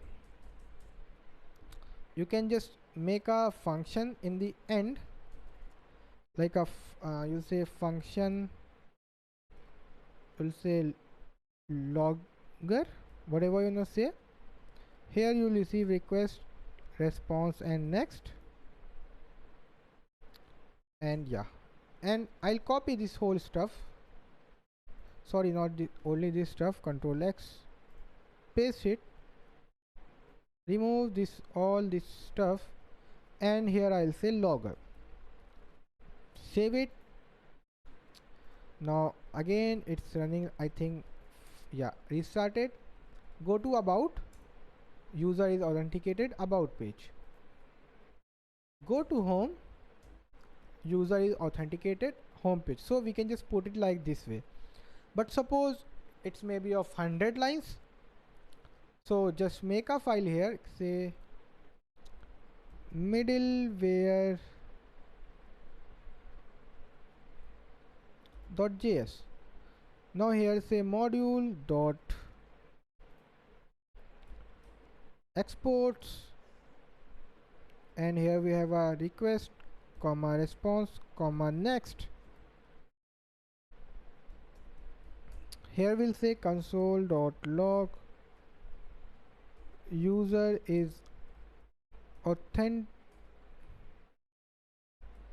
authenticated, and we'll call the next. Save it. Normally no problem. Now here we'll just acquire is constant, and we'll say mid, like you can say I'm talking about middlewares. Let me write mid. I'll say require dot slash middleware. Now here I want to use, I'll just here write mid. Just use the mid. Now I go here, node restarted, no problem. Hit home page. User is authenticated, home page. You can see I am using mid, not the logger. You can see logger is here, and here it's the text is the user, and here you can see the user, here just user. You can see just user. Go to about page. The user is authentication about page. But suppose you need logger for this particular route only, for not else route, so you can put a middleware like this. I'll say logger comma. Now it firstly come to this mid, so I'll just remove this mid, so I don't want to use mid. It will come to firstly logger, then this about page. Okay guys, now if I say everything, let me save, yeah, reloaded. Now if I go to about, see the user is authenticated, then about page. But if we go to home, in home we don't have any logger, or what you say middleware, so it won't print like the user is authenticated like that. See home page, it will just showing you home page, because here I'm printing home page. But if I go to about page, you can see the user is authenticated about page. Suppose you want two middlewares, maybe one for this mid, and here you need the logger also and the mid also, so you can just say I need logger then mid. So firstly it will come to logger, then it will go to mid. Save. Now if I go to normal home page, so you can see user is authenticated home page, so this is this middleware file. And if I go to slash about, so I'm getting the user is authenticated, then user is authenticated, then about page. How? Firstly I'm getting the logger, logger, and here I'm printing the user is authenticated, the user is authenticated. Then the middleware, so this is user is authenticated, then I'm printing about page, then sending back the about. So this is kind of a middleware. But suppose, let me just remove this request response and use this as a middleware. So it's like normal, you can say a middleware, you already know. So wherever page I'll go, it will just print user is authenticated about page. But suppose I post it after this home page, like here. Now if I go here, reloaded. Now if I go to home, you can see the user is authenticated home page, because we are using in the between. So let me just remove that, sorry guys. Yeah, so you can see now if I go here, home page only, we are getting the home page. Why? Because this was called before, like before the middleware was called, this route came here and we just send the response normal. But if you go to about will print, because here middleware I'm using before. If I go to slash about, see user is authenticated about, but on the home page it's not. So it's also a same way, because request response coming, so we are not saying to go to next, because next is this middleware waiting. So we'll receive this next, and after sending the response, I'll say go to next page. Sorry, next function or middleware you are required to go. Now if I go to home page, you can see home page user is authenticated. Now we are getting to both, and previously we are not because there wasn't any next. But generally we say like return res.send. Now if I go to home page, we are just getting the home page, not user is authenticated, because it's coming here, and in return, you know, return is a keyword. When you, it just like any function doesn't like go forward when there is a return. So as soon as I returned it, so it is not being executed. And you can see the next color also changed a little. It came little bit like you can see the color difference. Now if I go, perfectly fine, there is absolutely no problem. And like you can change a bunch of request options also if you are using a middleware.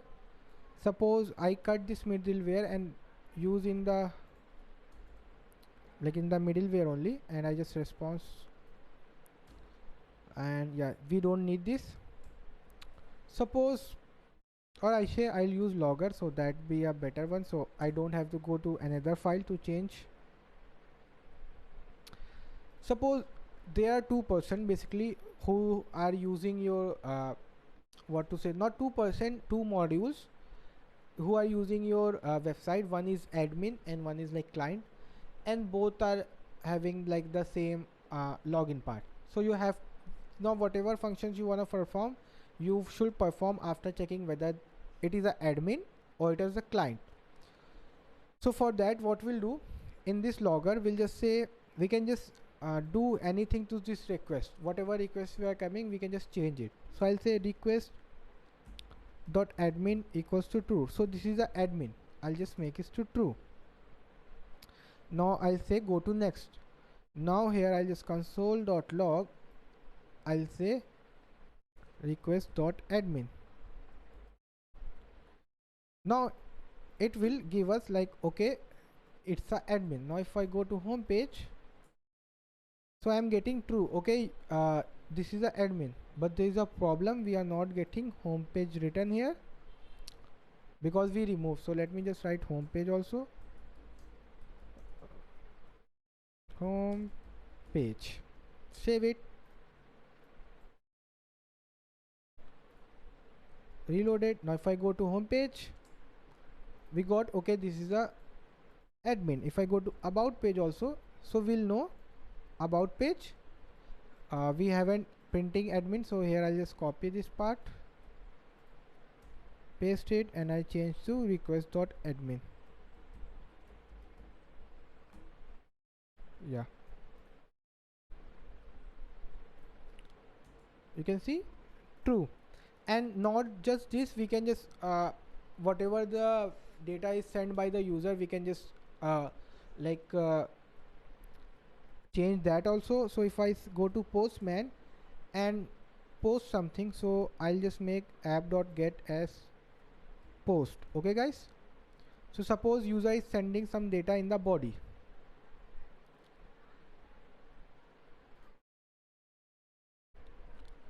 Opening, yeah, so let me just say on the localhost port 4000 is a post, and I'm sending this old data what we were studying, or I'll say just a name only, like name.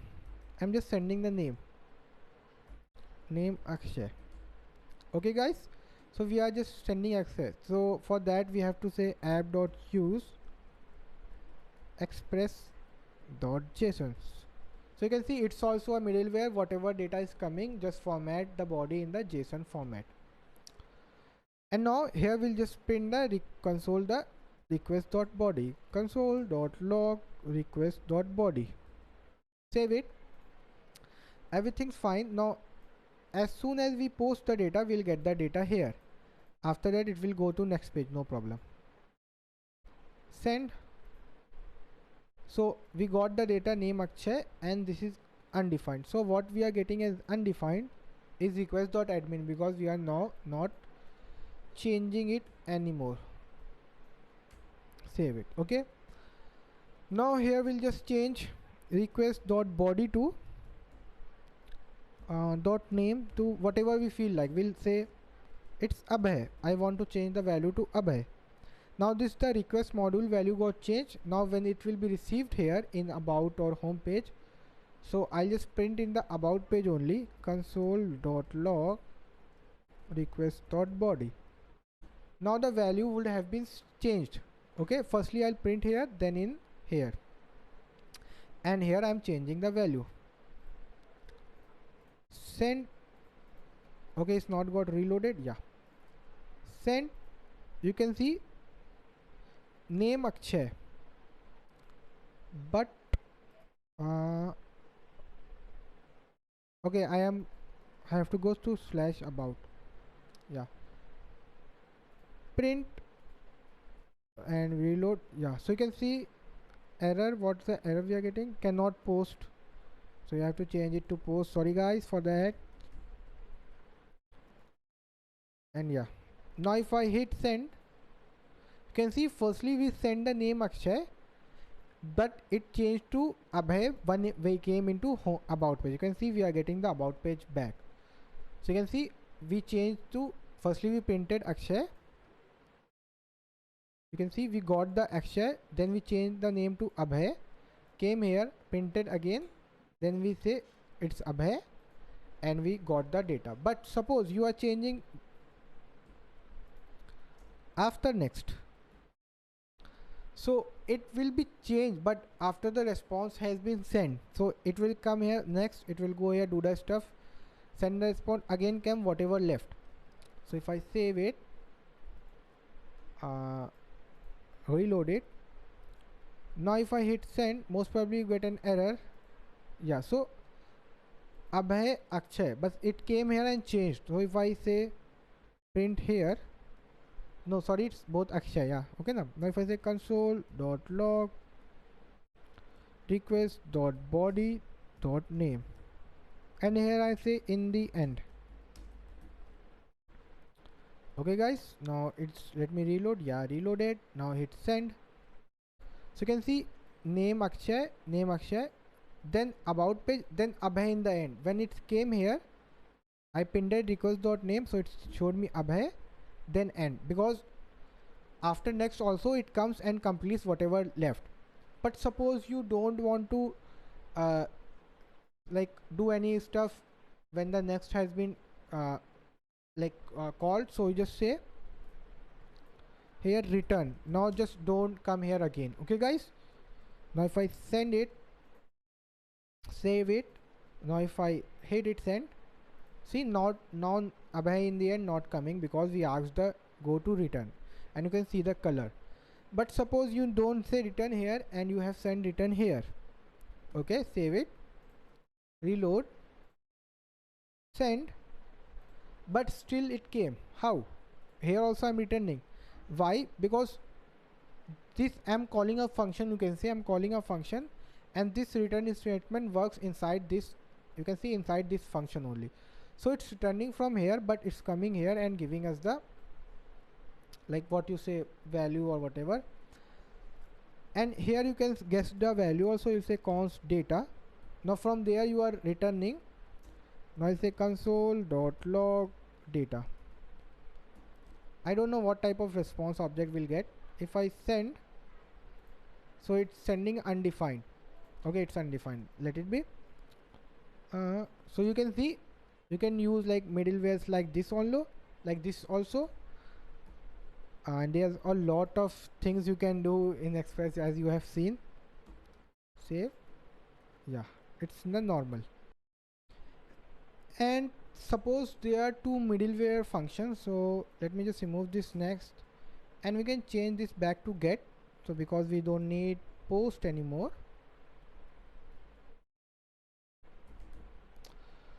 So here normally, let me just remove this JSON also. Now we using logger, and we'll just delete this body part, delete this return part also, and again delete this body part. Yeah, So this is the first middleware function. So how we are doing, we'll say console.logger. This is a middleware. Normal. Now you have suppose another middleware, and here you can say function register. So you are registering who have logged in here. Okay, here you are checking logger, like, okay, who has logged in. Now here you are registering the user login details like time and all that stuff. So now here you also take request comma response comma next. Now here you say like console.log registered the details. So what we are doing, we are just here, when come in the logger, I'll just call the register. When the register function is executed, then I'll call the next, whatever next. So here you can just remove this next, and you can just say return, normally return. So it's also kind of like middleware, like you have here, you can call it here also, wherever you want. So let's just close this. Now if you go to about, and let me just check it's being reloaded. Yeah, about. So firstly, this is a middleware, came into logger, then registered the details about page, same home page, registered the details home page. I know it's a function, but you can use it as a middleware also, because you are taking request response, and you can just print like request dot body, which is, or maybe URL. I don't know whether URL is supported or not directly. So why that error cannot get home?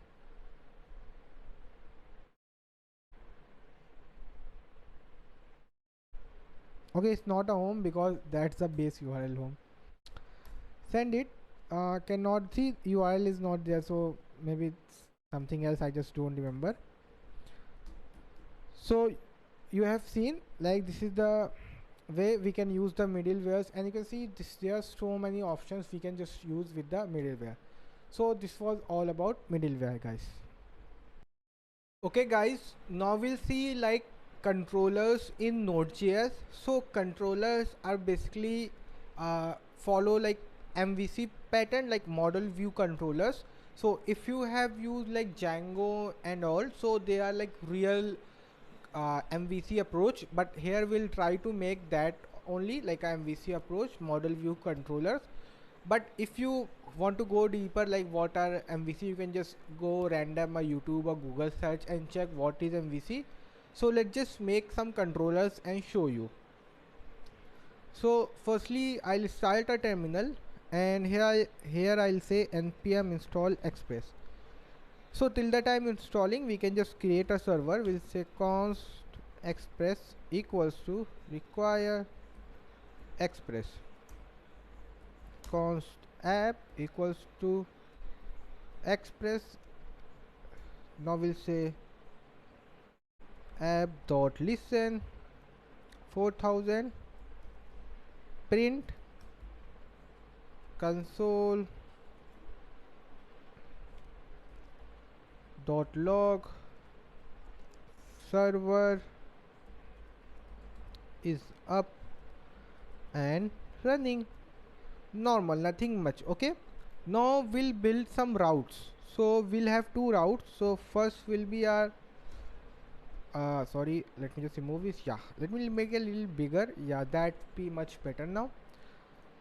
First will be our user route, user.js, and here we'll say constant router equals to require express dot router.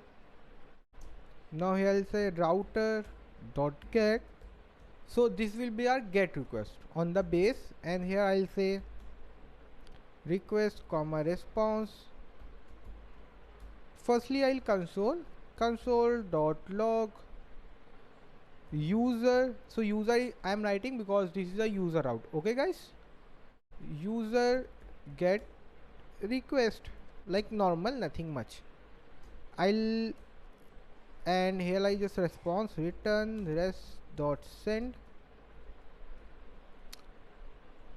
user get request, same thing. Okay guys, now same thing will say router dot post,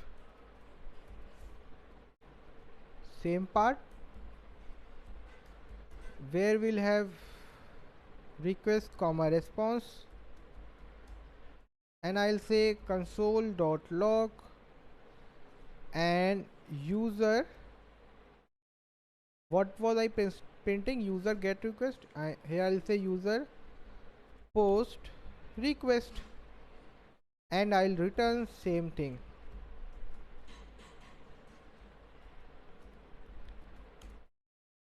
Okay, normal. Now I'll say router dot put slash comma request comma oh sorry, it's got in string, but it should be inside like without string.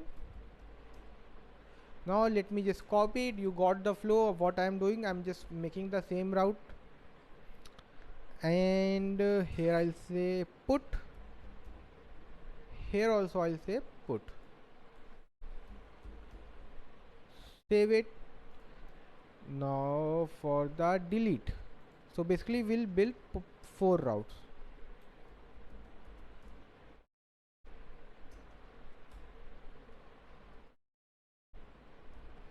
Save it, everything's fine. Now we'll just export it, so we'll say module dot exports equals to router, save it, normal. Now here we'll say constant what to say, user equals to require dot slash route slash user. Here we'll say app dot use on slash user route use user, like it's a normal. Now I'll just run it and show you. So for that we'll need postman, and for running I'll just use command prompt node app.js. Server is up and running, no problem. Now we'll check all the 4 routes are running or not. So I have already written localhost 4000 slash user. Firstly I'll check for get user get request, no problem, and it's printing also, no problem. Post user post request, user post request. Put user put request, user put request. Delete, and we got some error because we don't have a delete route. So delete, save it, let's just run it again and check it. So everything's fine. So basically when you build some big application, so inside one single route, so maybe slash user route, you'll have get also, post also, put also, delete also. Okay, and maybe in get also, supposingly you have copy it, you may have suppose get all. I'll say get all. Maybe you are sending all of the data instead of single, so you'll say get all. So let's just see whether it's working or not. I'll say slash get all, and it will be a get na, yeah. So user get all. Now same thing will build in admin. So admin.js route. So here what we'll do, we'll like just copy paste and paste it here. Now we'll just change a little bit, let the get all be there, because like we'll just change the user with admin, that's it, and we'll just import in the main app file and make a route.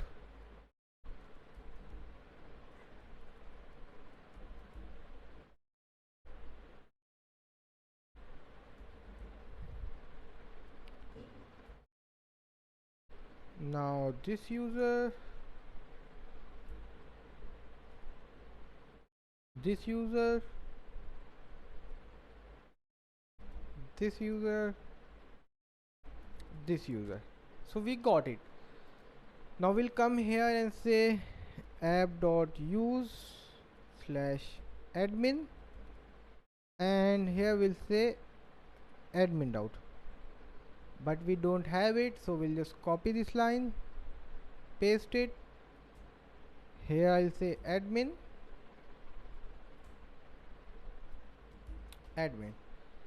So now run it again, and we'll check the admin routes. Get working fine, post working fine, put working fine, delete working fine. So everything is fine in this admin also. So now I'll introduce you to controllers and how they are used basically. So suppose in this user route, suppose I have 5 routes, and you can see you already know we just don't have like 2 lines, so we maybe will have like 20-30 lines in one route, so it will get so messy and it will get so big, so we'll just separate. Okay, so for that we'll make controllers, so it will be another folder in the root, so we'll say controllers normal. Okay, now here I'll make a file and I'll say user controller.js. now I'll say module.exports equals to, now in of the user I'll just copy this, you can see after comma I'll just copy whole of it till here, cut it, I mean cut, not copy. I'll paste it here normal. Now here firstly I'll import this file. I'll say constant controller equals to require. Now we'll go to back and we have in controllers user controller. So in user controller we have to give some name, so we'll say module, not this, we'll say export dot, like firstly let me show you directly, suppose yeah, module dot exports like this, and here it's ending, yeah. Then I'll show you how we can have every route have a different name. So here I'll just say controller,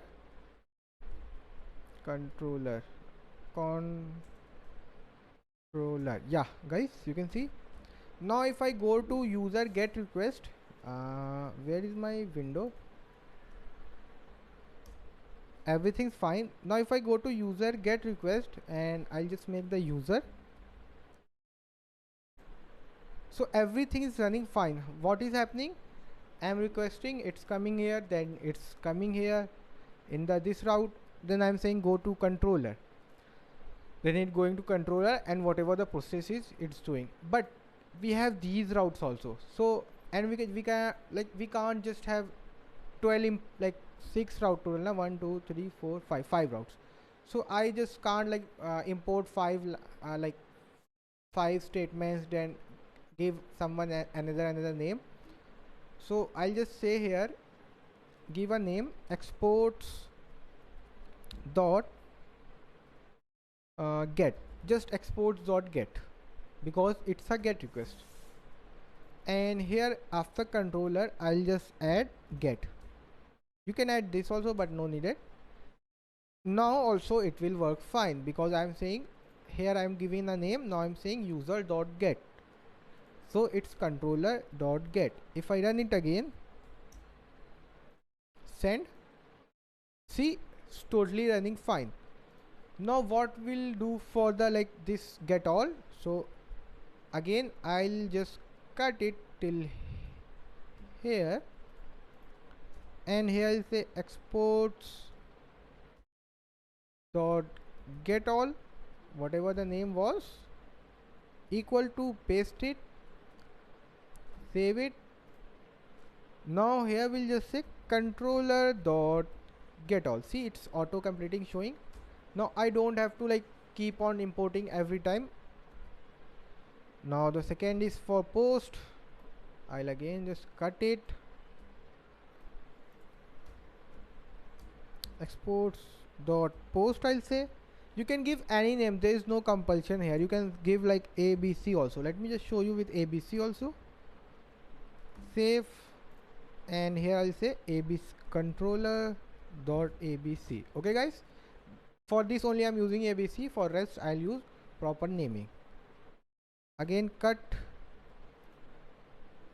I'll say exports dot put equals to this,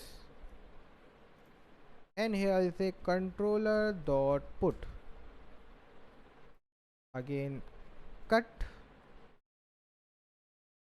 move down, exports dot delete,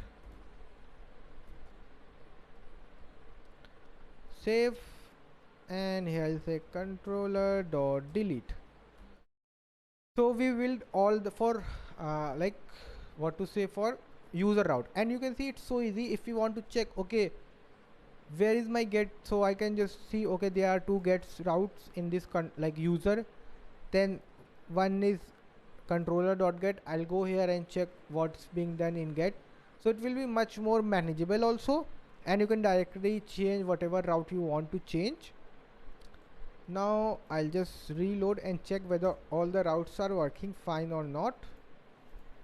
So user get working fine, user post working fine, user put working fine, sorry, not copy, delete, everything is working fine.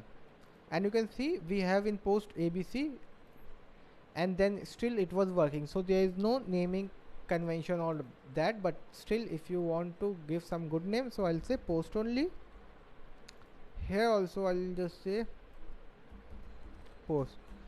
Now coming the part of the admin, so for that also we'll make another route. We'll say, sorry, not route, another controller. We'll say admin controller dot js. Now in here we'll just copy, paste, everything same. I think we just have to change it to delete, oh sorry, admin,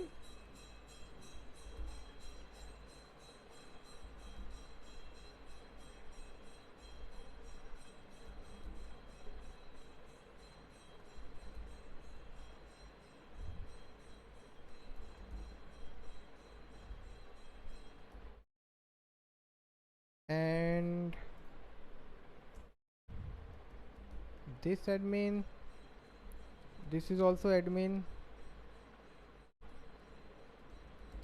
admin, admin. So we got the admin controller. Now I can close user and this user also. Now in the admin, I'll firstly just import controller, constant controller equals to require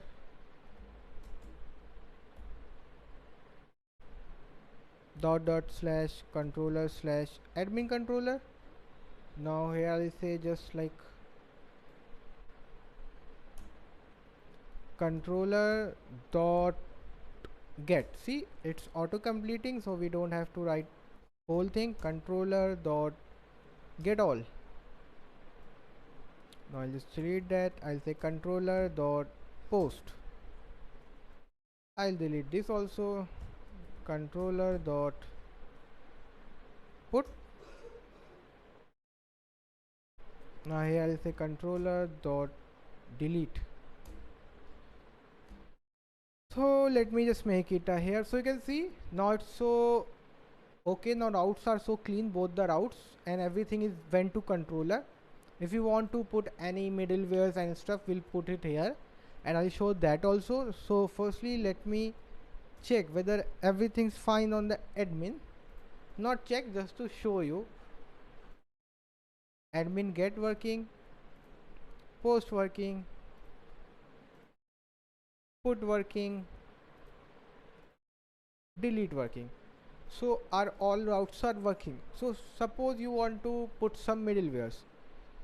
So we'll suppose in the user.js or maybe in the admin.js you want to put some middlewares. So here I'll just make a folder, and I'll say not a folder, I'll just in the routes only I'll make a file, I'll say middleware. So you can have any type of middleware. I'll just say module dot exports equals to sorry guys, I'll say request comma response,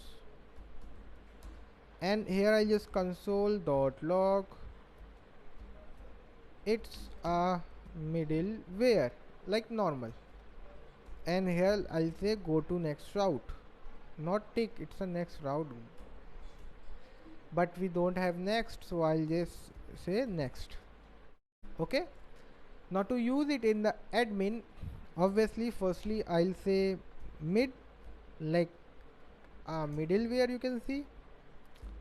So you have a middleware and the spelling is wrong of the file, so let's just be, so it's a middleware not middleware, I got wrong spelling.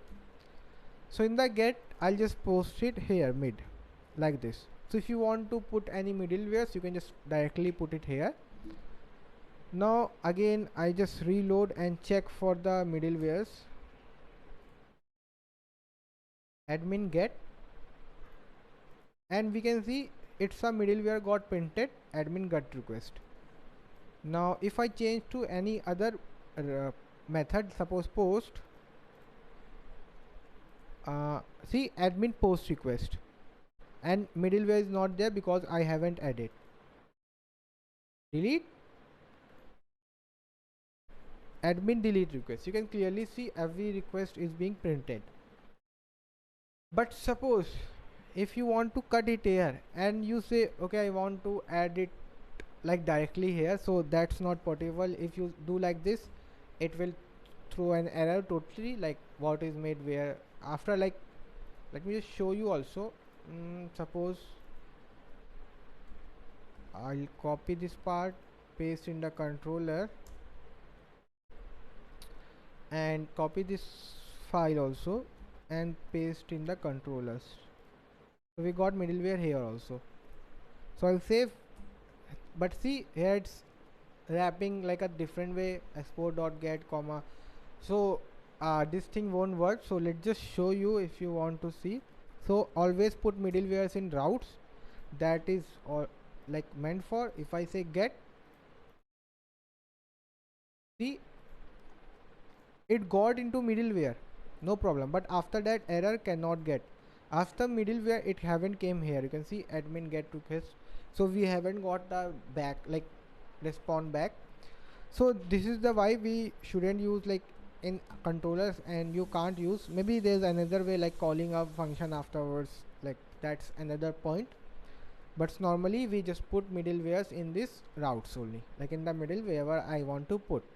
If you have to just say mid comma mid two middlewares, like I have already given a middleware tutorial, so you can use this way also. So this is what all about controllers in, like not controllers, how to make basically controllers in Node.js. Okay guys, now we'll see like how to do asynchronous in Express, like how to build a asynchronous routes. So basically what should we do to make it asynchronous? So like we need something which takes time, so I'll use a fetch, I'll fetch something. So our normal fetch is JSON placeholder, what we used before also, and I'll say slash users, like normal 10 users data, nothing much. So what I'll say on app.get on get route, and we'll have a request comma response, just fetch, and here we'll typically give the route, copy, and here we'll say constant URL this, it's better to give the URL apart, so that's why it doesn't get big. Okay, URL. So after that, I'll say rest dot, like normal rest dot send. Done. Okay, nothing much. Let's just see how it's work. I'll go to same postman, and you can see it's running on node 1.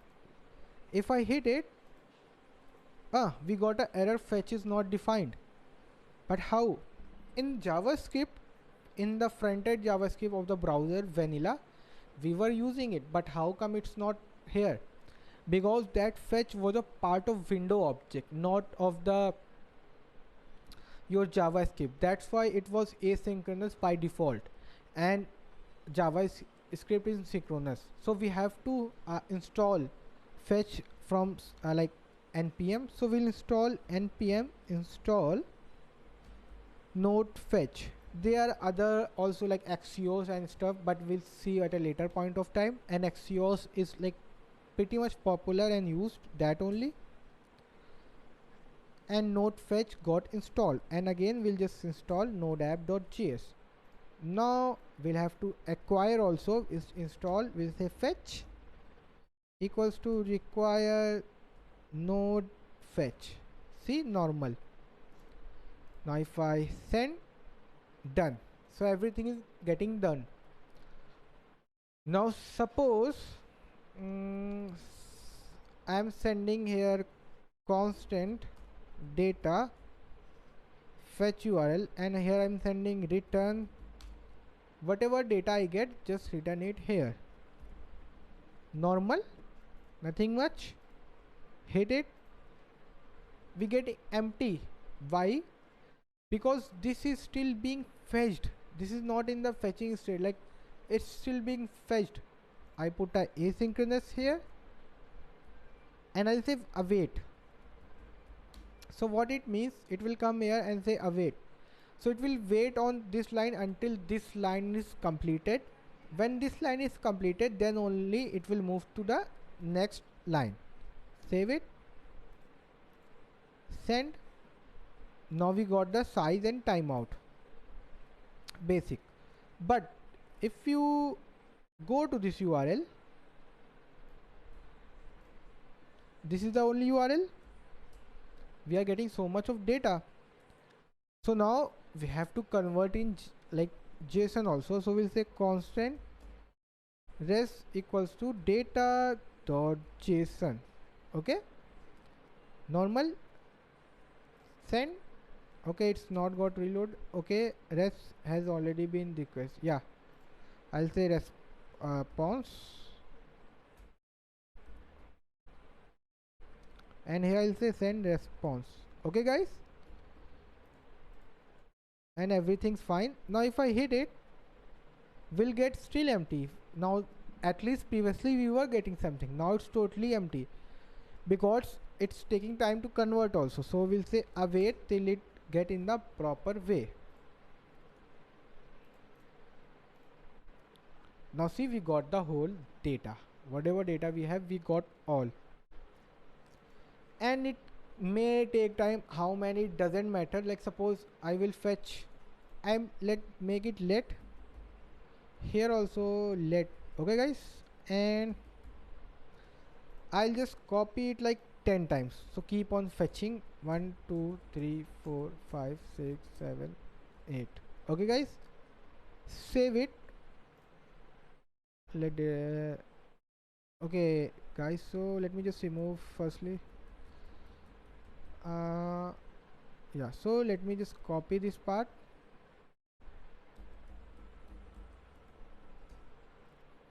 Firstly remove the let. Now copy, paste, paste, paste, paste, paste, paste, and here I'll say let, here also let. Save it. Now it's running. No, fine. So now if I hit it, now it will keep on taking time. See, so much of time taken. And let me just copy it once more, paste it once more, paste it. After then only it will send the response till whole of your stuff is done. See, it's still sending you the data, like fetching the data, sorry. Now it got fetched. But you will be like, then what about other routes? But some other user is like requesting the route some other. So if I show you app.get, here I'll say get, okay, normal get, that's just a normal get. I'll say request comma response. Now here I'll say return res dot send, sorry, it's a send working, okay, like working, I'm sending a text. Let me just make it, I don't know, yeah. Now I'll check it's running. Now if let me make say http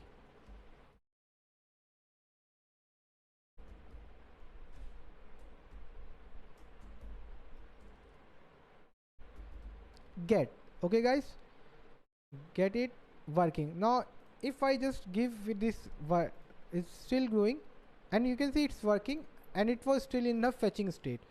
So it is not dependent on other routes. Like if other route is will still be on till this, like it will wait here and wait again, and you can see how many wait I have taken, like around 30 waits, some way random amount, but still this route was working. And it's not about this route. If there's any, like in this route only, if someone else have been send any request, then also it will have worked. And suppose here I'll say, what I'll say, post, and here I'll say app.use express.json, okay. Now I'll just say if request.body, and I'll say, what I'll say, request.body data. If there is any data as send in JSON, just return res.send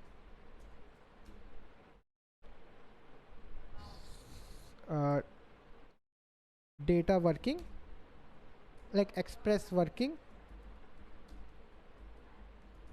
Now this route will work on the post request, but if there is any in the body any data, then it will send the express working. So I'll hit the two routes at the same time. In one it will be basic, just it will await. In the second, I just want the data to be returned to check whether still that route is working for 2% in the same time. So, and this will be like normal only, but this will be a post I'll make. This will be also post. So firstly, let me give some body, re and JSON, and here I'll say data and whatever you wanna send. So I'll just send 2, okay. Send cannot post, it's not got reloaded. See, express working. Now I'll just hit it here, then directly go here to check, okay guys. Send, see, it's still working, and it's still, like after so much of time it came and it was still working. And let me just show you something again also. Copy, but you shouldn't make something like that, but that's not a good practice. But for the teaching only, if I hit send, see, express working, and it's still in the loading route, getting the data, fetching, changing to JSON, fetching, changing to JSON, and now we got the whole data. So this is how you can build an asynchronous. Just put async here. If you don't put, it will be an error because await is not without async.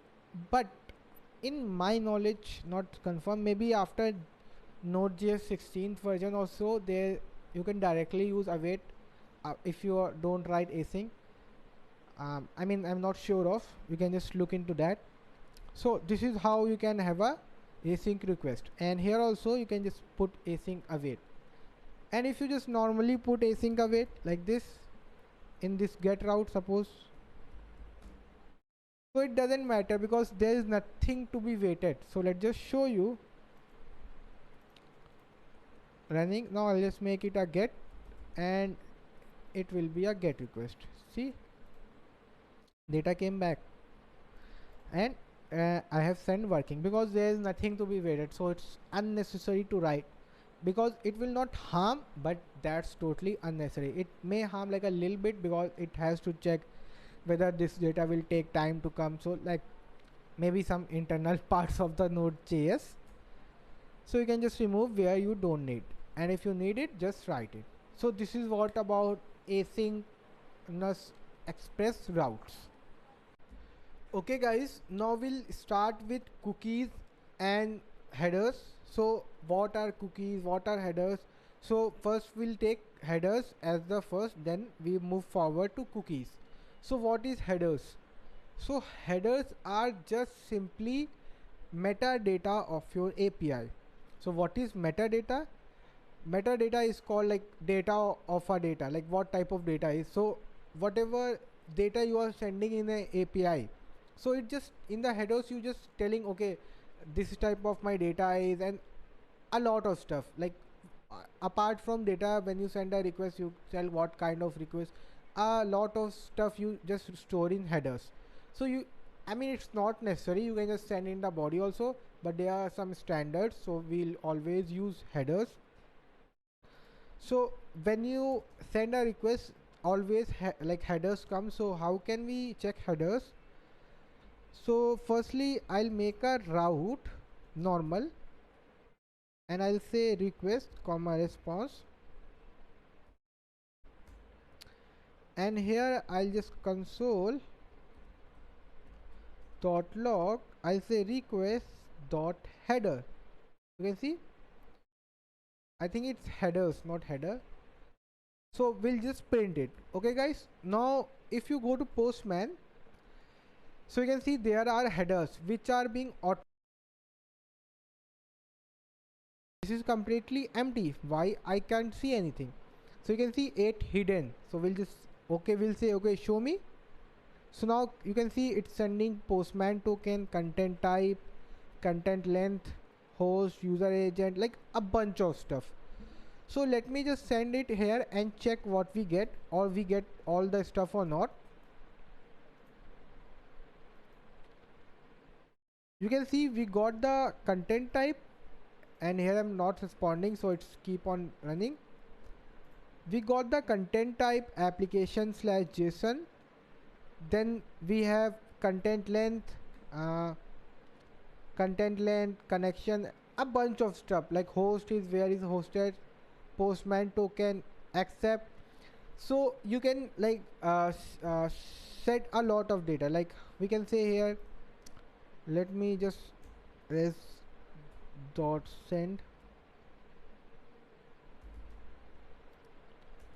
I'll just say res dot end. The headers like role,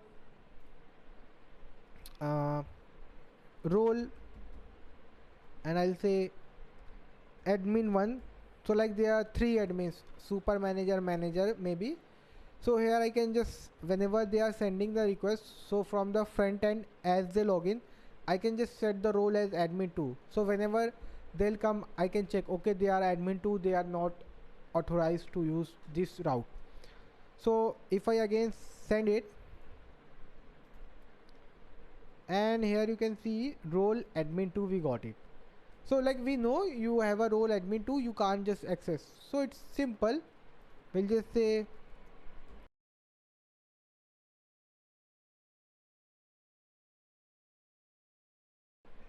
is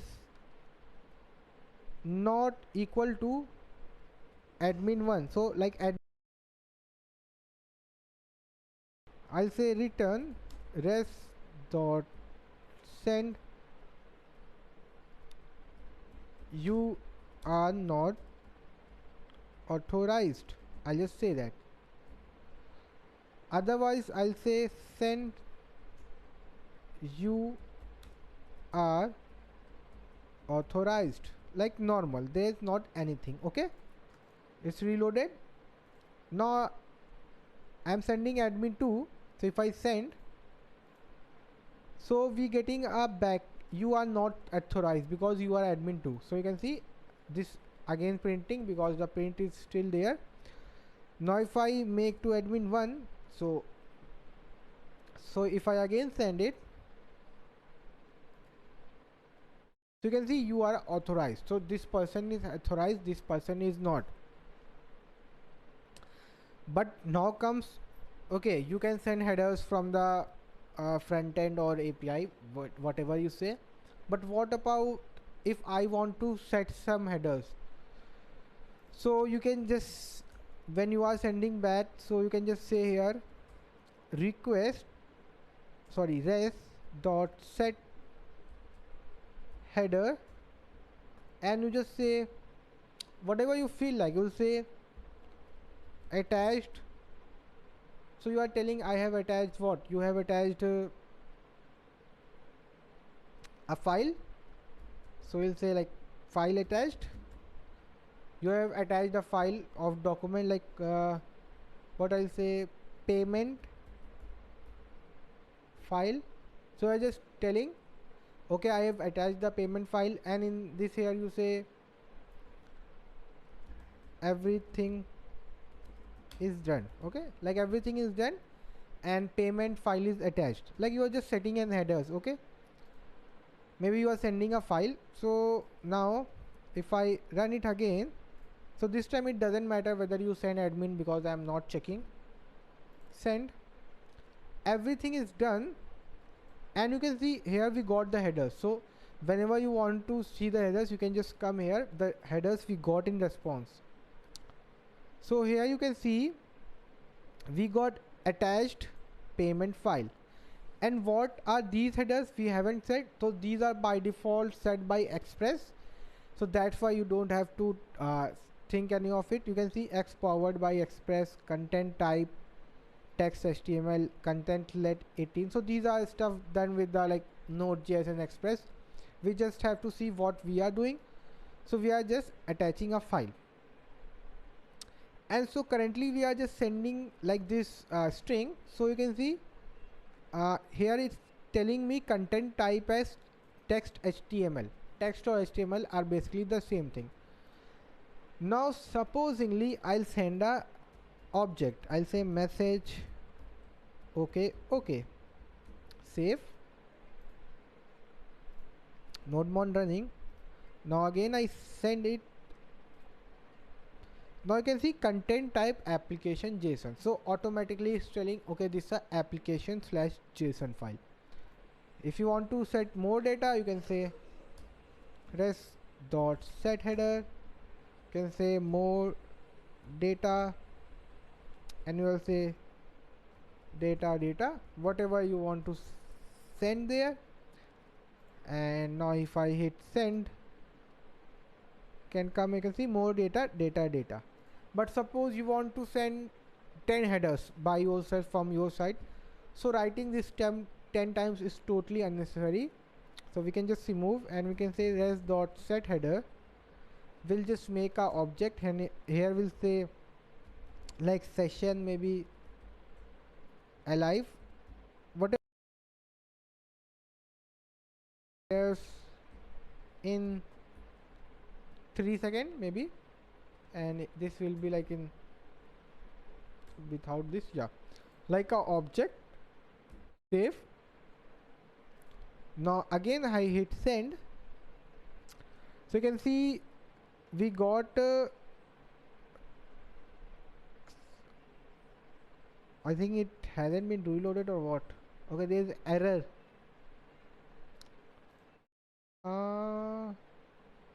Maybe session is a like keyword in Express headers, so that's why. Yeah, let me send.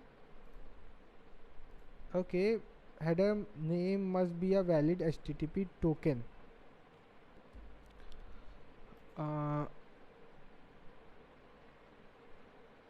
Okay, it was when you are sending one, so it's like a lot, so it's just like res dot set. Now if I hit it again, see, now it's perfectly fine, and we got the data session 123 alive expires in 3 seconds. So it's when you setting a lot of data, like a lot of, but this also valid if you want to send one. So if I just like change into one, like I want to send one of the header only, not a lot, and I put a comma, save. Now if I think everything's fine here, hit run, send. See, session 123 alive. So res.set also working, res.set headers. So whatever you want to feel like you can use. So I'll say res.set is much more appreciable because you can set a lot of headers at once also, and single header also, though there is not any compulsion. So this is what all about, what to say, like headers. Now we'll move forward to cookies. So you know, cookies are some like storage which are stored on the client storage or client browser, which has a expiry time. And I have told you, like shown you a detailed view on like what is cookie in the JavaScript part. So I'll just show you how you can like use it from the backend, because cookie is accessible both from backend and front end. So let's just start. So I'll just delete this stuff, set and other stuff. Now firstly, we can see cookies. So these are cookies which are currently totally empty. Okay guys, so most probably I'll show you with the browser, because here like there I can show you how to reach with document, right, and inspect. If I go to localhost port 4000, so it's normal message, okay, okay, and this is my thing, and I go to memory applications. So you can see cookies currently on this website is too much. Let me just delete all of the cookie. Clear. So see, now it won't be there. How much time I reload? So let me make it a little bigger. Yeah, now it's better. So how can we set the cookie? Like from the front end we know, like from the front end we can just say here like doc. How do we set the cookie from backend? So here, before sending the request back, we'll just say like res dot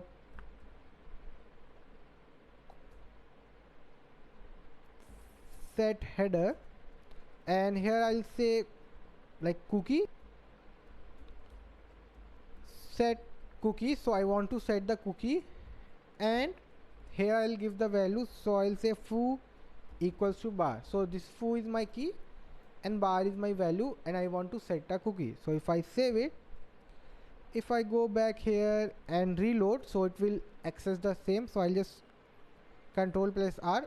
So you can see we got foo bar value, and you can see session. So you know, if when you don't give time, so it just by default goes in the session mode.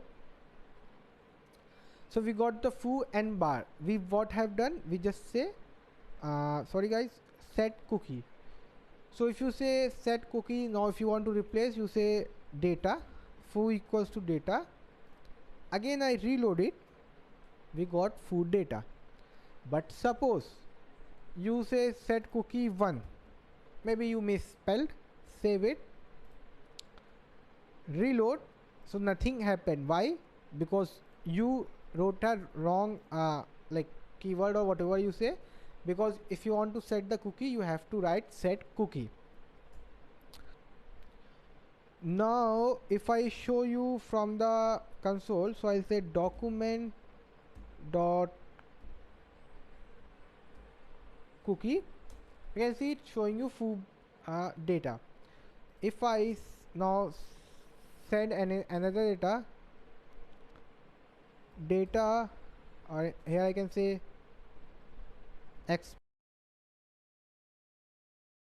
if I reload just this, it's got reloaded. So we go to application, so we got this also. Now go to console,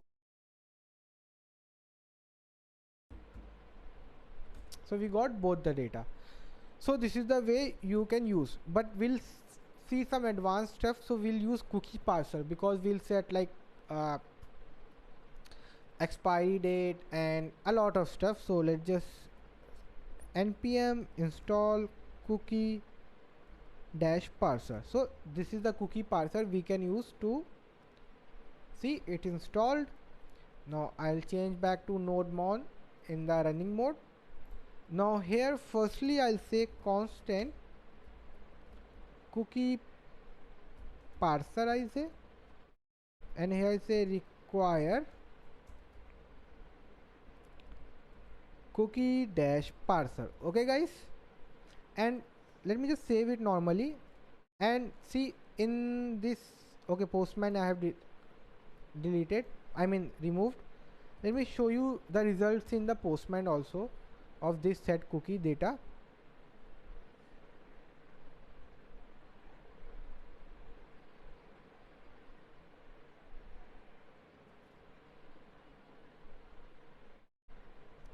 So if we go, if we just say send, then see we got the cookie also. So you can, I mean, check from the postman also, but I'm using browser because I'll show you something which you, I mean, you can't do in the postman, because for that you need a browser.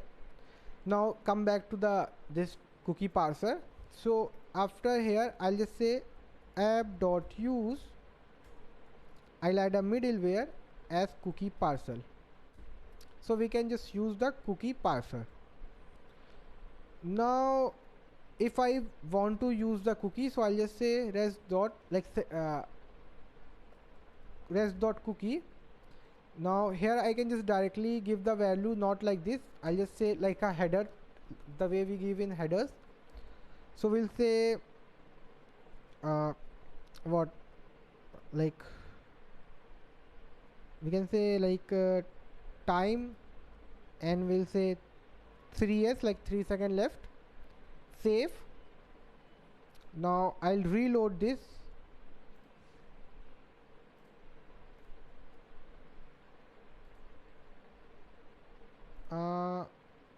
Let me open the browser and reload from here. Okay, let me just run it. Okay, maybe it's cookie parser like this. So now if I go to this website, so it was always like this. So now if we go here, we can see we got the time res.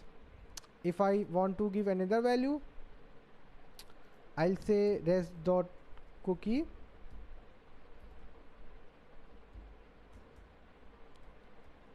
attempts, and I say 4. Like you have 4 attempts left, whatever you want to say of. Save it, everything saved. Now if I reload, so we got the attempts, and you can check the like headers also. So you can just go to network, go here, and you can see we are sending the headers also. So you can see these are the response headers. So if you want to set the headers, so I'll just say res dot set, I'll just use set, and I say it it's a header, and here I'll just say heading normal. Save it. Now I just reload this, got reloaded.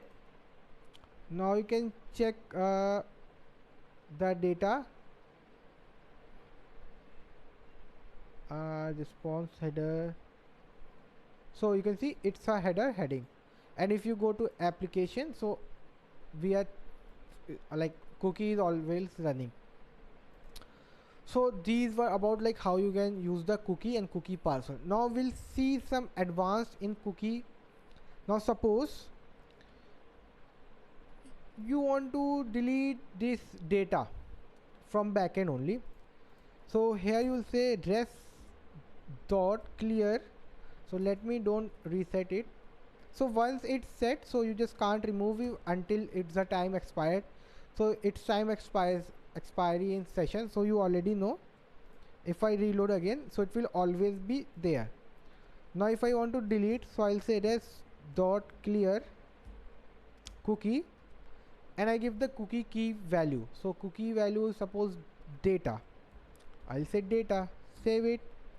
Now again I reload, data got removed. I want to remove the time, so here I'll just write remove time. Reload, time got removed. If I want to remove that something is not there, suppose time, reload, see nothing happened, no errors. So it came here, search for the time, not found. Okay, it says let's move forward. So this was about like setting cookie, removing cookie. Now we'll say some other stuff here. Now like we'll give the time after how much duration the cookie should be deleted. So I'll set the cookie for max age, max age like 500, so maybe 2000. Firstly let me just remove, make it to like a object. Yeah, cookie parser. Why it's showing like this? Okay, yeah, sorry, it is done when we set the like cookie. So here it's like normal only. So here when we are setting a cookie, so let me just set a cookie like res dot cookie. So here I'll again say like any key and their value. Now here I'll just pass the object. Now here I'll say max age, I'll say 5000. So after 5 seconds it should expire. Save it. Now again I reload, you'll see the difference in this expires. Control reload, so you can see we got the time of 5 seconds key value, and after like 5 seconds it should be expired, and it's showing you the time of like 21:30. I don't know what time is this. Size this, cookie value, show URL encoded. Now suppose let me make another route like app dot get, I'll say slash get, and here I'll say request comma response res dot send hello, save. Now if I go to slash getting get maybe dev tools, you can see that has like that cookie has gone, this key value, because its timer was for only 5 seconds. So when I gone to the another route of the same domain, so it has gone, you can clearly see. Now again if I go to same normal get, you can see it's still there because time has not over, like I have set it. Now if I go to slash get, it's gone, you can clearly see it because I'm setting a time.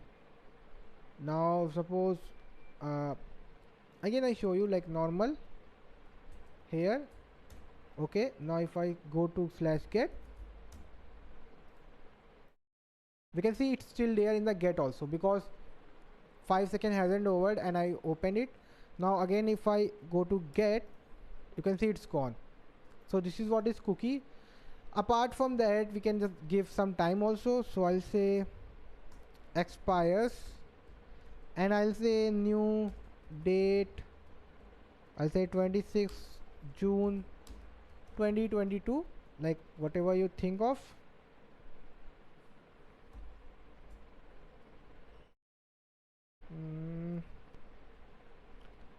Okay, yeah, it should be in like, yeah, like this string. Now if I go to this route and you see a different date, now you can see it's showing you like 222 6th 25th, and we also given 26 5th 222. So this is the way you can set like how much time it should expire. Then also we have something like HTTP only, so we'll make it true. So what does this mean? By default it's false, so it means it is not accessible from the front end side. So what I am telling, it should be not accessible from the client side or client side JavaScript, if I say precisely. And if I save it, now you can see this HTTP only is not clicked, like there should be a tick if we make. Now if I again reload this, because you can see we got a tick. Now if we go to console, I'll say document dot cookie. So you can see we got foo and attempts. You can see foo and attempts, but not the key, because key is only accessible from HTTP. If I edit HTTP and like remove it, if there is a way from removing it. Okay, let me remove from here. So if I say false, don't set any cookie, like HTTP only. So this is the by default behavior. Okay, now if I go back to console, document.cookie, we got in key also. So you can just do that also. Now apart from that, we have something called secure. So secure is for only accessible on the, what to say, HTTPS. So we'll just make a comment here, we'll say secure true, save it. Now if I reload, you can see it's a secure. Now it will be accessible on like, what to say, HTTPS. Now if I make data, it's like value 123, can see it's on the secure side. So it's like finding it secure, then it's like sending. Otherwise if it's not a secure server, or you can say request response cycle, so it won't send this data. So mine is secure, so it's showing the secure and is being sent. Otherwise if it was not secure, so we couldn't have got that data. Now if I say secure false, reload, so see it's got removed. Or if I make it true, and here we say name any value like action, reload, so we got it, because it's showing okay, yours a secure connection. Maybe on your side it might like find like this HTTP is not secure, maybe, I'm not sure. So suppose let me check with the postman, maybe in the postman it can't find a secure connection, then you won't get that secure cookies. Same get route normal, if I hit send cookies, so we can see we are not getting any cookies here because it can't find a secure connection here. But if I make it to false, which is by default, now if this person will sending the cookie and secure false. Now if I say true,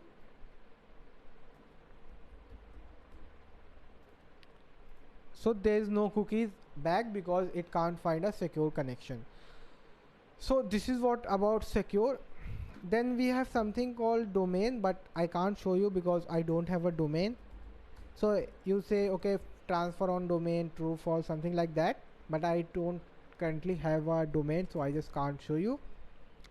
So this is what all about headers and cookies. So it just like headers are like basic extra information about your APIs, and cookies are mostly used on the session side from the client. Okay, session is there, like that stuff. So yeah, that's it in this part, guys.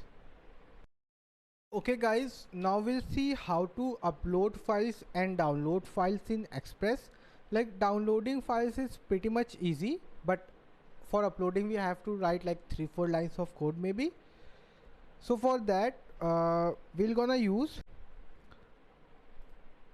this package which is called Express File Upload. You can see the weekly downloads. It's pretty much easy. You just install like this, npm install express dash file upload. Then whatever your files are, which it will come in your files request files, and you can use as a middleware also. So let's just show you. It's not that easy also. So firstly we'll install npm install express file upload. So it's done. Now we'll just run the app nodemon. Okay, yeah. Now firstly we'll make a get route. What happened? Yeah, we'll say request response.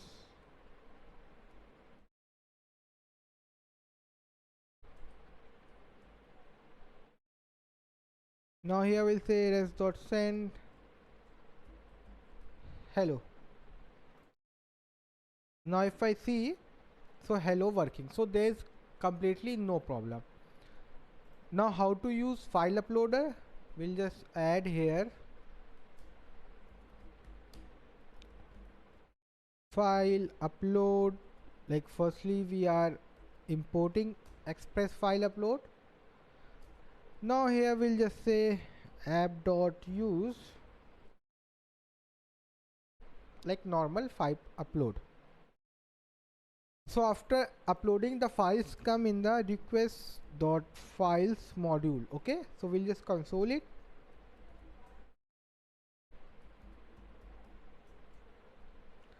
Like this.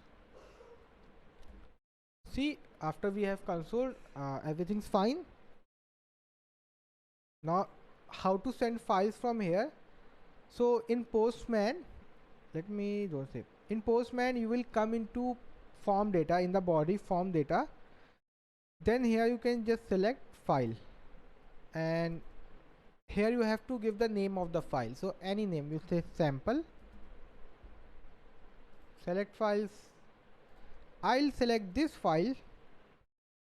Now if I want to send the file, hello came, but undefined. Why? Because you are sending some data. So for sending some data, it should always be post request.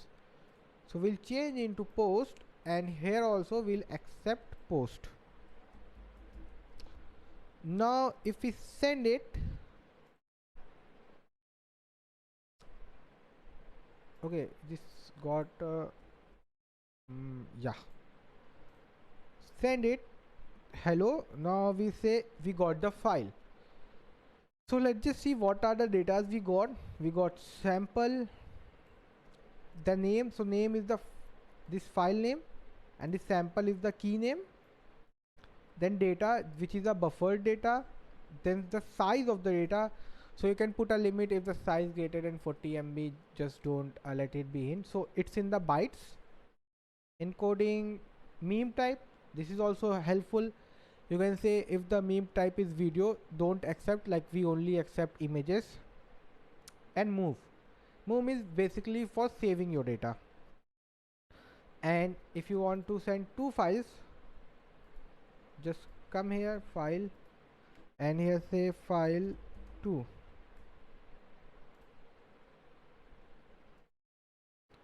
Send.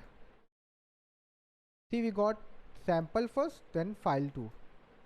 See, this was before sample printed, now afterwards sample and files. So you can say request.files.sample, then you will get this data.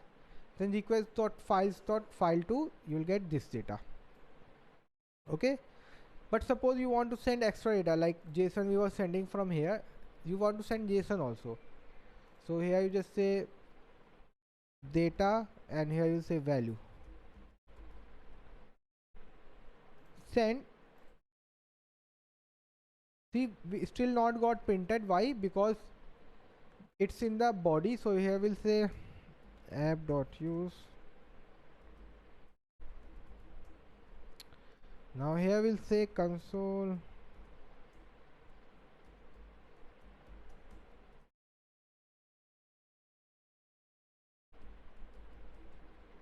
So now check again.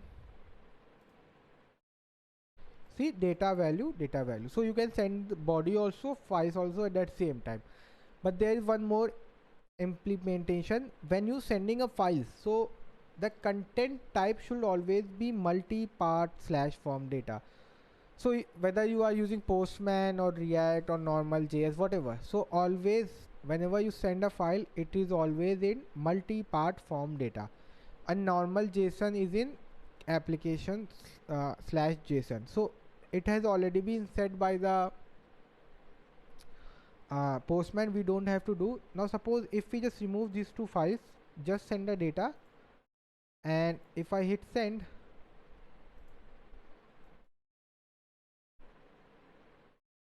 what happened? Yeah, so if you say headers, let me just come here, console the headers, console.log, save it. Now if I hit send,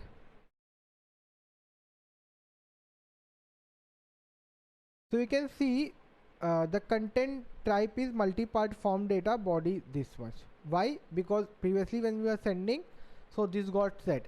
And so if you are sending normal JSON data also, then it can also be sent on like multi-part form data. It like not requirement of it should be of file type or like application JSON. If you are sending like JSON only, it can be multi-part form data also, content type.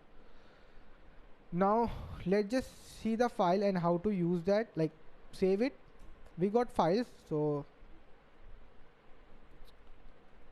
firstly we'll say constant file, we'll save in a variable what request dot files dot sample.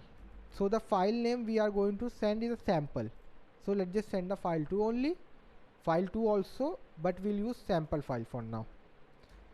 Then we'll give some name to the file, we'll say constant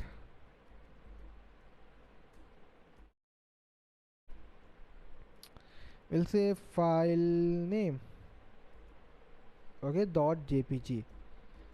So we will save the file with the file name .jpg.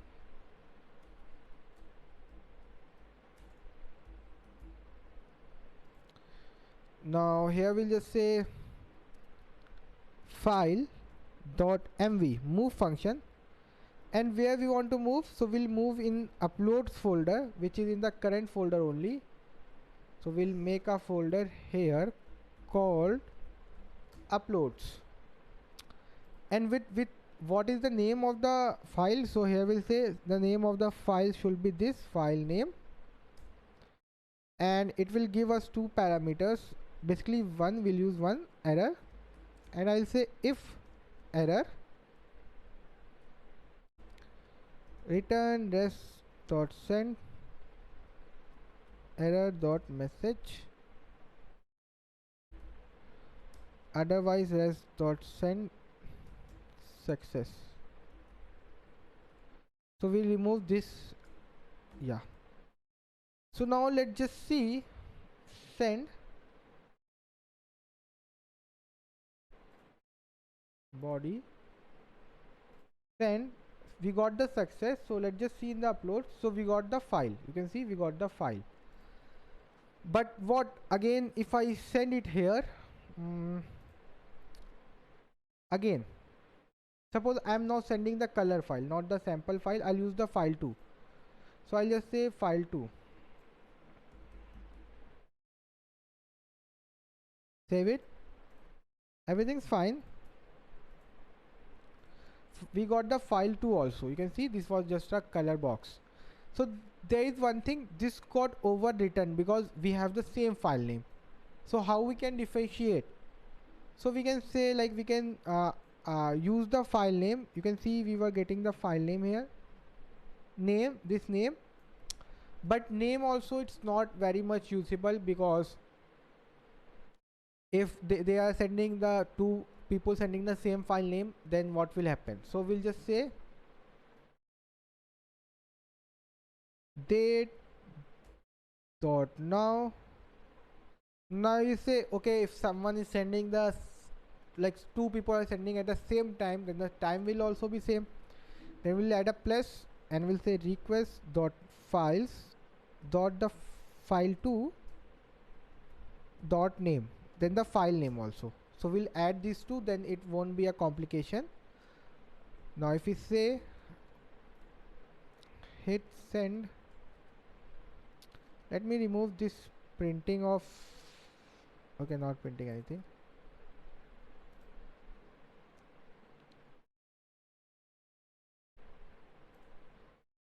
Send.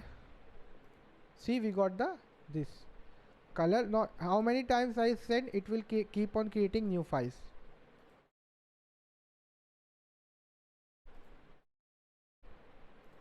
See, we don't have to write the file name, it will automatically give a new name like new date plus the name in the file, and that will get saved here. And you can add memes also. If request dot files dot meme is equals to image slash png, we'll say return rest dot send, we only accepts video. Okay, so if you send it here,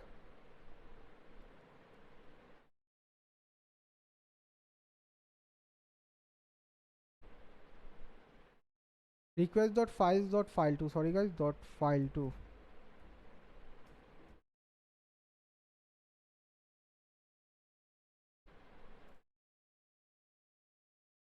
why it's, let me just pin the request.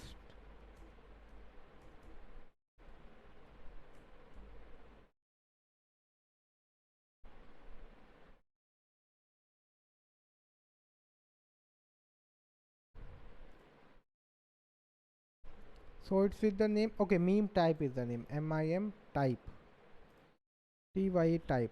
Okay, yeah. Now if I hit send, you now got reloaded and send, we only accept video. So you can just check whether it's a video or not, what type of. If you send a video, it will have a meme type of video slash mp4. If it's a text file, then it will show you a text file. So you can just put a compulsion. Then you can give the size also. If like size in bytes is this much, so we don't accept your data. If size is that much, we won't accept. So a lot of stuff you can just write it here like conditions, and you can do that. Now come the downloading part. How you download files? Oh, really easy. Just remove all of it, rest, and you say dot download. So let me make it a get request, because we are downloading basically, and we'll say slash uploads, and the file name is suppose file name dot jpg. You can see this file. Okay, save it, and we'll get here, change it to get.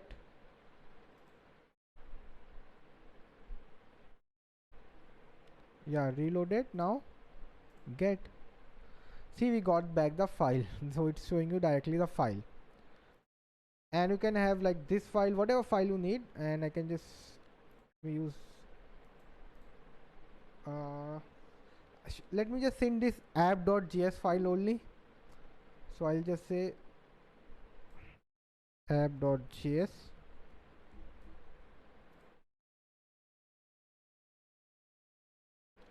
so you can see we got the whole text file here. But if you want to send two files, so you can just write 2 times.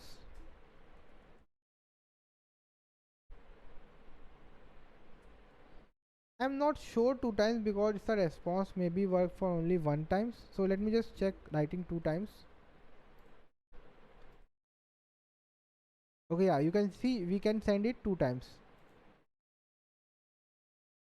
But I think it has gone once only. So if I just say PC package,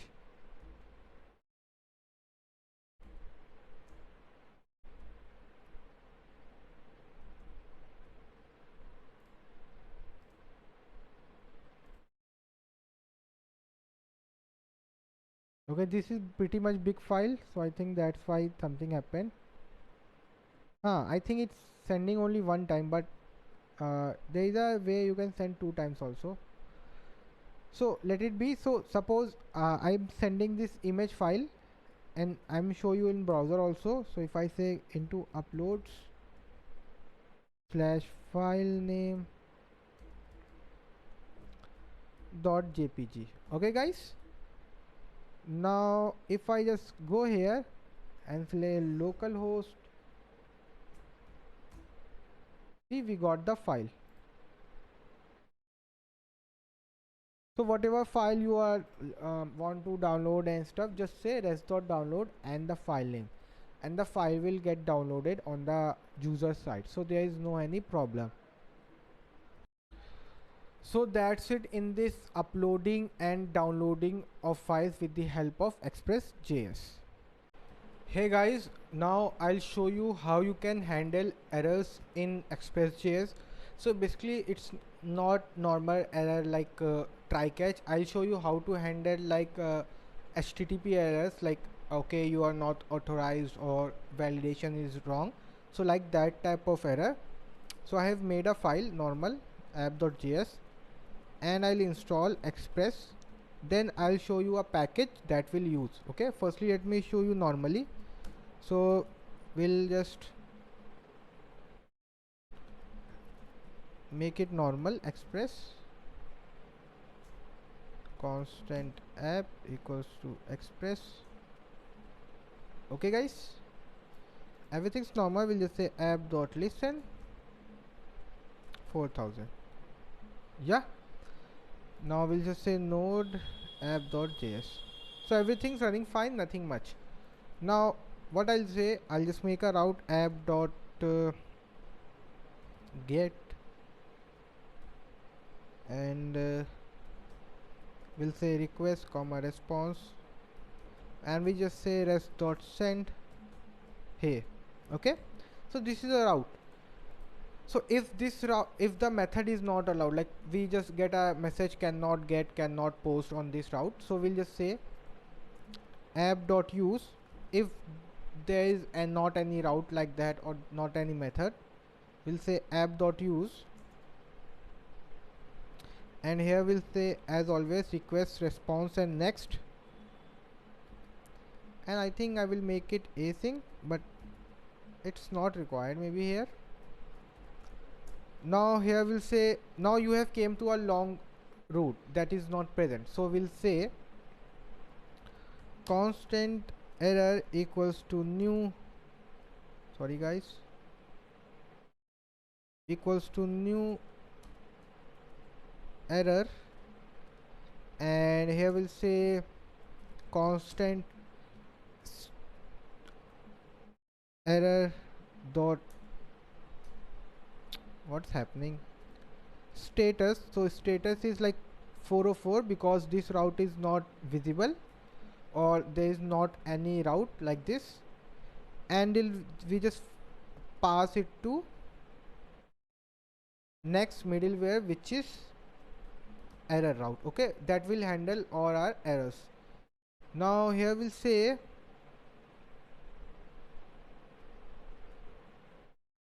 let me just remove this part.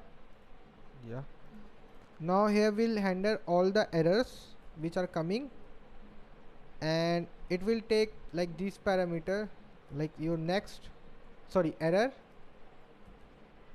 then request, then response, then next. Okay, next is not required here basically. Now we'll say like we'll set the status as dot status. So status will be getting in the error, but if the status is not there, just make 500 as a status. So if some error is coming, so here we have set the status like okay, status is 404, so it will just use that. If not present, just use 500 or okay. Then we'll say res dot send, we'll make a body, we'll say error, and here we'll say, or maybe we should like say error like this, and we'll say status. We'll say if the status in the error dot status, or if not, so something is wrong from my side, so I'll say 500. Other than that, I'll say message, and we'll get a message here also. Yeah, let me, yes. So there is some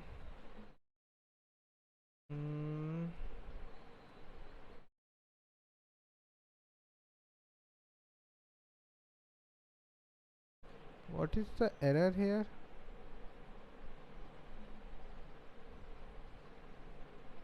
Okay, yeah, now it's cool. Now let's just check if we get to a long route, it will come here. Okay, you are onto the long route, but this will be handled by this error route. Okay guys, so let's just open the Postman.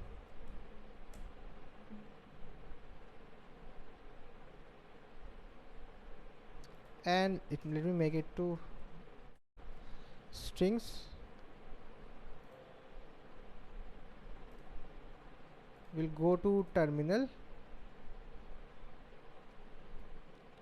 we'll install nodemon to check.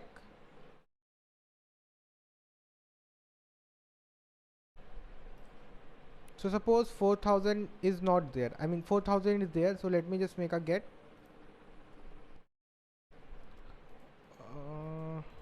Yeah, so error cannot get because it's not running. Yeah, now it's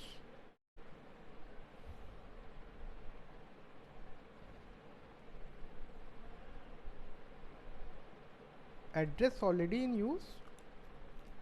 Huh, how come? Okay, yeah, there it's running.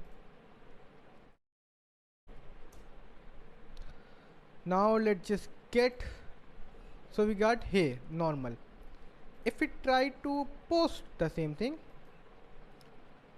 what we got, a bunch of next reference error, next is not defined, and it's called next, not neck. Yeah, send error status 404, message none because we haven't sent any message, and you can see status 404. So this is the basic how you send an error if the page is not found. So here we can say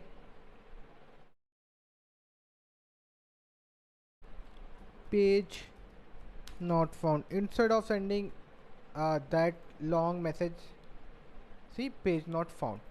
Now we'll use some libraries to do this more easily. Let me open Chrome, and here we'll say HTTP errors, and yeah, you can see you go to npm HTTP errors.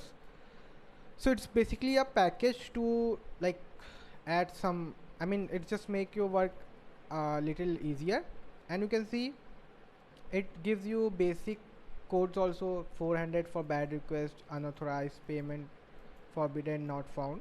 So yeah, basic ones. Yeah, and to install it, just use npm install HTTP errors, and you can see the weekly downloads, I mean 40,999,452, and it's not just a normal package. Okay, someone is using, someone are not, so it's basically a lot use, but newbies use is less. So let's just install that. So it's called npm install http dash errors. Yeah, http dash errors. Okay, fine. Now we'll run it. Okay, let this be running. Now we'll go there and we'll say just require create error like this, and we'll paste it. Yeah, and we will change it to constant. Now instead of lighting this much of new error, page not found, and 404, we can just remove this. If the page is not there, we'll just say create error. And what is this error? So error is like page not found. You can see not found. So we'll just enter the method dot not found.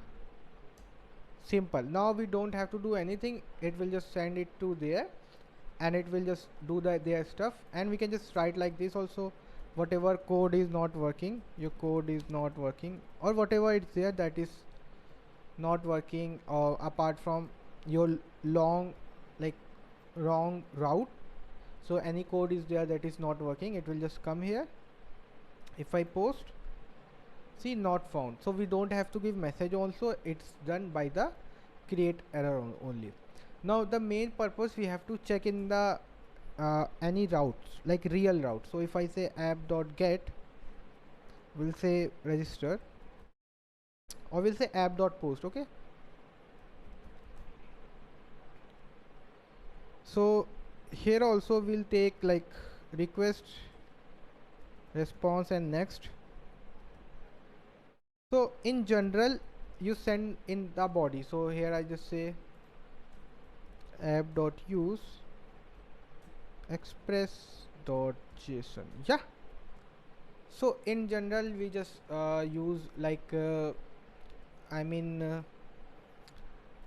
data like email is common, so we'll say const body, like let me write like this: if request dot body dot email, if the email is not present, return, sorry, we'll say throw create error. And this is a, if the data is not present, so what is the error? That's unauthorized, we'll say, or maybe we'll say unauthorized, you are not authorized, or we'll say bad, forbidden, payment not found, request timeout, we'll say unauthorized 401. So we say create error dot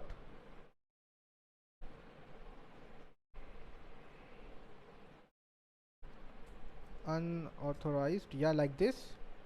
Now it won't go to directly there, it will give you an error. If I just show you, if I just go to /register and I'm not sending any email, let me just remove all the previous datas. See, unauthorized 401 unauthorized, you can see we are getting the response as 401 unauthorized. Why? Because we came here, we say okay, create error unauthorized. If there is the data, we'll say console.log, or we'll say res.send. okay, res.send data received. Okay guys, now we'll again send, and here we'll send the email now, okay na, to check whether it's working, like any text. See, data received. So this is the way you can do it, but this is not the correct way. It will work, but in future it may create some errors. So always try to do it in a try catch, this thing. So we'll put a try, and till here, sorry, yeah, till here, till wherever you code completion, then we'll say catch, and we'll catch the error. So basically whatever you are throwing here, it will be catched by this catch. Okay, now here we'll say catch next, and now here we just send the error. So basically it will come to this route, check not email, it will throw error, it will come into catch block, and it will send the next error to the this error route. Okay, send data retrieve, data not there, error status 401, message unauthorized. So this is the basic structure how you can just play with your error handling of your in a proper way. So yeah, so that's it in this part, like how you can handle errors with using HTTP errors, which makes your work very easy. Hey guys, now we're gonna study like EJS. So EJS stands for Embedded JavaScript Templates. So basically we're gonna study server-side rendering. So you must be wondering what is server-side rendering. So the way I have shown you, we are sending the HTML files. For that only we use embedded JavaScript templates. Then you will be like, okay, we can send directly with send file. Then why should we use embedded JavaScript or rendering method? Because you can't send dynamic data inside the HTML file. You have to say dot replace like that. So you can't send dynamic data inside your HTML file. Apart from that, you can't use if else for loop inside your HTML. But with the help of server side rendering using EJS or any other template engine or view engine, you can do that easily. And this is are mostly called view engines, so you can call them view engines or template engines. So EJS is normal, install EJS. You can see weekly downloads EJS, and it's like you can just write, you can see this code, you can just directly write this code in your HTML CSS files, and I'll show you everything like how to do it. And if anything you think is missing, you can just always come here and look for. It's also used for like generating PDF if you want, and there are others also view engines. If you say Pug, that also famous one, but EJS is the most famous one. You can see Pug, it's have like 1 million maybe, and this is 6 million. You can see this EJS very much popular. So let's just start with that. So we'll install, we'll just say init firstly. Why? Yeah, everything's done. Now we'll install few dependencies. We'll install NodeMon. Then we got the NodeMon. Express EJS. Yeah, for now these are enough. Now we'll make a file called app.js. Now we'll make a firstly a server.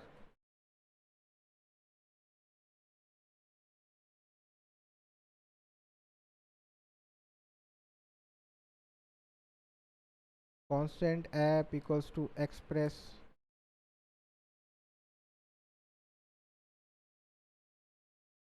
Now our server is ready to listen on port 4000.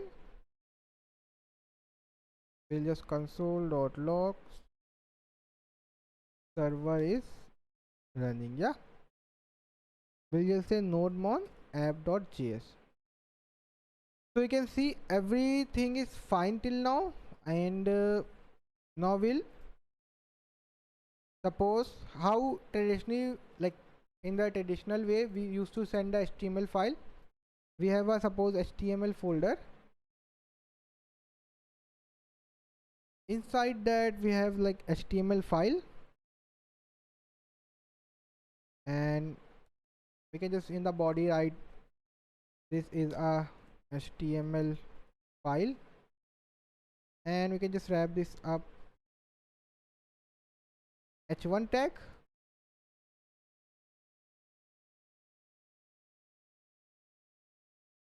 So you can see this is a normal HTML file, nothing much. Now how do we use it? So we were using like app.get on base cloud. So we'll have a request comma response. we'll say res dot send file. Now here we'll have the directory name plus, now where it is inside HTML,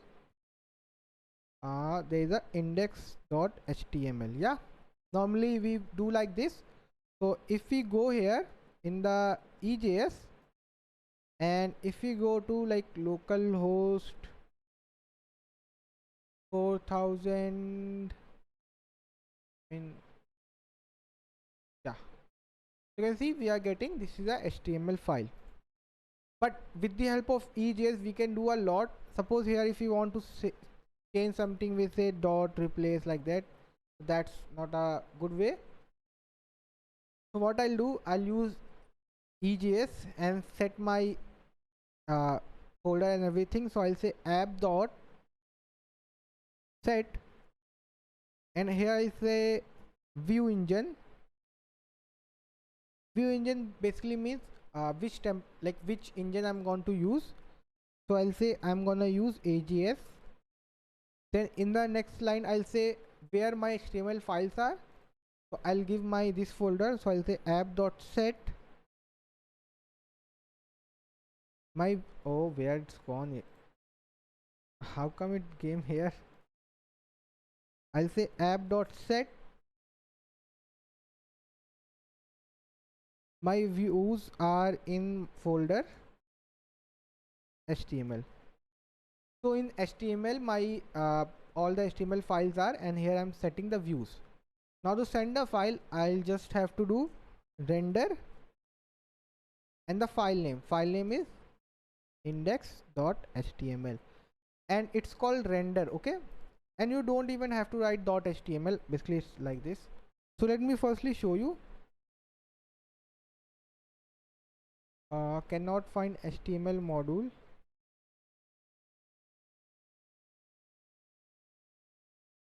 Let me app.set view. So, oh yeah guys, so basically we are using EJS, so the extension will not be HTML, it will be like EJS, index.ejs. okay, like this. See, it's completely fine. Now if we go for index.ejs file, save it. Now if we go again, see, this is a HTML file. Now we can just directly write the file name. We don't have to give okay this file or that file. If I say suppose about.ejs,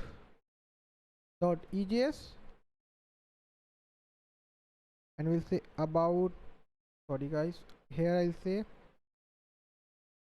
h2 about page, save it. Now here I can say app.get slash about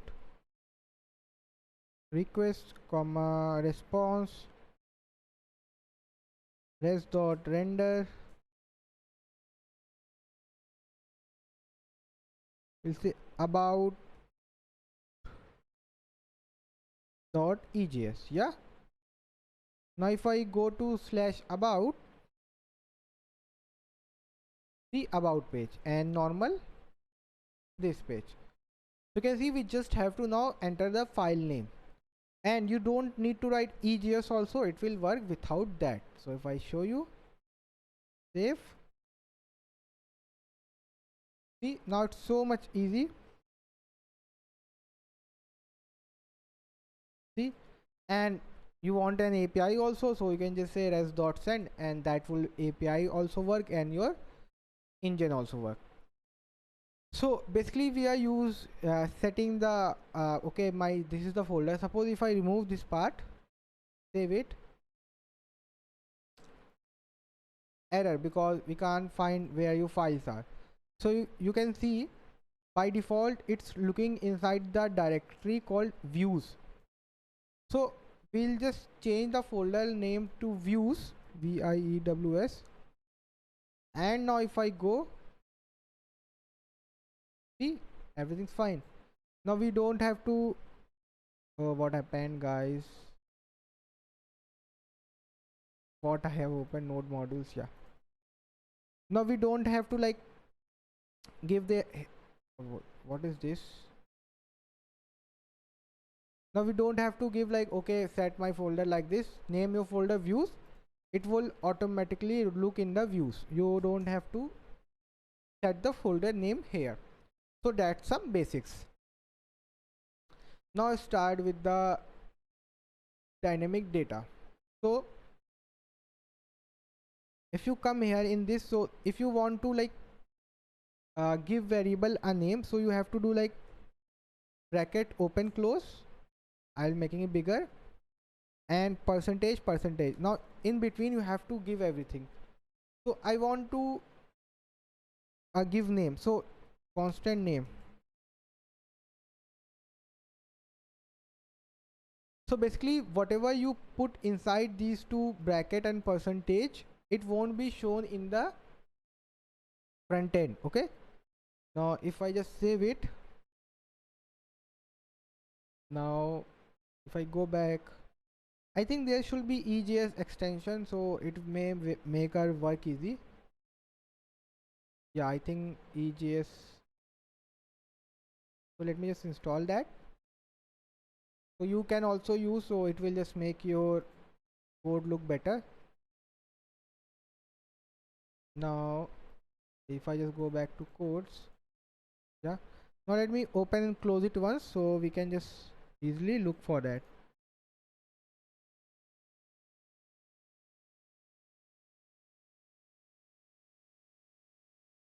Now we'll say node mon app.js. Yeah, everything's fine. Now if we open index file, see running. Now if we go to inspect, and you can go to body, and you can see that data is invisible. So the value for the name has been set, but it is invisible, so it won't affect your codes. But you want to use this variable, so for using, you just have to like, suppose you give h1, so you do same, okay, like same like this, but here you just write equal to after percentage. Now you want to show this value. When you give equal to, you means you want to show this value.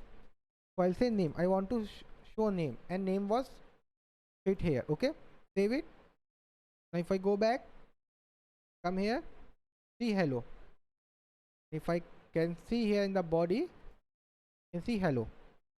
And if I make this as, okay, show me this data, and if I just make it, I'm getting a bunch of error because unexpected token cost and like blah blah blah. So that's totally wrong. So let me just change back.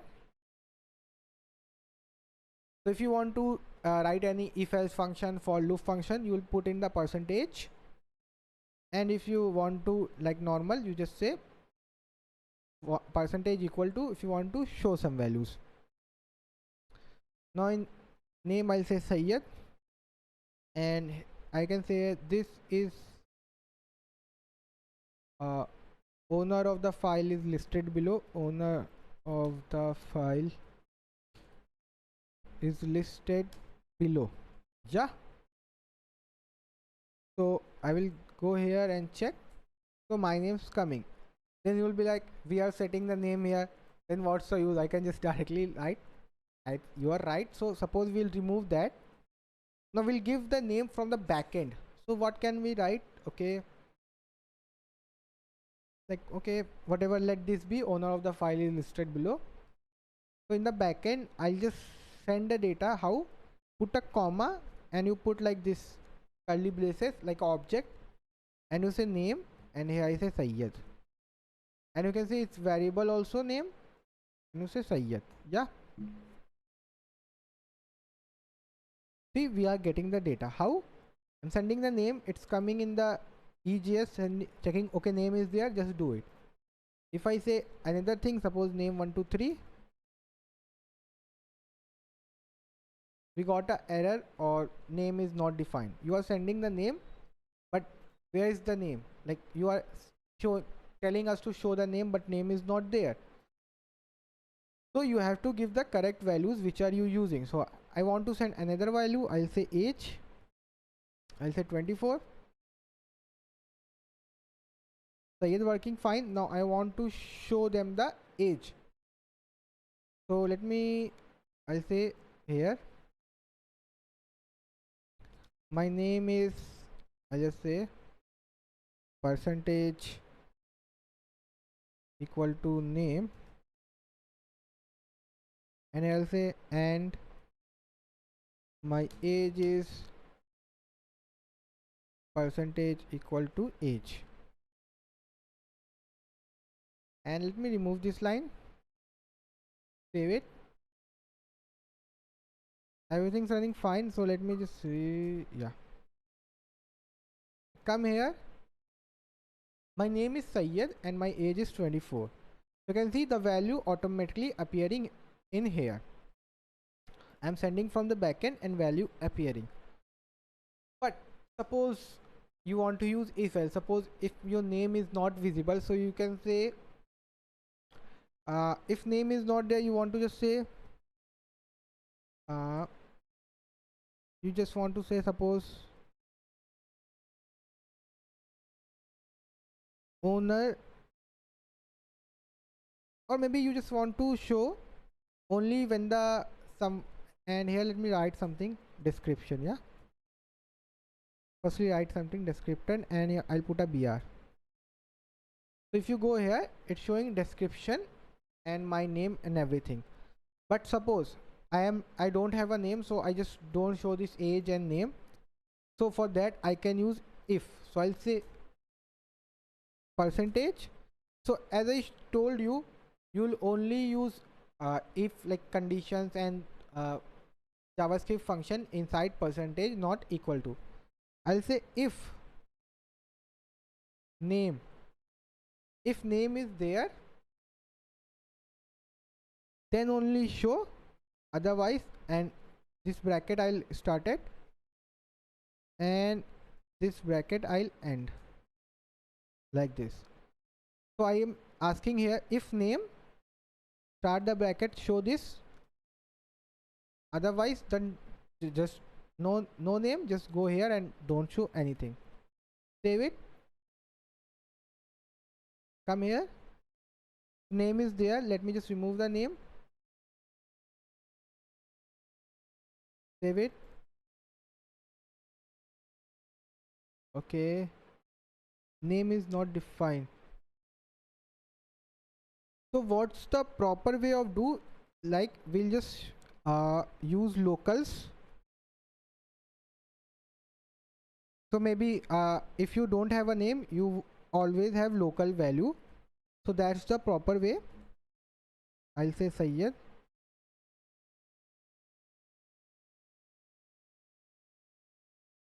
So you can see now we are sending locals inside that. Okay, let me have this. Yeah, inside locals, local means local variable, it's just a thing which you will use in EJS. Inside that we have name and age. So here we'll say, let me first remove this, then I'll show you how I'm telling.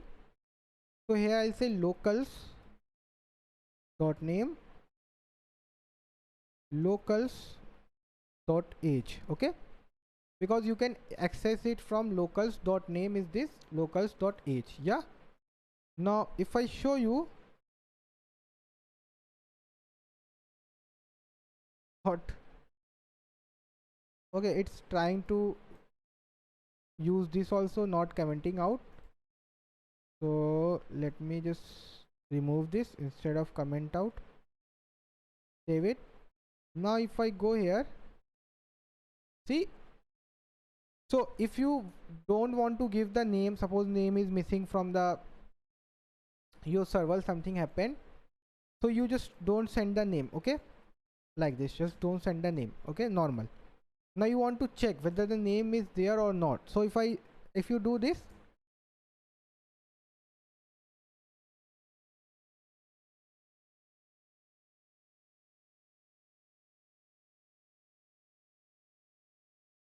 how come the name is still visible? If I just do this, see, your name is, but the name is missing. So we just want to tell, okay, if the name is not there, just don't show that name. So I'll say, as told, just use percentage, and I say if locals dot name, if name is there, then show this from here to whatever you'll say till here. If name is there, then only show, otherwise don't. Okay, see, not showing because name is not there. So now we have to say here like h1 data, like data not available. Okay, save it. Now if I go here, data not available, but as soon as I get the name, this is, you can think of a, you are fetching from the database or something like here and then doing stuff.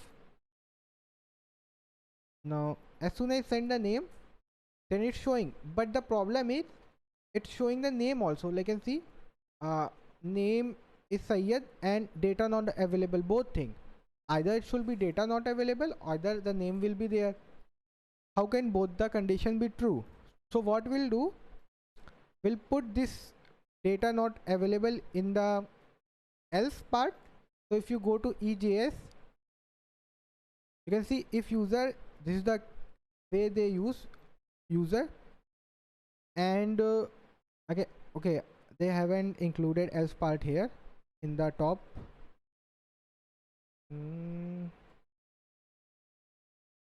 So let me just directly write it. So if the data, if the if condition not present, then only run the else. So here will come where the if is ending, I'll say else, I'll just do the same and cut, and I'll just paste it here and close. If the name is available, then show this, else show this data not available. Okay, everything's fine guys. Now if I just go here, and now data not available is not showing because we have like age and name. Suppose I remove the name part,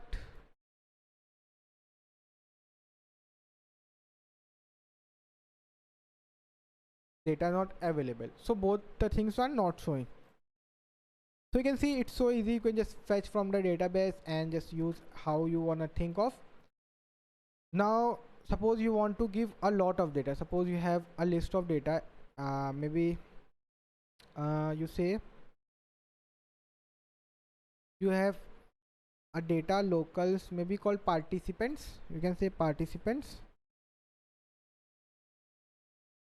and you have a bunch of name, like you have Syed, and you have, maybe you have like uh how I show you curly braces, then array objects dot for which, yeah, you can say here. Now we have a lot of object, so what I can do, I can just cut this here and say constant data equals to, paste it here. Now we'll have a bunch of data here, we'll have a name, you can say Syed, age 24, then we have another data, again name Akshay, age 20, another data, name Abhay, age 10. Yeah, so you can see we got this data like this. I think, how should I make the data?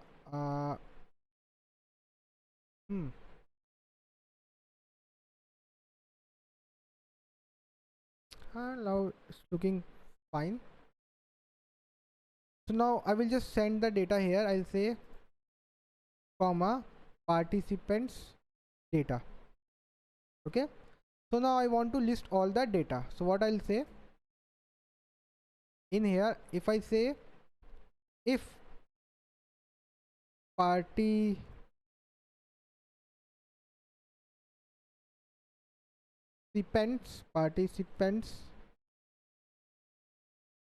Now we'll say dot length is greater than 0. Okay, because participant is a list of object. If greater than 0, and I think that there is a name problem, participants, copy this same the name.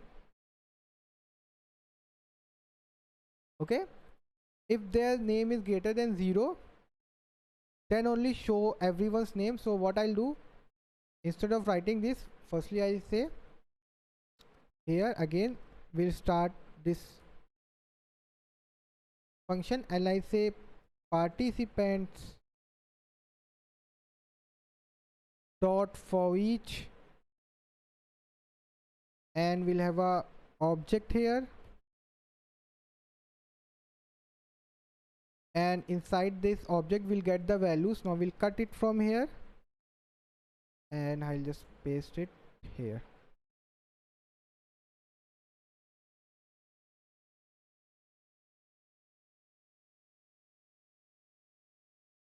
Yeah, and here instead of object I'll say locals.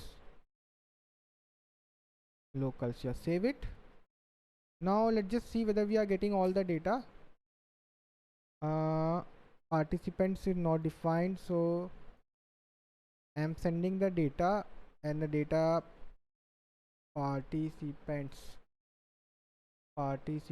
dot length.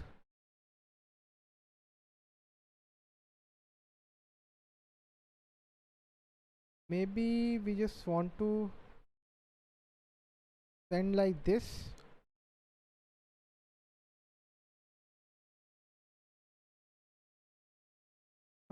If we say, suppose, let me just cut this part here from here and remove this, directly place it in the index.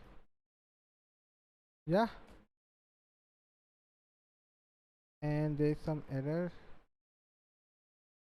Now the fine. Now if I check, yeah, so you can see now we are getting name is Sayyed, name is Akshay, name is Abhay. So what I am doing, firstly I'm telling it should have a length greater than 0. If yes, then start the for loop, for each loop, and we'll just say look, we are getting every object in the locals, then say locals.name, locals.date. Now it will run as many times at the loops, like items are there. If length is 0, then else data not available. Suppose length is 0, I'll just say empty array, like this is an empty array, save it, data not available. But if there is something, what happening, yeah, if there is data, even if like one data only, then also it will show. See, my name is Syed, and my age is 24. So this is the way you can just use, I mean, you can just use the template engines. If else for loop, I mean they are not that much used nowadays, maybe for generating PDFs and a little, maybe you need somewhere. Apart from that, EJS is not that much used. Now I'll show you how to include. Suppose you have some this head part, so it's same in about also, it's same in index also, so you don't want to write it again and again. So what you'll do, you can just make a folder here, or maybe file. You can, inside folder you can make a file or wherever you want. I'll say head, normal head.ejs. okay, so I'll just cut this head from here, cut, paste it here, save it, and in about also I just don't need this head, because I will just take it from the this head file, because I just don't want same thing again and again to be written. Now what I'll do, I will just okay, this also same, so let me just cut this also, paste it, save. Here also just remove that. Yeah, now I will just say here percentage same, and here I will put a dash. So dash means I want to include, so I'll say include the file which is this head.egs. Just include the file. Okay, you can see we are getting a title as documents. Now if we open, we got the title as document. If I just show you changing the document, 1 2 3, save it, document 1 2 3. If I go to about, you can see it just showing localhost URL, nothing else, because we have not included this in our about page. So I'll just copy the same line, paste it, come here, we got that. Same way you can just make a new file called footer.ejs, and there's something wrong in the name. Yeah, you can just say h1, it's a footer. I mean, whatever way you wanna use that, making a nav bar or whatever. And index.js, just say after the body dash include dot slash footer dot egs. We'll just copy this part, save it, and save in the about also before the body ending. Save it. I'll just remove this. See, it's a footer, and normal I go, then also it's a footer. So you can just put your nav bar and everything in one single file, and you can just do include wherever you want. So you just don't have to copy paste again and again. And you can see my index EGS code is became so much less, and before there was a head which was unnecessary, taking so much place.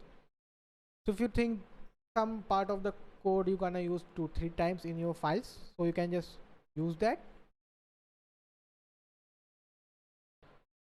So this was all about basics about EGS, so you can just go on and use that, but nobody uses that these days.